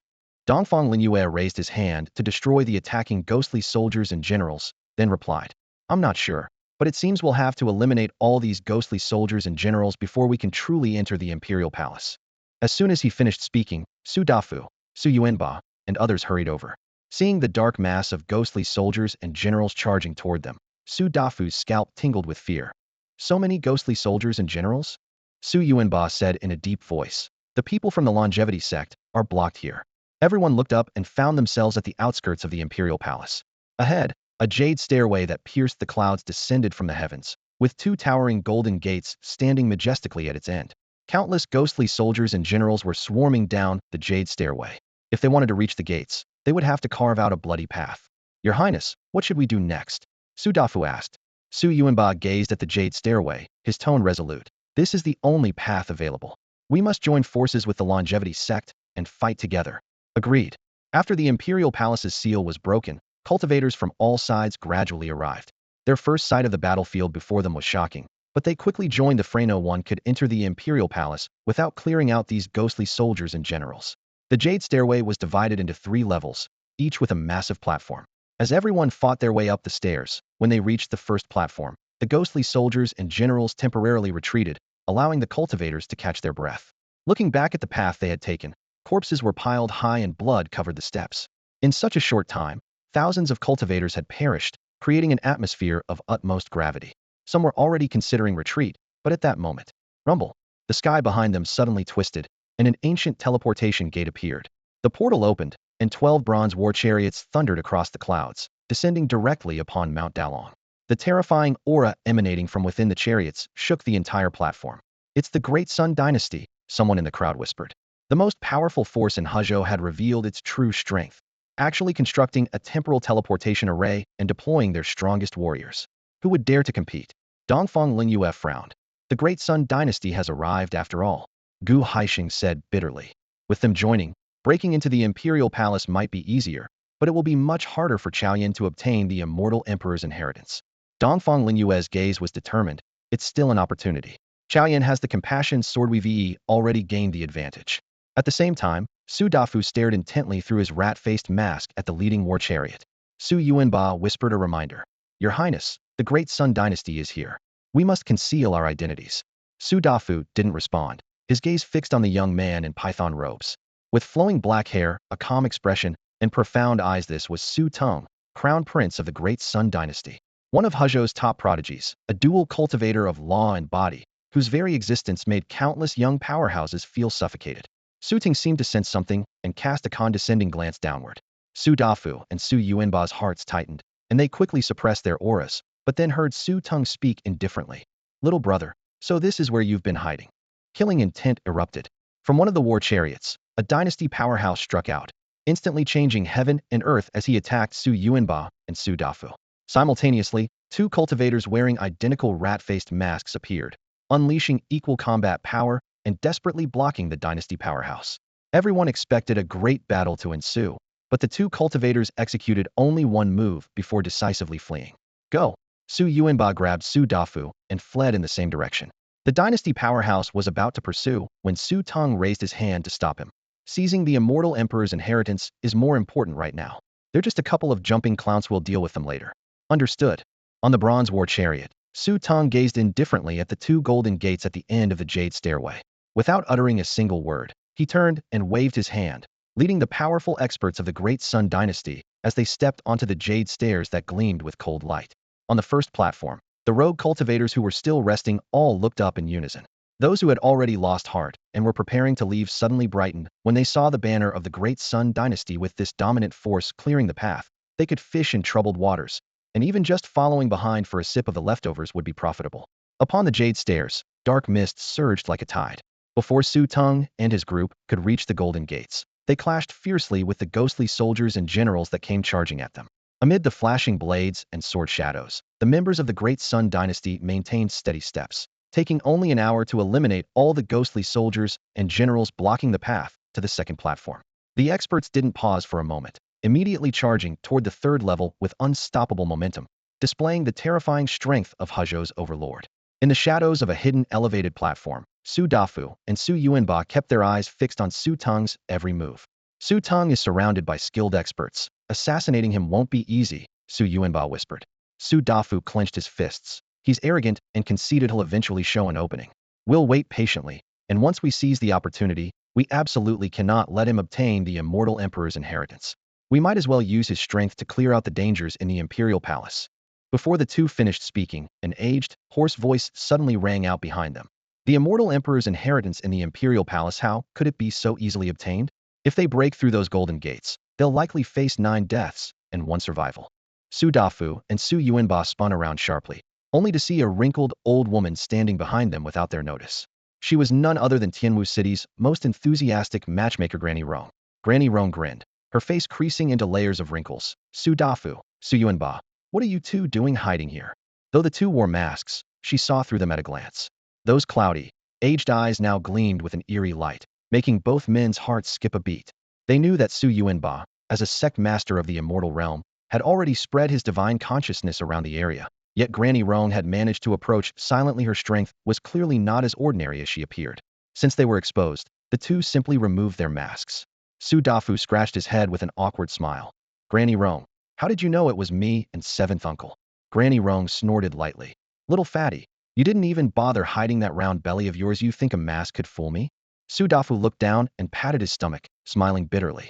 Once upon a time in the Great Sun Dynasty, he had been a graceful and handsome young man, but now he'd become a fatty that everyone could recognize at first sight. Truly, the past was too painful to recall. He looked up and pressed further. Granny Rong, you just said the Immortal Emperor's inheritance isn't so easily obtained, and that the Great Sun Dynasty people will all die. What's that about? Granny Rong's gaze was profound, filled with the endless vicissitudes of countless years. Do you know what the compassionate Immortal Emperor did in ancient times? Her voice was deep and resonant, as if echoing from an ancient bronze bell. Su Dafu and Su Teng exchanged glances and shook their heads. The era of the compassionate immortal emperor was too distant from their time, with scant historical records leaving them with little knowledge. Granny Rong, do you actually know the compassionate immortal emperor? Su Dafu couldn't help but ask. Granny Rong nodded slightly, her brow creasing with reminiscence. 27,000 years ago, a gate to the abyss tore open in the Great Dragon Mountain. The spectral Death Clan descended upon Huzhou through this portal, attempting to transform this land into an abyssal stronghold before gradually devouring the entire Great Chong cultivation realm. She raised her hand, tracing the outline of a pitch-black stone gate in the void, with ghostly blue flames dancing in its cracks, as if capable of stealing one's very soul. At that time, the compassionate immortal emperor single-handedly suppressed this gate and erected an imperial palace on the original site to serve as an anchoring seal.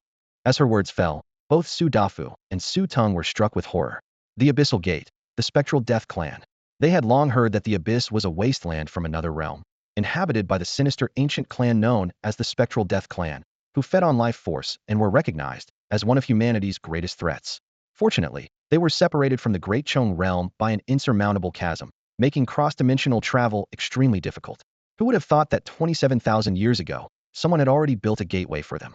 Without the compassionate immortal emperor's intervention, the consequences would have been unthinkable. Granny Roan gazed toward the distant spectral soldiers and generals, her tone growing increasingly grave. Now that so many spectral troops have emerged from the imperial palace, with extreme death energy rising, it indicates that the original seal has loosened. The spectral Death Clan is stirring restlessly. To completely stabilize the seal, we must find the compassionate emperor's bell. It serves as both the sealing nexus and the complete inheritance left by the immortal emperor. Her eyes swept towards Su Dafu. I have faith in you. Su Dafu's heart trembled, almost doubting what he had heard. Granny Rong, you have faith in me? You believe I can obtain the immortal emperor's inheritance? Granny Rong gave no further answer, only looked at him deeply before her form dispersed into the wind like cloud and mist. After her figure completely vanished, Su Dafu turned to Su Yuanba beside him. Seventh granduncle, what do you think? Su Yuanba spoke in a grave tone. Your Highness, there must be tremendous secrets behind this matter.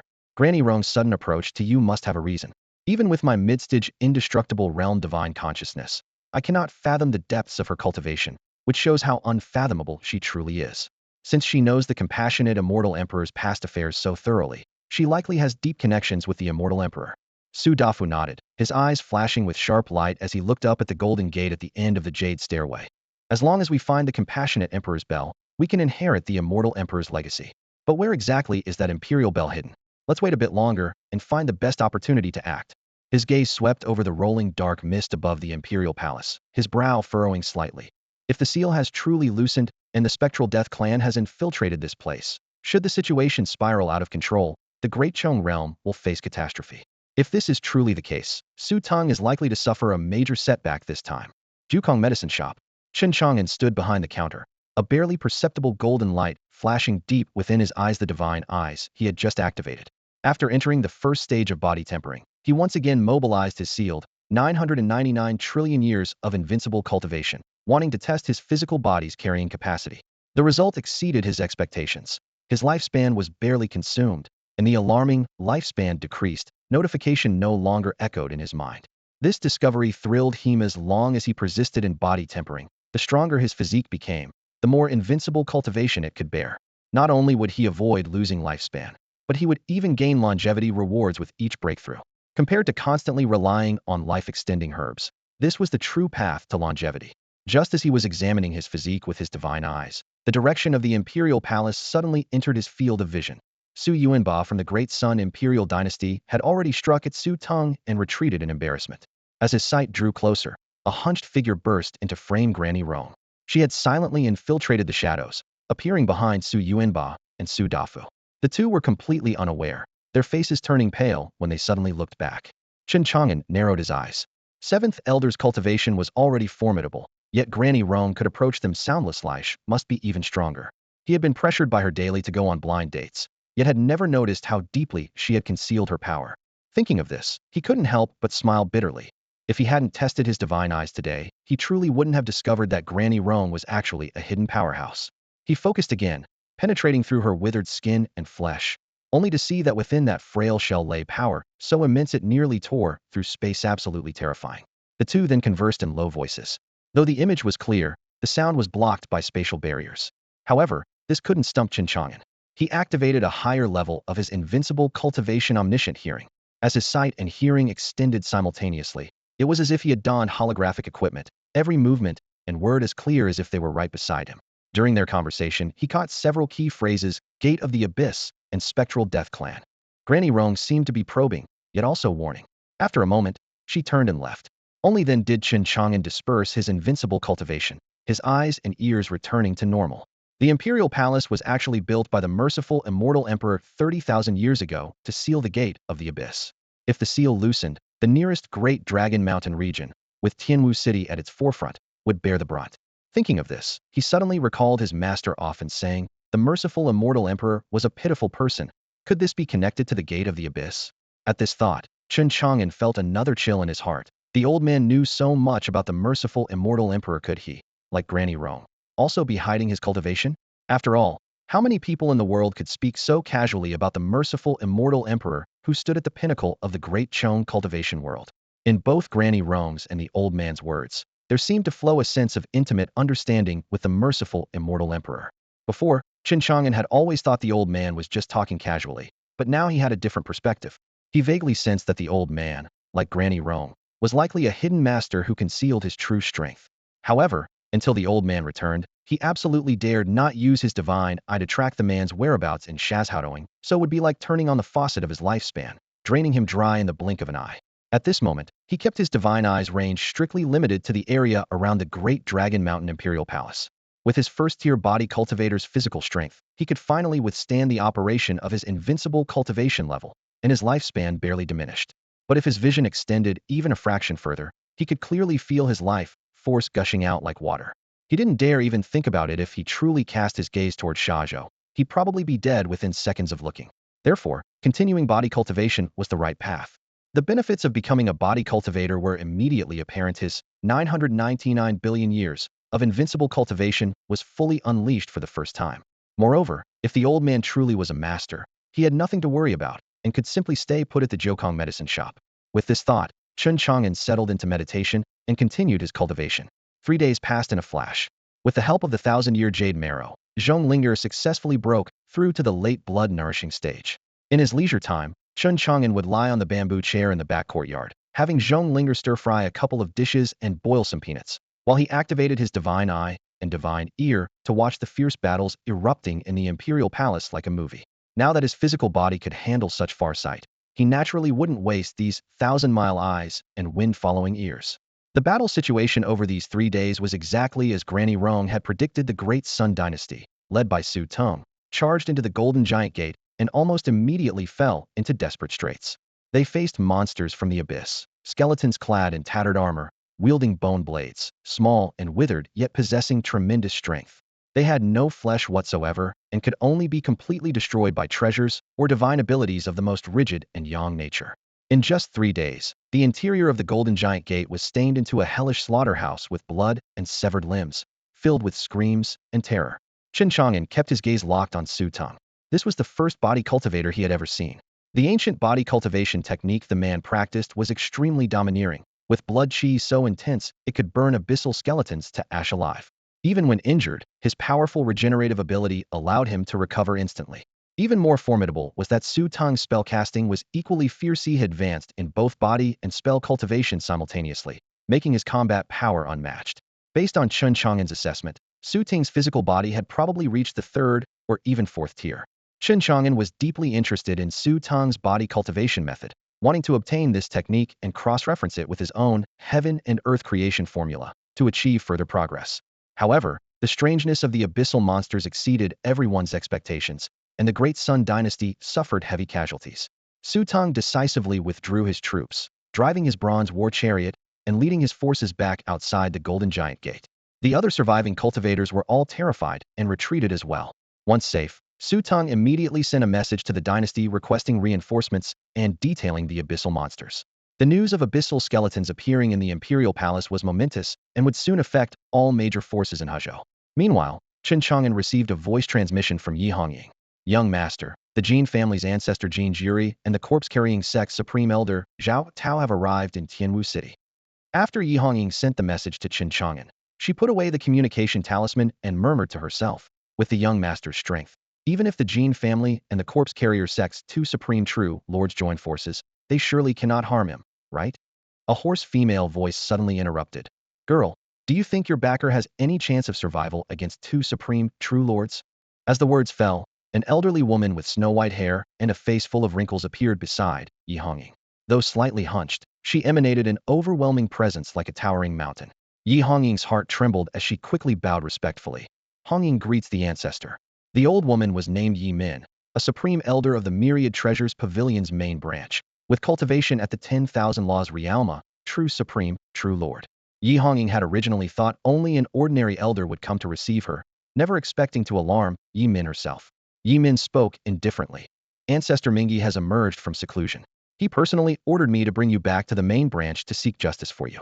Everyone at the main branch is waiting for you now.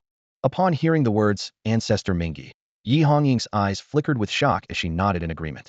3 days ago, she had used the great talisman enhanced by Chen Chang'an to kill Yi Xian, knowing full well she couldn't handle the aftermath alone. So she contacted Ancestor Yi Mingi, who was in seclusion. That being who had lived for thousands of years had long withdrawn from worldly affairs, seeking only higher realms. No one had expected him to emerge from seclusion for her sake, shaking the entire Myriad Treasures Pavilion. For Yi Hongying, this was her most secret and powerful trump card, one she would never use unless absolutely necessary. Yet she had finally been forced to play it. On her way to Tianwu City, Yi Min had already learned from Ancestor Mingi that Yi Hongying had actually slain Yi Xian, a cultivator of the immortal realm. She secretly wondered how a young junior could accomplish such a feat now. Seeing Yi Hongying sending a message to Chen Chang'an, she suddenly understood. Someone else had killed Yi Zun. It was this Chen Chang'an. Yi Min had already reviewed the intelligence on Chen Chang'an, a hidden cultivation expert of mysterious origins who had slain princes and 2 sect leaders of the corpse carrier sect and eliminated 3 great sect leaders of the Jin family. His strength was suspected to be at the supreme true lord level. However, in Yi Min's view, battles between equals held no guarantee of overwhelming victory, especially when the opponent consisted of 2 supreme true lords working together. If Chen Chang'an remained in Tianwu City, he would most likely face certain death. She withdrew her thoughts, her gaze calm, yet carrying a hint of advice. Yi Hongying, you belong to the Myriad Treasures Pavilion, and our support is sufficient for you. Moreover, with Ancestor Mingi personally intervening, no one will dare bully you in the future. People like Chen Chang'an are best avoided from now on. Before she finished speaking, Yi Min suddenly looked up, her gaze sweeping toward the distant horizon. The clouds churned as 2 overwhelmingly powerful auras rapidly approached. She said flatly, the 2 supreme true lords from the corpse carrier sect and Jin family have arrived. Do you think Chen Chang'an can defeat them? Yi Hongying answered almost without hesitation. Yes. Yi Min shook her head, her tone certain. No, he will lose. At our level, fighting 1 against 2 is simply impossible. He must either flee or die. Since he hasn't fled, his fate is sealed. Yi Hongying's gaze remained firm. That's because you don't know just how strong the young master truly is. Yi Min snorted softly. Offending 2 major cultivation sects, he won't have any good ending. Yi Hongying couldn't be bothered to argue with Yi Min. After watching this battle, I'll return to Wanbao Pavilion with you. Ancestor, you're drawing conclusions too hastily. Yi Min frowned, unable to understand why she was so certain about Chen Chang'an, but could only suppress his doubts. In the distant sky, 2 streaks of light tore through the air. The red-robed elder Jin Jiri and the black-robed elder Zhao Tao swept through the clouds one after another, their robes billowing and divine light surrounding them as they descended above Tianwu City in an instant. Overlooking the entire city, their sharp gazes seemed tangible, their bone-piercing intensity chilling the hearts of the cultivators below. Both were supreme true lords of the Myriad Laws realm, capable of invoking the laws of heaven and earth with every gesture. A single palm strike could obliterate an entire city. If Chen Chang'an hadn't slain numerous Immortal Realm sect masters from the Jin family and the corpse-carrying sect, how could he have alarmed these 2 titans to personally come knocking? With just a flash of divine consciousness, Tianwu City was completely within their grasp. They quickly locked onto Chen Chang'an, who was polishing his iron bow inside Jiukong medicine shop. In their ancient eyes, killing intent was sharp as an unsheathed blade. He's still here indeed. Jin Jiri growled. For offending the Jin family and the corpse-carrying sect, he must die today. Merely a first-stage body cultivator at the early blood-nourishing stage? Jin Jiri's brow furrowed tightly. Why can't I see through his true cultivation level? Zhao Tao snorted coldly. Nothing more than a treasure that conceals his aura. Brother Jin, don't damage his soul. When the time comes, I need it for refining treasures. Let his death have some value. Before his words had finished, a dark iron arrow shot out from Jiukong medicine shop. The air only had time to emit a sharp tearing sound before the arrow had transformed into a beam of light so fast that both true lords couldn't even raise their hands in time. Thud!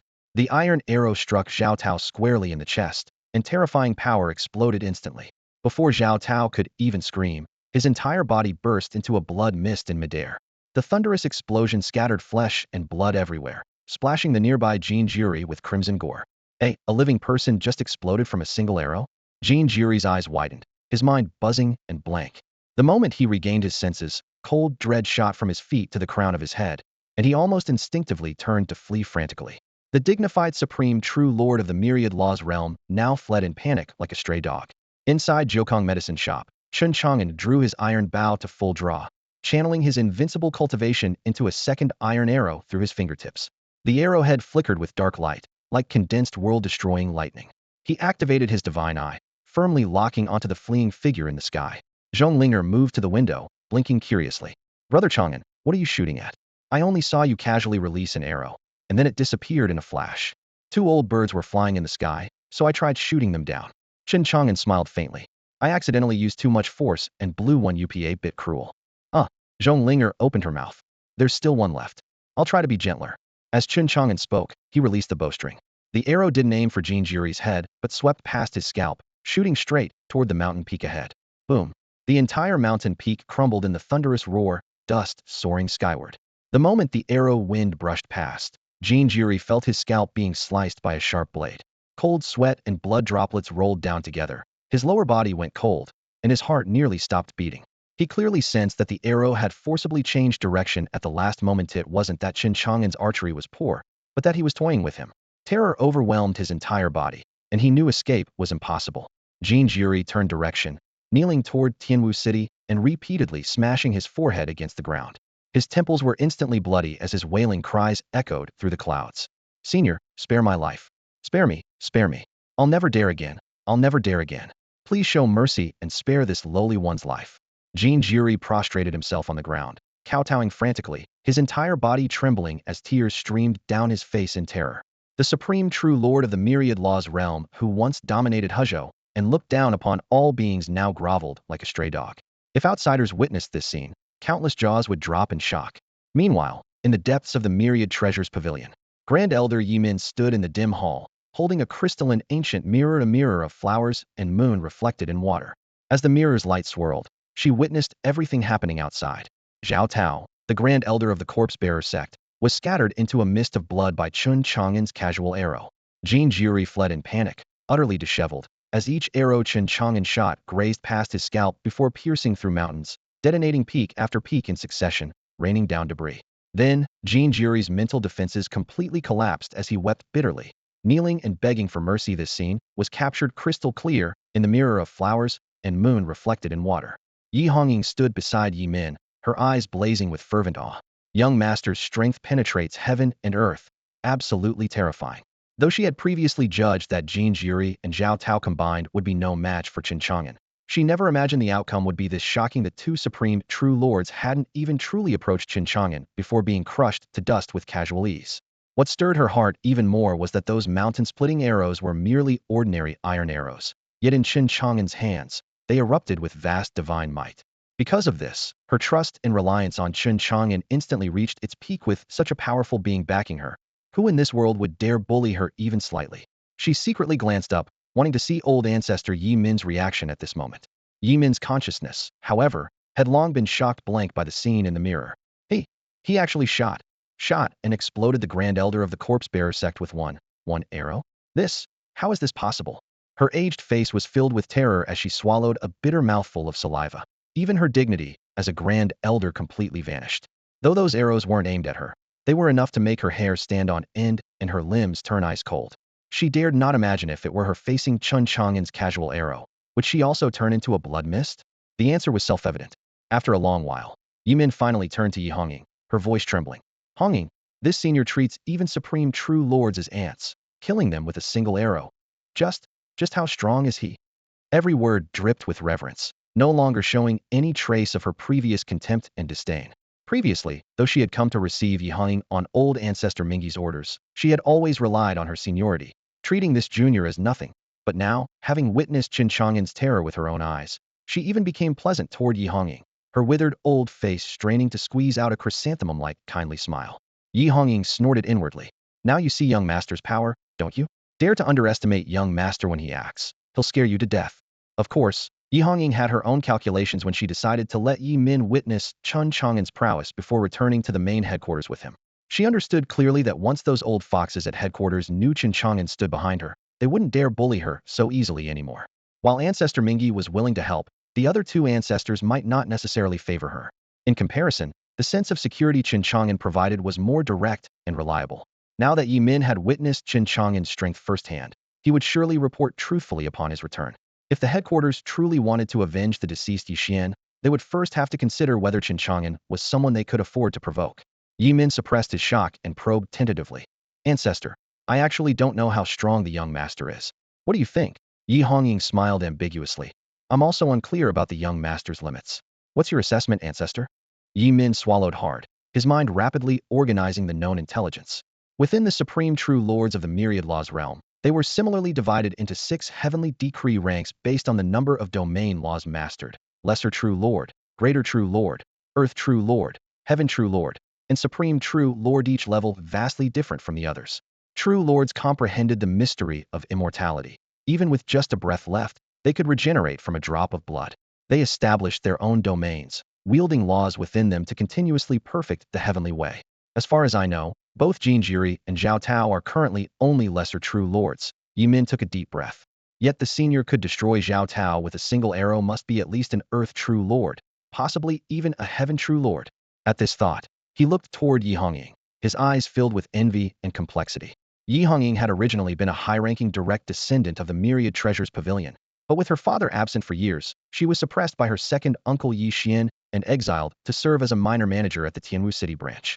Who could have expected she would encounter such fortune? If a Earth True Lord or Heaven True Lord truly stood behind her, who in the Myriad Treasures Pavilion would dare trouble her in the future?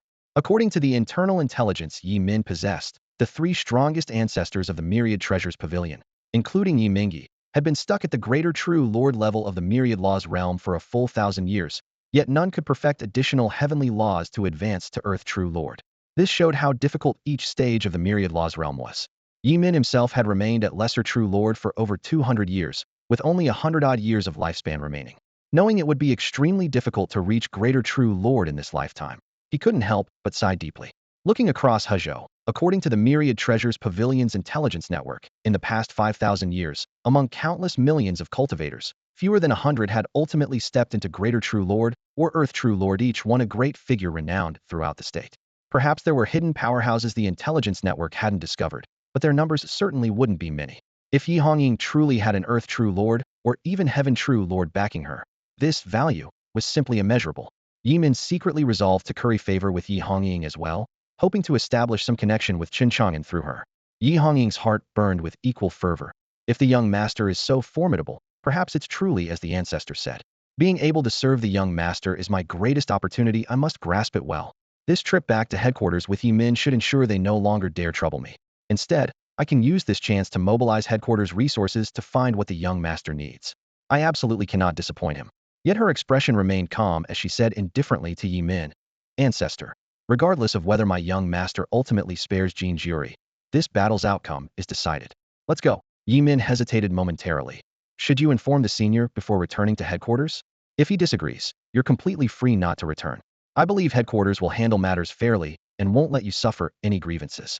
The young master already knows of this matter and has permitted me to return for this trip. Yi Hongying's tone was resolute. Very well then. Yi Min put away his treasure mirror. Yi Hongying gave a few brief instructions to her subordinates, then departed Tianwu City with Yi Min. In the previous chapter, I missed a minor realm within the Myriad Laws realm.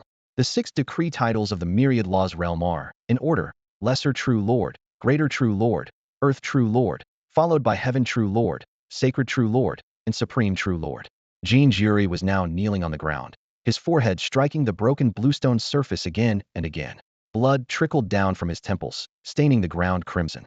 His pleas for mercy came out in hoarse, trembling gasps. His entire body shaking like a CV looked as wretched as one could possibly be. The shadow of death engulfed his consciousness like icy water, and he felt as though he had already stepped halfway into the underworld. while Chen Chang'an sat like the king of hell on his judge's throne, able to determine life and death with a single word. The world fell so silent that even breathing seemed deafeningly loud. Suddenly, the final iron arrow came whistling through the air, its sharp shriek exploding in his ears as the arrowhead embedded itself firmly in Jean Jury's chest a full inch deep. Blood gushed forth, soaking his robes. The excruciating pain sent spasms through Jean Jury's body as he trembled and looked down in terror at the black iron arrow still quivering slightly in his chest. This was merely an ordinary iron arrow, yet the power surging within its shaft was like an abyssal beast, its imprisoned fury ready to tear free from its cage at any moment. Jean Jury knew clearly that once this force fully erupted, he would be blown to bloody mist just like Zhao Tao from the corpse-bearing sect. But this power remained contained without exploding, as if silently reminding him, I could kill you, but today I spare your life. The wild joy of surviving disaster instantly overwhelmed his fear. Jean Jury kowtowed frantically, his voice choked with emotion. 10,000 thanks for sparing my life, Senior. 10,000 thanks. After dozens of prostrations, he supported his still bleeding chest and staggered to his feet, only then daring to turn and leave. Inside the Jokong medicine shop, Chen Chang'an lowered his bow and stood with the iron bow held horizontally, his gaze sharp as a blade as he quietly watched Jean Jury's pathetic retreating figure. He had originally intended to finish him with one arrow, but ultimately chose to spare his life. The reason was simple enough: these two major cultivation forces, the Jean family and the corpse-bearing sect, would only bring stronger opponents to his door if he killed one, and each battle would cost him years of his life. It wasn't impossible to completely destroy both the Jean family and the corpse-bearing sect in one fell swoop. However, though Hezhou was merely one province, it was vast and boundless. The Jean family and corpse-bearing sect alone were separated from Tianwu City by hundreds of thousands of miles, while the Great Sun Dynasty lay nearly 1,000,000 miles away, requiring the construction of a temporary teleportation array just to reach it. Without such an array, even a myriad Law's Realm true lord riding the finest flying treasure at full speed would need 2 to 3 months to arrive. Theoretically, Chen Chang'an could sit in his medicine shop and use the power of his Palm Buddha kingdom to destroy the Great Sun Dynasty, Jean family, and corpse-bearing sect with a wave of his hand across 1,000,000 miles. However, his physical body was only at the first realm, making it impossible to bear such invincible cultivation without consuming lifespan under the premise of not expending longevity. Any action would inevitably shorten his life. Especially annihilating cultivation forces across tens or hundreds of thousands of miles, the lifespan consumed by such power would be considerable, making it a losing proposition. Since the cost of action severely outweighed the benefits, Chen Chang'an simply changed his approach: kill one, spare one, using thunderous methods to intimidate both major forces while leaving them a way out. Those who understood would naturally understand. If they still didn't know their place and continued to disturb his peaceful days, he would personally erase the Jean family and corpse-bearing sect, even if it cost him more years of life. Having confirmed his decision, he checked his remaining lifespan, 186 years. Still quite respectable. Next came diligent study and daily improvement, working hard at cultivation to break through to the second realm as soon as possible. He would also continue practicing longevity techniques, accumulating life essence for his longevity pearl in hopes of gaining another 30 years. And there were still the 1,000-year pills. This time he spared Jean Jury's life. If the Jean family had any sense, they should offer him the medicinal herbs he needed with both hands. After all, Yi Hongying had sent someone to their door 2 days ago, but the Jean family flatly refused. Now they had no room left for excuses. Beside him, Zhonglinger gazed at the feathers still glowing in the sky and asked curiously, "Brother, what about that old bird that's left?" Chen Chang'an lowered his bow with a faint smile. "I'm in a good mood today, so I'll let it go." Then he suddenly looked up, his gaze crossing city walls and mountains. "By the way, Xiongda from Blackwind Stronghold, if you want revenge, shall I handle it for you?" Zhonglinger shook her head, gripping the corner of her clothes tightly. "Brother, I want to do it myself." Chen Chang'an placed the heavy iron bow in her palm, turning the arrowhead to aim toward the imperial palace thousands of miles away. The girl blinked her innocent eyes and stared at Chen Chang'an in confusion. "I don't know how to shoot arrows." "It's fine, I'll teach you." He stood behind Zhonglinger, reaching around her arms to personally demonstrate knocking the arrow and drawing the string. His breath, so close it brushed against her ear, made her feel slightly ticklish. Her earlobes quickly flushed red, crystal clear and translucent, making one want to reach out and gently poke them. Suddenly, Zhonglinger felt her vision dramatically expand.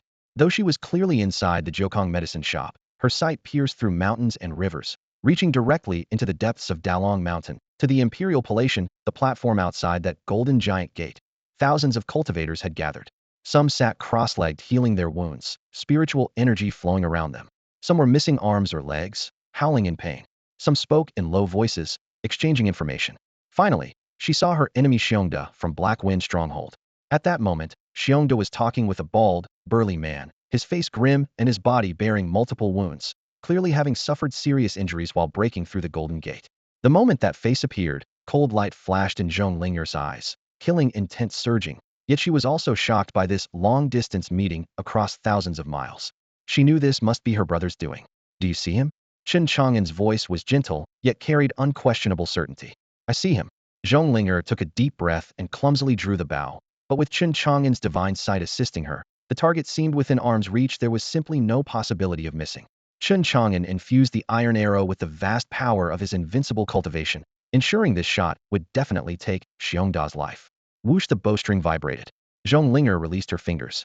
In the next instant, the iron arrow became a cold gleam, shooting out of Tianwu City, skimming over great rivers, crossing hundreds of mountain peaks, breaking through the air for thousands of miles. Outside the Imperial Palace's Golden Gate, the platform buzzed with voices. Suddenly, a cultivator pointed toward the horizon and cried out, "Look! What's that?" Everyone looked up to see a streak of light approaching at a speed beyond visual comprehension. A meteor? Should we make a wish? It looks like a magical treasure. Xiongda frowned, and after making out its shape, he sneered, "What treasure? You bunch of blind fools. That thing is clearly an arrow. Holy crap, who could shoot from that far away? Who are they trying to kill?" Someone wondered in alarm. Xiongda snorted coldly. "Who cares who they're shooting at? Stop bothering me while I'm resting." Before he could finish speaking, the iron arrow struck Xiongda square in the chest. Terrifying power erupted instantly, and he didn't even have time to let out half a scream before his entire body exploded into a shower of blood and flesh. After the thunderous sound faded, dismembered limbs and blood mist scattered everywhere. The 1,000+ cultivators on the platform all turned in unison toward where Xiongda had been standing. For a moment, there was dead silence. The entire plaza fell quiet. It turned out that arrow was aimed at Xiongda. The crowd erupted in uproar. A mighty lord had been obliterated by a single arrow, his flesh and blood scattered. Fear spread across their faces as they whispered, speculating about which terrifying powerhouse Xiongda had provoked. They looked around frantically, trying to trace the arrow's origin, but found no clue whatsoever. Someone said in a trembling voice that if one offended such a figure, they would never sleep peacefully again. In the Great Sun Imperial Dynasty's camp, Su Tong withdrew his gaze and asked the dynasty experts beside him in a deep voice, "Did you see where that arrow came from?" The expert's face was grave as he bowed and reported, "Your Highness, we detected no trace. The arrow appeared from 1,000 miles away and arrived in the blink of an eye. If it had been aimed at your Highness, I fear even I couldn't have blocked it." Hearing this, Su Tong's brows furrowed tightly. He looked toward Mount Dalong, pondering how such a master could be lurking in this remote place, likely drawn by the Imperial Palace affair. After a moment, he commanded, "Send people to investigate thoroughly. We must find out who the archer is." "As you command." The expert bowed and withdrew.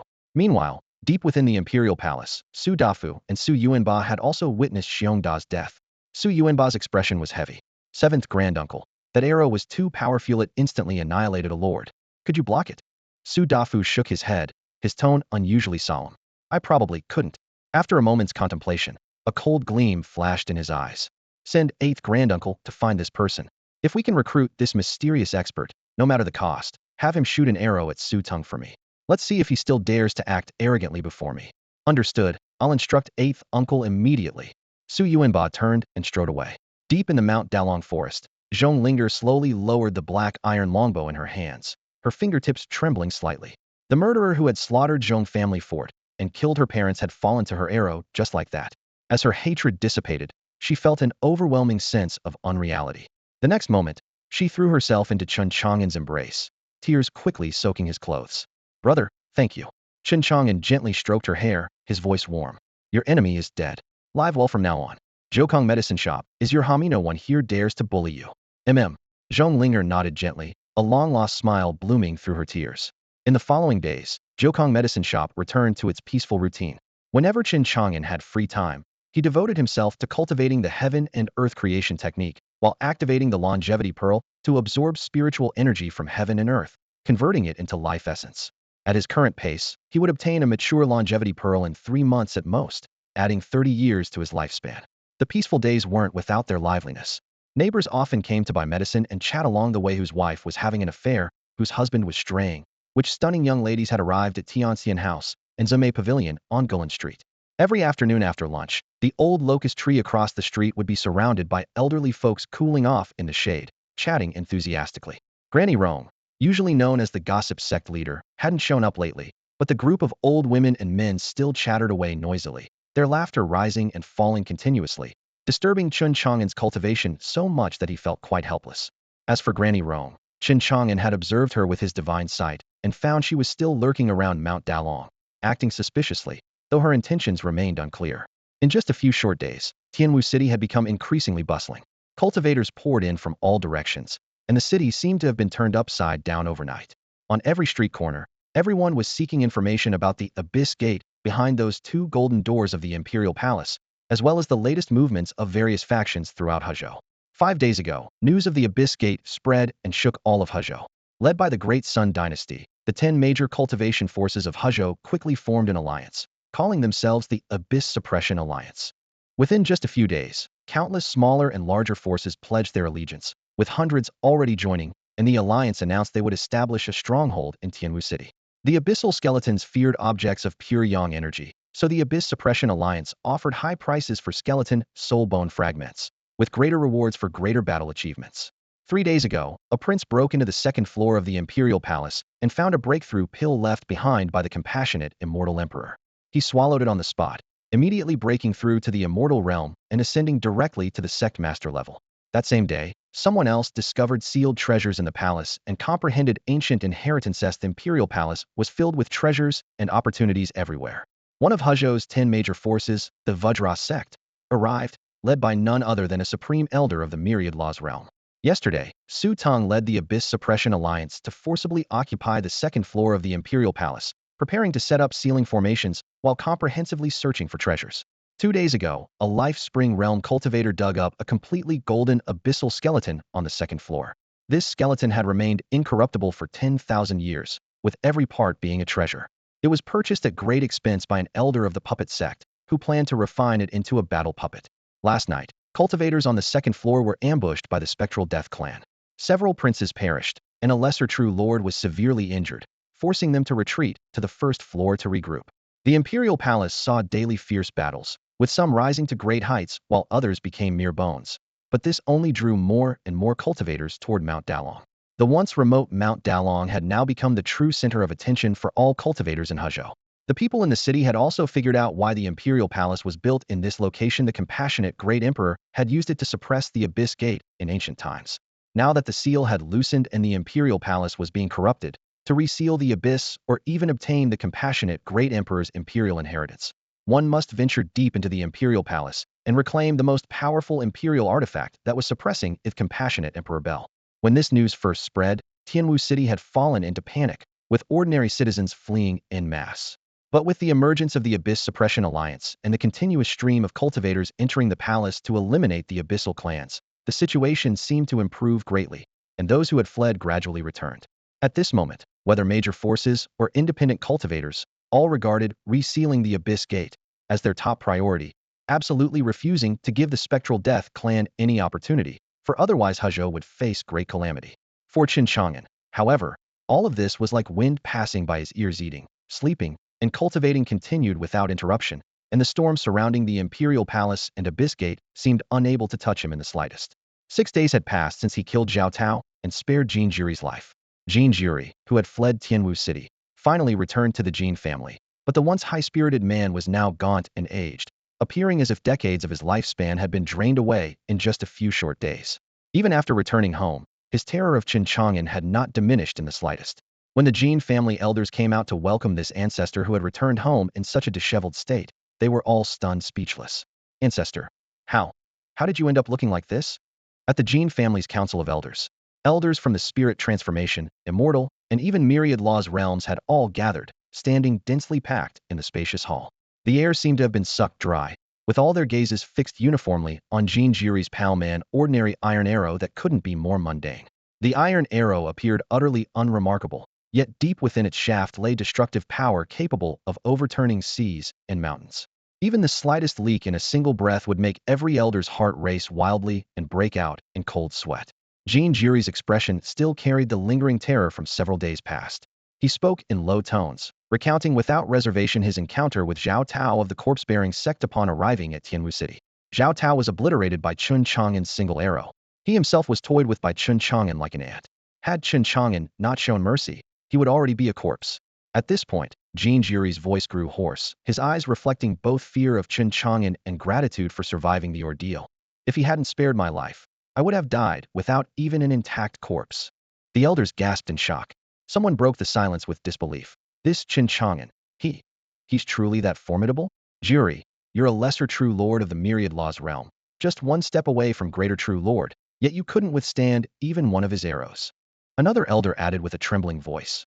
I can sense the power within this iron arrow. If it were to fully unleash, none of us here would survive.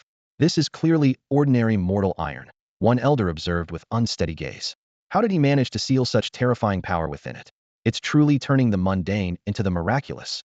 Discussions arose one after another, but no one dared raise their voice. After a moment of silence, Jin Jiri added, his ability to instantly kill Zhao Tao suggests he's likely at the Earth True Lord level, or even Heaven True Lord.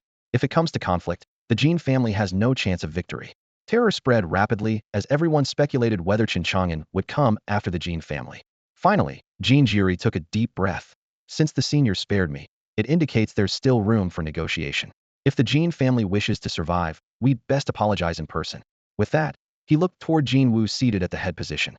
Jin Wu was the Jin family's strongest ancestor, a greater true lord whose brow was now deeply furrowed with worry written across his face.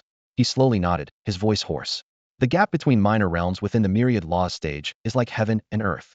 Even if Chen Chang'an is merely an earth true lord, he's far beyond what our Jin family can contend with. Jiri is right. Only by admitting our wrongs can we seek a path to survival. Jin Yuan, a middle-aged man, stepped forward with a bow. Ancestor, you're the current family head, representing the Jin family. Immediately prepare for travel and accompany me and Jiri to Tianwu City to apologize to the senior in person. Jin Yuan acknowledged the order, but suddenly remembered something. Ancestor, several days ago the Myriad Treasures Pavilion sent a letter requesting to purchase our family's 5,000-year-old water spirit bamboo flower, which we declined. I learned that the one making the purchase was Yi Hongying, manager of the Myriad Treasures Pavilion's Tianwu City branch, and this woman appears to be working for that senior. Jin Wu's gaze sharpened. It seems the senior wishes to refine a 1,000 longevity pill. After pondering briefly, he made his decision. In that case, we'll also bring our family's water spirit bamboo flower as an offering of apology to the senior. As soon as these words were spoken, many elders' faces changed dramatically, and several hurriedly tried to dissuade him. Ancestor, this absolutely cannot be done.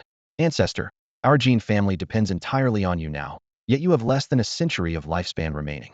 Breaking through to Earth True Lord is incredibly difficult. Only by first refining the 1,000 life pill to extend your life by 1,000 years would there be any chance. You are the Jin family's most precious asset, crucial to our future. Yes, ancestor, please reconsider. Jin Wu stood leaning on his staff and snorted coldly. This old man's life is insignificant compared to the Jin family. Preserving the clan comes first. If I cannot break through within a century, that is my fate. But if the family is destroyed because of this, I would be a sinner. When that time comes, who would dare raise their head before our ancestors? His gaze swept over everyone like a sharp blade. The elders all lowered their heads and sighed, with no one daring to speak further. Jin Yuan, present, take the water spirit bamboo flower and quickly prepare some gifts. We leave immediately. Yes, ancestor. At the corpse carrier sect, lanterns flickered ominously. Supreme Elder Zhao Tao's soul lamp suddenly extinguished, a wisp of green smoke curling upward, announcing the fall of a myriad law's realm true lord. The upper echelons immediately erupted in chaos. Elder Zhao is actually dead. What on earth happened? Those in Huzhou capable of killing a lesser true lord can be counted on one hand. Quickly asked the Jin family, weren't they working with Elder Zhao against Chen Chang'an? A flying sword message brought a reply within moments. The Jin family's brief report stated, Elder Zhao was blown apart by one of Chen Chang'an's arrows. Jin Jiri only survived by kowtowing and begging for mercy. The Jin family was already en route to Tianwu City to apologize to Chen Chang'an and advised the corpse carrier sect to do the same to seek forgiveness and reconciliation. Upon hearing this news, the corpse carrier sect's leadership flew into a rage. Chen Chang'an killed so many of your Jin family members, yet you're acting like cowards. What a bunch of useless fools. So timid, how can they survive in the cultivation world? They'll surely be destroyed within 1,000 years. Chen Chang'an has killed 2 of our sect's princes, 2 sect masters, and even a lesser true lord. Such a blood feud cannot be left unavenged. It doesn't matter. Our sect's supreme ancestor is a genuine heaven true lord. If he acts, Chen Chang'an will surely die. If the Jin family retreats from battle, they disgrace themselves before all the forces of Hezhou and invite only mockery. In the end, the Jin family replied with just one sentence. We respectfully decline to participate. Take care of yourselves. Then they severed all communication. Having personally experienced Chen Chang'an's power and that terrifying iron arrow, Jin Juri and the elders had all sensed the breath of death and dared not gamble again. The corpse carrier sect, however, had not witnessed it firsthand and relied on their deep foundations. That heaven-true Lord Supreme ancestor still lived. He was the sect's greatest confidence. But his lifespan was nearly exhausted, his vital energy declining, and no one knew how much of his strength remained. The pill maniac stood outside the hall, gazing at the night sky, his heart growing cold. Chen Chang'an can actually slay our sect's supreme elder. Though we have our supreme ancestor presiding, he's already at death's door. Thinking of Chen Chang'an's vigorous life force, the pill maniac murmured to himself, if they truly fought, even as a heaven-true lord, the supreme ancestor might find it difficult to take his life. I have a feeling that continuing this entanglement will lead to great disaster. Sigh, should I perhaps hide far away and avoid this storm? That day, Su Dafu returned to Tianwu City. As soon as he entered the city, he heard explosive news. Witnesses had seen several dazzling arrow lights shoot from within the city, instantly piercing the sky and landing on mountain ranges hundreds of miles to the west, consecutively destroying over a dozen peaks. From this, people deduced that the person who had killed Xiongda with a single arrow was hiding somewhere in the city. Unfortunately, the arrow's speed was so terrifying that witnesses only caught a glimpse of light, and no one could tell exactly where in the city it had been fired from. When Su Dafu and Su Yuanba learned of this, both were utterly shocked. The Great Dragon Mountains stretched 30,000 miles, with the Imperial Palace located deep within, 10,000 miles away from Tianwu City, yet that arrow had managed to kill across such a vast distance. Who the hell is this? Did they take some kind of super pill? Su Yuanba cursed on the spot, though his heart ran cold. If such a person wanted to take someone's life, it would be as easy as turning their hand. Beyond his shock, Su Dafu secretly rejoiced. If he could persuade this mysterious archer to act, Su Tung would surely die. With the Imperial Palace currently under siege by the Abyss Gate, no one could claim the Imperial inheritance for now, making this the perfect time for him to make his move. So he hurried back to Tianwu City to try his luck, but he found not a trace of the archer, not even the slightest clue. Instead, he first ran into Lin Lei on the street. At that moment, Lin Lei wore a set of black and gold enforcement commander's armor, the mail gleaming with a cold luster that made him look particularly spirited. Su Dafu's small eyes widened suddenly. Holy crap, is that enforcement commander level armor Layer is wearing? I was only gone to the Great Dragon Mountains for a month. How did this kid's cultivation shoot up to the peak of mortal shedding realm, almost reaching the life spring realm? What kind of opportunity did he stumble upon? People bustled back and forth on the street as Lin Lei led his patrol squad. Looking up, he also spotted the fattest, most conspicuous figure in the crowd, Su Dafu. Lin Lei's eyes lit up, and he told his subordinates to continue patrolling while he strode over. Su Dafu, where have you been all this time? Haven't seen hide nor hair of you. As soon as Lin Lei approached, Su Dafu sensed that his aura was completely different from before, raising an eyebrow. Lei, did you switch cultivation techniques? Lin Lei grinned, quite surprised. You can actually tell. Your aura is so much stronger, obviously not something your old crappy technique could support. Su Dafu's gaze swept up and down Lin Lei's body. Then he casually patted Lin Lei's butt. Not bad. Your cultivation skyrocketing aside, this armor isn't simple either. Tell me, did you become the enforcement commander? Lin Lei scratched his head sheepishly. I wouldn't dare claim to be commander, just deputy commander. The city lord graciously bestowed upon me the 6th grade technique, Black Water Heaven Scripture. So, I switched my cultivation. At this point, Lin Lei put away his smile, his expression suddenly serious. But, I'm a deputy commander now after all, so give me some face and don't pat my, but in public it affects my dignity. Fine, fine, fine. Su Dafu rolled his eyes. All right. He stepped closer and lowered his voice. Speaking of which, why is that Chu Yongtian treating you so well? Su Dafu was very curious. The lantern swayed in the wind, its dim yellow flame flickering bright and dark, casting an inquisitive expression across his round face. Lin Lei lowered his voice, glancing around as he replied. Well, we have Chang'an to thank for this. What does Chang'an have to do with it? Su Dafu blinked, his forehead creased with confusion. Lin Lei pulled him to a corner by the street wall and whispered with a sigh. A while back, didn't the city lord's daughter have that incident at the Imperial Palace? She remained unconscious, and several master alchemists came from the capital Jin Yang, the genius alchemist from the Jin family, and high-ranking alchemists from the corpse carrier sect all were helpless. In the end, it was Chang'an who worked his miraculous healing and saved her. Su Dafu recalled the scene at Dragon Mountain where he saw Chu Wushuang severely injured and the Imperial Palace seal broken. then remembered the moment when Chu Yongtian appeared with his vibrant, healthy daughter. Suddenly it all made sense. So it was Chang'an who healed her. I had no idea his medical skills were so advanced. Lin Lei chuckled. As they say, when one person achieves enlightenment, even their chickens and dogs ascend to heaven. To repay the favor, the city lord promoted me directly from a minor squad leader in the law enforcement guard to deputy commander. At this point, he glanced left and right, confirming no one was at the street corner, then leaned close to Su Dafu's ear. Actually, I suspect Chu Wushuang has taken a fancy to Chang'an. A few days ago, she had me deliver a letter to him, and the wording go my was full of care and tenderness. 9 times out of 10, it was a love letter.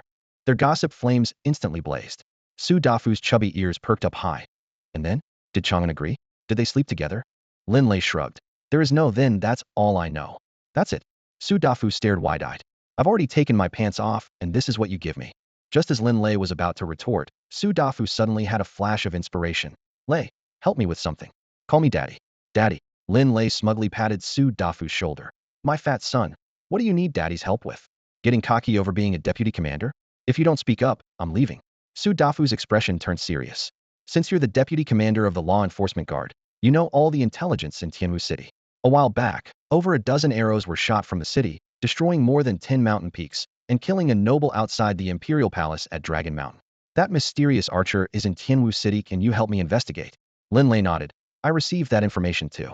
The arrows were too fast to determine the exact location. But since you want to investigate, I'll have the law enforcement guard do their best. His tone shifted as he showed a grave expression. By the way, do you know what Chang'an has been up to lately? I haven't been home yet. What's wrong? He's pursuing the path of body cultivation. Lin Lei sighed. I've been researching in the City Lord's library these past few days. Body cultivation is much harder than chi cultivation. You have to temper your body, draw lightning, bathe in fire, and even train in extremely and toxic places. One wrong move, and you're dead. You should talk him out of it when you get a chance. Body cultivation? Su Dafu's eyes widened. Has he lost his mind? He knew far more about body cultivation than Lin Lei. His nemesis, Su Tong, practiced both magic and body cultivation. Despite being an imperial prince with unlimited resources, he nearly died 3 times during body tempering. Each time, he only survived because powerful figures from the imperial court protected him. Chen Chang'an had neither protection nor top-tier body tempering treasures. How far could he go down this path? Moreover, body cultivation techniques were rare. What if he was practicing some evil method that drained one's lifespan? That would be disastrous. Su Dafu thought of an extreme example. He had a friend who once obtained the Sunflower Manual, rumored to grant immunity to all magic and the power to pluck stars and grasp the moon, achieving the ultimate Immortal Emperor status upon mastery. The first page bore red text. To practice this divine art, one must first castrate oneself. His friend agonized for half the night before gritting his teeth and making 2 decisive cuts. Turning to the second page, he was shocked to read. Castration is not necessary for success. His friend's mentality exploded on the spot. He spent a fortune to reattach his treasure, and the Sunflower Manual was immediately relegated to cold storage. The more he thought about it, the more frightened he became. Let's go. We need to find Chang'an immediately. We can't let him mess around recklessly. I just hope he's not practicing some trash technique like the Sunflower Manual, or his whole life will be ruined. Su Dafu and Lin Lei arrived at the Jiukong medicine shop. A freshly polished copper bell hung at the entrance, and the air was filled with the distinctive bittersweet fragrance of medicinal herbs. As soon as they stepped through the door, Su Dafu's attention was immediately drawn to a young woman bent over polishing something beside the counter. The girl had luminous skin and smiling eyes, dressed in a light jade-colored apprentice robe that made her look like a tender willow in early spring. Su Dafu's heart skipped a beat. This girl is absolutely gorgeous. How come I've never seen her before? He couldn't help but mutter under his breath. Lin Lei chuckled softly and explained in a low voice. Her name is Zhong Linger, from the Zhong family fortress. I asked Granny Rome to introduce her here to help out in Chang'an. That single sentence extinguished all of Su Dafu's hopes, and he sighed deeply. My love story ended before it even began. Zhong Linger looked up and, seeing Lin Lei, broke into a sweet, charming smile before curiously turning her gaze to Su Dafu. Brother Lin, what brings you here? And this is Brother Su. Su Dafu immediately straightened his back, put on what he considered his most dashing smile, and cleared his throat. That's right, it's me. Where's Chang'an? Lin Lei asked. Big brother is cultivating in the back courtyard. I'll go get him. With that, she turned gracefully and hurried toward the back courtyard with light steps. Before long, Chen Chang'an emerged, his body radiating steamy heat from his practice. Having just stopped his cultivation, his sleeves still carried the faint scent of medicinal herbs and intense blood energy. Su Dafu quickly circled around him, checking to make sure all his limbs were intact before breathing a sigh of relief. Thank goodness you're not missing any arms or legs. Then his gaze fell on the small wooden carving at Chen Chang'an's waist, and he lowered his voice. How's your Jiao Chan doing? Chen Chang'an rolled his eyes. She's right here on my waist, doing just fine. Why are you asking, Fatty Su? Lei told me you've given up magical cultivation to pursue body cultivation instead. Have you really decided? Su Dafu's expression grew serious. He had already noticed Chen Chang'an's surging blood energy and vigorous life force, clearly indicating he had entered the first stage of body cultivation, which inevitably surprised him. Of course I've decided. I feel this path suits me well. Chen Chang'an's tone was calm, but filled with conviction. Su Dafu frowned and warned. Do you know how much suffering body cultivation involves? Wind, thunder, earth, and fire heavenly tribulations forcibly entering your body. One wrong move, and your life is in danger. And body cultivation resources are extremely scarce. Earth's core fire, dragon rock water, frost dew drops. Any one of these could sell for hundreds of thousands, even millions of spirit stones at auction. Those who dare pursue body cultivation either have protectors or powerful sects backing them. Do you have either? Chen Chang'an shook his head calmly. A protector doesn't seem necessary for me. Damn, Su Dafu rubbed his temples. You really don't listen to good advice. Don't think it's easy just because you broke through to the first stage quickly. Body cultivation is one step to heaven, one step to the abyss. Lin Lei also tried to persuade him. Chang'an, Dafu has a point. Maybe you should reconsider. Looking at his two brothers' concerned expressions, Chen Chang'an felt warmth in his heart and smiled slightly. Fatty, let me try first.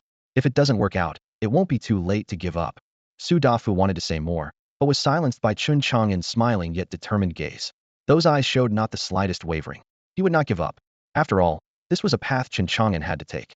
With his invincible cultivation spanning 999 billion years, only through body refinement could he strengthen his physical form to bear more of his overwhelming power and reduce its impact on his lifespan. Su Dafu stubbornly refused to give up, circling around him and rambling for ages about brotherly bonds and don't cultivate yourself into ashes. Chen Chang'an simply sat cross-legged with closed eyes, letting his friends please wash over him while his chest rose and fell slightly, like a volcano ready to erupt at any moment. Nearby, Zhonglinger held her teacup, her eyes curved like crescent moons. She watched clearly as Lin Lei and Su Dafu took turns worrying these two truly treated her brother as family. If they knew her brother's heaven-defying true strength, would they be so scared they'd drop to their knees? At this thought, she quietly shook her head. Lately, she'd seen too many people treat her brother with utmost respect. Yi Hongying from Wanbao Pavilion, the Chongqing sect peak masters Dongfang Lingyue, and Qin Xiaoyan, even Uncle Fu next door. If Lin Lei and Su Dafu became like that too, they'd probably never dare drag her brother to Tianxian Pavilion for drinks again. What kind of flowers do they actually use to brew the wine at Tianxian Pavilion? Zhonglinger muttered to herself. Why do they love drinking it so much? When my cultivation gets higher, I'll definitely brew a jar myself to try. Time passed minute by minute, and Su Dafu's persuasion had no effect. Finally, he clutched his waist and sighed deeply. Fine, fine. If you want to court death, I won't stop you. But don't worry when you really turn to ash. I'll take good care of your little sister Linger and little sister Rushuang for you. Zhonglinger nearly spat out her tea. Chen Chang'an's shoulders shook with laughter. You're daydreaming under the sunflower tree. What beautiful thoughts you have. Lin Lei joined in the teasing. Even if Dafu is willing, those girls probably aren't. I heard Granny Rong found you a blind date and is just waiting for you to come back. Why don't you hurry up and ask about it? Granny Rong. Su Dafu blinked, looking mysterious. Don't underestimate her matchmaking business. She's a big shot. You'd better treat her well. When you see her, never offend her. Lin Lei nodded repeatedly. I get it. The gossip sect leader has plenty of old grannies and grandpas under her command. Anyone who provokes her gets bad rumors spread about them, and their reputation is instantly ruined. Su Dafu. Chen Chang'an. Lin Lei scratched his head. Did I say something wrong? Anyway, she's very mysterious. Su Dafu patted the table. It's best to maintain good relations with her. You two are both orphans without parents. If you could recognize her as your godmother, you'd never worry about food and drink for the rest of your lives. These words left Lin Lei stunned for a long moment before he smiled foolishly. Now that you mention it, what a coincidence. Chen Chang'an and Su Dafu exchanged glances and asked simultaneously. What coincidence? A lucky coincidence. Lin Lei shrugged. I've known Granny Rong since I was little, and she's been good to me.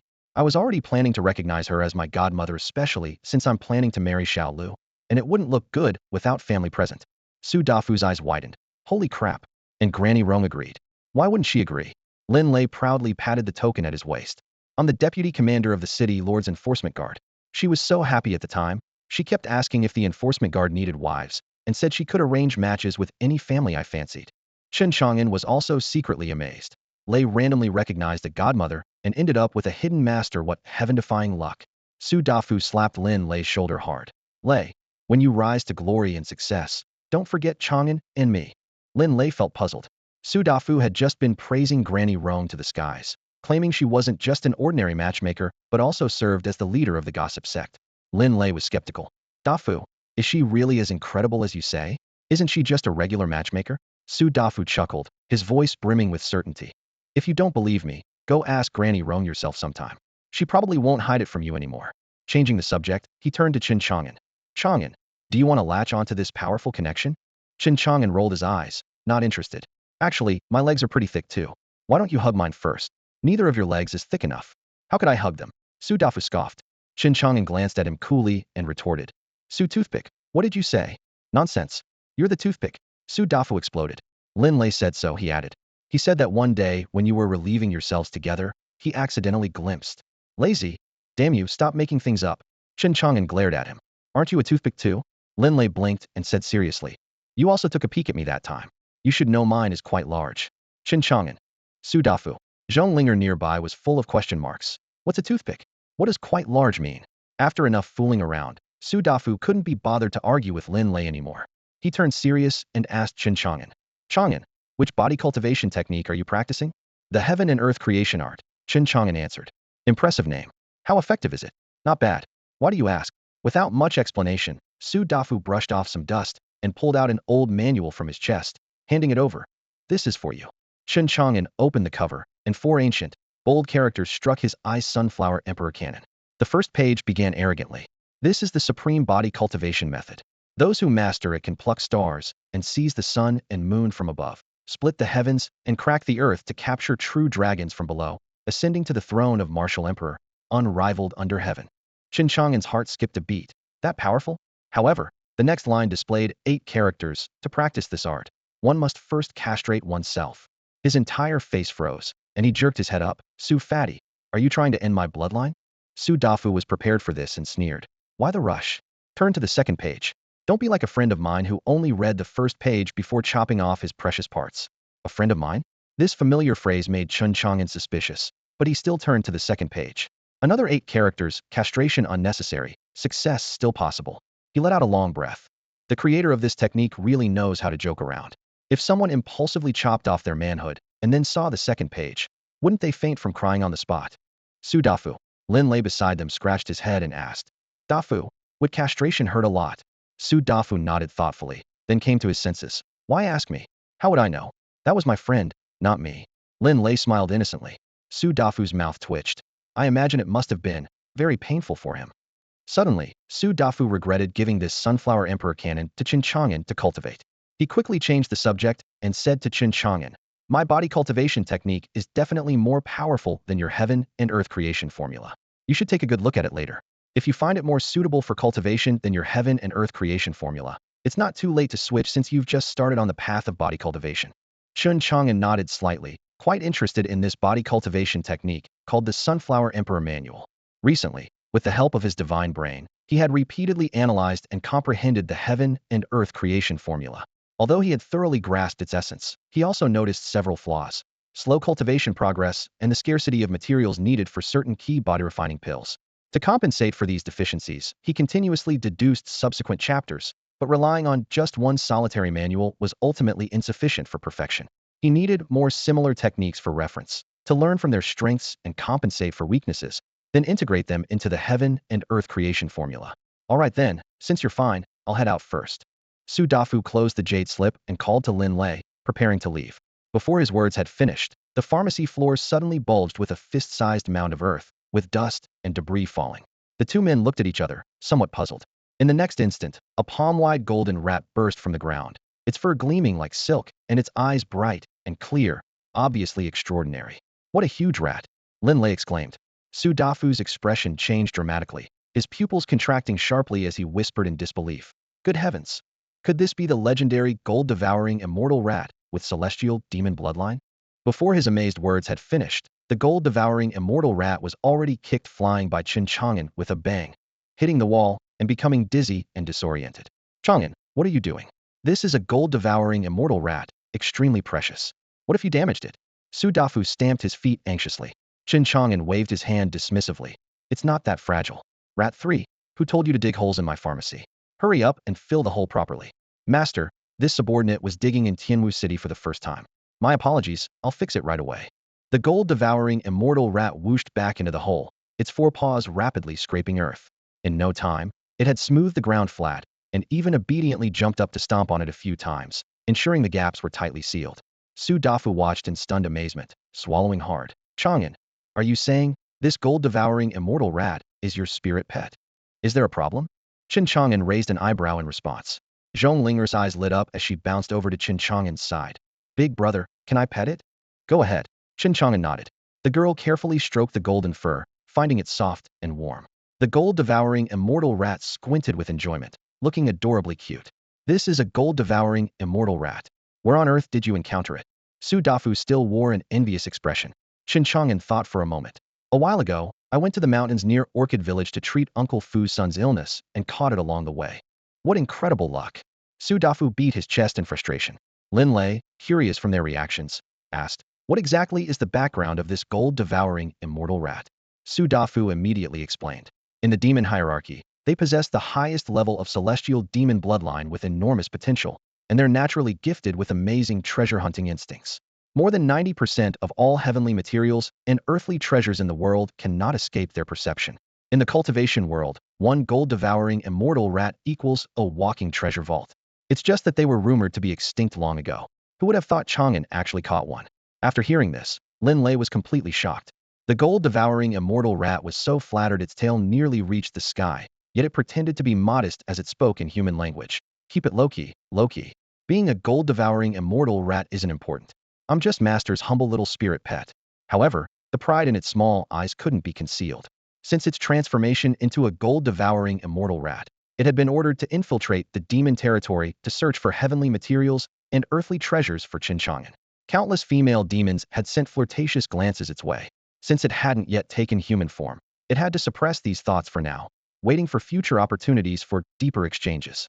Along the way, some powerful demons had tried to capture it, but thanks to the life-death talisman Chen Chang'an had placed on it, no one could harm it, and it could always escape with ease. In a short time, it had already gained some reputation among the demon clans. When they suddenly saw that Chen Chang'an actually had a gold-devouring immortal rat with celestial demon bloodline as his spirit pet, Lin Lei and Su Dafu were filled with envy. No wonder you're not worried about pursuing the body cultivation path at all. Su Dafu clicked his tongue in amazement. With this gold-devouring immortal rat searching for heavenly materials and earthly treasures for you, you'll never have to worry about body-tempering resources. He finally understood, but his gaze remained glued to Rat 3, unable to look away. Being stared at so intensely made him uncomfortable, and the gold-devouring immortal rat turned its head away in disgust. This little fatty is way too creepy. This rat belongs to Master, something you'll never have. Chen Chang'an remained perfectly composed. If you guys need cultivation resources, just ask Rat 3 to help find them. Rat 3 wailed internally, Master is treating me like a pack mule. But he didn't dare show even a hint of dissatisfaction on his face.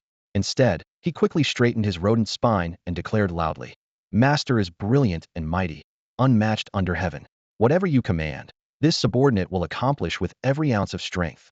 Lin Lei and Su Dafu exchanged glances, both reading the same thought in each other's eyes. This gold-devouring immortal rat is such a bootlicker, practically a walking suck-up rat. Su Dafu gave a thumbs up. Gold-devouring immortal rats are usually extremely arrogant and hate being human spirit pets, not to mention they come with top-tier escape abilities. Chang'an, you not only caught it, but also made it willingly become a bootlicker impressive. He suddenly leaned close to Rat 3, his eyes gleaming. Rat 3, do you have any companions? Or maybe a wife? Let me communicate with them. Rat 3 immediately grew wary. None left. I'm the last of my kind. Su Dafu looked disappointed. What's meant to be will be. What's not meant to be shouldn't be forced. Halfway through speaking, inspiration struck him, and his eyes lit up like fireworks. What kind of female rats do you like? I'll find some for you. You work hard for a few years, have countless descendants, and maybe the celestial demon bloodline can continue. Rat 3. Lin Lei, Zhong Linger's, Chen Chang'an. Rat 3 cursed Su Dafu to hell and back in his mind. If Master weren't here, I'd spit in his face. He actually wants to turn the mighty gold-devouring immortal rat into a breeding stew. If word got out, those demon clan ladies would laugh me to death. Chang'an, what do you think of my suggestion? Su Dafu winked suggestively. Rat 3 looked at Chen Chang'an with pitiful eyes. Chen Chang'an asked, puzzled. Little fatty wants to find female rats for you. And you're not happy? Rat 3 didn't dare refuse and could only say with a bitter expression, happy, extremely happy. Just then, Chen Chang'an suddenly remembered something. Oh right, don't gold-devouring immortal rats have 3 heads? Where did the other 2 go? Rat 3 answered honestly. One day while I was sleeping, those 2 heads ran off on their own. They can just run away by themselves? Chen Chang'an was surprised. I don't understand it either. Rat 3 shook his head. Ever since awakening my celestial demon bloodline, those 2 heads seemed to develop independent consciousness. Good riddance, one head is much more peaceful. Only now did Lin Lei belatedly stare at Chen Chang'an, his face full of suspicion. Chang'an, that 1,000-year jade marrow back then, you didn't secretly leave it at my doorstep, did you? Since Chen Chang'an possessed such an incredible spirit pet, finding that 1,000-year jade marrow probably wouldn't have been difficult at all. Besides Chen Chang'an, Lin Lei couldn't think of anyone else who would give him such a precious gift. That's right, it was me. Chen Chang'an smiled and admitted it. Since even the gold-devouring immortal rat had appeared, there was no need to hide his intentions anymore. It really was you. Lin Lei's throat tightened, and warmth surged through his chest. His good brother was truly loyal, having prepared such a rare cultivation treasure for him in advance. Su Dafu, standing nearby, rubbed his hands together and asked eagerly, Chang'an, do I get a share too? Of course you do. Chen Chang'an pulled 6 crystal-clear pieces of 1,000-year jade marrow from his robes and placed them in Su's palm. Cultivate well.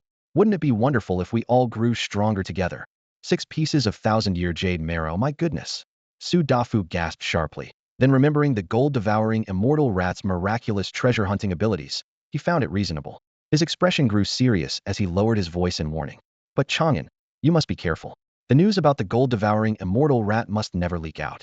Otherwise, in the entire Great Chong cultivation world, who could resist its temptation? Understood. Chen Chang'an nodded solemnly. He then looked down at the gray shadow at his feet. Rat 3, you came to find me today. What heavenly treasures have you located? The gray shadow flickered, and the gold-devouring immortal rat nodded. Opening its mouth, it spat out a fist-sized crimson stone. The stone was as clear as red crystal, with faint dragon-shaped patterns on its surface. The moment it hit the ground, scorching heat spread everywhere, as if a blazing sun had been ignited in the room, making everyone feel as though they'd been thrust into a burning furnace. Master, this is the body-tempering treasure you requested. The gold-devouring immortal rat said respectfully. It's a dragon flame stone. Su Dafu recognized it immediately and cried out in amazement. The auction house once sold a similar stone for over 16 million low-grade spirit stones. It's specifically for body cultivators. With this, Chang'an, you can refine your physical body several times faster. The gold-devouring immortal rat glanced sideways at Su Dafu, thinking to itself, this chubby fellow knows quite a lot. Then its belly swelled slightly as it began dry heaving. Its stomach contained a small dimensional space that, though not large, was perfect for storing various treasures. In the blink of an eye, dozens of heavenly treasures were vomited onto the ground, piling up almost waist-high. Unfortunately, there were still no life-extending medicines among them. Such things were extremely difficult to find. Master, these are all the heavenly treasures I could find around Tianwu City. This area has been completely searched. Next, I'll need to venture to more distant places. Very well, you've worked hard. Chen Chang'an reached out and patted Rat 3's damp head. What seemed like a casual stroke actually sent a thread of invincible energy into the life-death talisman within Rat 3's body. Replenishing some of its depleted power, Rat 3 was too valuable to risk losing to death or capture by other cultivators. Serving Master is no hardship at all, Rat 3 said, licking its lips repeatedly in a fawning manner. Having completed its tribute, it dug a fist-sized hole in the corner of the backyard wall, squeezed through, and vanished in an instant. With a flourish, Chen Chang'an swept his hand and poured out all the heavenly treasures that Rat 3 had collected. The multicolored treasures immediately formed a small mountain, their spiritual light interweaving so brilliantly that it was almost blinding. Lin Lei and Su Dafu were completely stunned by the sight. This. Both men's tongues tied in knots as they stared fixedly at the treasure mountain. How much is it all worth? Having never witnessed such a massive treasure hoard with their own eyes, they swallowed hard while trembling with excitement, completely displaying the appearance of country bumpkins visiting the city. Chen Chang'an stood beside them with crossed arms and said calmly, I cultivate the body refinement path. So many of the treasures Rat 3 found aren't very useful to me. Whatever catches your eye here, feel free to take.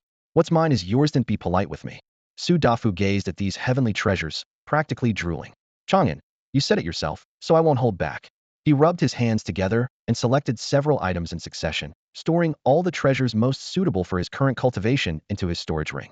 Though thick-skinned, he wasn't greedy. Each item would be put to good use. Chen Chang'an turned to Lin Lei. Lei, what are you standing there for? Lin Lei hesitated, The 6 pieces of thousand-year jade marrow you gave me are enough. Chang'an, you should keep these and trade them for body cultivation resources later. Chen Chang'an feigned anger. What? You don't consider me a brother? Of course I do. Lin Lei shook his head. You don't need to worry about body cultivation resources for May have the gold-devouring immortal rat. So what's there to worry about? Su Dafu chimed in persuasively. Lei, don't disappoint Chang'an's good intentions. Once we become stronger, we can also help him find body cultivation resources to repay him. Only then did Lin Lei nod. I understand. He promptly selected several essential heavenly treasures. With these resources, cultivating to the spirit transformation realm and becoming a marquis in theft by heaven and earth would be no difficult task. Su Dafu chuckled gleefully, grinning like a blooming flower. With these resources, the gap between me and that bastard Su Teng has narrowed considerably. Even if I can't find an archery master to help, I'll crush him sooner or later. The three chatted for a while longer, then Lin Lei and Su Dafu left first, seeing that Chen Chang'an wanted to enter seclusion. Before leaving, Lin Lei handed Su Dafu a wedding invitation. You're never around these days, but my big day is only 20 days away and forget. Su Dafu tucked away the invitation and patted his chest in assurance. Anyone might be missing, but not Chang'an and me. We'll definitely be there to support you. Also, remember to help me find that archery master. No problem. Lin Lei agreed and departed. Over the next few days, Su Dafu made several rounds through the city, but couldn't find a single clue about the archery master. As evening approached, he sighed. This guy really is elusive. Forget it. I'll head back so 7th granduncle won't worry. Just after leaving Tianwu City, a powerful expert from the Great Sun Dynasty suddenly blocked his path. Su Dafu's expression changed drastically, and he turned to flee, but heard a familiar, cold voice exploding in his ears. My dear brother, playing the rat again. Hiding here and there, where will you run? Looking up, he saw a bronze war chariot thunderously materialize in the sky, with Su Ting seated high upon it, looking down at him. Behind the chariot, 12 dynasty experts flanked left and right in stern formation. Su Ting's gaze was sharp as a sword, staring at Su Dafu with mockery. Killing intent blazed in Su Dafu's eyes, but he forcibly suppressed if his cultivation was still weak, no match for Su Teng, let alone with so many dynasty guardian experts behind him. Keep the green hills, and there'll be no lack of firewood. Retreat first. His mind raced as he quietly retrieved a black gemstone from his storage ring, a spatial stone containing weak teleportation power. Over the years, he had escaped the dynasty's pursuit multiple times relying on it. Crack. The gemstone was crushed. However, there were no spatial fluctuations, nor any signs of teleportation. Su Dafu's face instantly turned ashen. Damn you, Su Teng. You actually set up a ceiling formation here. With the space stone's power now unusable, Su Dafu's escape route was completely blocked. Facing Su Teng and so many imperial powerhouses alone, he found himself in an extremely perilous situation. Su Teng snorted coldly, his eyes gleaming with murderous intent. Without the space stone's power, let's see how you escape now. If you're willing to hand over the full moon ancient clan's treasure, I might spare your life for the sake of our half-brother relationship. As soon as these words fell, Su Dafu erupted in fury, gnashing his teeth as he cursed back. Screw you. I'll take you down sooner or later. I won't spare a single one of those who laid hands on my mother. Without another word, he reached into his storage ring and pulled out silver orbs one by one. The orbs' surfaces were covered in ancient patterns, with silver light surging over them like raging tides, emanating astonishing energy fluctuations. Su Dafu hurled 100 orbs with swift, decisive movements, and in an instant, over 100 silver orbs streaked across the sky. Boom, boom, boom. A series of deafening explosions swept across heaven and earth. Silver light erupted like volcanic fire, tearing through the air and devouring rocks and stones.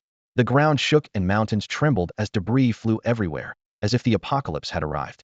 The imperial powerhouses immediately summoned their magical treasures, forming protective barriers in front of Su Teng. However, the explosive impact of the silver orbs still tore through gaps in their defenses, causing several imperial experts to cough up blood violently and crash to the ground with severe injuries.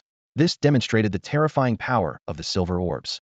Su Teng narrowed his eyes, but a faint smile curved his lips. Explosive silver pearls, one of the magical treasures created by the full moon ancient clan. Quite interesting. Before he finished speaking, Su Dafu pulled out another dark magic orb and crushed it with his fingers. Crack. The magic orb shattered, releasing surging silver mist that quickly condensed into a misty portal in midair. From the depths of the portal, a burly man carrying a heavy sword and clad in heavy armor stepped into the world with steady strides. Unlike real flesh and blood, his entire body was shrouded in flowing silver moonlight, a full moon heroic soul summoned through secret arts. His fierce aura made even the air tremble faintly. Su Teng's expression finally grew serious as he demanded coldly. A soul-summoning magic pearl from the Full Moon Ancient Clan? Have you already obtained the Full Moon Ancient Clan's treasure?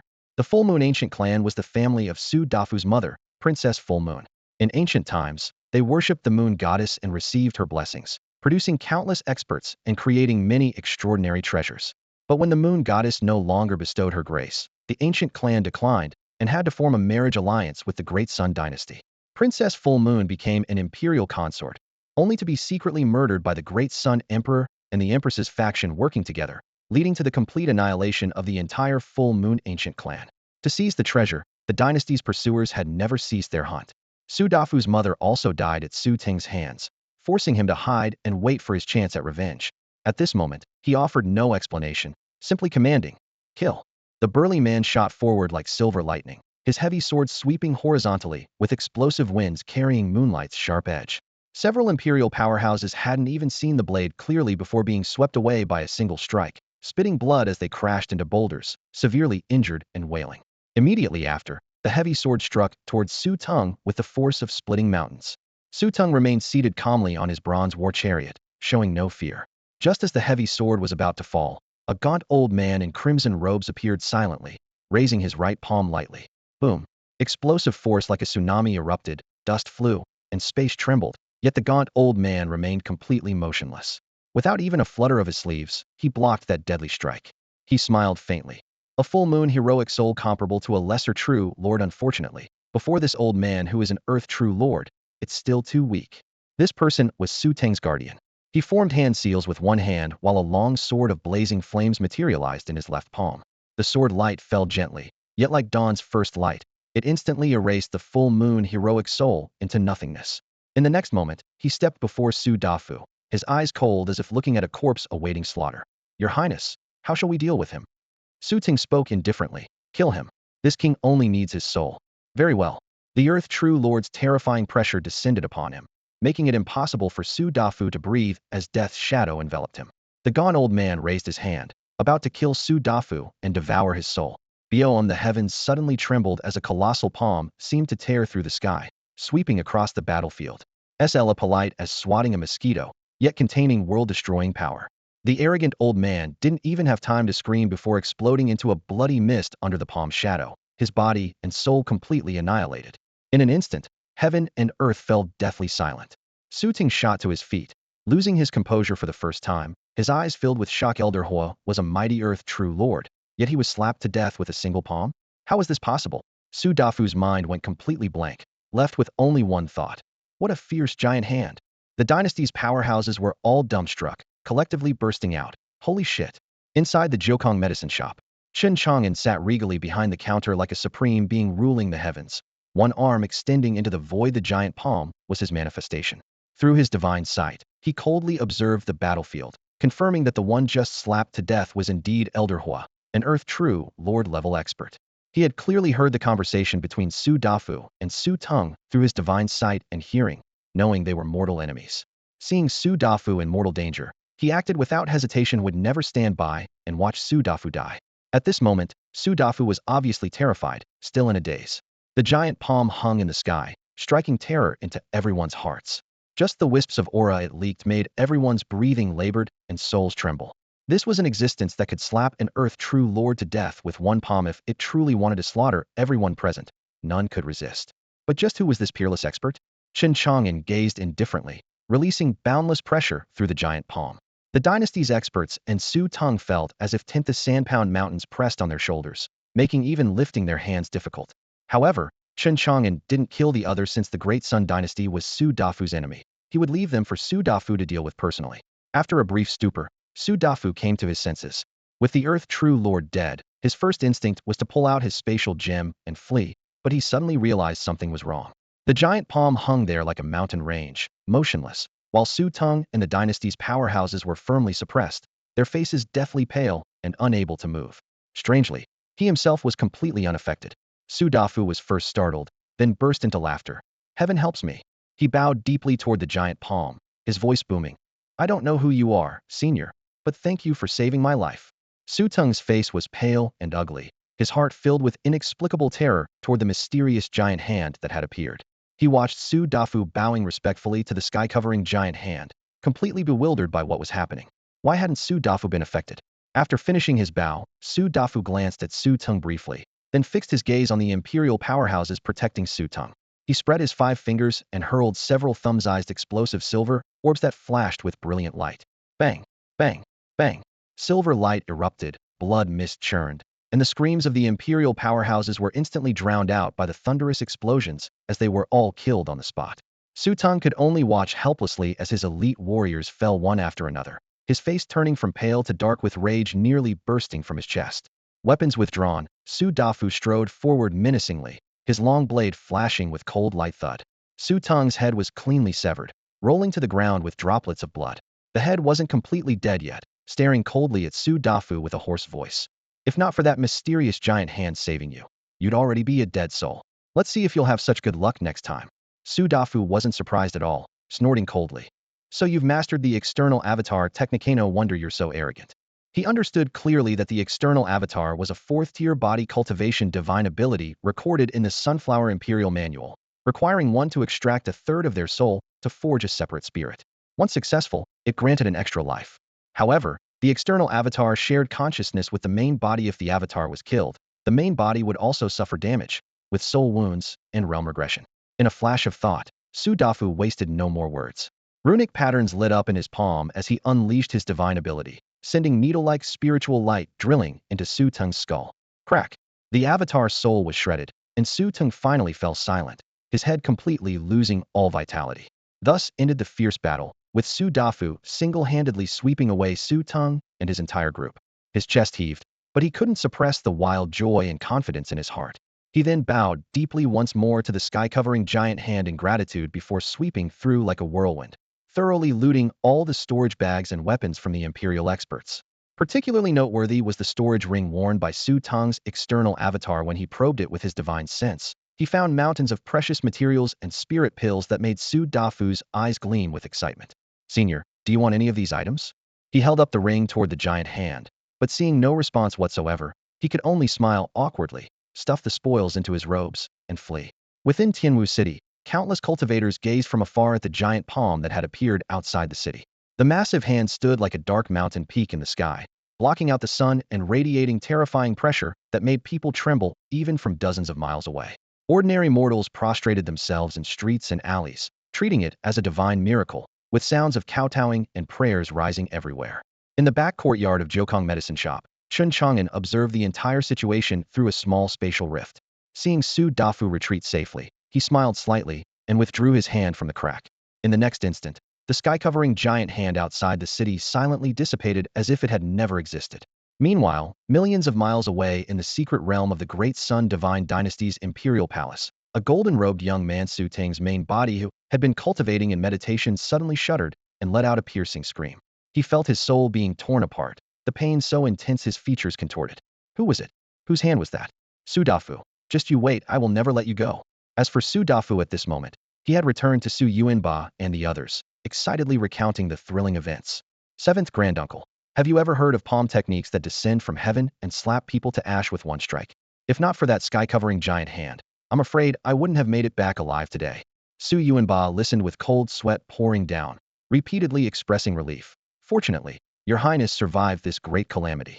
I wonder which senior expert intervened. That Su Teng's protector was at the Earth True Lord level, yet was slapped to death with one palm. It's just a pity we fell one step short of destroying Su Teng's main body. Before he finished speaking, Su Dafu suddenly sneezed. He wiped his nose and sneered. That bastard Su Teng must be cursing me. His avatar soul was destroyed. I hope it wasn't too painful for him. Su Teng's external incarnation was slain, and all the Imperial experts sent out were annihilated.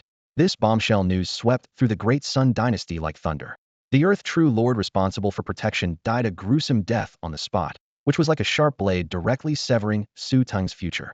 It was common knowledge that external incarnations could merge with the main body in the later stages of cultivation, triggering a qualitative transformation in one's cultivation level. Now that it had been destroyed, it was equivalent to forcibly stripping away 1/3 of Su Teng's foundation. To make up for this loss would require countless years, vast resources, and tremendous effort. The cost was so devastating it was beyond measure. The source of all this catastrophe pointed to that mysterious giant hand that descended from the heavens, blotting out the sun and sky. But who was its master? This act was tantamount to openly challenging the authority of the Great Sun Dynasty, causing the imperial court to lose all face. The court was enraged, battle intent surged, and they swore that even if they had to dig 3 feet into the ground, they would root out the mastermind and execute them. In just 3 days, the hastily constructed teleportation array lit up once more, and a new team of experts from the Great Sun Dynasty descended upon Tianwu City. The cultivators in the city gasped in shock upon seeing this. Those are the Flame Generals. I heard that every Flame General is a 10,000 laws realm powerhouse, and they've actually sent 12 at once. Are they planning to cooperate with the Abyss Suppression Alliance to sweep through the Imperial Palace and suppress the Abyss Gate? Some cultivators from other regions had just arrived in Tianwu City and were unaware of the bloodbath 3 days prior, so they hurriedly inquired about the details. It's not about the Abyss Gate, someone explained in a low voice. 3 days ago, a mysterious powerhouse killed the Great Sun Dynasty's crown prince's external incarnation in the city, along with a group of Imperial experts. Even an Earth true lord perished. The Flame Generals are here for revenge. How dare someone kill the crown prince's external incarnation? Do they have a death wish? If you had witnessed that giant hand with your own eyes, you probably wouldn't say that. Just the few wisps of aura that leaked out were enough to make one's hair stand on end and heart nearly burst with terror. For a time, Tianwu City buzzed with discussion, with everyone convinced that this storm would not easily subside. After the Flame Generals arrived, their first action was to seal off the battlefield and search for clues with meticulous thoroughness. However, that ruined area had already been cleaned spotless, without even the slightest trace of spiritual energy remaining, making it difficult to follow any leads. Meanwhile, Su Dafu and Su Yuanba had long since gone into hiding. If not for that sky-covering giant hand descending from the heavens to slay their protector, they would have already fled for their lives that day. Having survived this calamity, Su Dafu became even more cautious, no longer daring to give the Great Sun Dynasty any opportunity, and secretly vowed that someday he would make the dynasty pay the price. The current Tianwu City was seeing cultivators and factions arriving from all directions in ever-increasing numbers. However, the remote Qingyun Street in the southern part of the city drew no attention from any cultivators. It remained peaceful and tranquil, with many neighbors basking in the sun daily. As devoted members of the gossip sect, they gathered together each day to chat and crack sunflower seeds. Though their days were mundane, they had few worries. On the left side of the street entrance, a pile of ruins was particularly eye-catching. It was the home of Wang the Butcher, Chen Chang'an's neighbor. The entire house had been leveled, with bricks and tiles scattered across the ground. Over a dozen workers toiled under the blazing sun, some laying bricks, others hauling materials, dust flying with every hammer blow and nail driven. Zhong Linger stood on a makeshift wooden platform, directing and recording the expansion of Jiukong Pharmacy. The pharmacy originally had only 2 courtyards, which was quite cramped. Now that Chen Chang'an had money to spare, he simply bought Wang the Butcher's plot. Once construction was complete, Jiukong Pharmacy's area would double, and they could even establish a medicinal herb garden. Over the past 3 days, he had devoted almost all his free time to cultivation. By comprehending the Sunflower Emperor's manual, he had perfected the first stage of the heaven and earth creation formula to greater mastery. Combined with the scorching energy bursting forth from the blood spirit treasure pills and dragon flame gems, he repeatedly tempered his flesh and meridians. Each circulation of the technique felt like countless fine needles piercing his limbs and bones, simultaneously excruciating pain that nonetheless made his blood chi increasingly vigorous. By this morning, he was just 1 step away from the mid-first stage. When he finished his practice, his entire body was soaked in sweat. After a quick rinse, his spirit became even more invigorated. Wearing only a light robe, he strolled around the courtyard, gazing at the expanding pharmacy. Thinking of how the old man would see earth-shaking changes upon his return, he couldn't help but nod with satisfaction. Outside the gate, under the large scholar tree, about 10 neighbors from the gossip sect spotted him and greeted him in unison. Chen Chang'an simply brought out a long bench and joined their chat circle. Dr. Chen, I heard you bought Wang the Butcher's plot. Hats no small sum. Exactly. This pharmacy looks ordinary, but it must be quite profitable, right? Faced with their probing inquiries, Chen Chang'an smiled with serene composure. Just barely making ends meet. Can't earn much money. The crowd erupted in jeers, clearly unconvinced. Uncle Lai, the owner of the steamed bun shop, clutched his waist and approached. Dr. Chen, could you take a look at me? My lower back has been aching terribly lately. Chen Chang'an activated his divine eye, glanced briefly, then pressed his hand against a vital point on Uncle Li's lower back, releasing a trace of true chi from his fingertips. Moments later, Uncle Li exhaled in relief. Oh my, it doesn't hurt anymore. Feels wonderful. I really do need to come to you. Come to the pharmacy later to get a kidney strengthening and back fortifying prescription. Combined with acupuncture, you'll see results in 2 or 3 days. Chen Chang'an advised. However, at your age, you should exercise restraint where restraint is needed. Uncle Li smiled bitterly. Can't help it me wife makes a fuss every few days, so I can only grit my teeth and endure. This remark prompted several nearby elderly men to nod repeatedly, feeling a sense of shared suffering. Women at 30 are like wolves, at 40 like tigers, and at 50 can drain the earth dry. Who doesn't understand that? Chen Chang'an prescribed Uncle Li an additional yang boosting powder. Morning, noon, and evening. Try taking it for a few days first. As the casual conversation continued, more neighbors approached seeking medical help. Dr. Chun, my knee aches whenever it's cloudy. Could you take a look? My grandson has been coughing for half a month. What medicine should I get? He either diagnosed pulses and applied acupressure on the spot, or casually pressed acupoints and circulated qi, providing symptom relief within moments. The onlookers' praise rose in waves. A young doctor with great promise, truly worthy of being old Huang's successor. Whoever marries this young man will be truly blessed. Chen Chang'an responded to each compliment with appropriate humility and grace. After chatting for about the time it takes to burn an incense stick, he looked up at the advancing hour and interrupted the conversation. Uncles and aunties, I need to keep an eye on the pharmacy, so I'll take my leave first. Returning to the courtyard, he closed the gate and sat cross-legged once more. Only one thought filled his mind. Strive to break through to the mid-first stage in one decisive push over the next 2 days. The third level of the Imperial Palace stretched endlessly, shrouded in darkness and filled with the bone-chilling aura of death. Earth-shaking roars echoed continuously through the blackness as countless cultivators engaged in close combat with abyssal skeletons. Bone-white blades clashed against spirit swords wreathed in divine light, sparks flying as severed limbs and shattered bones littered the ground. After brutal warfare and tremendous sacrifice, the Abyss-suppressing alliance finally ground the last abyssal skeleton to dust and erected a grand formation amidst the mountain of corpses and sea of blood, sealing away all death energy to prevent those monsters from returning. The moment the battle formation was complete, the cultivators couldn't spare time to heal their wounds and immediately scattered among the ruins of the third level, searching for opportunities. Soon, black radiance from deep within the shattered palace caught everyone's attention. Chunks of gemstones saturated with dark mist, their shells black as ink while blue arcs of electricity flickered within. Abyssal stones. The crowd gasped in unison. These gemstones were crystallized essence of abyssal power, known by another name in the great realm of cultivation stones. True to their name, the pure power contained within could directly cleanse a cultivator's spiritual platform and forcibly enhance their cultivation. The higher the quality, the more precious they were to high-level cultivators.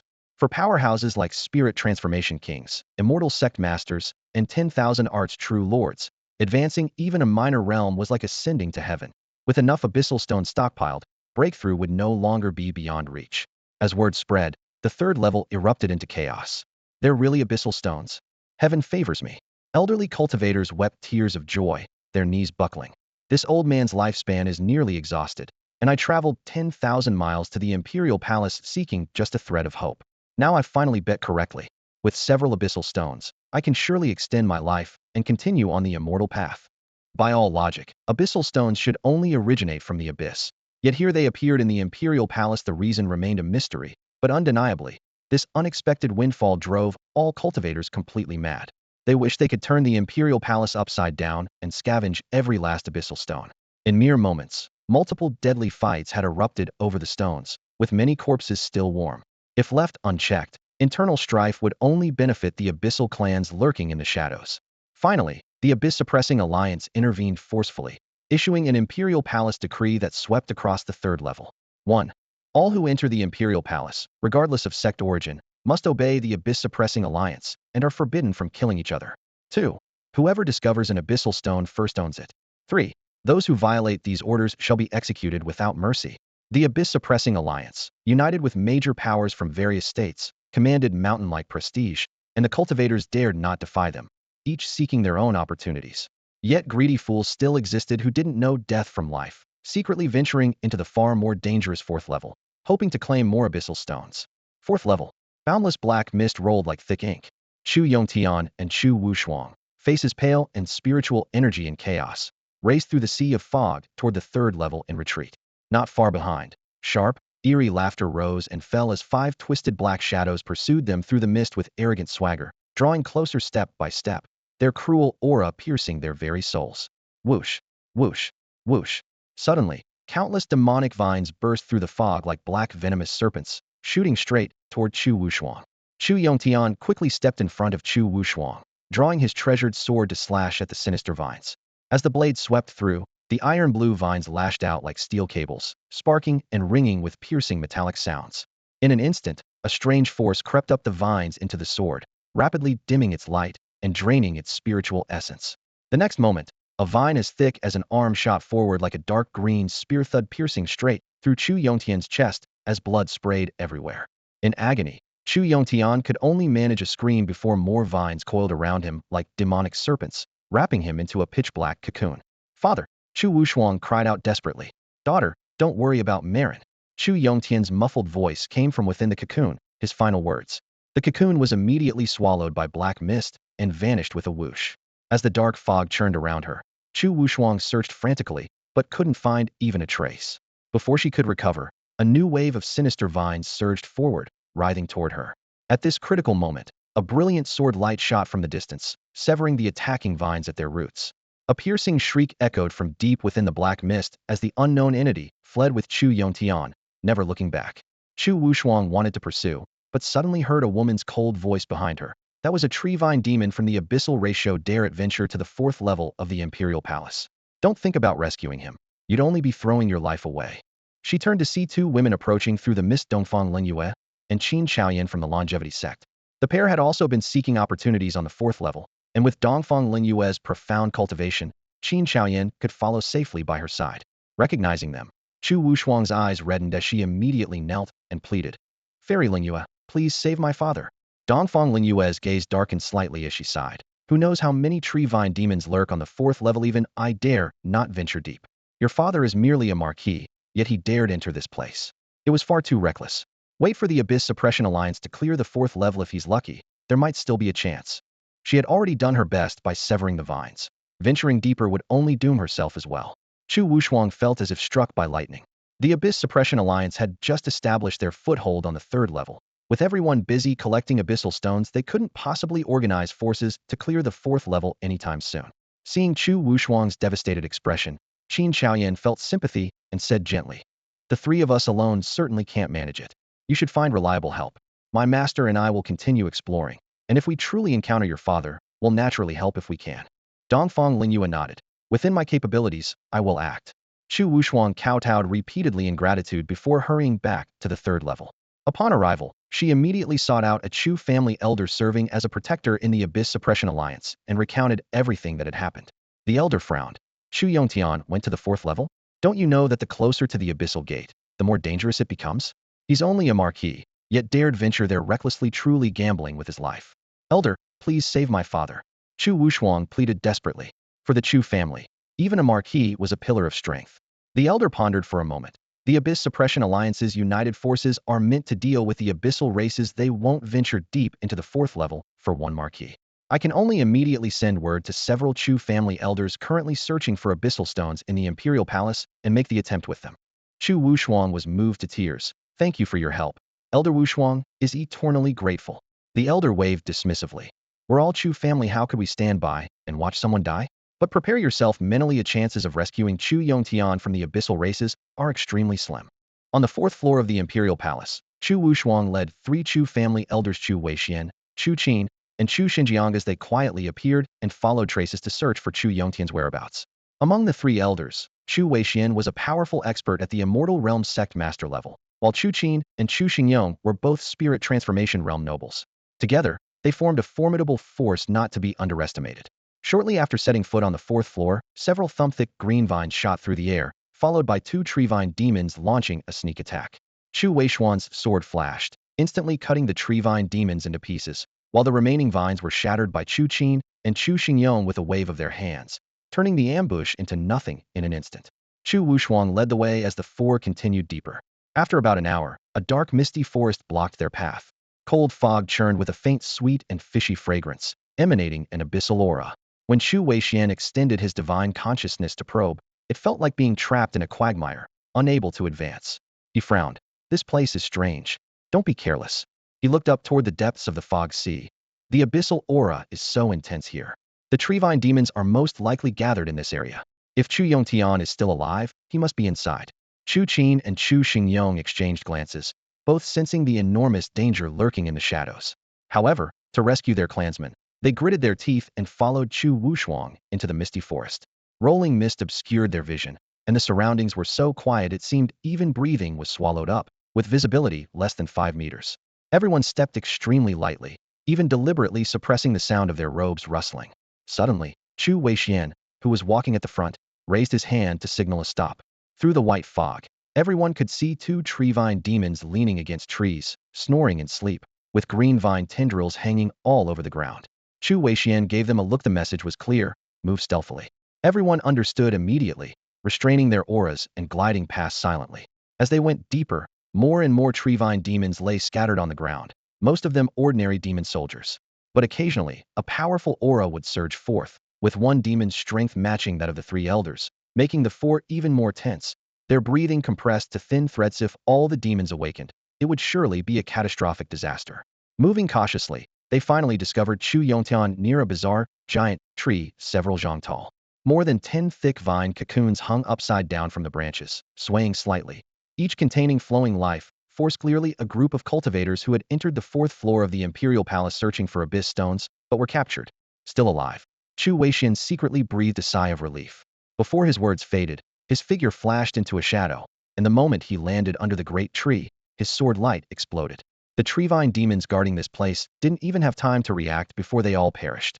Then, with a backhand strike, all 13 cocoons fell. Chu Yongtian and the others broke free from their cocoons, their faces showing surprise and joy as they cupped their fists and called out, "Thank you, Senior, for saving our lives." Chu Yongtian recognized Chu Weixian, his voice trembling. "Elder Weixian, how did you come here?" Chu Weixian said in a deep voice, "Your daughter asked me to come rescue you. This place is extremely dangerous. Don't delay, let's go quickly." With that, the 3 elders of Chu Weixian prepared to escort the rescued group away from this place. Before the words had fully left their lips, sudden chaos erupted. From deep within the mist came a deafening roar as a spear thick as a water barrel, gleaming with cold light and wrapped in dense abyssal energy, burst through the fog and struck from afar. The cultivator who had just been rescued from the vine cocoon by Chu Weixian didn't even have time to turn around before the sharp spear pierced through his chest and abdomen. Blood splattered as his agonized scream rang out, and he died on the spot. Sharp, inhuman shrieks echoed one after another as the tree-vine demons that had been lying dormant all around were awakened. Their vine whips writhed and coiled as they hissed and surged forward from all directions, instantly blocking any escape route. The 3 members of Chu Weixian's group wore grave expressions as they positioned themselves protectively in front of the others, their spiritual energy fluctuating as they prepared for battle. Meanwhile, less than 10 miles outside the misty forest, a massive lake lay in stillness. Gray mist rose from its surface, and the silence was so complete that even the tree-vine demons dared not approach, for coiled in the center of the lake was a colossal abyssal serpent. The giant snake's body was mountain-like, its black scales jagged and menacing. With each breath, it exhaled dark currents of air while greedily absorbing the energy that leaked from the abyssal gate. At the lake's edge, 2 figures hid behind broken stone pillars, holding their breath and remaining perfectly still. It was Su Dafu and Su Yuanba. The flame god general of the Great Sun Dynasty was still in Tianwu City, hunting for the master of the sky-covering giant hand and pursuing Su Dafu and his companions, never imagining that Su Dafu had already quietly infiltrated the 4th level of the Imperial Palace. Taking advantage of Su Tang's severe injuries, he intended to gather opportunities before anyone else could. Su Yuanba stared at the giant serpent in the lake's center, a cold gleam flashing in his eyes. It was an injured abyssal serpent, its aura weakened, yet still terrifying. The 2 brothers had a simple goal for this expedition: to collect abyssal stones. These items could directly enhance one's cultivation, and the more the better. Under Su Yuanba's protection, Su Dafu had traveled smoothly and quickly found over 10 abyssal stones. If he could gather enough within the Imperial Palace, he was confident he could catch up to, or even surpass Su Tang in the short term, and then killing his opponent would no longer be just a pipe dream. Su Dafu squinted as he assessed the lake's center. 7th Great Uncle, this abyssal serpent is a treasure trove. Given its size and the abyssal power it has absorbed, there's a good chance it has nurtured high-grade abyssal stones within its body. The snake's blood and gallbladder are also top-tier body refinement materials. I could use them all. Abyssal stones were ranked by grade, and the higher the level, the purer the abyssal energy they contained and the greater the benefit to cultivators. Abyssal creatures cultivated by devouring the purest abyssal energy, often nurturing abyssal stones unique to themselves within their bodies. The stronger they were, the higher the grade of their stones, far superior to the low-grade abyssal stones that formed naturally in the outside world. To rapidly grow stronger, these creatures often devoured each other. However, if they consumed too many low-grade abyssal stones containing impurities, These abyssal creatures would lose their intelligence and degenerate into abyssal demons that knew only slaughter and consumption. Not many cultivators had reached the 4th level yet, and apart from Su Dafu's group, no one had discovered this injured abyssal serpent. Su Dafu seized the opportunity and decided to strike immediately. The abyssal serpent was a treasure trove, and if they could successfully hunt it down, his power would increase dramatically. Su Yuanba understood the importance of this matter and immediately used communication talismans to summon his subordinates. The cultivators who had been scattered across the 4th level searching for abyssal stones quickly converged on the misty forest upon receiving the message. Attack! Su Dafu commanded. In an instant, dozens of fierce auras shot through the air like sharp blades, exploding above the lake in the center of the misty forest and awakening the giant serpent at the bottom. Those lantern-like, narrow, venomous snake eyes suddenly opened, shooting forth cold light. You humans dare. More than 10 cultivators had already stepped onto the water and reached the center of the lake. Whoosh! The abyssal serpent opened its mouth and spewed forth pale poisonous flames. The sea of fire rolled and surged with a pungent, corrosive stench, instantly turning water plants and lake stones into pitch-black sludge. Where the poisonous flames touched, nothing could survive. It was terrifying beyond measure. Fortunately, these cultivators were all battle-hardened veterans who rode on escape lights, dodging while summoning their magical treasures. Sword energy and talisman light bombarded the serpent's scales, splashing black blood everywhere. The giant serpent shrieked in pain, its massive tail lashing out violently and raising waves over 30 feet high. Su Dafu hid behind a tall tree in the distance, avoiding direct confrontation with the giant serpent, and continuously threw explosive magic pearls. Boom, boom, boom.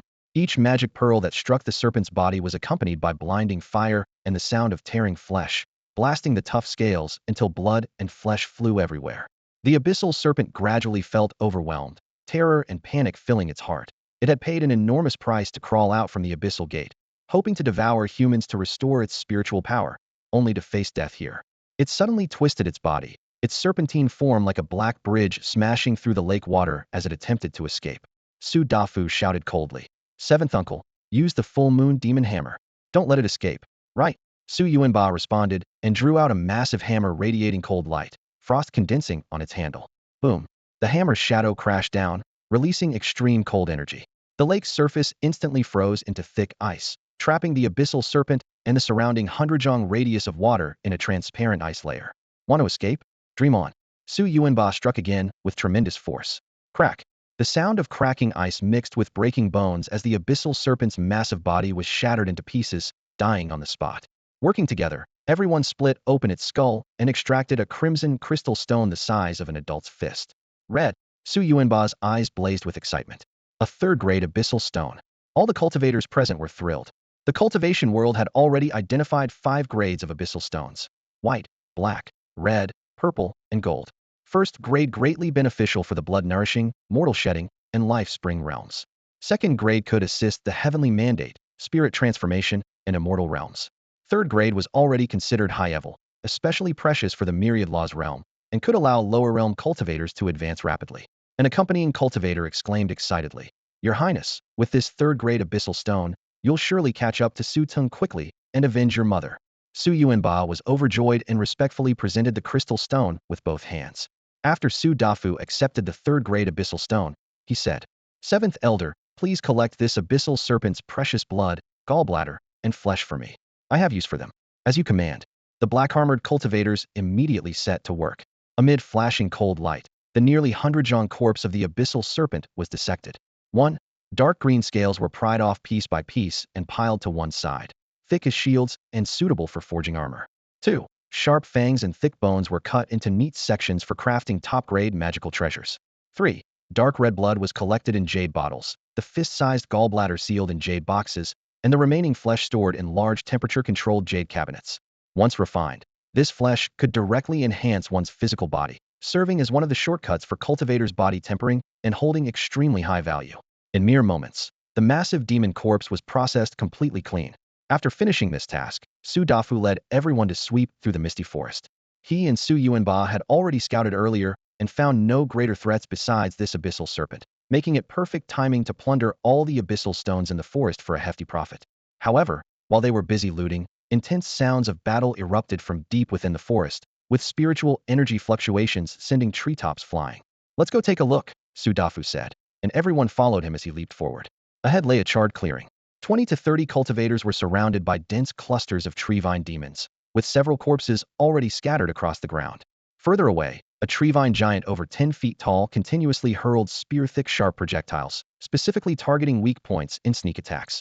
As the situation dragged on, this group of cultivators would inevitably face complete annihilation. Su Dafu's gaze swept across the scene and suddenly spotted a woman in blue robes among the crowd, her dark brows slightly furrowed, yet still composed. Chu Wushuang. On the day the imperial palace emerged, she had entered alongside Chu Yongtian and was recognized as one of the prodigies. Su Dafu hadn't paid much attention then. 3 days ago, when he returned to Tianwu City and chatted with Lin Lei, he learned more. City Lord Chu Yongtian appreciated Lin Lei, bestowing upon him the Black Water Heaven scripture and appointing him as deputy commander of the law enforcement guards. More importantly, Chu Wushuang's letter to Chen Chang'an was filled with tender affection, indicating she likely had romantic feelings for his good brother. When calculated, the Chu father and daughter were actually connected to both Lin Lei and Chang'an brothers. Encountering them today, how could he stand by and do nothing? Seventh Elder, kill the Treevine demons and rescue them. As you command. Su Yuanba charged forward first, with over 10 cultivators following closely behind. Thunder-like energy shredded the vines, instantly tearing open gaps in the demon formation. Taking advantage of their confusion, the black-armored troops went on a killing spree, scattering the remaining demons in mere breaths. The distant giant had barely raised its hand before being split from head to toe by an axe, reduced to withered wood fragments. Chu Weixian and the other cultivators, having survived the ordeal, all looked pale but still managed to cup their fists. Many thanks to all fellow Taoists for saving our lives. Su Yuanba responded solemnly. Treevine demons are public enemies of our human race. Everyone has the right to eliminate them. How could we stand by and watch people die? At this moment, Su Dafu approached Chu Wushuang. Though the rat-faced mask concealed his features, it couldn't hide his rotund figure. Chu Wushuang remembered that when they had secured advantageous positions at the front of the imperial palace breach, there had indeed been such a group. Now meeting face to face, she felt grateful. Young master, do you have any instructions? Without much talk, Su Dafu raised his hand and offered a storage ring. Inside were the blood and gallbladder of that abyssal serpent, both precious treasures for body tempering. Currently, the Great Sun Dynasty was hunting him everywhere and had even dispatched the Flame Divine General. He dared not show himself easily, nor did he plan to return to Tianwu City before Lin Lei's wedding, fearing he might implicate Lin Lei and Chang'an again. With Chu Wushuang's timely appearance, he decided to entrust her with delivering gifts both to help his brother with body tempering and to repay today's life-saving favor. Su Dafu solemnly pressed the ring into her hands, his voice low but firm. Please help me deliver this to Jiukong Medicine Shop. After handing the storage ring to Chu Wushuang, Su Dafu immediately urged everyone, don't delay any longer. Leave the 4th floor of the Imperial Palace as quickly as possible. This place is extremely dangerous. I can save you once, but I can't save you every time. Chu Weixian and the others nodded with lingering fear. They had just walked the line between life and death to rescue Chu Yongtian. Without Su Dafu's sudden intervention, they would likely have become cold corpses by now. After Chu Wushuang's group departed, only the 3 members of the Su family remained in the spacious stone hall. Su Yuanba couldn't help but ask in a low voice. Your Highness, that ring contains the blood and gallbladder of the abyssal serpent. Both are supreme materials for body tempering. Why did you give them to Chen Chang'an? Wouldn't it be better if you used them yourself? Su Dafu shook his head with a decisive tone. Chang'an has average talent in magical cultivation and is now pursuing the path of body cultivation. I'm not sure how far he can go, but I'll do everything in my power to help him. Su Yuanba sighed. Your Highness cares so much for Chen Chang'an and surely his good fortune. 7th uncle, that's not right, Su Dafu corrected earnestly. Chang'an and I are like brothers, so it's natural for us to care about each other. Previously, he went to great lengths to find medicine for my corpse poison and gave me cultivation resources. Doesn't that show he cares about me too? Meeting Chang'an and Lei Zi during my days of hiding and fleeing, that's my true fortune. Changing the subject, he frowned slightly. There are only 20-some days left until Lei Zi and Han Xiaolu's wedding. If those flame generals from the Great Sun Dynasty don't leave, it'll be troublesome. Su Yuanba consoled him. The flame generals can't find that mysterious benefactor, nor can they find your Highness. They'll naturally leave Tianwu City. The wedding is still far off. Let's focus on exploring the 4th floor and finding more abyssal stones. If we can obtain several more high-grade abyssal stones and your Highness's strength greatly improves, you'll have the confidence to reclaim the royal treasure inheritance when you return to the Full Moon Royal Clan and face Su Tung and the Great Sun Dynasty Heathen. Meanwhile, Chu Wushuang's group retraced their steps. After emerging from a field of shattered stone forests, Chu Weixian couldn't help but ask, Wushuang, why did he want you to deliver that storage ring to Jiukong Medicine Shop? Chu Wushuang shook her head. I'm not sure either. I only guess he might know the young master of Jiukong medicine shop. Chu Weixian frowned. Who is that young master? Chu Yongtian answered. Chen Chang'an, a mysterious powerhouse hiding in Tianwu City. The recent deaths in the Jin family and corpse carrier sect are his doing. Chu Weixian had heard rumors. I heard both families lost several sect master-level experts, and the corpse carrier sect even lost a lesser true lord, but they still can't identify the killer. It's indeed Chen Chang'an. Both Chu Wushuang and Chu Yongtian nodded. We happen to know the details of this matter. Upon hearing this news, Chu Weixian and the two accompanying elders, Chu Qin and Chu Xingyong, couldn't help but gasp. To kill a lesser true lord, this Chen Chang'an must be at least a greater true lord, possibly even having stepped into the earth true lord realm. After the initial shock subsided, Chu Weixian became even more puzzled. You know that, senior? Chu Yongtian said. Back when my daughter was injured in the imperial palace, it was that lord who healed her. He saved her life. His gaze swept around the area with complex emotions. Those people earlier clearly knew that lord from Jiukong Pharmacy. The fact that we were rescued today might very well be thanks to his blessing. Chu Weixian responded gravely. Whether it was because of that lord or not, since he's a true lord of the myriad laws realm with formidable power, we absolutely cannot afford to offend him. Since our benefactor asked you to deliver the storage ring to Jiukong Pharmacy, don't delay. Return to Tianwu City immediately. Yes. Chu Yongtian nodded solemnly, then turned and hurried away. The corpse-bearer sect. Several days ago, Chen Chang'an had shot and killed Elder Zhao Tao, whom the corpse-bearer sect had sent. When news reached them, the sect's leadership flew into a rage, yet they feared Chen Chang'an's strength and dared not act rashly. Learning that the Jin family had actually compromised and apologized to Chen Chang'an only deepened their disgust, calling the Jin family cowardly turtles and worthless trash. Though they remained outwardly inactive, the corpse-bearer sect would never let this matter rest. Everyone was waiting for the Grand Ancestor to emerge from seclusion and personally eliminate Chen Chang'an. So what if he can kill a lesser true lord? Our ancestor is a heavenly true lord who can crush him with a wave of his hand. No one who offends the corpse-bearer sect meets a good end. On the seventh day of anxious waiting among the leadership, a magnificent and suffocating aura suddenly erupted from within the sect. Every disciple in the mountain gate turned pale, then erupted in wild joy. It's the ancestor. The ancestor has emerged from seclusion. In the great hall, the corpse-bearer ancestor sat cross-legged on the high platform. After hearing everyone's complaints, he slowly opened his eyes, two cold gleams sharp as swords. How dare he kill my sect's lesser true lord? This man is too arrogant and must pay the price. Ancestor. A gray-robed elder clasped his fists. If we don't eliminate him, won't everyone who comes to Huzhou be able to trample on our corpse-bearer sect? The corpse-bearer ancestor snorted coldly. Whether Chen Chang'an is a greater true lord, earth true lord, or heavenly true lord, he must die. Moreover, it seems abyssal stones have appeared in the imperial palace. I've received word from two close friends if we can find this item, I might be able to advance further in this lifetime and step into the Saint True Lord realm. He raised his hand and pointed. Within 2 days at most, my two friends will arrive. I'll join forces with them to seek opportunities in the imperial palace, while simultaneously killing Chen Chang'an, letting all of Huzhou know. Those who dare move against my corpse-bearer sect have only one fate: death. The atmosphere in the hall instantly ignited. The ancestor will surely break through to Saint True Lord and lead the corpse-bearer sect back to its peak. Hee. If that Chen Chang'an knew the ancestor had emerged from seclusion, he'd probably be scared witless. With the ancestor here, he has no escape. Listening to the elders kowtowing in flattery, the corpse-bearer ancestor smiled, his voice indifferent yet chilling. Rest assured, everyone.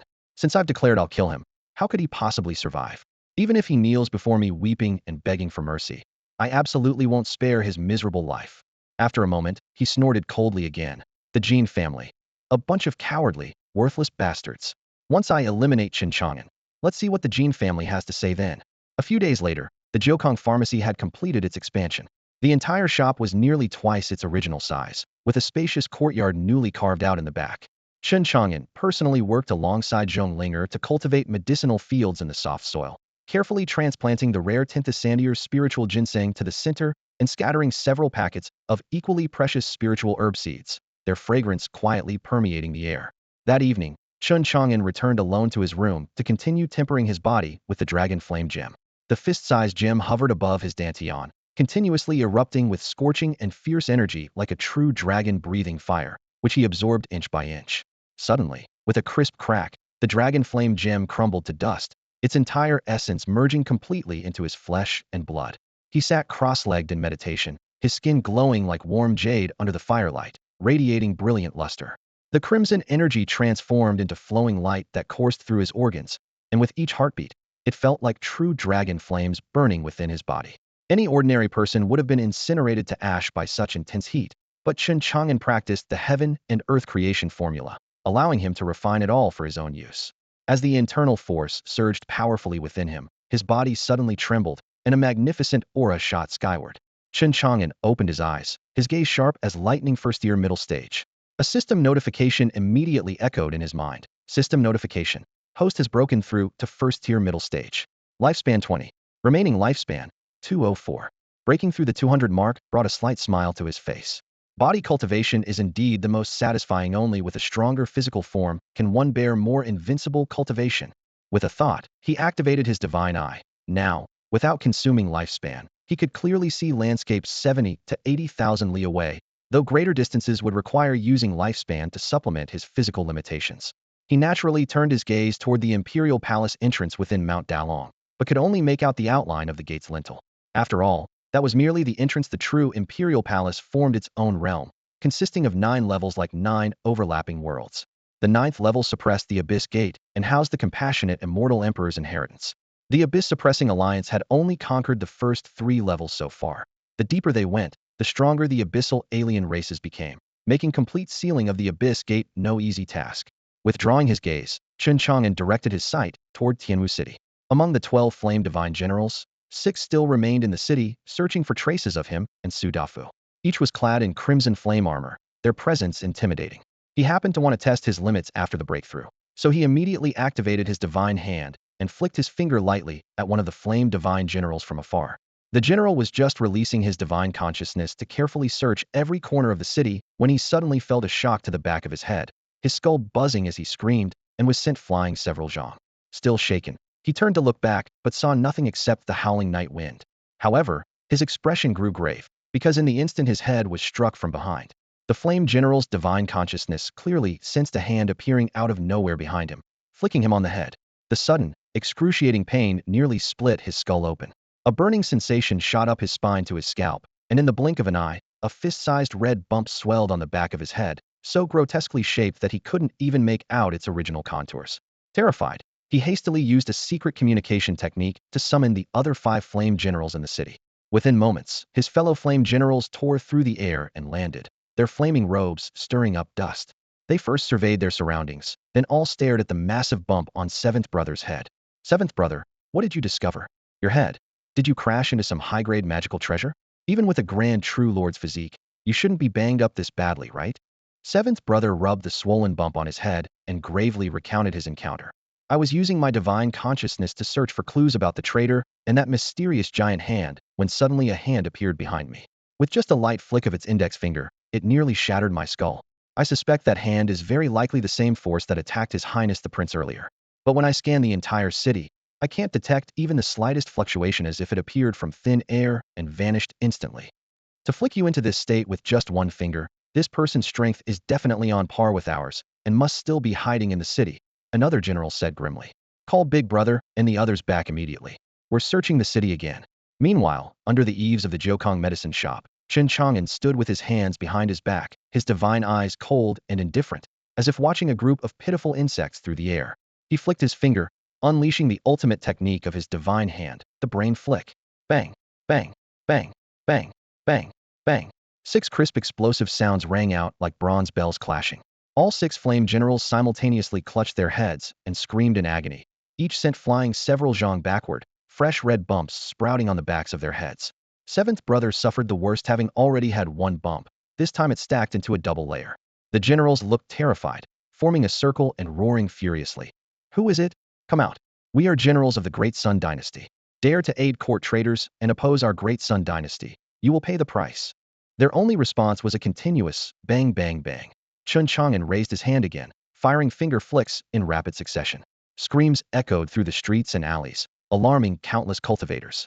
More and more onlooking cultivators gathered, chattering as they stared at the 6 highly swollen heads. Mommy, look. The uncles all have bumps on their heads, so funny.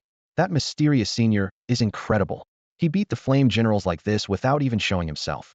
It's like slapping the Great Sun Dynasty in the face. Arrogant. I think it's satisfying. I really want to see what that senior looks like. On the other side, Chen Chang'an observed quietly. first-tier mid-stage physique can bear more invincible cultivation than the early stage. While I can't kill them without consuming lifespan, severely injuring them is already as easy as turning my hand. If I break through to the second tier, directly exploding their heads wouldn't be difficult either. He calculated in his mind, a faint smile playing at the corners of his mouth. The Great Sun Dynasty is too presumptuous, daring to run wild in Tianwu City. They need to be taught a lesson.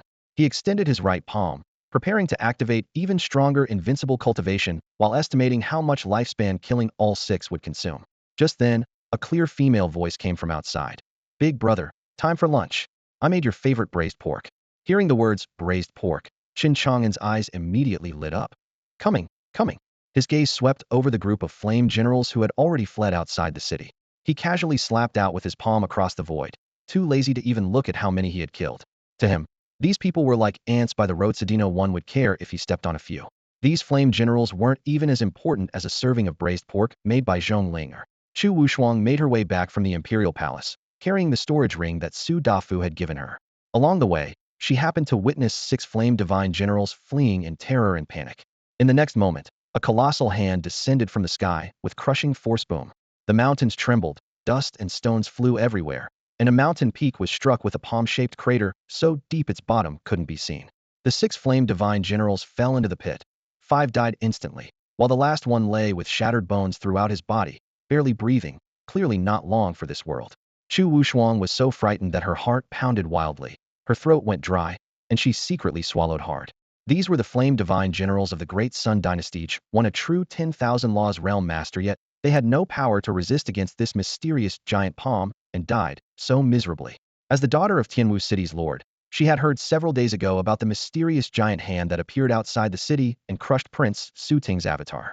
Now, witnessing 6 divine generals destroyed, this clearly meant a deadly feud had been formed with the Great Sun Dynasty. This location wasn't far from Tianwu City, and countless cultivators in the city had personally witnessed the giant palm's descent. Shocked beyond measure, they all rushed over to observe. Looking at the massive palm-shaped crater and the dying flame divine general, everyone exchanged glances, but no one dared step forward to help. Nobody wanted to provoke whoever could unleash such a colossal palm strike. Unlike several days ago when they had only heard rumors, this time they witnessed firsthand the tragic scene of 5 dead and 1 injured, making them feel even more chilled to the bone as discussions arose one after another. Meanwhile, 3 rainbow lights streaked across the sky, landing not far from the crowd outside Tianwu City. As the rainbow lights faded, 3 figures appeared. The Jin family's ancestor Jin Wu, Supreme Elder Jin Jiri, who had once been spared by Chen Chang'an, and the current family head Jin Yuan. Ever since Jin Jiri returned to the sect and described the terrifying giant palm outside the city and Chen Chang'an's fearsome power, Jin Wu had traveled day and night with these two to personally apologize to Chen Chang'an. Planning ahead and thinking of the clan's future, this was the survival philosophy Jin Wu had learned through years of wandering. For the Jin family bloodline to endure, he had always proceeded cautiously, preferring to bow his head and seek peace rather than risk falling into an abyss. In his view, reconciling with Chen Chang'an was the best possible choice. Keeping a low profile and being prudent was the true way of cultivation. However, the corpse-carrying sect was completely different. This demonic faction consisted of countless demon cultivators with no blood ties between members, acting wildly and arrogantly, always believing in meeting violence with violence. Faced with the humiliation of being slapped down, they would never hesitate or easily submit. If they truly retreated in fear, they would only become a laughingstock among the demon cultivators of Hezhou. Therefore, the corpse-carrying sect had already issued harsh words, demanding that Chen Chang'an pay blood debt with blood. Of course, if the corpse-carrying sect truly knew that Chen Chang'an's strength far exceeded what they could handle, they would also choose to back down. After all, no one was truly foolish. Unfortunately, the corpse-carrying sect had underestimated Chen Chang'an's power.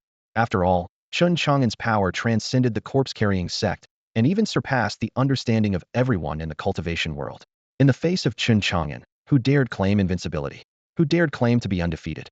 Jin Wu, Jin Jiri, and Jin Yuan approached with curiosity, walking slowly from outside Tianwu City to join the crowd of onlookers below. The massive palm print resembled an inverted mountain peak, with soil churned up everywhere. 6 still-cold corpses lay twisted in the center of the palm print, one of them retaining the last trace of warmth, yet ultimately beyond salvation. Jin Wu's cloudy eyes suddenly contracted as he drew in a sharp breath. That crimson gold battle armor and flame patterns clearly belonged to the flame generals of the Great Sun Dynasty. 6 generals, all dead without exception? Which powerful expert made this move? How dare they disregard the great Sun Dynasty's authoritarian, they afraid of retaliation? Jin Wu muttered to himself. Even he, a cultivator at the Myriad Law's realm, felt his heart tremble with fear. Jin Juri and Jin Yuan swallowed hard, and soon learned the full story from the crowd. 6 flame generals had been slapped into meat paste by someone's single palm strike. To kill 6 generals with one palm, this person must be at least at the heavenly true Lord level, Jin Wu said with a grave expression. Jin Jiri nodded, recalling how he had personally witnessed the corpse-carrying sex Zhao Tao getting his head blown off by that senior's single arrow a few days ago. He actually felt that the current carnage was far less shocking than that arrow. Jin Yuan's expression was complex as he added in a low voice. The Imperial Palace is about to emerge, along with the compassionate Immortal Emperor's inheritance, the Abyss Gate, and Abyss Stones that can directly enhance cultivation. Tianwu City will surely attract countless experts soon. We must be careful with every step in the city, lest we kick an iron plate. These words made both Jin Wu and Jin Jiri nod in agreement. Jin Wu reminded them again. Don't think that being at the Myriad Law's realm means anything. Those old monsters who have been in seclusion for years will all come to Huzhou for the Abyss Stones. When facing them, we can only respectfully call them senior. When we enter the city and meet that senior later, you two keep your mouth shut. I'll do all the talking to cause any more trouble. Ancestor speaks wisely. Jin Jiri and Jin Yuan responded in unison. Outside Tianwu City, the 3 concealed their auras and stepped into the city. At the city gate, Jin Jiri paused with a complex expression. A few days ago, he had come here with his chest puffed out to avenge his clansmen, only to witness Zhao Tao being shot to pieces by an arrow outside the city. Terrified, he had fled in panic and ended up kneeling and begging for mercy, nearly having to call out Daddy to save his life. Now returning again, he couldn't help but feel apprehensive, fearing that the senior might raise his hand for another arrow. Jin Wu noticed his fear and patted his shoulder. We're here to sincerely apologize this time. If the senior is magnanimous, he naturally won't attack you again. Straighten your chest and disgrace the Jin family's reputation. Yes, ancestor. Jin Jiri took a deep breath and barely managed to steady his nerves. To avoid provoking any hidden experts, the 3 dared not extend their divine consciousness and could only ask passersby for directions. After a moment, they learned that Jiukong Pharmacy was located on Qingyun Street and hurried there. Meanwhile, Chu Wushuang was already standing outside Jiukong Pharmacy. She looked up at the ancient plaque and stepped into the pharmacy.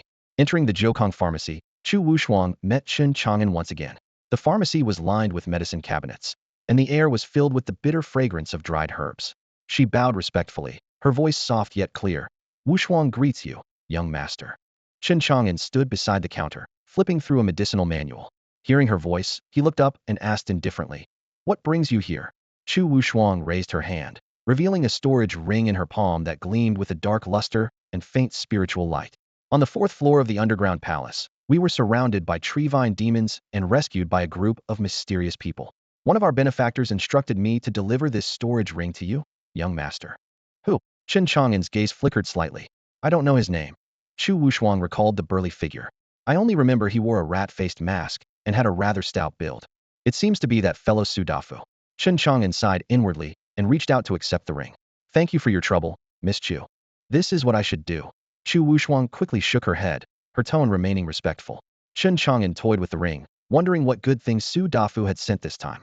Just as this thought arose, the wind chimes at the pharmacy entrance rang. Jin Wu, Jin Jiri, and Jin Yuan entered one after another. All 3 had their hair bound and wore robes, yet their expressions were unusually tense.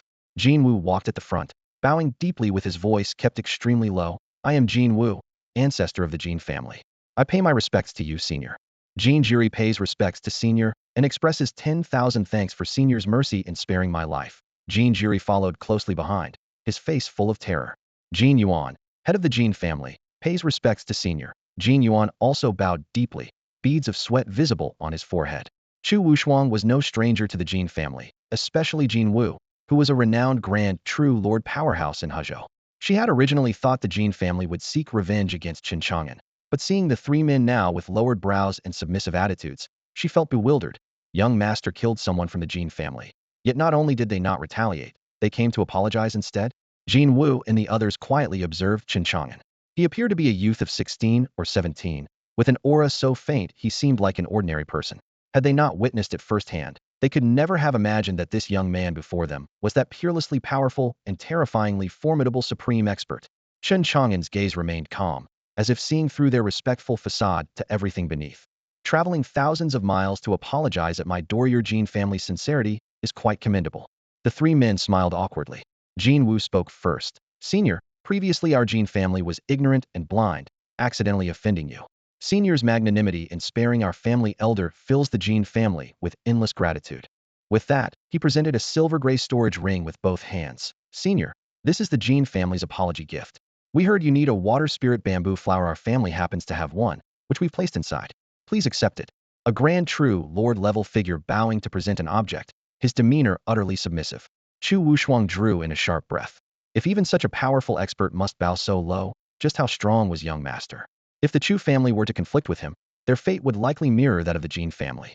Chen Chang'an nodded faintly and accepted the ring, thinking to himself, being sensible was the right choice, saving him from expending lifespan to kill again. If they had been unwise, he would have shown no mercy. He sent his divine consciousness into the ring, quickly scanning the mountains of spirit stones, pills, materials, and that water spirit bamboo flower within a Jin family's sincerity was evident. Faced with the earnest apologies of Jin Wu and the others, Chen Chang'an didn't make things difficult for them, simply storing the ring and raising his eyes to signal they could rise. Chu Wushuang stood to the side, seeing the cold sweat still on the three Jin family members' foreheads. Her awe of Chen Chang'an deepened further. The Jin and Chu families were comparable in strength. Yet even the Jin family showed such humility. If the Chu family were to oppose young master, the consequences would be unthinkable.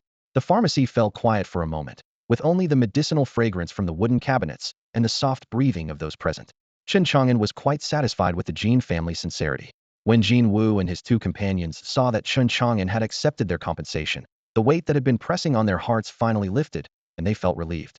The three men bowed repeatedly and declared loudly, "Thank you immensely for your forgiveness, Senior." Chen Chang'an gently touched his storage ring and spoke indifferently. Your Jin family and the corpse-carrying sect originally planned to join forces against me. Now that the Jin family has admitted their mistake, what are the corpse-carrying sect's intentions? After he finished speaking, Jin Wu hesitated for a moment before answering honestly. Senior, you killed one of the corpse-carrying sect's lesser true lords, and now you've completely enraged them. They plan to never let this go. I've heard that the corpse-carrying sect's ancestor is about to emerge from seclusion and come after you personally. Jin Jiu-Ri quickly added, Senior, that corpse-carrying ancestor is extraordinary as the founder of the corpse-carrying sect, and his cultivation has reached the heavenly true lord realm. I've also heard that he's invited two close friends to assist him, who are likely top-tier experts of the same heavenly true lord realm. Senior, you must be extremely careful. Upon hearing this, Chu Wushuang couldn't help but gasp. Heavenly true lord. She looked up at Chen Chang'an, her eyes filled with worry. Could the young master really contend with a heavenly true lord? Jin Wu, who had been navigating the cultivation world for thousands of years, was most skilled at reading people's expressions and secretly observed Chen Chang'an. He saw that upon hearing the news, the other party's expression grew slightly cold, but showed no trace of fear. Instead, he revealed a kind of confident composure. Jin Wu was secretly shocked. Could he really contend with a heavenly true lord? But if facing three heavenly true lords at once, where does his confidence come from? Chen Chang'an rubbed the two storage rings between his fingertips, his eyes gleaming with cold light. Corpse-carrying sect. Oh, corpse-carrying sect, I wanted to spare you, but you refused the toast only to drink the penalty wine? With a shift in thought, he was too lazy to wait for them to come to him. As decisively as tearing off a stubborn plaster, he raised his hand and lightly drew across the void before him. Hiss! Space was cut open like by a sharp blade, and a pitch-black crack instantly formed. At the other end of the crack, a realm clearly appeared. Towering palaces layered upon each other, spiritual peaks and mountains standing tall, yet what permeated the air was bone-chilling, sinister, evil energy. Jin Wu's gaze focused, his mind greatly shaken. This seems to be the corpse-carrying sect. Chen Chang'an's expression was cold and indifferent. Without saying a word, he extended his right arm into the crack and slowly pressed his palm down toward that realm. At the same time, within the corpse-carrying sect, the disciples were going about their duties when suddenly, a shadow of death descended from above, penetrating to their bones and making everyone's hair stand on end, their souls trembling. Immediately after, everyone looked up and was shocked to see a massive spatial crack tear open above their sect. What's happening? What a huge crack, a disciple cried out in alarm. Could it be that a celestial treasure is descending upon our corpse-carrying sect? An elder said with joy on his face, muttering to himself. It seems heaven wants to prosper our corpse-carrying sect. Discussions arose one after another, with all eyes focused on that crack. Boom. From deep within the crack, a colossal hand that blotted out the sky emerged, its overwhelming might spreading everywhere, as if to destroy everything. As soon as the giant hand appeared, the blazing sun's rays were instantly blocked, and the corpse-carrying sect was plunged into darkness. What an enormous hand! Is this really a celestial treasure? Why do I have an ominous feeling? Rumble. A colossal hand pierced through the spatial rift, emerging into the world. The heavens churned, mountains and rivers trembled, and every member of the corpse camel sect from outer disciples to secluded elders was startled by this sudden phenomenon. All raised their heads skyward, pupils contracting violently. At first, they thought the heavens were responding to some celestial treasure about to descend. However, when that enormous palm that blotted out the sun fully emerged from the rift, the air suddenly filled with a murderous intent that made souls tremble. Cold dread shot up their spines to the crown of their heads, and only then did the corpse camel sect members realize this was no auspicious sign, but an apocalyptic disaster. Run, quick, run for your lives. This giant hand has come to destroy our corpse camel sect. Heavens, what terrifying existence have we provoked? Cries of alarm erupted everywhere as the sect's protective formation blazed to life, yet appeared as fragile as paper beneath the shadow of the giant palm. Within mere breaths, chaos reigned within the mountain gates like a boiling inferno. Whoosh, whoosh, whoosh. Over a dozen escape lights shot skyward. These were the corpse camel sect's highest-ranking members, the supreme elders of the myriad laws realm and various branch executives. Despite wearing protective robes, they couldn't control their trembling, their voices hoarse with fear. Which senior has graced our corpse camel sect with their presence? We know not how our sect has offended. Please, please show mercy. Only the increasingly oppressive palm wind answered them. The giant hand's 5 fingers closed together, causing space itself to shriek as it neared the breaking point. The next moment, bang. Over a dozen myriad laws realm powerhouses, along with their protective spiritual light, were crushed into bloody mist before their souls could even escape with a wail. No escape is possible. No one can flee from Chen Chang'an's 5-finger mountain. Someone's despairing roar echoed above the ruins, making the surviving disciples' faces turn even paler. It's over. Even the supreme elders were slapped into bloody mist with one palm strike. We can't possibly resist. I'm not willing to accept this. If there's a next life, I'll definitely be a good person and never enter the demonic path again. Mother, mother, save me. Wails, curses, and pleas for mercy intertwined in chaos. Yet the giant palm covering the entire mountain gate slowly descended, carrying irresistible divine authority. Rumble. The earth collapsed thunderously, towering mountain ranges crumbled to dust beneath the giant palm, and clouds of debris shot toward the heavens. That single strike was like divine wrath delivering final judgment, instantly leveling thousands of miles in all directions. As the giant hand slowly withdrew into the spatial rift, broken walls, ruins, ashes, and bloodstains all vanished together. The corpse camel sect's once magnificent architectural complex and all living beings were completely annihilated, leaving only a terrifying palm print spanning thousands of miles in deathly silence. Cultivators observing from afar stood stunned, like wooden statues. Gone. The mighty corpse camel sect is just gone. That giant hand descending from heaven, could it have been an immortal's hand? Perhaps only legendary immortals could unleash such heaven-defying methods. But I'm quite curious about what evil deeds the corpse camel sect committed to make an immortal personally destroy them. Several surviving members of the corpse carrier sect who had been away on missions and were just returning witnessed the devastating scene of their sect's destruction. Their faces turned deathly pale with terror, and they collapsed to the ground, trembling uncontrollably. Staring at the massive black handprint burned into the earth, they shuddered at the thought that had they been present in the sect at the time, they would have been reduced to bloody pulp. Thank goodness we weren't inside, or we'd have been smashed to pieces. The streets were already crowded with cultivators and common folk. Upon seeing these shell-shocked disciples of the corpse carrier sect, whispers immediately began to spread. Well, aren't these disciples of the corpse carrier sect? What dumb luck, actually escaping this calamity. Gone was the respectful tone of the past, replaced by mockery, contempt, and schadenfreude pouring forth like a flood. The corpse carrier sect had dominated this region for years, throwing their weight around, while smaller factions could only harbor silent resentment. Now that the mountain had crumbled, everyone felt vindicated and elated. Good riddance to the corpse carrier sect. Wonder which immortal master took action. Absolutely satisfying. Brilliantly done. The cold mockery and sarcasm rained down on the disciples like droplets. Growing increasingly panicked, they hastily tore off their sect robes embroidered with the characters, corpse carrier. The male disciples stripped down to nothing but their undergarments in moments, hunching their shoulders while trying to appear composed. The leading male disciple looked up and urged the female disciple beside him. Right. Junior sister, why are you still wearing the corpse carrier sect's attire? Hurry up and take it off. The female disciple felt chilled under the burning gazes surrounding her, her voice trembling with tears. Senior brother, can I not remove it? The male disciple immediately changed his tune, raising his hand to distance himself. Who's your senior brother? Fellow cultivator. I'm a wandering rogue cultivator with no fixed abode, sworn enemy of the corpse carrier sect. Don't spout nonsense here. The onlookers burst into laughter. Fellow cultivator, I advise you not to court disaster. Do you want to follow the corpse carrier sect's example and get slapped into oblivion by an immortal? The image of that world-destroying giant palm flashed through the female disciple's mind, her beautiful face instantly turning ashen. No longer daring to hesitate, she quickly stripped off her outer robe, leaving only her undergarments. Her snow-white skin and slender waist were exposed to the air, her curves stunning enough to make many eyes light up with interest. The immortal master did splendidly, even gave us a feast for the eyes as a bonus. In the past, she would have killed several people with an icy glare to establish her authority. Now, having lost her backing, she could only bite her lip and swallow all the snickering and whispers around her, cursing these spectators silently in her heart. Moments later, she picked up a plain dress from the ground and put it on with the fastest speed of her life, then fled toward the distance without looking back. With the corpse carrier sect destroyed, she was now homeless and no longer dared mention her sect. Corpse carrier sect? What's that supposed to be? She snorted coldly to herself, lifting her head as she stepped onto the unfamiliar street. She's never heard of it.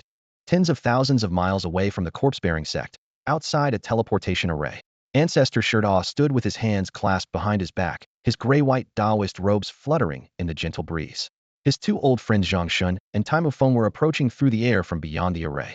Both had cultivated for thousands of years and reached the heavenly true lord realm of the 10,000 laws stage, their profound auras causing the nearby teleportation array patterns to tremble faintly.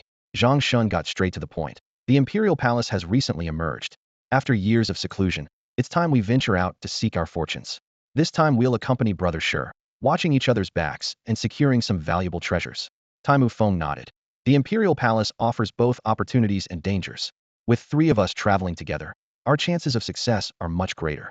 The three immediately stepped into the array's center as light rose around them, the teleportation destination set for the corpse-bearing sect. During the journey, Zhang Shun gazed at the flickering spiritual light surrounding them and couldn't help but sigh. Brother Sure, the corpse-bearing sect you founded has extended its teleportation arrays 100,000 miles away. Such profound foundations truly inspire envy. Tai Mufeng also smiled. At this rate, within 1,000 years, the corpse-bearing sect will surely rank among the top 10 cultivation forces in He province. Ancestor Shirtawa smiled humbly. You flatter me. The corpse-bearing sect is merely the result of my thousands of years of dedication, developing gradually. As for ranking in the top 10, that can wait. However, besides myself, the sect now has 7 lesser true lords at the 10,000 laws realm. 7. Zhang Shun and Tai Mufeng exchanged glances, both showing surprise. 7 lesser true lords, standing guard. No wonder the corpse-bearing sect's reputation grows daily. Ancestor Shirtaw sighed softly. Originally there were 8. We lost 1 recently, and before that, 2 sect master-level elders fell. The losses have been severe. Tai Mufeng narrowed his eyes. That fellow from Tianwu City? Ancestor Shirtaw nodded slightly. Zhang Shin's expression turned cold. Don't worry. Since he's provoked the corpse-bearing sect, with us 2 helping, how can he possibly survive? The teleportation light faded as the 3 landed steadily. Tai Mufeng surveyed the distant rolling spiritual mountains, his smile broadening. I've heard the corpse-bearing sect is built on blessed spiritual mountains with abundant qi like a fairyland. After the Imperial Palace expedition ends, I'd like to seclude myself in your sect for a few days. Brother sure wouldn't mind, would you? Brothers Tai and Kuan may stay as long as you wish. Ancestor Shirtaw replied heartily. Under my corpse-bearing sect's protection, no one will disturb you. He then waved his hand. Let's keep this brief for now. First, we'll return to the sect, then discuss the Imperial Palace matter in detail. Zhang Shen laughed loudly. Exactly what I had in mind. I've yet to witness Brother Sher's great sect's magnificence. Today I must certainly broaden my horizons. Tai Mufeng raised an eyebrow suggestively. If the immortal path proves difficult in the future, perhaps joining the corpse-bearing sect as an elder wouldn't be a bad choice. This remark made Ancestor Shirtaw's eyes light up as he replied eagerly. If you 2 great true lords would join my sect, then with 3 heavenly true lords, wouldn't ranking among He province's top 10 be within reach? Zhang Shun and Tai Mufeng exchanged knowing smiles, both moved by the prospect. Becoming elders of a major sect would mean having disciples and followers gather cultivation resources for them, saving considerable time while gaining access to the latest resource information through the sect's network. After all, it's good to enjoy the shade under a great tree. Given their current realm, ordinary cultivation resources had long become useless. Truly beneficial items were as rare as stars, and obtaining them was no easy matter. However, if the 2 joined those top-tier cultivation forces in Huzhou, they wouldn't receive much attention or resource allocation. Therefore, Tai Mufeng and Zhang Kuan agreed to accompany Ancestor Shirtaw. partly to maintain proper courtesy in their relationship, and partly to take the opportunity during their journey to the Great Dragon Mountain Imperial Palace to personally assess the corpse-carrying sect's true capabilities. If they were satisfied with what they saw, they would very likely formally join the sect and become two heavenly true lords of the corpse-carrying sect. Ancestor Shirtoa was completely confident about this. The corpse-carrying sect's 13 main peaks were all brimming with spiritual energy, connected by grand formations that had prevented spiritual essence from dissipating for thousands of years, making the sect almost like a blessed paradise. He was certain that Taimu Feng and Zhang Kuan would not be disappointed once they witnessed it firsthand. With such thoughts, Ancestor Shirtaw was already envisioning the glorious future of his sect with two additional supreme elders, eager to bring them back to the mountain gate immediately. After several hours of void transmission, the three finally stepped out of the teleportation array. Ancestor Shirtaw was about to raise his hand to point out the mountains and rivers, showing off his sect's foundation to his guests, when the scene before him left him frozen in place. Beneath rolling clouds of dust lay an enormous palm-shaped crater spanning 1,000 zhang in radius, desolate and lifeless, without a trace of vitality. This. Ancestor Shirtawa's eyes bulged wide, his mouth agape, his mind instantly blank. The magnificent and imposing corpse-carrying sect, shrouded in spiritual mists, had vanished, replaced only by this bizarre crater. He unconsciously muttered, "What the hell is this palm-shaped crater? Where's my corpse-carrying sect? Could there have been a problem with the teleportation array?" Taimu Feng and Zhang Kuan were equally shocked by the scene before them. Zhang Kuan stared at the palm-shaped terrain with a grave expression. A single hand capable of causing such destruction, forget about us heavenly true lords. Even a saint true lord couldn't accomplish this. Taimu Feng frowned in speculation. "Brother Sure, where are we? We haven't reached the corpse-carrying sect yet, have we? Perhaps the terrain is unusual, affecting the spatial coordinates and causing a deviation in the transmission." Ancestor Shirtoa looked around, examined the ground, then gazed up at the sky, still bewildered. This place shouldn't be the corpse-carrying sect, right? How could my corpse-carrying sect, such a blessed paradise, become this god-forsaken wasteland? Yet something about it seems familiar. He couldn't make sense of it for the moment. Zhang Kuan suddenly noticed something unusual and said in a deep voice, "The death energy is so dense. This palm-shaped crater must have recently witnessed many deaths, with resentment lingering and refusing to disperse, and the dead souls have coalesced into masses." Taimu Feng nodded, also sensing that heavy aura of death.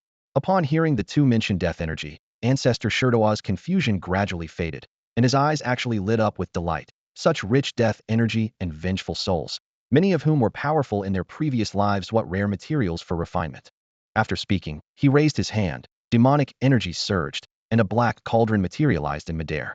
Forming hand seals continuously, he opened the cauldron's mouth, which began frantically devouring the death energy and dead souls churning within the palm crater. Brothers Zhang and Tai, please wait a moment. Ancestor Shirtaw could barely contain his excitement. How wasteful it would be to let these dead souls enter the 6 realms of reincarnation on their own. Better to let me refine magical treasures and maximize their value.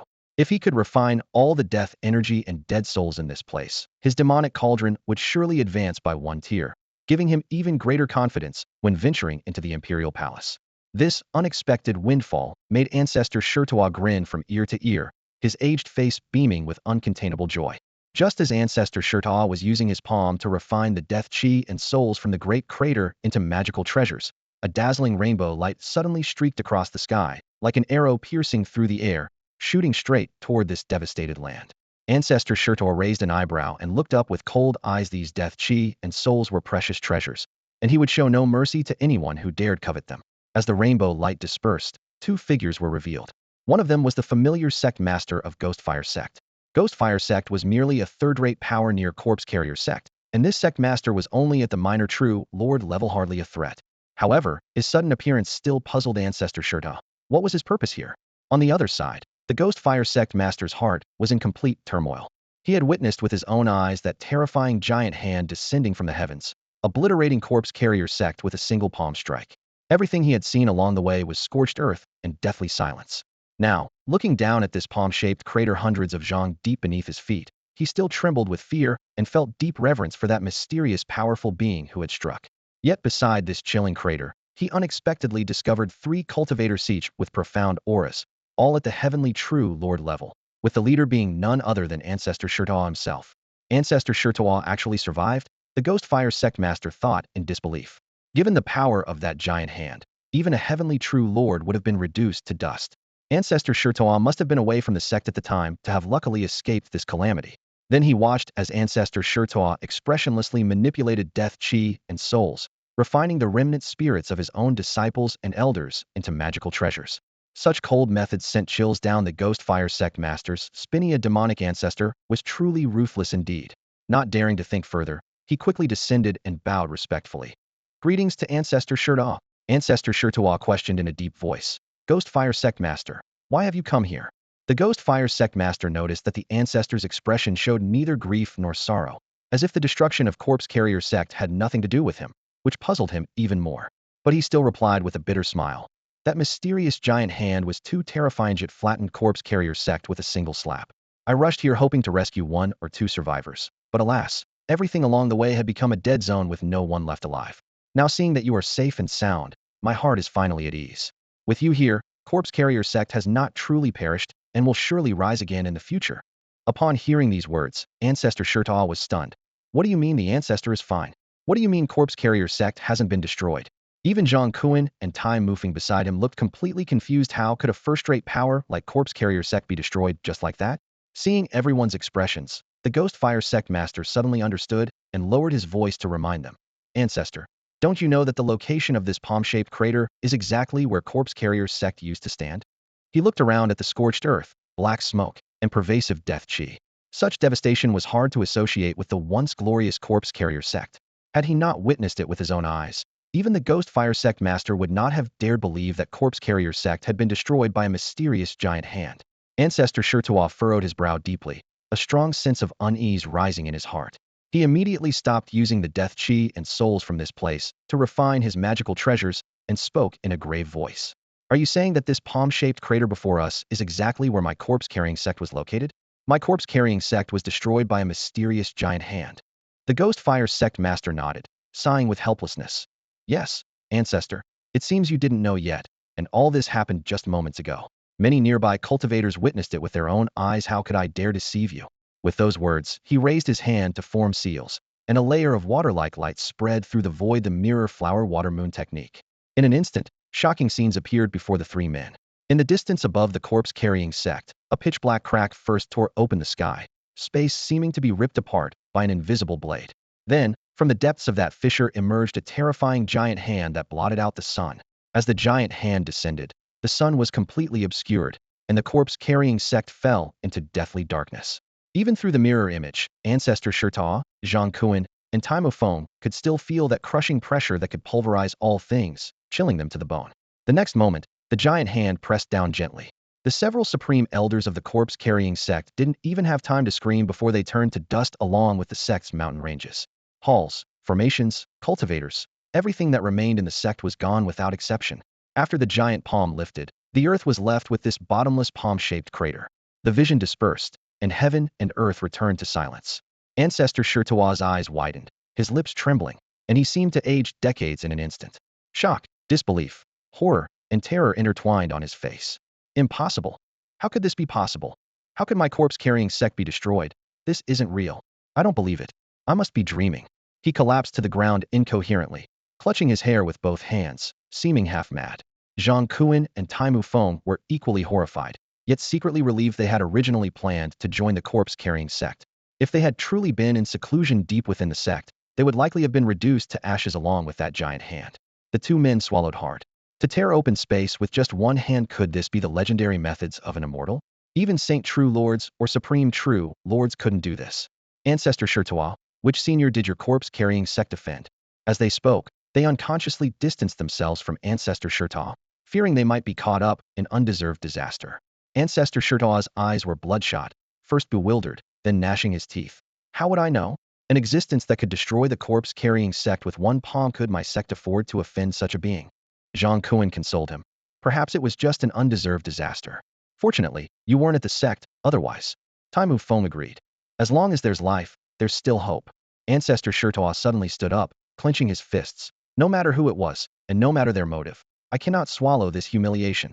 Don't let me find the culprit. At these words, Zhang Kuan, Tai Mufeng, and the Ghost Fire sect master all changed color. Ancestor Shirtoa, you still want revenge? That person's heaven-defying methods are beyond what we heavenly true lords can oppose. 30 years east of the river, 30 years west of the river. Didn't underestimate this old man's weakness. We'll see about this. The Ghost Fire sect master whispered. Truly worthy of being a demonic path ancestor, to be so arrogant. Zhang Kuan quickly stopped him. Silence. If that senior hears you, will you still have your life? Ancestor Shurtua snorted coldly. If he has the ability, let him destroy me now too. Don't give this old man a chance to rise again, or blood debts will be paid in blood. Before his words had finished, thunder suddenly roared across the sky, and a young, cold voice rolled down, shaking the wilderness. Old fool, blood debts paid in blood. Who do you think you are? Old fool, blood for blood. Who do you think you are? A sudden, cold, youthful voice thundered across the heavens like rolling thunder. The four figures ancestor Shurtua, Zhang Kuan, Taimu Sheng, and the Ghost Fire sect master trembled in unison, their faces turning deathly pale in an instant. Ancestor Shurtua, who had just been boasting about 30 years east of the river, 30 years west, and underestimate this old man's strength. We'll see who has the last laugh. I'll make him pay in blood. Now had sweat beading on his forehead, his eyes filled with terror. Zhang Kuan, Taimu Sheng, and the Ghost Fire sect master instinctively distanced themselves from ancestor Shurtua, as if trying to signal to Chen Chang'an through their actions. We barely know this guy. Deep within the sky, a pitch-black, cracked spatial rift suddenly tore open, exactly like the scene the group had witnessed earlier through the Ghost Fire sect master's illusion technique. A terrifying giant hand that blotted out the sun emerged from the fissure, casting its shadow over all four men. With just a single clench, the hand seemed to crush the very air itself, causing their eardrums to ring from the shockwave. A bone-chilling terror rose in their hearts as they frantically fled, wishing they could sprout 8 legs to escape faster. Yet no matter how desperately they channeled their spiritual power, they couldn't escape the coverage of that massive palm. In the next instant, Ancestor Shurtua and the others were firmly grasped by the giant hand, their bones creaking under the pressure. Unlike his previous strike that had obliterated his targets, Chen Chang'an didn't crush them into bloody mist this time. Instead, he held the 4 men in his palm and withdrew back through the rift. As the giant hand disappeared, the spatial crack began to heal, and the once mighty Shurta sect's mountain gate fell into deathly silence. Once more, not a trace of life remained. The violent spatial compression caused the 4 men to black out, the world spinning around them. When their vision cleared, they had been roughly thrown into an apothecary shop, landing in a disheveled heap. In the room lined with medicine shelves stood a cold-faced young man, with a beautiful woman beside him. 3 cultivators from the Jin family, Chu Wushuang, Jin Wu, Jin Yuan, and Jin Zhiwei, also present, all staring with wide eyes. They had witnessed firsthand how Chen Chang'an had casually wiped out the Shurtua sect from hundreds of thousands of miles away, then plucked 4 heavenly true lords from the ends of the earth like toys. Such reality-defying power crashed against their minds like massive waves. Jin Wu's heart pounded wildly, cold sweat streaming down his neck and back. He had only suspected the senior was extraordinary, but never imagined he was this powerful. Fortunately, he had made the decisive choice to travel here and apologize otherwise. The Jin family would surely have followed in the Shurtua sect's footsteps today. At this thought, he felt both terrified and secretly relieved and proud had secured a lifeline for his family. Jin Yuan silently rejoiced. Having an elder in the family is like having a treasure. Without our ancestors' foresight, the Jin family would have been reduced to ashes long ago. Even the Shurtua sect couldn't withstand a single hand from this senior. What are we in comparison?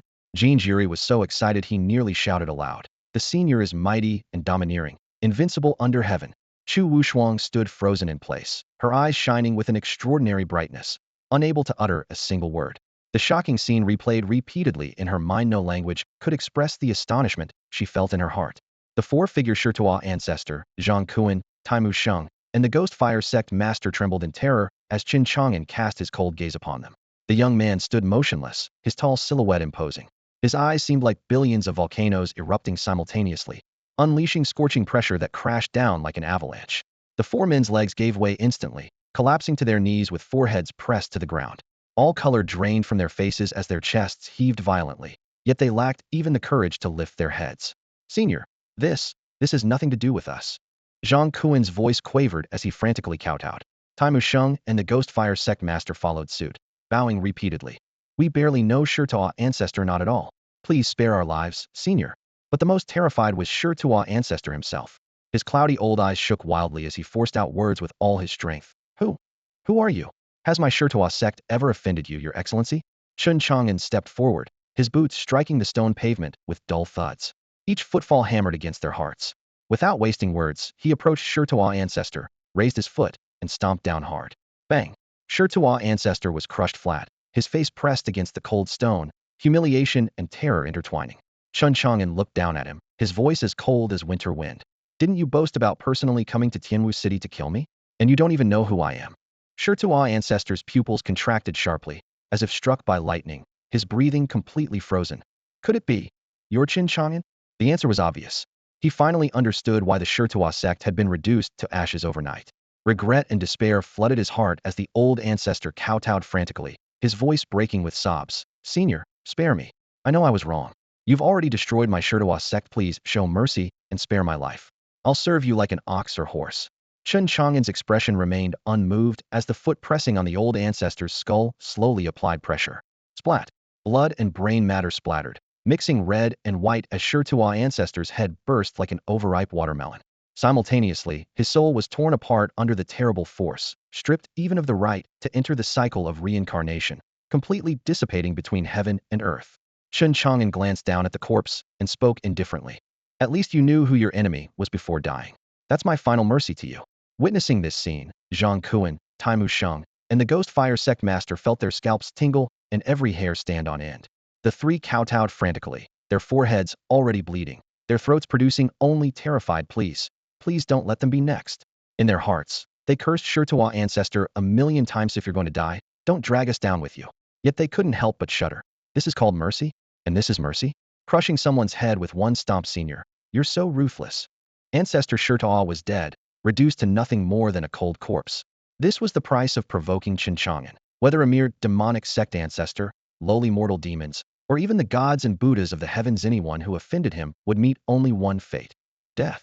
Zhang Kuan, Taimu Sheng, and the Ghost Fire sect master were so terrified they kowtowed incessantly, their foreheads splitting open with blood streaming down their faces, yet they paid no heed to their wounds as they begged for mercy. They were utterly terrified. Ancestor Shirtuwa's corpse still lay at their feet, emanating cold air, and they could be next. Nearby, Chu Wushuang and her three companions dared not even breathe, only able to watch helplessly. Though Chen Chang'an hadn't targeted them, his mere presence made their chests tighten, forcing them to breathe as quietly as possible. Chen Chang'an stood with his hands clasped behind his back, his dark eyes falling upon the three men as he spoke in a cold, emotionless voice. I will not kill you. The three felt as if they had received a divine pardon and immediately kowtowed. Thank you for your mercy, senior. Chen Chang'an snorted coldly. Don't celebrate too early. He flicked his fingers lightly, and three streams of dark golden runes shot through the air, transforming into three life-death seals that instantly penetrated the bodies of Zhang Kuan, Taimu Sheng, and the Ghostfire sect master. In that instant, the three felt as if their hearts were being gripped by invisible chains, their very life force no longer under their control, and their faces immediately turned deathly pale. They looked up in disbelief, though they only dared glance at Chen Chang'an from the corners of their eyes. I will not kill you, Chen Chang'an said in a flat tone. But from now on, your lives belong to me. How could the three dare to object? They forced out smiles more pitiful than tears and nodded repeatedly. Senior speaks truly. Our lives now belong to you. Should you have any commands in the future, we will go through fire and water without hesitation. These three were all true lords of the myriad laws mirror realm, with Zhang Kuan and Taimu Sheng being heavenly true, lord-level cultivators summing the top tier in any province. In the past, each had been proud and self-important, never imagining they would one day serve as someone's servants. But now, with their lives held in Chen Chang'an's grasp, despite their countless grievances, they could only bow their heads. If they dared utter a single word of refusal, they were certain his next palm strike would crush them like flies. Being allowed to live was already an immense grace. Therefore, even with the life-death seals planted within them, the three still felt gratitude toward Chen Chang'an in their hearts. Chen Chang'an restrained his aura and waved his sleeve lightly. With the life-death seals in place, he could take their lives with a single thought. But he kept these three true lords alive to spare himself trivial matters, allowing him to focus on tempering his physical body and advancing his power further. You may withdraw. Zhang Kuan, Taimu Sheng, and the Ghostfire sect master felt as if a great weight had been lifted from their shoulders. They scrambled to their feet and fled the Jiukong medicine shop in a panic. Only after stepping outside did they realize they were at the foot of Great Dragon Mountain in Tianwu City. Remembering how Chen Chang'an had dragged them across hundreds of thousands of miles through the void, the three dared not even think of escape and could only remain obediently in the city. Who knew when he might summon them? If they wanted to live, they could only stay in Tianwu City, awaiting his commands, not daring to go anywhere else. Inside the Jiukong medicine shop, Chen Chang'an's smile returned, his expression no longer cold and terrifying but much gentler. He asked the three men from the Jin family. Now where were we? Jin Wu, Jin Yuan, and Jin Jiri all swallowed hard. This was a true powerhouse. This man had casually destroyed the corpse carrier sect with a single palm strike, crushed the corpse carrier ancestor to dust with 1 foot, and held the lives of 3 great lords in his grasp, as if he had just done something trivial. Jin Wu steeled himself and stammered, "Senior, we were just discussing how the corpse carrier ancestor wanted to deal with you." Chen Chang'an maintained his smile and gave Jin Wu's shoulder a light pat. His tone was casual, yet it sent chills down Jin Wu's spine. "You're quite wise, old man, knowing when to come and apologize. Otherwise, the Jin family's fate wouldn't have been much better than the corpse carrier sect's." "Senior." Jin Wu's forehead broke out in sweat, and he couldn't help asking, if the corpse carrier sect had also come to apologize, could they have avoided today's fate? As soon as the words left his mouth, he nearly lost his footing, feared that with just a little force from Chen Chang'an, he would turn into a bloody mist. To protect himself, he quickly put on a flattering smile and showered him with praise. The corpse carrier sect was too arrogant and deserved their destruction. That the Jin family can receive your forgiveness is our greatest honor. Chen Chang'an waved his hand dismissively. "All right, the matter is settled. You may go." Jin Wu felt as if he had received a royal pardon and quickly nodded. "We obey your command, Senior. If you ever need anything in the future, just say the word." He changed his tone and pulled out a palm-sized jade token from his sleeve, offering it with both hands. Chen Chang'an glanced at it. "What's this?" Jin Wu bowed, his voice respectful yet firm. "This is the supreme token of our Jin family. Whoever holds this token can command the Jin family to do anything, even if it means sending clan members to their deaths. There will be no hesitation. If you have any orders, Senior, simply use this token to convey them, and our Jin family will execute them immediately without disappointing you." As the Jin family's patriarch, he had completely grasped the situation. If the family wanted to remain standing in Huzhou, the best approach was to cling tightly to Chen Chang'an's powerful backing. If he could grovel, he would never be reserved. If he could pledge loyalty and service, it would be a once-in-a-lifetime opportunity. Jin Wu's mind raced. As long as Chen Chang'an accepted, the Jin family would essentially have a terrifying powerhouse as their patron who in Huzhou would dare provoke them then. When that time came, the Jin family's rise would be just around the corner. What a cunning old fox knows when to bend and when to seize an opportunity. This earned Chen Chang'an's considerable respect. Taking the supreme token from Jin Wu, he said indifferently, "I'll accept this." With those words, he said no more and reached into his storage ring, producing a densely written list. The paper unfurled in the air, filled with spiritual materials and heavenly treasures needed for body cultivation. Though Yi Hongying and Xu Sen were already working tirelessly outside, their efforts alone had limitations. Now that the Jin family's influence spanned across Huzhou, having extra hands would certainly improve their chances. "I need these items. Have your Jin family help me find them." Chen Chang'an handed over the list. Jin Wu received it with both hands, his eyes scanning the lengthy inventory. The more he read, the more alarmed he became, yet he immediately bowed. "Senior, please rest assured. I'll issue orders immediately upon my return and mobilize the entire Jin family's resources to search for these." Chen Chang'an nodded. "Find what you can. I won't force the impossible." With permission granted, Jin Wu hesitated no longer. Together with Jin Juri and Jin Yuan, they bowed respectfully. "Senior, we'll take our leave now. You may go." After leaving Jiukong Pharmacy, the 3 men hurried through the streets. Jin Wu clutched the list tightly, his voice barely containing his excitement. "The senior accepted our Jin family's supreme token. That's recognition. This list is likely a test. No matter the cost, our Jin family must gather all these heavenly treasures." Jin Juri and Jin Yuan were equally thrilled. They had witnessed Chen Chang'an's terrifying power firsthand. If they could latch onto this powerful ally, the Jin family's rise would be inevitable. Jin Yuan immediately declared, "Ancestor, rest assured. I'll send word immediately upon our return and mobilize every clan member." Jin Juri also reflected, "If we hadn't provoked the senior earlier, I'd say he's quite easygoing in his dealings." "Exactly." Jin Wu nodded. "He doesn't trouble others unless they trouble him first. He's always kept a low profile otherwise. How could no one in Huzhou have heard of him? Now that we can establish a connection with him, this is our Jin family's great fortune. We must seize it firmly." Changing his tone, Jin Wu gazed toward the distant horizon and lowered his voice. But the corpse-carrying sect was obliterated by his single palm strike. "This news will surely spread throughout Huzhou within 2 days. All the major powers will rack their brains trying to figure out who this master is, never imagining that the one who acted could annihilate an entire sect from hundreds of thousands of miles away." Jin Yuan laughed heartily. "Even if word spreads, without seeing it firsthand, who would believe it? We mere mortals can hardly imagine such supreme methods." Inside Jiukong Pharmacy, only Chen Chang'an and Chu Wushuang remained. That leaves just Chu Wushuang. His gaze was calm. Chu Wushuang's heart tightened, and she quickly bowed. "Senior, do you have any other instructions? Lazy serves in your city lord's manor. Look after him well in the future." Chen Chang'an spoke softly. Chu Wushuang nodded repeatedly. Senior, please be assured. The city lord's manor would never dare neglect Commander Lin. With that said, she bowed and withdrew. Walking out of the pharmacy, she calculated silently. If she could use Lin Lei to establish a connection, wouldn't that mean getting close to Chen Chang'an? She needed to return and discuss this thoroughly with her father. They should promote Lin Lei to an even higher position. Such a thick and stable leg to hold on to, only a fool wouldn't grab it. The pharmacy fell quiet again. Zhong Linger was still out buying groceries. She would never imagine that in the time it took her to make a quick trip to the market, her Chang'an brother had casually destroyed an entire demonic sect. Chen Chang'an reached out and retrieved the storage ring Chu Wushuang had given him. What good things did Su Dafu bring back from the imperial palace? His divine consciousness probed inside, revealing barrel after barrel of scalding snake blood, steam rising like molten lava. At the center hung a jet-black snake gallbladder, its radiance restrained yet brilliant as a star.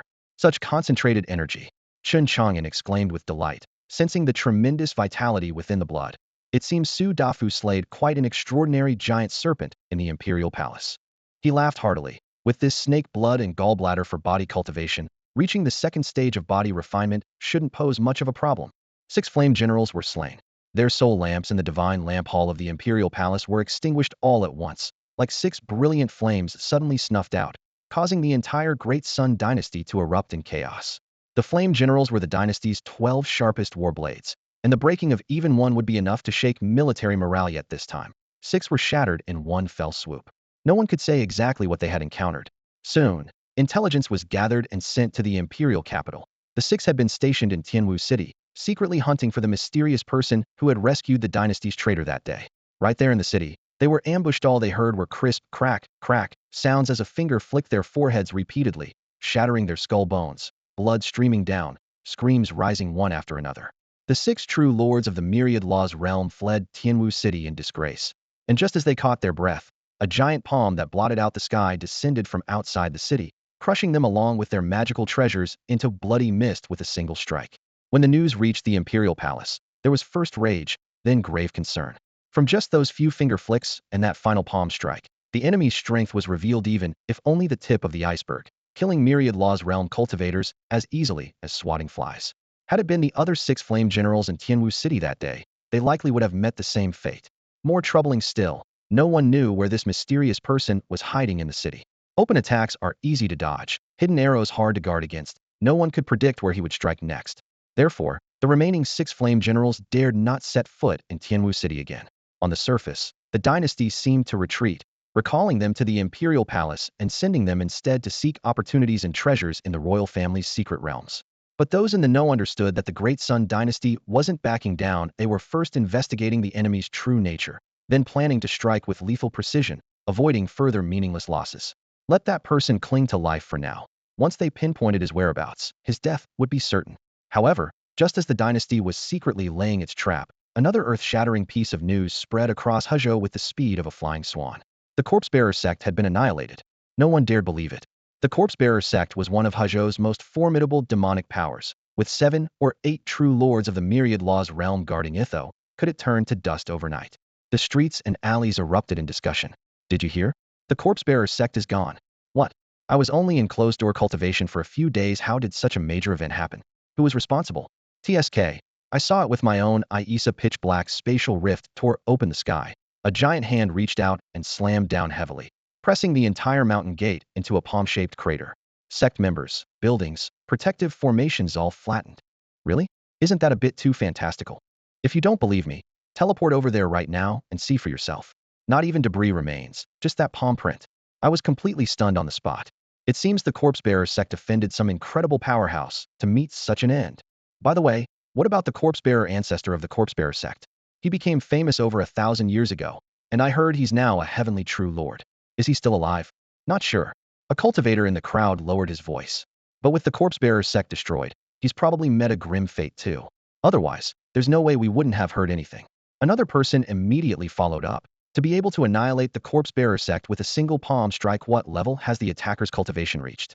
Sacred True Lord? Supreme True Lord? Or perhaps, before finishing the question, the speaker noticed the sudden silence around them. The cultivator's pupils were filled with wariness and shock as he forcibly swallowed the rest of his words. Whoever it was, someone spat out heavily. The corpse-bearer sect came from the demonic path and committed countless evils. Their destruction is well-deserved. At the same moment, at a street-side inn in the eastern part of the city, by a window on the second floor, an old man in gray robes held a celadone teacup, though his trembling fingers caused the tea to ripple gently. The old man was hunched and bent at the waist, with a gaunt frame, yet he emanated the profound aura of a soul transformation realm sovereign. This was none other than the Corpse-Bearer sect's renowned pill maniac. Ever since the Corpse-Bearer sect had formed a grudge with Chen Chang'an of Tianwu City, Pill Maniac had felt an inexplicable unease in his heart, with ominous premonitions lingering like dark clouds. Unable to explain this absurd notion, yet trusting his instincts, he had left the sect under the pretense of relaxing his mind. Who could have predicted that just days after his departure, the shocking news would arrive that the Corpse-Bearer sect had been wiped out with a single palm strike? And even the Corpse-Bearer ancestor had most likely perished. The tea in his cup had grown cold, yet Pill Maniac's knuckles only gripped tighter. The first name that surfaced in his mind was that of Chen Chang'an, who lived in seclusion in Tianwu City, keeping a low profile. Every force that had opposed Chen Chang'an met a terrible end. The assassins sent by the Corpse-Bearer sect either died violently in dark alleys or had their heads blown off on the spot. The powerful experts hired by the Jin family were completely annihilated, dying gruesome deaths. Recently, the masters dispatched by the Great Sun Dynasty to Tianwu City were repeatedly slapped to death with ease. Each strike was clean and decisive, without any hesitation, methods identical to today's destruction of the Corpse-Bearer sect. And Chen Chang'an was lurking right there in Tianwu City. Pill Maniac's hand gripping the cup showed bulging veins as he spoke in a hoarse voice, trembling uncontrollably. Could the destruction of the Corpse-Bearer sect have been his doing? At this thought, a bone-chilling coldness suddenly swept through his heart. The more he pondered, the more this possibility drove itself into his mind like a nail. It must have been Chen Chang'an. He had thought Chen Chang'an was already powerful, but never imagined that Chen Chang'an was even stronger than he had conceived. Jiukong Pharmacy. Chen Chang'an was completely submerged in a barrel of crimson body-tempering medicinal liquid. The main ingredient in the barrel was the blood of an abyssal giant serpent that Su Dafu had just brought back from the Imperial Palace, blended with various precious body-tempering herbs. This concoction provided tremendous benefits for physical cultivation. The scalding liquid covered his entire body, burning like molten lava while feeling like countless tiny serpents burrowing into his flesh and gnawing at him. The excruciating pain was nearly suffocating. Yet Chen Chang'an remained silent. Only by enduring this ordeal could his body grow stronger faster and his body cultivation realm potentially break through. Time passed slowly. After more than 2 hours, the originally blood-red medicinal liquid became clear and transparent, with all its energy completely absorbed by him. Chen Chang'an raised his arm and clenched his fist, clearly feeling that his bones and muscles were much stronger than before. He couldn't help but show a satisfied expression. The effect is excellent. 4 or 5 more sessions like this, and I'll be able to break through to the late first stage. Reflecting on this harvest, he sighed inwardly. The serpent blood that Su Dafu brought back is indeed a wonderful substance for body tempering. That serpent blood came from the Imperial Palace. I wonder if there are still serpents inside. As soon as this thought arose, his divine sight activated, and his vision pierced through layers of barriers to probe directly into the Imperial Palace. The vast halls of the first, second, and third floors had already been occupied by the Jinyuan Alliance. The fourth floor was filled with numerous cultivators fighting fiercely against vine demons for territory and to search for abyssal stones. He could clearly see Su Dafu, Su Yuanba, and others on the fourth floor at this moment. Su Dafu was in closed-door cultivation, training arduously with high-grade abyssal stones. There are no serpents I need on the fourth floor. Chen Chang'an's gaze then fell upon the fifth and sixth floors, but he ultimately shook his head in disappointment. Apart from a group of strangely shaped abyssal creatures, the Imperial Palace contained nothing he needed, and his interest in it diminished further. Suddenly, he caught sight of a familiar figure on the sixth floor, Granny Rong. Among all the current Imperial Palace explorers, only Granny Rong had set foot on the sixth floor. That level was a realm of seas of fire and molten lava, with rolling waves of flame and towering abyssal fire demons scattered throughout. Though this clan wasn't the most powerful of the ghostly death races, they were extremely fierce, naturally feeding on flames and capable of easily manipulating worldly fire. Under Chen Chang'an's watchful gaze, Granny Rong seemed to employ some secret technique, mysteriously concealing her aura as she silently bypassed patrolling fire demons, stealthily advancing toward the deeper regions. As she drew closer to the core area, both the number and strength of the fire demons increased dramatically, and her expression grew increasingly grave. Her steps became extremely light, with each movement executed with utmost caution. Chen Chang'an murmured to himself, I never expected the sixth floor of the Imperial Palace to be completely occupied by abyssal alien races. The seal on the abyssal gate has loosened considerably. At this rate, these alien races will eventually sweep through the Imperial Palace and then attack Hezhou. We'll see how the Jinyuan Alliance responds. As for such grand affairs, he didn't particularly care. He only cared about the people close to him. Moreover, the Jinyuan alliance represented the consolidated power of an entire province, making it no difficult task for them to seal this abyssal gate and eventually reclaim the lost imperial palace, especially considering the countless abyssal stones within that every cultivator coveted. For Chen Chang'an, very few treasures in the imperial palace would actually be of use to him, so rather than waste his lifespan lingering here, it would be wiser to return and enter seclusion, focusing on breaking through to the second tier of body cultivation. While he was still pondering, Granny Rong had already quietly reached the deepest part of the sixth floor. There stood a massive stone palace formed from cooled magma, its walls still radiating residual heat, with molten red lava visible flowing through the cracks. She stopped outside the palace gates, brows furrowed, carefully probing with her divine sense. After a moment, joy suddenly bloomed across the old woman's face, her gaze burning even more intensely. What on earth is inside that palace to make the old hag's expression change so quickly? Chen Chang'an's heart stirred as he immediately swept his divine sense toward the interior. At the far end of the rocky walls, a massive spider web spanning nearly the entire hall came into view. The silver threads were as thick as arms, gleaming with an eerie cold light, and suspended within the web lay a young woman, completely unclothed. The girl had cascading white hair and skin that seemed carved from ice jade, her features so exquisite they were utterly flawless. At this moment, her eyes were tightly closed, her breathing faint, like a sleeping fairy radiating an indescribable charm. This shouldn't be a human cultivator, Chen Chang'an silently judged. Just then, Granny Rong had already slipped into the hall, her footsteps so light they were barely audible, reaching the white-haired girl in an instant. The girl seemed to sense something, her long lashes trembling slightly as she slowly opened her eyes. Upon seeing the hunched old crone who had suddenly appeared before her, she was immediately startled. Granny Rong, however, grinned with a sinister cackle, producing from somewhere a black wooden rod about half an arm's length, raising it to strike the girl's forehead. Thunk! The dull sound echoed as stars immediately danced in the girl's eyes, a large bump swelling on her snow-white forehead. She was in such pain that tears welled up, soft whimpering sounds escaping her lips. Granny Rong glanced down at the wooden rod, seemingly puzzled why it hadn't knocked her out directly. Without hesitation, she delivered a second blow. This time, the girl finally couldn't endure it, her eyes rolling back as she completely lost consciousness. Perfect. Granny Rong nodded with satisfaction, clapping her dry, fan-like hands together before rummaging around and pulling out a gray burlap sack she had prepared earlier. With practiced efficiency, she stuffed the entire girl into the sack, tied it shut, hoisted it over her shoulder, and quickly made her escape. Chen Chang'an outside the hall was dumbstruck, unable to recover his senses for a long while. Holy crap, was Granny Rong actually a human trafficker? Granny Rong had just knocked out the white-haired girl, stuffed her into a burlap sack, and left the palace, preparing to make her escape.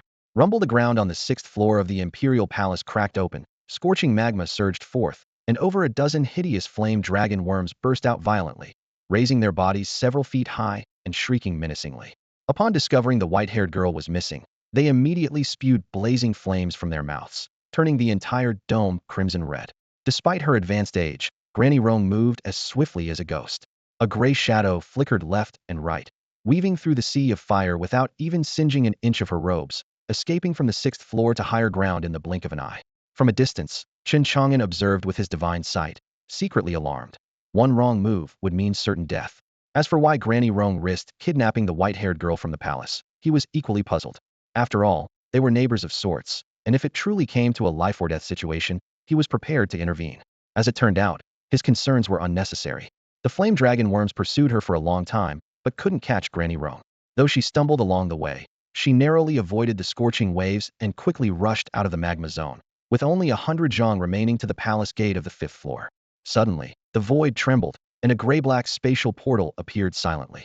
From within emerged a white-haired, beautiful woman with snow-white skin wearing a form-fitting black dress, alluring yet cold and stern. She bore a 90% resemblance to the white-haired girl in the sack, but possessed additional mature charm, like a ripe peach that immediately inspired both wariness and irresistible fascination. The beauty snorted coldly. "Human cultivator, you dare steal this empress's daughter? You truly have a death wish." Before her words finished, flames erupted behind her, and a giant fire serpent burst forth with its mouth open, tongue flickering, its presence seeming to devour the heavens. Granny Rong didn't stop running, but with a flick of her hand, a bronze bell appeared in her palm. She shook it gently, dingling. Milky white Dharma light surged forth, instantly condensing into a tall and mighty white celestial lion. The celestial lion roared toward the sky and dove at the fire serpent with wind that tore through the air. Fire clouds rolled as the two giant beasts fought until the sky darkened and magma splattered everywhere. In the end, the fire serpent, relying on its powerful body, coiled tightly around the celestial lion, gradually crushing it and forcibly devouring it. Taking advantage of the moment the celestial lion was devoured, the white-haired beauty lunged at Granny Rome, striking toward her crown with one palm. However, her palm only shattered a misty shadow. Granny Rome's body seemed like flowers in a mirror or the moon's reflection in water, dissolving into smoke and dispersing. The beauty's expression changed drastically as she scanned the surroundings, but found no trace whatsoever.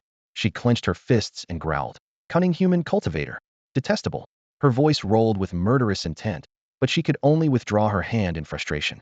From afar, Chen Chang'an watched with amazement. So Granny Rome's escape skills were this remarkable. I was worried about rescuing her for nothing. With this thought, he withdrew his divine sight. Since Granny Rome had safely escaped, he needn't worry further. Meanwhile, Zhonglinger had prepared another bucket of scalding body-tempering medicinal liquid for Chen Chang'an. Chen Chang'an climbed into the bucket, steam rising around his body, beginning a new round of body-tempering cultivation. Time passed, and a day flew by in an instant. By the second day, dawn had just broken. Granny Rong knocked on the door of Jiukong medicine shop.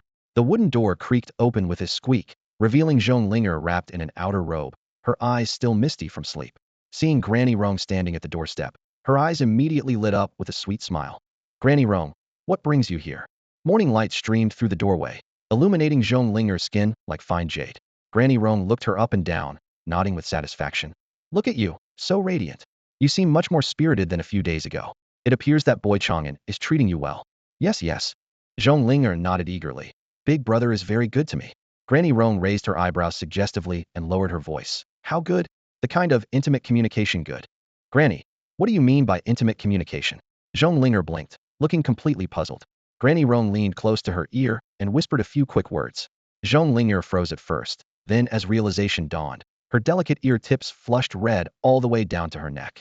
She stammered, "Granny, Big brother isn't that kind of person." As her words trailed off, her eyes dimmed slightly. In Big brother's eyes, Linger is still too young, not like those older sisters. Granny Roan wouldn't have it. "Silly girl, what do they say about being close to the water tower? How old are you now? Girls your age in the city are already married with children. If Chang'an won't make the first move, then you should.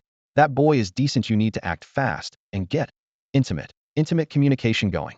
Zhong Linger's face burned even redder as she whispered repeatedly, "Granny, what you're saying is so embarrassing. Granny has high hopes for you." Granny Rong patted the back of her hand meaningfully. Flustered by the teasing, Zhonglinger quickly changed the subject. "Granny, coming to the medicine shop so early, do you need something from Big Brother?" Granny Rong sighed.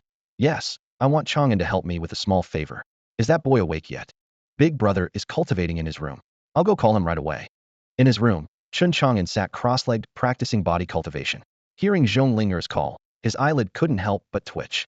Granny Rong had just run off to the 6th floor of the Imperial Palace yesterday, acting like a human trafficker and carrying away a white-haired girl. Now she was rushing to his door early in the morning. This couldn't be good news. Chen Chang'an had a strong feeling that Granny Rong's visit might be related to the white-haired girl who had been knocked unconscious and stuffed into a sack from the 6th floor of the Imperial Palace yesterday. Chen Chang'an rose from the wooden tub. The warm medicinal broth cascaded down his muscular shoulders and back, trickling along his well-defined chest to the wooden floor below with soft dripping sounds. The powerful physique gained from body cultivation appeared especially pronounced under the lamplight, his rippling muscle lines radiating vigorous strength. Zhong Linger stared in a daze, her nostrils filled with the faint masculine scent of herbs mixed with sweat, her mind involuntarily recalling Granny Rong's gentle yet persistent chatter from the night before. Her cheeks instantly flushed crimson, her star-like eyes filled with panic as her lowered lashes concealed her gaze, hardly daring to look directly at him. "You little girl, I've never seen you this shy during my previous training sessions." Chen Chang'an chuckled as he raised his hand to wipe away the water droplets from his forehead, his tone teasing. "Don't tell me Granny Rong has been filling your head with more of her strange tales." No, she hasn't, Big Brother." Zhong Linger shook her head frantically, her little braids swaying wildly, yet her ear tips turned red as blood. With her innocent nature, her thoughts were written plainly across her face. How could she possibly hide anything from Chen Chang'an's keen eyes? Chen Chang'an frowned inwardly. "My dear Linger is so pure-hearted. I mustn't let Granny Rong corrupt her. Linger, go tell Granny Rong to wait a moment." He grabbed his clothes and casually draped them over his arm.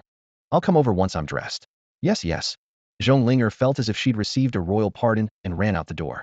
In the courtyard, dappled sunlight filtered through, and Granny Rong waited under the corridor. As soon as she saw Zhong Linger emerge, her loving hands grasped the girl's soft little hands. Come, come, tell Granny, are you settling in well here? The conversation quickly took a turn, somehow leading to matters between men and women. Zhong Linger's little face burned bright red again as she stamped her feet coquettishly. Granny, stop your nonsense, or Linger won't talk to you anymore. Granny Rong chuckled softly, placing her palm over Zhong Linger's hand and lowering her voice. Silly girl, Granny only wants what's best for you. Granny can see that you truly care for that boy Chang'an. But if he won't speak up first, you'll have to take the initiative. As the saying goes, when a man pursues a woman, there's a mountain between them. But when a woman pursues a man, there's only a thin veil. If you use a little feminine charm, how could Chang'an possibly resist? Zhong Linger lowered her head and bit her lip, yet a barely perceptible glimmer flashed in her eyes. Ahem. A light cough suddenly came from behind. Chen Chang'an had changed his clothes and leaned against the doorframe with a half smile. Granny Rong, what secrets are you two sharing? Let this junior listen in too. Zhong Linger jumped up like a startled rabbit, her flushed cheeks resembling ripe apples that anyone would want to take a bite of. Big brother, we weren't saying anything. Chen Chang'an merely smiled without speaking, thinking to himself, when Linger grows up another 2 years, she'll truly be capable of toppling kingdoms. Seeing his complexion so different from before, Granny Rong's eyes lit up.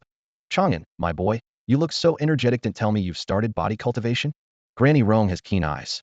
Chen Chang'an feigned surprise and patted his arm. I've only just begun. The path of body cultivation isn't easy to walk. Granny Rong sighed, then waved her hand. But physical training does strengthen the body. Speaking of which, did you come to the medicine shop because of aches and pains? Do you need me to prepare some herbs? Chen Chang'an asked half-jokingly. Granny's body is still strong as ever. Granny Rong's expression grew serious as her smile faded. But this time I do need you to treat someone. Treat what condition? Chen Chang'an raised an eyebrow. Not for me. Granny Rong sighed softly. I have a distant relative's daughter who just arrived in Tianwu City yesterday to seek refuge with me. She couldn't adapt to the new place and couldn't sleep all night. So I gave her several doses of sleeping medicine I got from old Huang, hoping she'd get a good rest. But who knew that girl would sleep until noon today without waking up? I thought, since you're old Huang's disciple, I had to come ask you to take a look. Sleeping medicine? Chen Chang'an asked with confusion. Granny Rong pulled out a small medicine packet from her bosom and handed it over. Seeing the familiar color of the powder, Chen Chang'an's heart lurched. This wasn't sleeping medicine at all, it was the special knockout drug his master had concocted. His mind flashed back to the scene from last year when he accompanied his master up Dragon Mountain. A 10-foot giant tiger had been guarding a rare medicinal herb, fierce beyond measure, and his master had used this very knockout drug to fell the beast before they could successfully harvest the herb. Now, Granny Rong had actually fed this stuff to a young girl. The distant relative Granny mentioned is most likely the white-haired girl who was knocked unconscious with a sack on the 6th floor of the Imperial Palace last night. Chen Chang'an thought to himself. No wonder using medicine meant for tigers on her. Granny Rong is quite ruthless indeed. But since that girl could appear in the depths of foreign territory, she's probably no ordinary person either. His expression grew grave. Granny Rong, this medicine can't be taken carelessly. It's far too potent, too much could damage the brain. Where's that girl now? Take me to her. Granny Rong was horrified upon hearing this and quickly grabbed his sleeve. We can't let her brain get damaged. Chang'an, you must come with me right away and cure that poor girl. Chen Chang'an followed Granny Rong to her dwelling. As they pushed open the wooden door, a faint herbal scent wafted toward them. The room was simply furnished, with a wooden bed in the center where the white-haired girl lay. Her eyes were tightly closed, her breathing deep and steady, while her snow-white hair cascaded across the pillow, creating a stark contrast against the dark bedding. Child, wake up, wake up. Granny Rong leaned down and gently patted the girl's shoulder, her voice extremely soft. But the girl slept like a little pig, showing no response no matter how much she was shaken. Chang'an, this medicine was bought from old Huang. Now it's all up to you. Granny Rong turned back helplessly. Chen Chang'an sighed inwardly, but said nothing. He stepped to the bedside, placed his fingers on her pulse, and pressed the girl's chest acupoint. Upon careful examination, he discovered that a large amount of the sleeping drug's potency still remained in the girl's meridians. I never expected the old man's sleeping drug to be so potent that even Granny Rong is at her wit's end, he muttered to himself. Chang'an, how is she? Granny Rong asked anxiously. The drug's effect is too strong and hasn't completely dissipated. I need to prepare an antidote. Chen Chang'an removed his medicine pouch and checked the herbs inside. Not enough. He memorized the prescription and hurried out of the house. Moments later, he returned from the pharmacy with over a dozen medicinal ingredients, brewing them on the spot and filtering the mixture into a bowl of clear, bitter medicine. Though the concoction tasted bitter, he dared not delay. carefully spooning it into the girl's mouth bit by bit. After about the time it takes to drink a cup of tea, the medicine neutralized the remaining poison in her body, and the girl's long eyelashes finally fluttered. She slowly opened her eyes, staring at Chen Chang'an for 2 seconds before shifting her gaze to Granny Rong. Girl, you're awake. Granny Rong's face lit up with joy. Mum. The girl responded sweetly, then called out softly, Granny. Chen Chang'an raised an eyebrow slightly. Indeed, her methods were extraordinary. She had completely brainwashed the little girl abducted from the imperial palace. He pretended to know nothing and stood quietly to the side. Now that the girl was awake, Chen Chang'an brushed off his sleeves. Granny Rong, I've revived her. I'll head back now. Just as he was about to step away, Granny Rong reached out to stop him, chuckling. Chang'an, Granny has a small favor to ask of you. What favor? Chen Chang'an had an ominous feeling. I need to leave for a few days. This girl will have no one to care for her at home. How about letting her stay at your pharmacy for a few days? Absolutely not. Chen Chang'an replied without hesitation. You'd better take care of her yourself. He knew this white-haired girl came from the imperial palace. While he wasn't afraid of trouble, he didn't want to invite it either. Granny Rong sighed. Don't worry, she's not a matchmaking prospect for you. Just help Granny out, take care of her for a few days, and make sure she's fed and watered. I've been busy with cultivation lately. You've seen how dedicated I am to physical training. I really can't spare the time. Chen Chang'an waved his hand dismissively. You're busy, so let Linger lend a hand. Besides, my girl here is as beautiful as a flower, no less than Linger.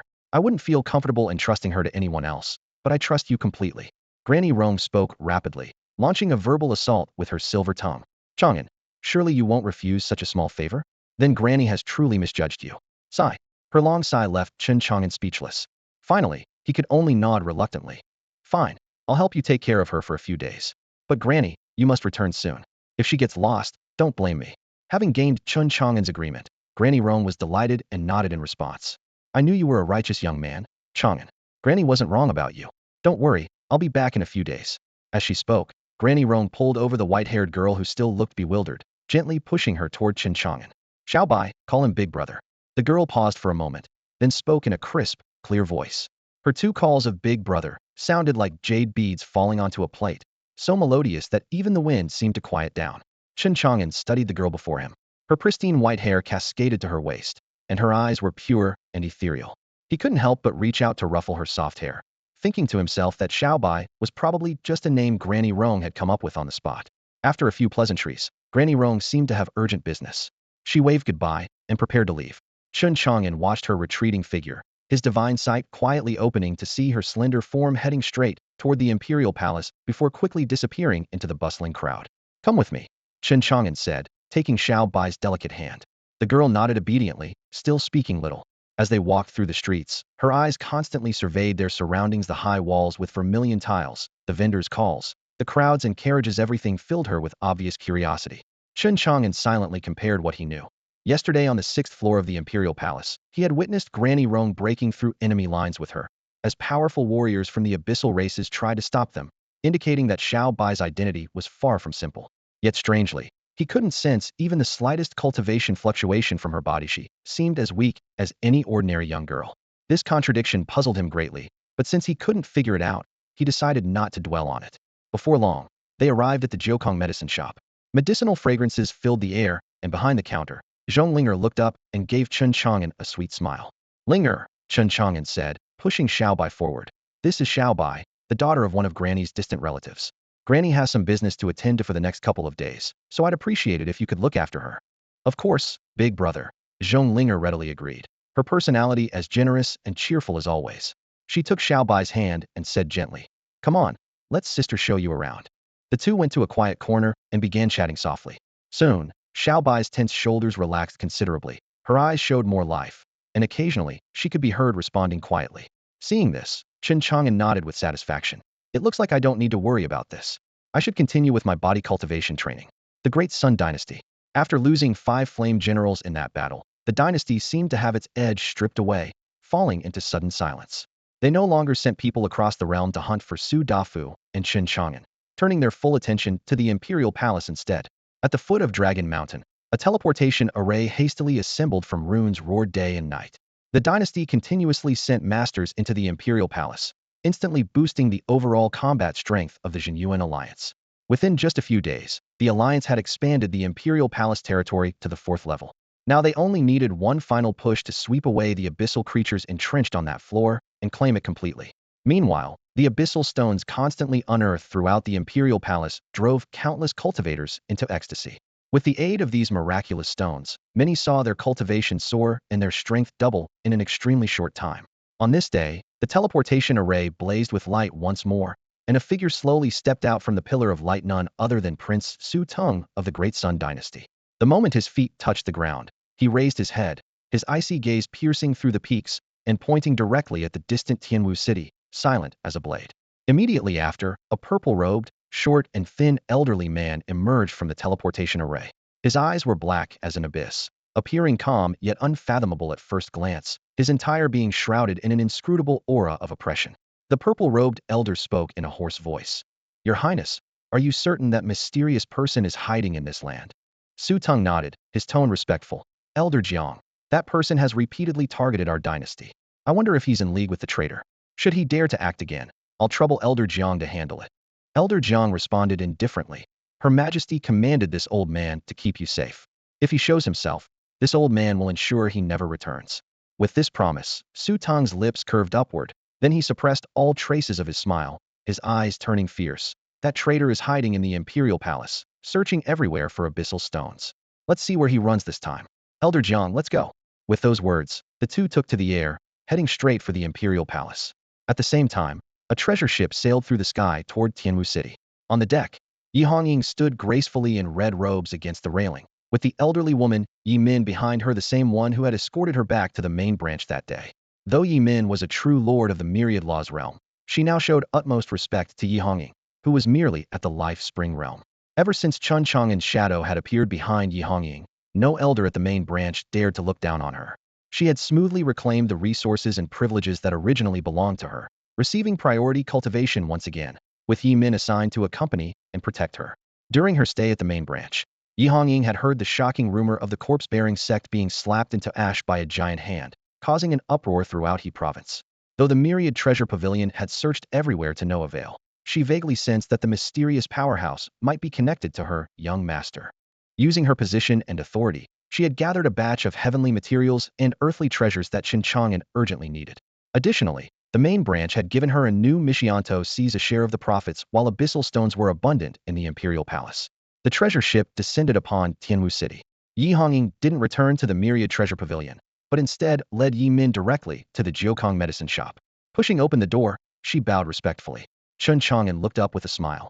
"Hongying, during your trip to the main branch, did anyone give you trouble?" Yi Min at his side observed secretly this composed young man before her was the peerless expert who had shattered the corpse-bearing sect's true lord with a single arrow that day. Yet his aura was so restrained that she couldn't fathom his depths at all. The main branch had also instructed that they must continue to cultivate ties with this person. Yi Hongying smiled softly in reply. "Under young master's protection, the main branch wouldn't dare mistreat me. Instead, they've given me considerable real authority, making it more convenient for me to gather what young master needs." At this point, she produced a storage ring and offered it with both hands. "Young master, this is a batch of heavenly materials and earthly treasures I sought out for you at the main branch." He opened the storage ring. The ring's inner wall glowed with a faint blue halo, revealing a mountain of spiritual materials piled high. Before his eyes, these were the fruits of Yi Hongying's efforts at the Wanbao Pavilion's main branch, gathered for Chen Chang'an during this period, including many rare treasures he urgently needed for body cultivation. Chen Chang'an casually picked up a piece of black gold spirit bone, weighing it gently in his hand, his expression showing complete satisfaction. "Hongying, you've worked hard," he said, withdrawing his hand with a smile and nod. Yi Hongying bowed slightly, her tone respectful yet firm. "Serving you is my duty, young master. It's not hard work at all." As she spoke, she suddenly remembered something and lowered her voice. "Young master, I heard that the corpse carrier sect was destroyed by a mysterious giant hand. Could that hand have been yours?" Yi Min, who had been quietly listening, immediately perked up his ears, his mind tense. If Chen Chang'an was truly responsible, then the backing this young lady had found was extraordinary indeed. Chen Chang'an's smile remained unchanged. "Hongying, what makes you think it was me?" Yi Hongying pursed her lips, her eyes bright. "Young master always acts decisively and efficiently, which perfectly matches the methods used against the corpse carrier sect that night. Besides, they've repeatedly opposed you recently. How could you let that slide?" Chen Chang'an nodded lightly. "I gave them a chance. They didn't treasure it, so they can't blame me for being ruthless." With those words, he had essentially admitted it. Yi Min's heart shook violently. The corpse carrier sect had deep foundations, numerous true lords within their ranks, and their ancestor was even a heavenly true lord, yet this man had wiped them out in one stroke. He had originally estimated Chen Chang'an to be at the heavenly true lord level, but now it seemed far beyond that, perhaps a saint true lord, or even a supreme true lord. At this thought, Yi Min drew a sharp breath, his aged face filled with awe. Though Yi Hongying had suspected Chen Chang'an's involvement, hearing his personal confirmation still made her sigh. Being able to serve you is my greatest honor, young master. Without your backing, my return to the main branch wouldn't have gone so smoothly. Chen Chang'an waved his hand, his voice calm, yet carrying unquestionable authority. With me here, no one dares bully you. Hearing this, Yi Hongying's eyes sparkled with delight. That's exactly what I was waiting to hear from you, young master. Chen Chang'an raised an eyebrow. Oh, it seems you have other plans. Young master, I received some information at the main branch that might help us find large quantities of body cultivation materials you need. Where? Evil Tiger's stronghold. Yi Hongying uttered these 3 words. Chen Chang'an pondered briefly. Evil Tiger's stronghold. Yi Hongying explained. It's a notorious bandit stronghold in Hezhou, operating similarly to Black Wind stronghold near Tianwu City, but much more powerful. It's been entrenched in northern Hezhou for hundreds of years, with foundations no less impressive than the corpse carrier sect. Through years of pillaging and plundering, their treasury is extremely wealthy. From what I know, they have over 30 types of body cultivation materials you need. Hearing this, Chen Chang'an's eyes flashed with interest. Hongying, you want to deal with Evil Tiger Stronghold? Yi Hongying nodded solemnly. I've already discussed this with the main branch. Evil Tiger Stronghold has repeatedly opposed Wanbao Pavilion. If we can eliminate them, we'll not only gather the materials you need for body cultivation, but also remove a persistent threat to Wanbao Pavilion. As her words fell, Chen Chang'an gently rubbed the storage ring, showing an intrigued smile.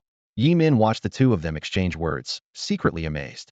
This young master destroyed sects as easily as flipping his palm, and now he was planning to level Evil Tiger's stronghold. Wanbao Pavilion's future landscape was about to change dramatically, truly killing 2 birds with 1 stone. Zhang Kuan, Taimu Sheng, and the Ghost Fire sect master remained in the city, not daring to go anywhere and having no mood for cultivation. While the 3 were feeling restless, they suddenly received a message from Chen Chang'an and dared not delay, immediately rushing to the Jiukong pharmacy. In front of the pharmacy, all 3 knelt down in unison, bowing their heads respectfully and saying, "We pay our respects to Master." Yi Min was organizing medicinal herbs beside the counter when she looked up and almost doubted what she was seeing. Overwhelming cultivation auras hit her. Zhang Kuan and Taimu Sheng had remarkably reached the heavenly true lord realm, while the Ghost Fire sect master had also achieved the lesser true lord level, matching her own strength. Such figures were revered 10,000 laws realm powerhouses in Hezhou. Yet at this moment they bowed before Chen Chang'an, calling him master, sending a chill down Yi Min's spine and deepening her awe of Chen Chang'an even further. Chen Chang'an's expression remained calm, as if he had anticipated this scene. He turned to look at Yi Hongying, his tone peaceful yet unquestionable. Hongying, since you want to deal with the Evil Tiger stronghold, I'm placing these 3 under your command. From today forward, they will obey your every order. Zhang Kuan, if you disobey or act duplicitously, don't blame me for being ruthless. The calm words carried a bone-chilling killing intent that made Zhang Kuan, Taimu Sheng, and the Ghost Fire sect master tremble as they kowtowed in unison. Master, please rest assured. We will definitely serve Miss Yi with all our might. Even if something happens to us, we will never let anything happen to Miss Yi. Yi Hongying, who had been worrying about manpower for attacking the stronghold, could barely contain her joy as she bowed to Chen Chang'an. Thank you, young master. Hongying will surely destroy the Evil Tiger stronghold and bring back all the heavenly treasures from their treasury to present to you.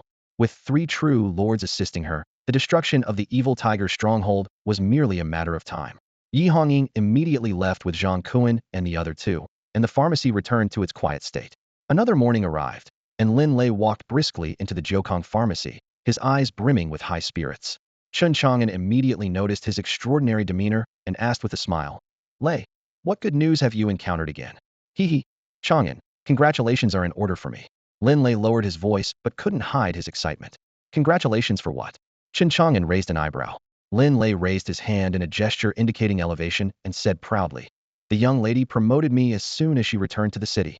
The word deputy is gone from deputy commander of the law enforcement team now, I'm the grand commander, managing the entire law enforcement team." Chen Chang'an nodded inwardly. Chu Wushuang certainly knew how to handle affairs, understanding his heaven-reaching abilities after witnessing him destroy the corpse carrier sect hundreds of thousands of miles away with just 1 hand. So she was showing goodwill by promoting Lin Lei. If she could secure this powerful backing, the Chu family's rise would be just around the corner, and no one would dare bully them again. "You're climbing the ranks step by step. Not bad at all." Chen Chang'an smiled, and patted Lin Lei's shoulder. However, Lin Lei returned the gesture with a light punch to Chen Chang'an's shoulder, showing an "I understand" expression. "Chang'an, don't play dumb in front of your brother." "What am I pretending?" Chen Chang'an laughed. Lin Lei chuckled and leaned closer, saying, "I heard that the first thing the young lady did after returning from Dragon Mountain was to visit your Jiukong pharmacy. You sly dog, the young lady must have taken a fancy to you. Otherwise, why would she promote me out of nowhere? Come clean, how far have things gone between you two?" Chen Chang'an lazily shrugged his shoulders, a faint smile playing at the corners of his mouth. "How far? My relationship with her is cleaner than a blank sheet of paper." Lin Lei was utterly shocked, his eyebrows nearly flying to his forehead. "Don't tell me you don't fancy her? Or do you think the gap in status is too great?" He lowered his voice and continued persuading. "Chang'an, don't let pride get the better of you. Chu Wushuang is absolutely stunning, skin like jade, breathtakingly beautiful, and she's from the main Chu family line. Her father controls Tianwu City, so she can have whatever she wants. If she's truly interested in you and you treat her well, she'd be a tremendous asset on your body cultivation path." Chen Chang'an rolled his eyes at Lin Lei. "If she's so wonderful, why don't you go after her yourself?" Lin Lei scratched the back of his head with an embarrassed laugh. "I've got Xiao Lu, and besides, even if I wanted to, the young lady wouldn't give me a second glance. I can't compare to you. At least you have some self-awareness." Chen Chang'an patted him on the shoulder. Lin Lei's mouth twitched, so he simply changed the subject. "All right, enough of that. How's your cultivation going lately? That kid Su Dafu got hold of some snake blood, and I'm using it for body tempering. After 2 more sessions, I'll be able to break through to the late first stage." Chen Chang'an's tone was casual. "TSK, body cultivation really does suit you." Lin Lei clicked his tongue. "You've only been practicing for such a short time, and you're already about to break through to the late first stage." Chen Chang'an nodded with a smile. "Body cultivation is different from magical cultivation. As long as you have the resources and can endure the pain, progress comes naturally fast." Lin Lei was genuinely impressed. "I never realized before that you could endure such hardship." Before he finished speaking, light footsteps came from the courtyard gate. Zhonglinger and Xiao Bai walked in hand, sweet smiles on their lips. The 2 young women were vibrant and beautiful, like a splash of brilliant spring color. Since returning from Jiukong medicine shop, Zhonglinger and Xiao Bai had been together constantly, and now called each other sisters. Xiao Bai was curious about everything in Tianwu City. When Chen Chang'an needed to seclude himself for body cultivation, Zhonglinger wouldn't disturb him after her own practice, instead taking Xiao Bai around the city. As a result, Xiao Bai's smiles had become much more frequent. However, Chen Chang'an knew in his heart that Granny Rong had used some unknown method to make Xiao Bai lose her memory. If her memories ever returned, this mysterious girl from the abyssal foreign races would probably be far more complicated than she appeared on the surface. This was Lin Lei's first time seeing Xiao Bai, and his eyes immediately lit up. The girl was only 16 or 17, about the same age as Zhonglinger, with eyebrows like distant mountains, eyes like autumn water, almond-shaped eyes, and a delicate nose. She was extremely beautiful. So he winked and nudged closer to Chen Chang'an, teasing in a low voice. "No wonder you don't want to get involved with Chu Wei. You got a beauty hidden away at home. So this is your type." Chen Chang'an's face darkened, and he kicked out at him. "Get lost. This is the little girl Granny Rong asked me to look after." But Lin Lei put on a you-know-what-I-mean expression and sighed. "Isn't Linger enough for you? Now Granny Rong has arranged another match for you. With a beauty on each arm, you're making everyone else jealous." Chen Chang'an sneered coldly. "From your tone, it sounds like you want a beauty on each arm too. Why don't you have Xiao Lu ask Granny Rong to find you another one? Save yourself the trouble, marry both a first and second wife at the wedding, and enjoy your wedding night with both. Wouldn't that be delightful?" Even the usually dark-skinned Lin Lei blushed at these words and quickly waved his hands. "I wouldn't dare. Xiao Lu would break my legs. I'm not as carefree as you." Chen Chang'an curled his lip, his tone indifferent. "I'm focused solely on body cultivation. Women and such things are just passing clouds."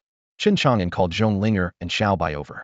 Zhonglinger beamed with a sweet smile and waved at Lin Lei first. "Brother Lin Lei, what brings you here?" "Little sister Xiao Bai, this is brother Lin Lei, my brother's good friend." Xiao Bai nodded politely and called out softly, "Brother Lin Lei." Lin Lei smiled back and looked at the little girl before him. "Little girl, what should I call you?" "Just call me Xiao Bai." "Xiao Bai?" Lin Lei raised an eyebrow and looked at Chen Chang'an with confusion. "That's quite a unique name." Chen Chang'an shrugged. "It's fine. At least she's not called by Jia, or I'd start having wild thoughts." Then he put aside his joke and asked Xiao Bai gently, "Are you settling in well at Jiukong Pharmacy?" Xiao Bai nodded lightly. "Yes, brother. I'm comfortable here." "Good to hear." Chen Chang'an patted her shoulder. "If you need anything, just say so. Since Granny Rong entrusted me to take care of you, I certainly can't let you suffer." Lin Lei suddenly smiled meaningfully. "Little sister Xiao Bai, Granny Rong must have her reasons for having Chang'an look after you. What do you think of this guy Chang'an?" Xiao Bai's voice was clear as a mountain spring, her bright eyes sparkling. Brother is very good. That's right. Lin Lei laughed heartily. From now on, treat Jiukong Pharmacy as your own home. Stay as long as you want. After saying this, he muttered to himself. Given Granny Rong's personality, suddenly having Chen Chang'an take care of Xiao by her intention couldn't be more obvious. She's clearly setting Chang'an up with a potential match. Looking at Xiao Bai, she's already a beauty in the making at such a young age. In a few more years, she'll surely be breathtakingly gorgeous. Maybe I should ask Granny Rong to find someone for Su Dafu too. After some casual chat, Zhong Linger led Xiao Bai aside to tend to their own matters. Only then did Lin Lei lower his voice to advise. Both Linger and Xiao Bai are real beauties in the making. Now that Tianwu City is full of all sorts of people, including many villains, you need to keep a close eye on them. Don't let them go out too often. It would be trouble if someone bullied them. Chen Chang'an spread his hands. You're the grand commander of the enforcement team. What do I have to worry about?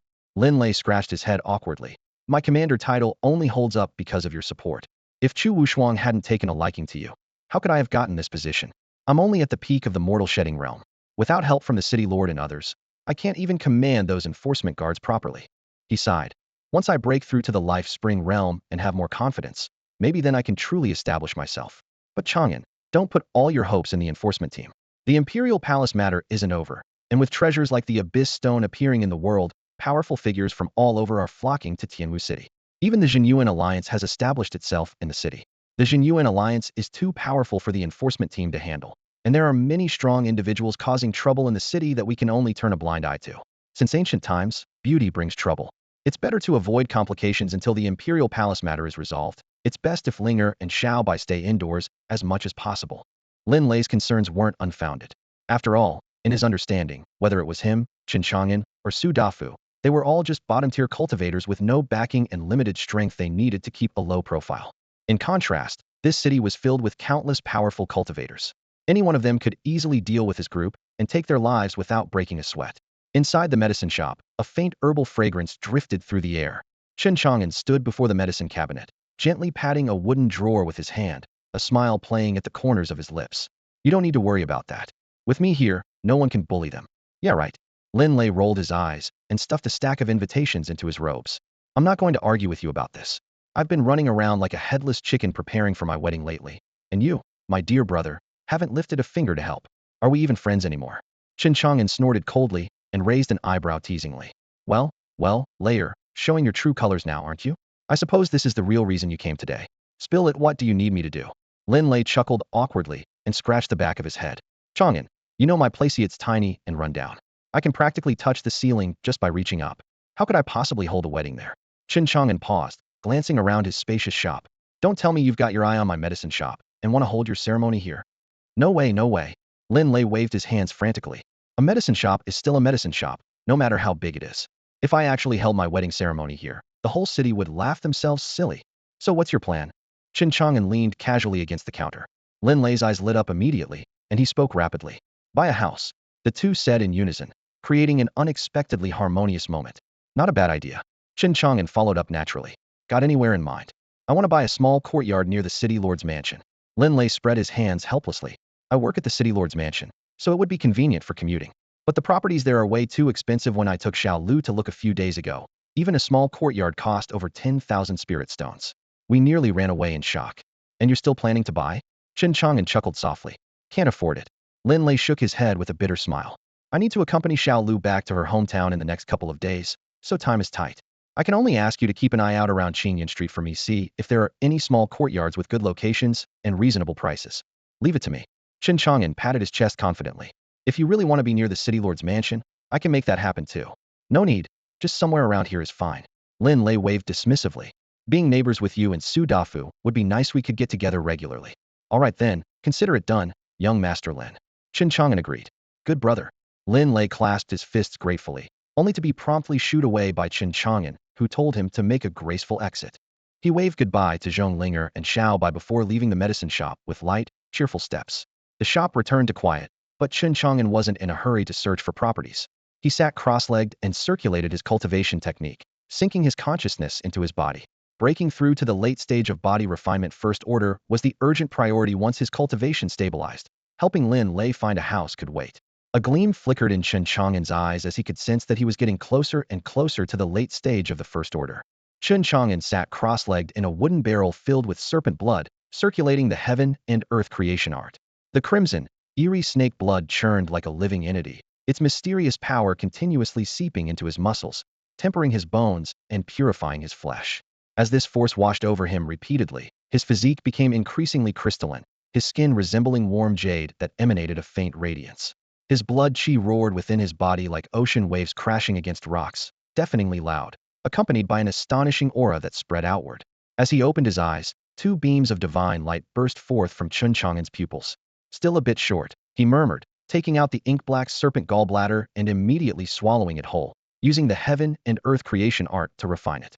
Bitterness spread across his tongue as a torrential energy erupted like a bursting dam, instantly exploding through his meridians, nourishing his internal organs and extending to his limbs. His physical body continued its transformation, blood chi boiling as he became like a blazing sun, radiating oppressive heat waves. Suddenly, his entire body trembled, and an even more formidable aura surged forth. First-tier late stage, breakthrough achieved. System notification. Host has broken through to first-tier late stage, lifespan 20, remaining lifespan 214. Chen Chang'an clenched his fist, a smile appearing on his face as he felt the surging power within.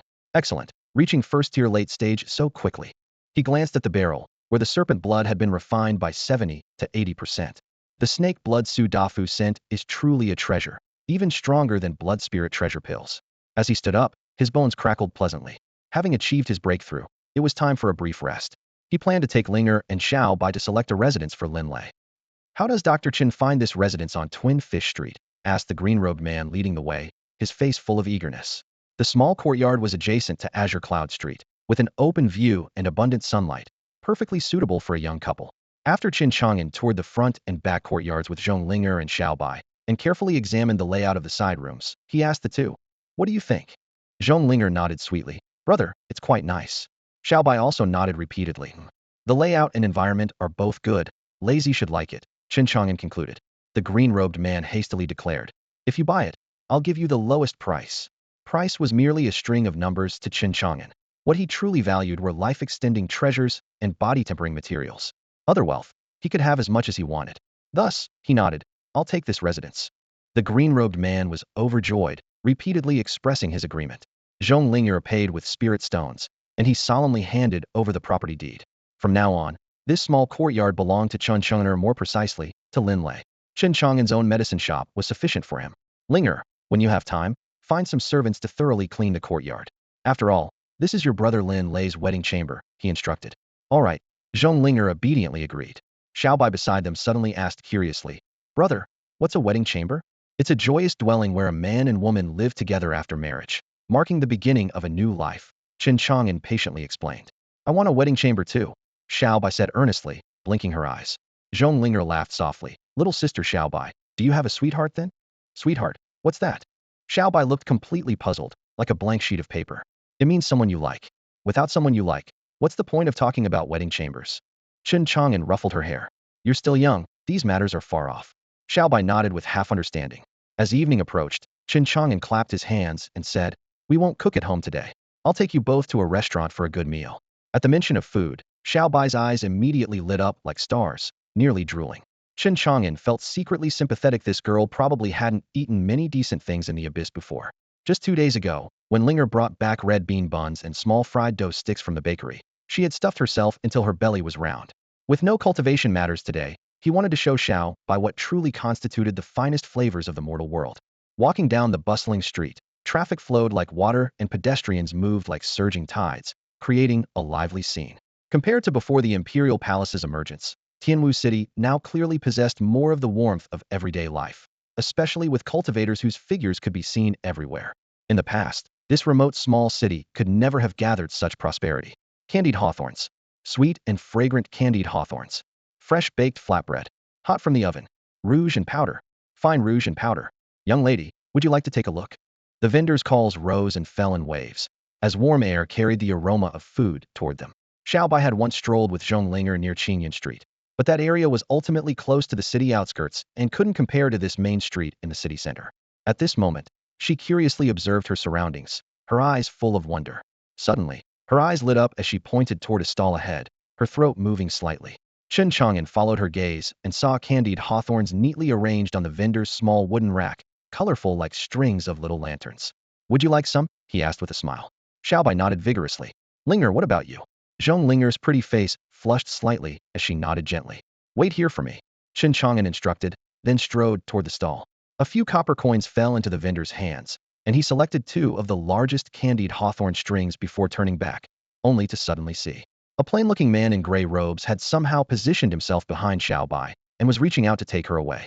Chen Chang'an raised an eyebrow and let out a cold snort that seemed to descend from the 9th heaven, instantly enveloping the entire street with invisible pressure. Before the man could even touch Xiaobai's sleeve, he froze in place as if trapped in a quagmire. His face turned pale and his pupils contracted sharply, clearly unable to understand why he couldn't move. A cold voice whispered near his ear. What did you want to do to her? The gray-robed man struggled to turn his head and saw Chen Chang'an somehow standing before him, his heart pounding. Who? Who are you? Who I am, those that really matter? Chen Chang'an asked indifferently. After speaking, he first handed the 2 candied hawthorn strings to Zhong Linger and Xiaobai. Linger, take her to Drunken Immortal Tower and wait for me. I need to handle something. I'll be there shortly. Zhong Linger glanced at the man, seeing his face pale as paper, and quickly led away Xiaobai, who was still biting her candied hawthorn with a bewildered expression. After the crowd dispersed, Chen Chang'an grabbed the gray-robed man by the collar, stepped forward with divine speed like lightning. In the blink of an eye, both men were standing inside Jiukong medicine shop. The gray-robed man remained completely bewildered, not even understanding how he had been brought here. Chen Chang'an took a seat, his tone calm, yet brooking no refusal. Speak. Why did you try to take her? Senior, spare my life. The man's voice trembled. I was only following orders. Whose orders? I don't know her name. The man swallowed hard, not daring to raise his head. Originally, I went to the Imperial Palace seeking opportunities, and on the way I encountered a white-haired woman, beautiful as a celestial fairy, who looked extremely similar to that young girl just now. She ordered me to find her daughter, saying that if I couldn't find her, she would take my life. But if I could find her, she would reward me with 10 abyss stones. I never expected that just after returning from the Imperial Palace today, I would encounter this white-haired girl in Tianwu City. She must be that woman's daughter. Chen Chang'an stood at the street corner, his gaze sweeping over the passing pedestrians before finally settling on the slender, yet remarkably conspicuous white-haired girl. The black-clad man's earlier account still echoed in his ears as a sharp gleam lit up in his eyes. If his guess was correct, the white-haired woman beautiful as a celestial fairy the man spoke of was precisely the powerful figure that Granny Rong had encountered when she infiltrated the Imperial Palace and took Xiaobai away. After Granny Rong departed with Xiaobai, that person had been secretly searching but had never stepped foot outside the Imperial Palace. Chen Chang'an speculated that she was likely bound by some kind of restriction, unable to leave the palace grounds. He had no desire to become deeply entangled in this affair, nor did he care about Granny Rong's true intentions in taking Xiaobai. However, since Xiaobai had been entrusted to his care, he would never allow anyone to take the girl away before Granny Rong's return. With this thought, Chen Chang'an withdrew his gaze and spoke indifferently. Besides sending you, has she deployed other agents? The black-clad man shook his head repeatedly, his face pale. Senior, I have no knowledge of this. If there are others, she never informed me. I was forced into action out of desperation, otherwise that woman would never spare me. I implore you to show mercy and spare my life. Chen Chang'an's voice remained calm, yet it sent chills down the man's spine. She's trapped in the Imperial Palace while you're far away in Tianwu City. How could she not spare you? As his words fell, terror instantly spread across the man's face. Trembling, he raised his right hand and pointed to his forehead. She planted a strange grass in my consciousness. If I fail to bring back her daughter, that grass will devour my life essence and consume me alive. If you don't believe me, Senior, please examine it yourself. As the man spoke these words, an almost imperceptible ghostly light seemed to flicker in the depths of his eyes. Deep within the man's gaze, a trace of undetectable sinister radiance glimmered. A strange grass? Chen Chang'an narrowed his eyes. The man immediately nodded with unwavering conviction. Senior, if you don't believe me, you're welcome to examine my sea of consciousness yourself. Chen Chang'an couldn't be bothered with more words and sent his divine sense into the man's sea of consciousness. In an instant, he saw the strange grass standing at its center entirely a sinister dark red color, blooming like blood, utterly terrifying. The moment Chen Chang'an focused his gaze, the man suddenly curled his lips into a sinister smile. The strange grass burst forth with demonic light, its roots swelling explosively, spreading wildly along his divine sense, and forcibly burrowing into Chen Chang'an's sea of consciousness, taking root and sprouting there. The man laughed heartily. Senior, now you too have been implanted with the strange grass. Is that so? Chen Chang'an's expression remained indifferent, as if he paid no mind whatsoever to the newly sprouted grass in his sea of consciousness. The man explained coldly. This grass comes from the abyss and is called soul control grass. The mother plant is in my sea of consciousness, while the child plant is seated in yours. The child plant follows only the mother plant's lead. Your life and death depend entirely on my word. He announced this as if it were the greatest news. So don't rely on being stronger than me to act arrogant. Behave yourself. His heart surged with wild joy. This young man before him possessed tremendous strength, yet had now become his servant. Once he captured that white-haired girl and presented her to her mother, he would receive abyssal stones and breakthrough to the myriad law's realm would be within reach. With this thought, he looked up with a cold snort, his gaze falling on Chen Chang'an in the chair. Is that where you should be sitting? Get up and move that chair behind me. Chen Chang'an remained seated, merely lifting his eyes to regard him calmly. The man's brow furrowed, his expression growing increasingly cold. It seems you don't understand the power of soul control grass. When that heavenly, beautiful white-haired woman implanted me with soul control grass, the taste of disobedience was a fate worse than death. Today, you'll experience it too. Chen Chang'an replied flatly. If you think you can control me with a mere little grass, you're greatly underestimating people. Feel free to try. The man was infuriated by this tone. Fine. Let's see how long you can remain arrogant. As his words fell, he violently activated the mother plant in his sea of consciousness. Instantly, the child plant in Chen Chang'an's sea of consciousness received the command, bristling like a hedgehog with countless spikes bursting forth. These spikes didn't torment the flesh but pierced directly at the soul. In a moment, Chen Chang'an felt as if billions of sharp needles simultaneously penetrated his soul, with excruciating pain overwhelming him. His face turned pale, yet amid the agony, he revealed a hint of delight. Body cultivation required not only physical refinement, but soul tempering as well, and soul tempering was as difficult as ascending to heaven. He hadn't expected that soul control grass could actually refine the soul. He circulated the heaven and earth creation art, enduring the tearing pain while allowing his soul to rapidly strengthen through the torment. Indeed, he could feel his soul growing more powerful within mere breaths. The pain far exceeded physical training, but the gains were equally immense. In contrast, seeing that Chen Chang'an not only didn't beg for mercy, but actually showed joy, the man felt a chill in his heart, looking at him as if he were a freak. Was this guy insane? The pain from soul control grass was unbearable for ordinary people, yet he could actually withstand it. Witnessing this, murderous intent flashed in the man's eyes. Very well, since that's the case, don't blame me for being ruthless. He used the mother herb to control the child herb, making it devour Chen Chang'an's life force in an attempt to claim his life. This move completely enraged Chen Chang'an. Originally, he had only intended to refine the soul, but his opponent was trying to kill him, truly courting death. Chen Chang'an snorted coldly and immediately stopped the soul refinement. As his sea of consciousness trembled, he forcibly suppressed the soul-controlling herb that was wreaking havoc. The man across from him instantly turned pale as a ghost, as if he had seen a specter. You can actually suppress the soul-controlling herb? Is that so difficult? Chen Chang'an replied indifferently. Seeing that the soul-controlling herb was completely ineffective against Chen Chang'an, the man immediately realized he posed no threat and hastily knelt to beg for mercy. However, Chen Chang'an paid him no heed. With a casual point of his finger, a sharp beam of light pierced through the void, killing the man instantly. As the man perished, the suppressed soul-controlling herb deep within his sea of consciousness suddenly broke free from its shell and burned like flames. Its emerald branches and leaves transformed into spiritual light, quickly condensing into the phantom of a white-haired woman. The white-haired woman's expression was cold and aloof, her gaze fixed on Chen Chang'an. I didn't expect the soul-controlling herb to be useless against you. Who are you? Chen Chang'an studied her carefully. The woman before him bore a striking resemblance to Xiaobai, with a graceful figure and alluring curves. If Xiaobai were to grow up, she would surely be no less beautiful. The corner of his mouth curved slightly. You ask who I am, but who are you? Silver Royal Clan, by Ningbing. The woman announced, her voice icy cold. I have already located my daughter through the child herb. She is currently in your care, and I hope you will return her to me. Chen Chang'an chuckled softly. You claim Xiaobai is your daughter? Xiaobai? What an awful name. My daughter's name is Bai Ji, Bai Ningbing frowned. Bai Zai, what a lovely name. Chen Chang'an's smile faded. However, Bai Ji was entrusted to my care by a friend, so I cannot hand her over to you. You mean that old woman? Bai Ningbing asked coldly. Chen Chang'an nodded. Naturally. Bai Ningbing snorted coldly. She kidnapped my daughter simply to use me as a means to enter the abyss. Now we have reached an agreement. I will send her to the abyss, and when she returns, she will give Bai Ji back to me. She went to the abyss? Chen Chang'an raised an eyebrow. The abyss was fraught with danger, filled with powerful and vicious alien races. One careless step could mean death. With this thought, he immediately activated his divine eye to search the imperial palace, but could no longer find any trace of Granny Rome. It seemed she had indeed departed for the abyss. What is she doing in the abyss? Chen Chang'an asked. I don't know. Bai Ningbing shook her head. Then her gaze softened slightly. Since she entrusted Bai Ji to you, she clearly trusts you. Seeing my daughter safe brings me some peace of mind. For the time being, please take good care of Bai Ji and ensure no harm comes to her. In my care, nothing will happen to her, Chen Chang'an said with certainty. But Bai Ningbing shook her head again. Things are not as simple as you think.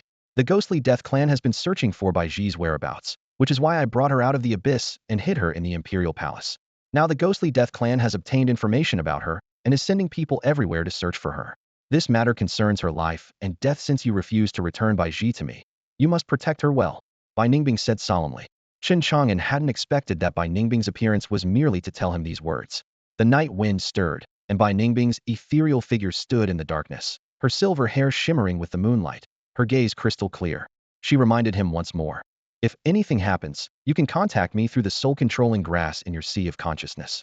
As long as you can protect Bai Ji, I will fulfill any request you have, provided it's within my power. Chen Chang'an raised an eyebrow casually. In that case, do you have any treasures that can extend one's lifespan? If I'm looking after your daughter for you, you should repay me with life-extending treasures. The corners of Bai Ningbing's lips curved slightly. Though life-extending treasures are precious, I do know of several types. Chen Chang'an had only mentioned it in passing, but hearing this, his interest was piqued. Which types? Deep in the abyss lies a spring of life. Just one sip can extend one's life by 100 years. Bai Ningbing's tone was calm. If you keep her safe, I'll give you an entire bottle once it's done. Agreed. Chen Chang'an was in high spirits, thinking to himself that looking after little Bai could earn him 100 years of life, quite an unexpected bonus. Bai Ningbing added, if there's anything else, contact me anytime through the soul-controlling grass.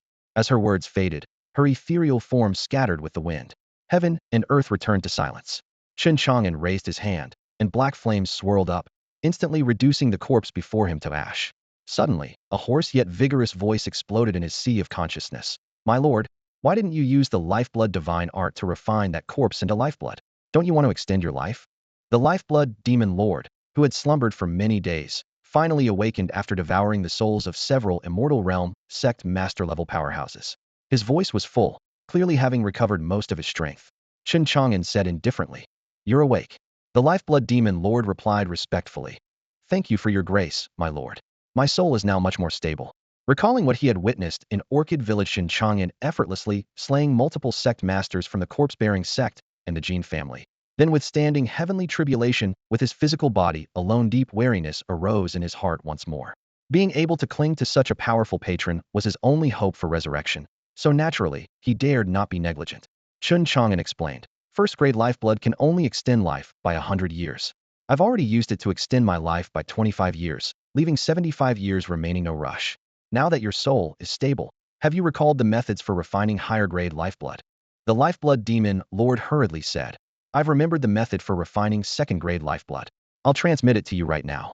However, before he could finish speaking, Chen Chang'an snorted coldly and gripped the other's soul directly with his 5 fingers like pincers. The lifeblood demon lord was terrified. My lord, what? What are you doing? I want the complete lifeblood divine art. The lifeblood demon lord said bitterly. I truly have only recovered the refining methods for first and second-grade lifeblood. The rest remains sealed and dormant. Chen Chang'an's expression was cold and indifferent, clearly disbelieving. His physical body was stronger now, and he could wield his invincible cultivation with ease. This was the perfect opportunity to use the soul-controlling grass and his enhanced spiritual power to search the soul for verification. The moment his soul probed in, the lifeblood demon lord's expression changed drastically.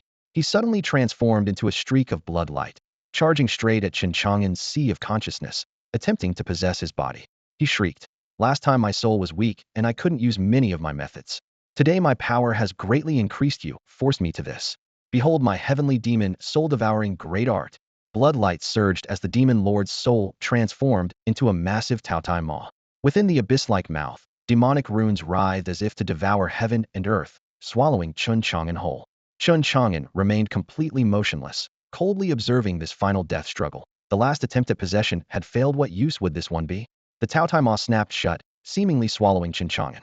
The lifeblood demon lord then assumed a solemn expression, sitting cross-legged in the medicine shop, beginning his delusional attempt to refine Chen Chang'an. Having swallowed Chen Chang'an in one gulp, the lifeblood demon lord sat cross-legged in the medicine shop with a solemn expression, deluding himself that he could refine Chen Chang'an. However, no matter how hard the longevity blood demon lord tried to refine Chen Chang'an, he simply couldn't succeed. Suddenly, his belly was torn open by Chen Chang'an's finger, and Chen Chang'an slowly stepped out.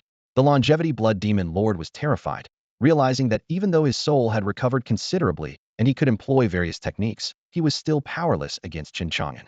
The longevity blood demon lord turned to flee, but how could Chen Chang'an let him escape? Stop! Like a divine decree, his words carried the force of law. The longevity blood demon lord's soul lost all control and froze in place. Watching Chen Chang'an approach step by step in terror, the longevity blood demon lord hastily said, "My lord, I truly only possess the first and second level longevity blood refinement methods. I haven't deceived you. If you haven't deceived me, then why do you fear my soul searching?" Chen Chang'an spoke indifferently. With that, he began searching the longevity blood demon lord's soul. Soon, the soul search was complete. Chen Chang'an said, "You did deceive me after all." The longevity blood demon lord's face turned ashen as he pleaded in terror. "Great lord, spare my life. I only wanted a trump card to save myself. I didn't mean to deliberately deceive you. Without the longevity blood divine art, if you wish to kill me, you could do so easily. Please understand my position." But Chen Chang'an didn't respond to the longevity blood demon lord's words. This fellow was no good person, and keeping him around would only bring trouble. He had spared his life solely to obtain the longevity blood divine art. Now that he had acquired what he wanted through soul searching, there was no need to keep the longevity blood demon lord alive. With a mere thought, the longevity blood demon lord's soul instantly crumbled to ash. With his soul destroyed, the longevity blood demon lord truly died. Chen Chang'an narrowed his eyes slightly, activating his divine brain to comprehend the complete version of the longevity blood divine art he had just obtained through soul searching. Before long, Chen Chang'an had mostly mastered this longevity blood divine art. His eyes suddenly blazed with brilliant light.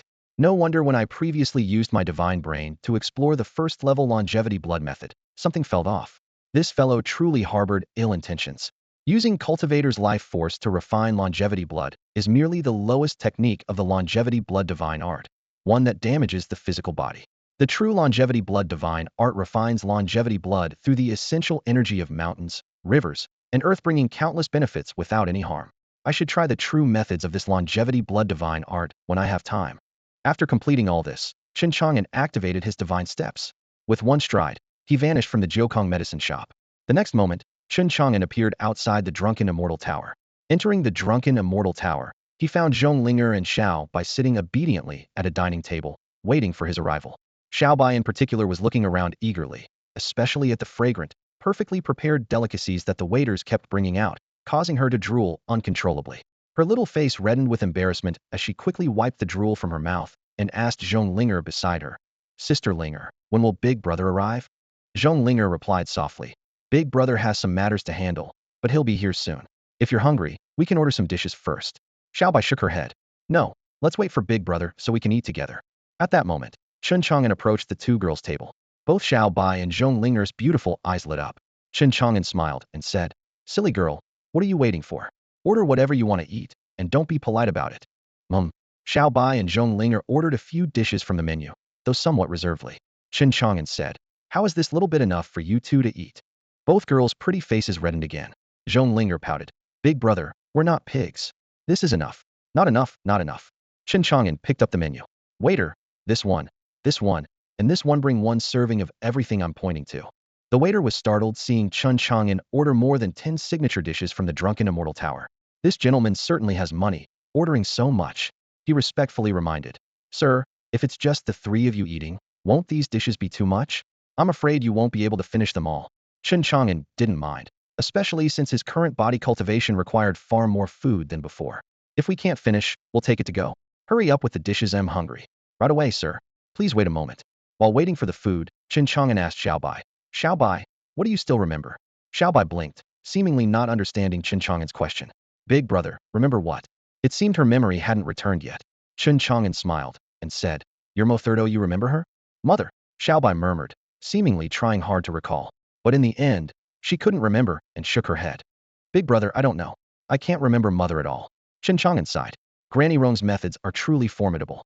It seems she won't remember her identity anytime soon. I wonder what will happen when she recalls everything.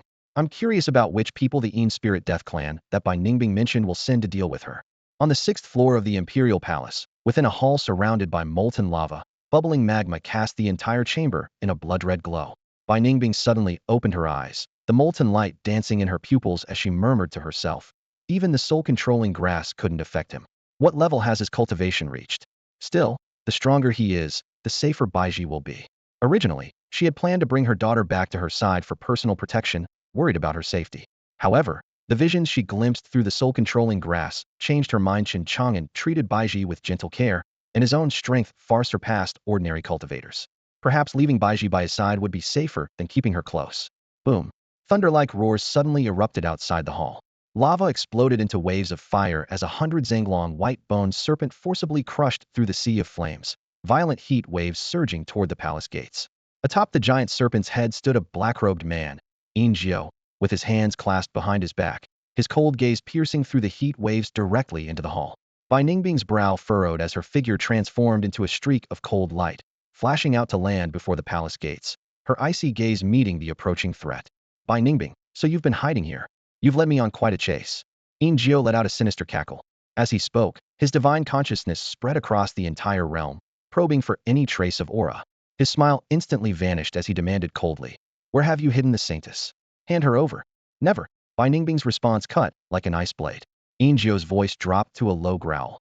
"Though the saintess is your daughter, she bears the responsibility of the entire abyss. Do you dare oppose the abyss? The abyss's responsibility? Yet you want to pave the way with my daughter's life." Bai Ningbing laughed coldly, killing intent blazing in her eyes. "I tell you, impossible."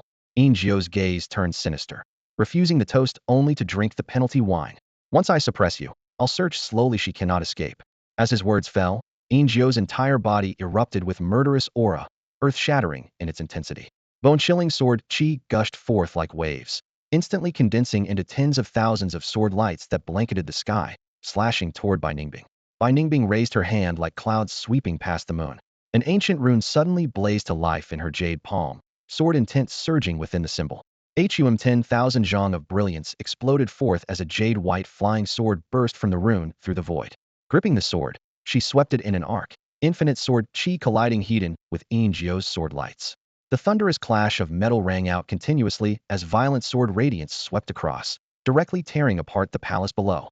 In the sky where firelight and sword light intertwined, Bai Ningbing moved silently, yet pressed closer with each step.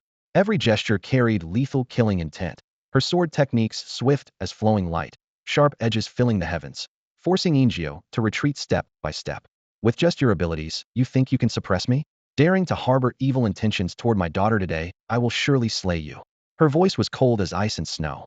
Her sword momentum intensified further. Each of her strikes tore through the void, killing intent flooding like a bursting dam, forcing Jiao's figure back over the molten lava, his life hanging by a thread. "Ha ha ha!" Strange laughter suddenly echoed from high above, reverberating with sinister undertones. Bai Ningbing's heart blazed with alarm as she immediately halted her sword and retreated, shouting sternly, "Show yourself!" She formed hand seals, her divine consciousness roaring as she forcefully expelled a brilliant yellow light from the depths of her sea of consciousness. The yellow light fell into the air, gradually taking shape.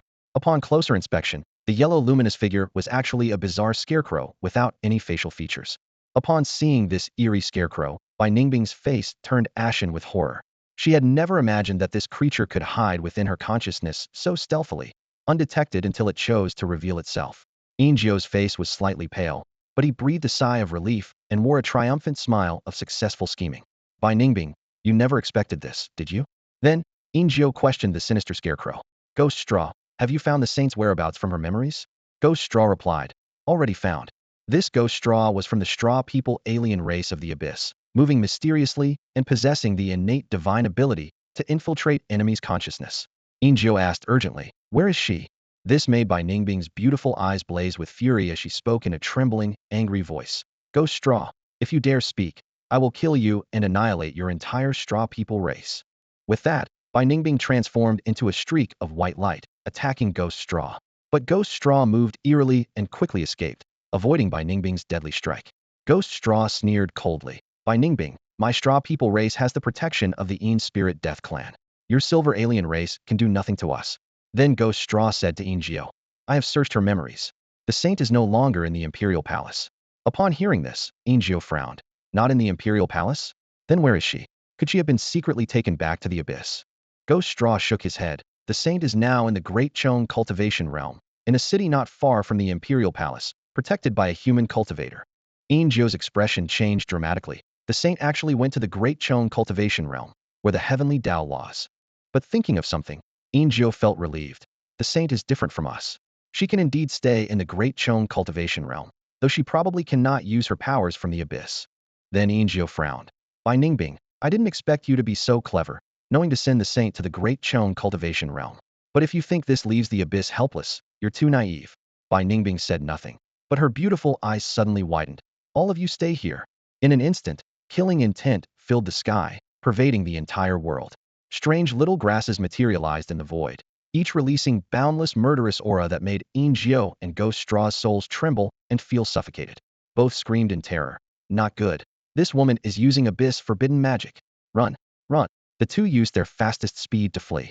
But soon, they were engulfed by the endless killing intent. Just then, an aged cough echoed. From the distance, a skeletal rock flew over, spreading its sky-covering wings. With one flap, fierce winds arose, rescuing Injio and Ghost Straw.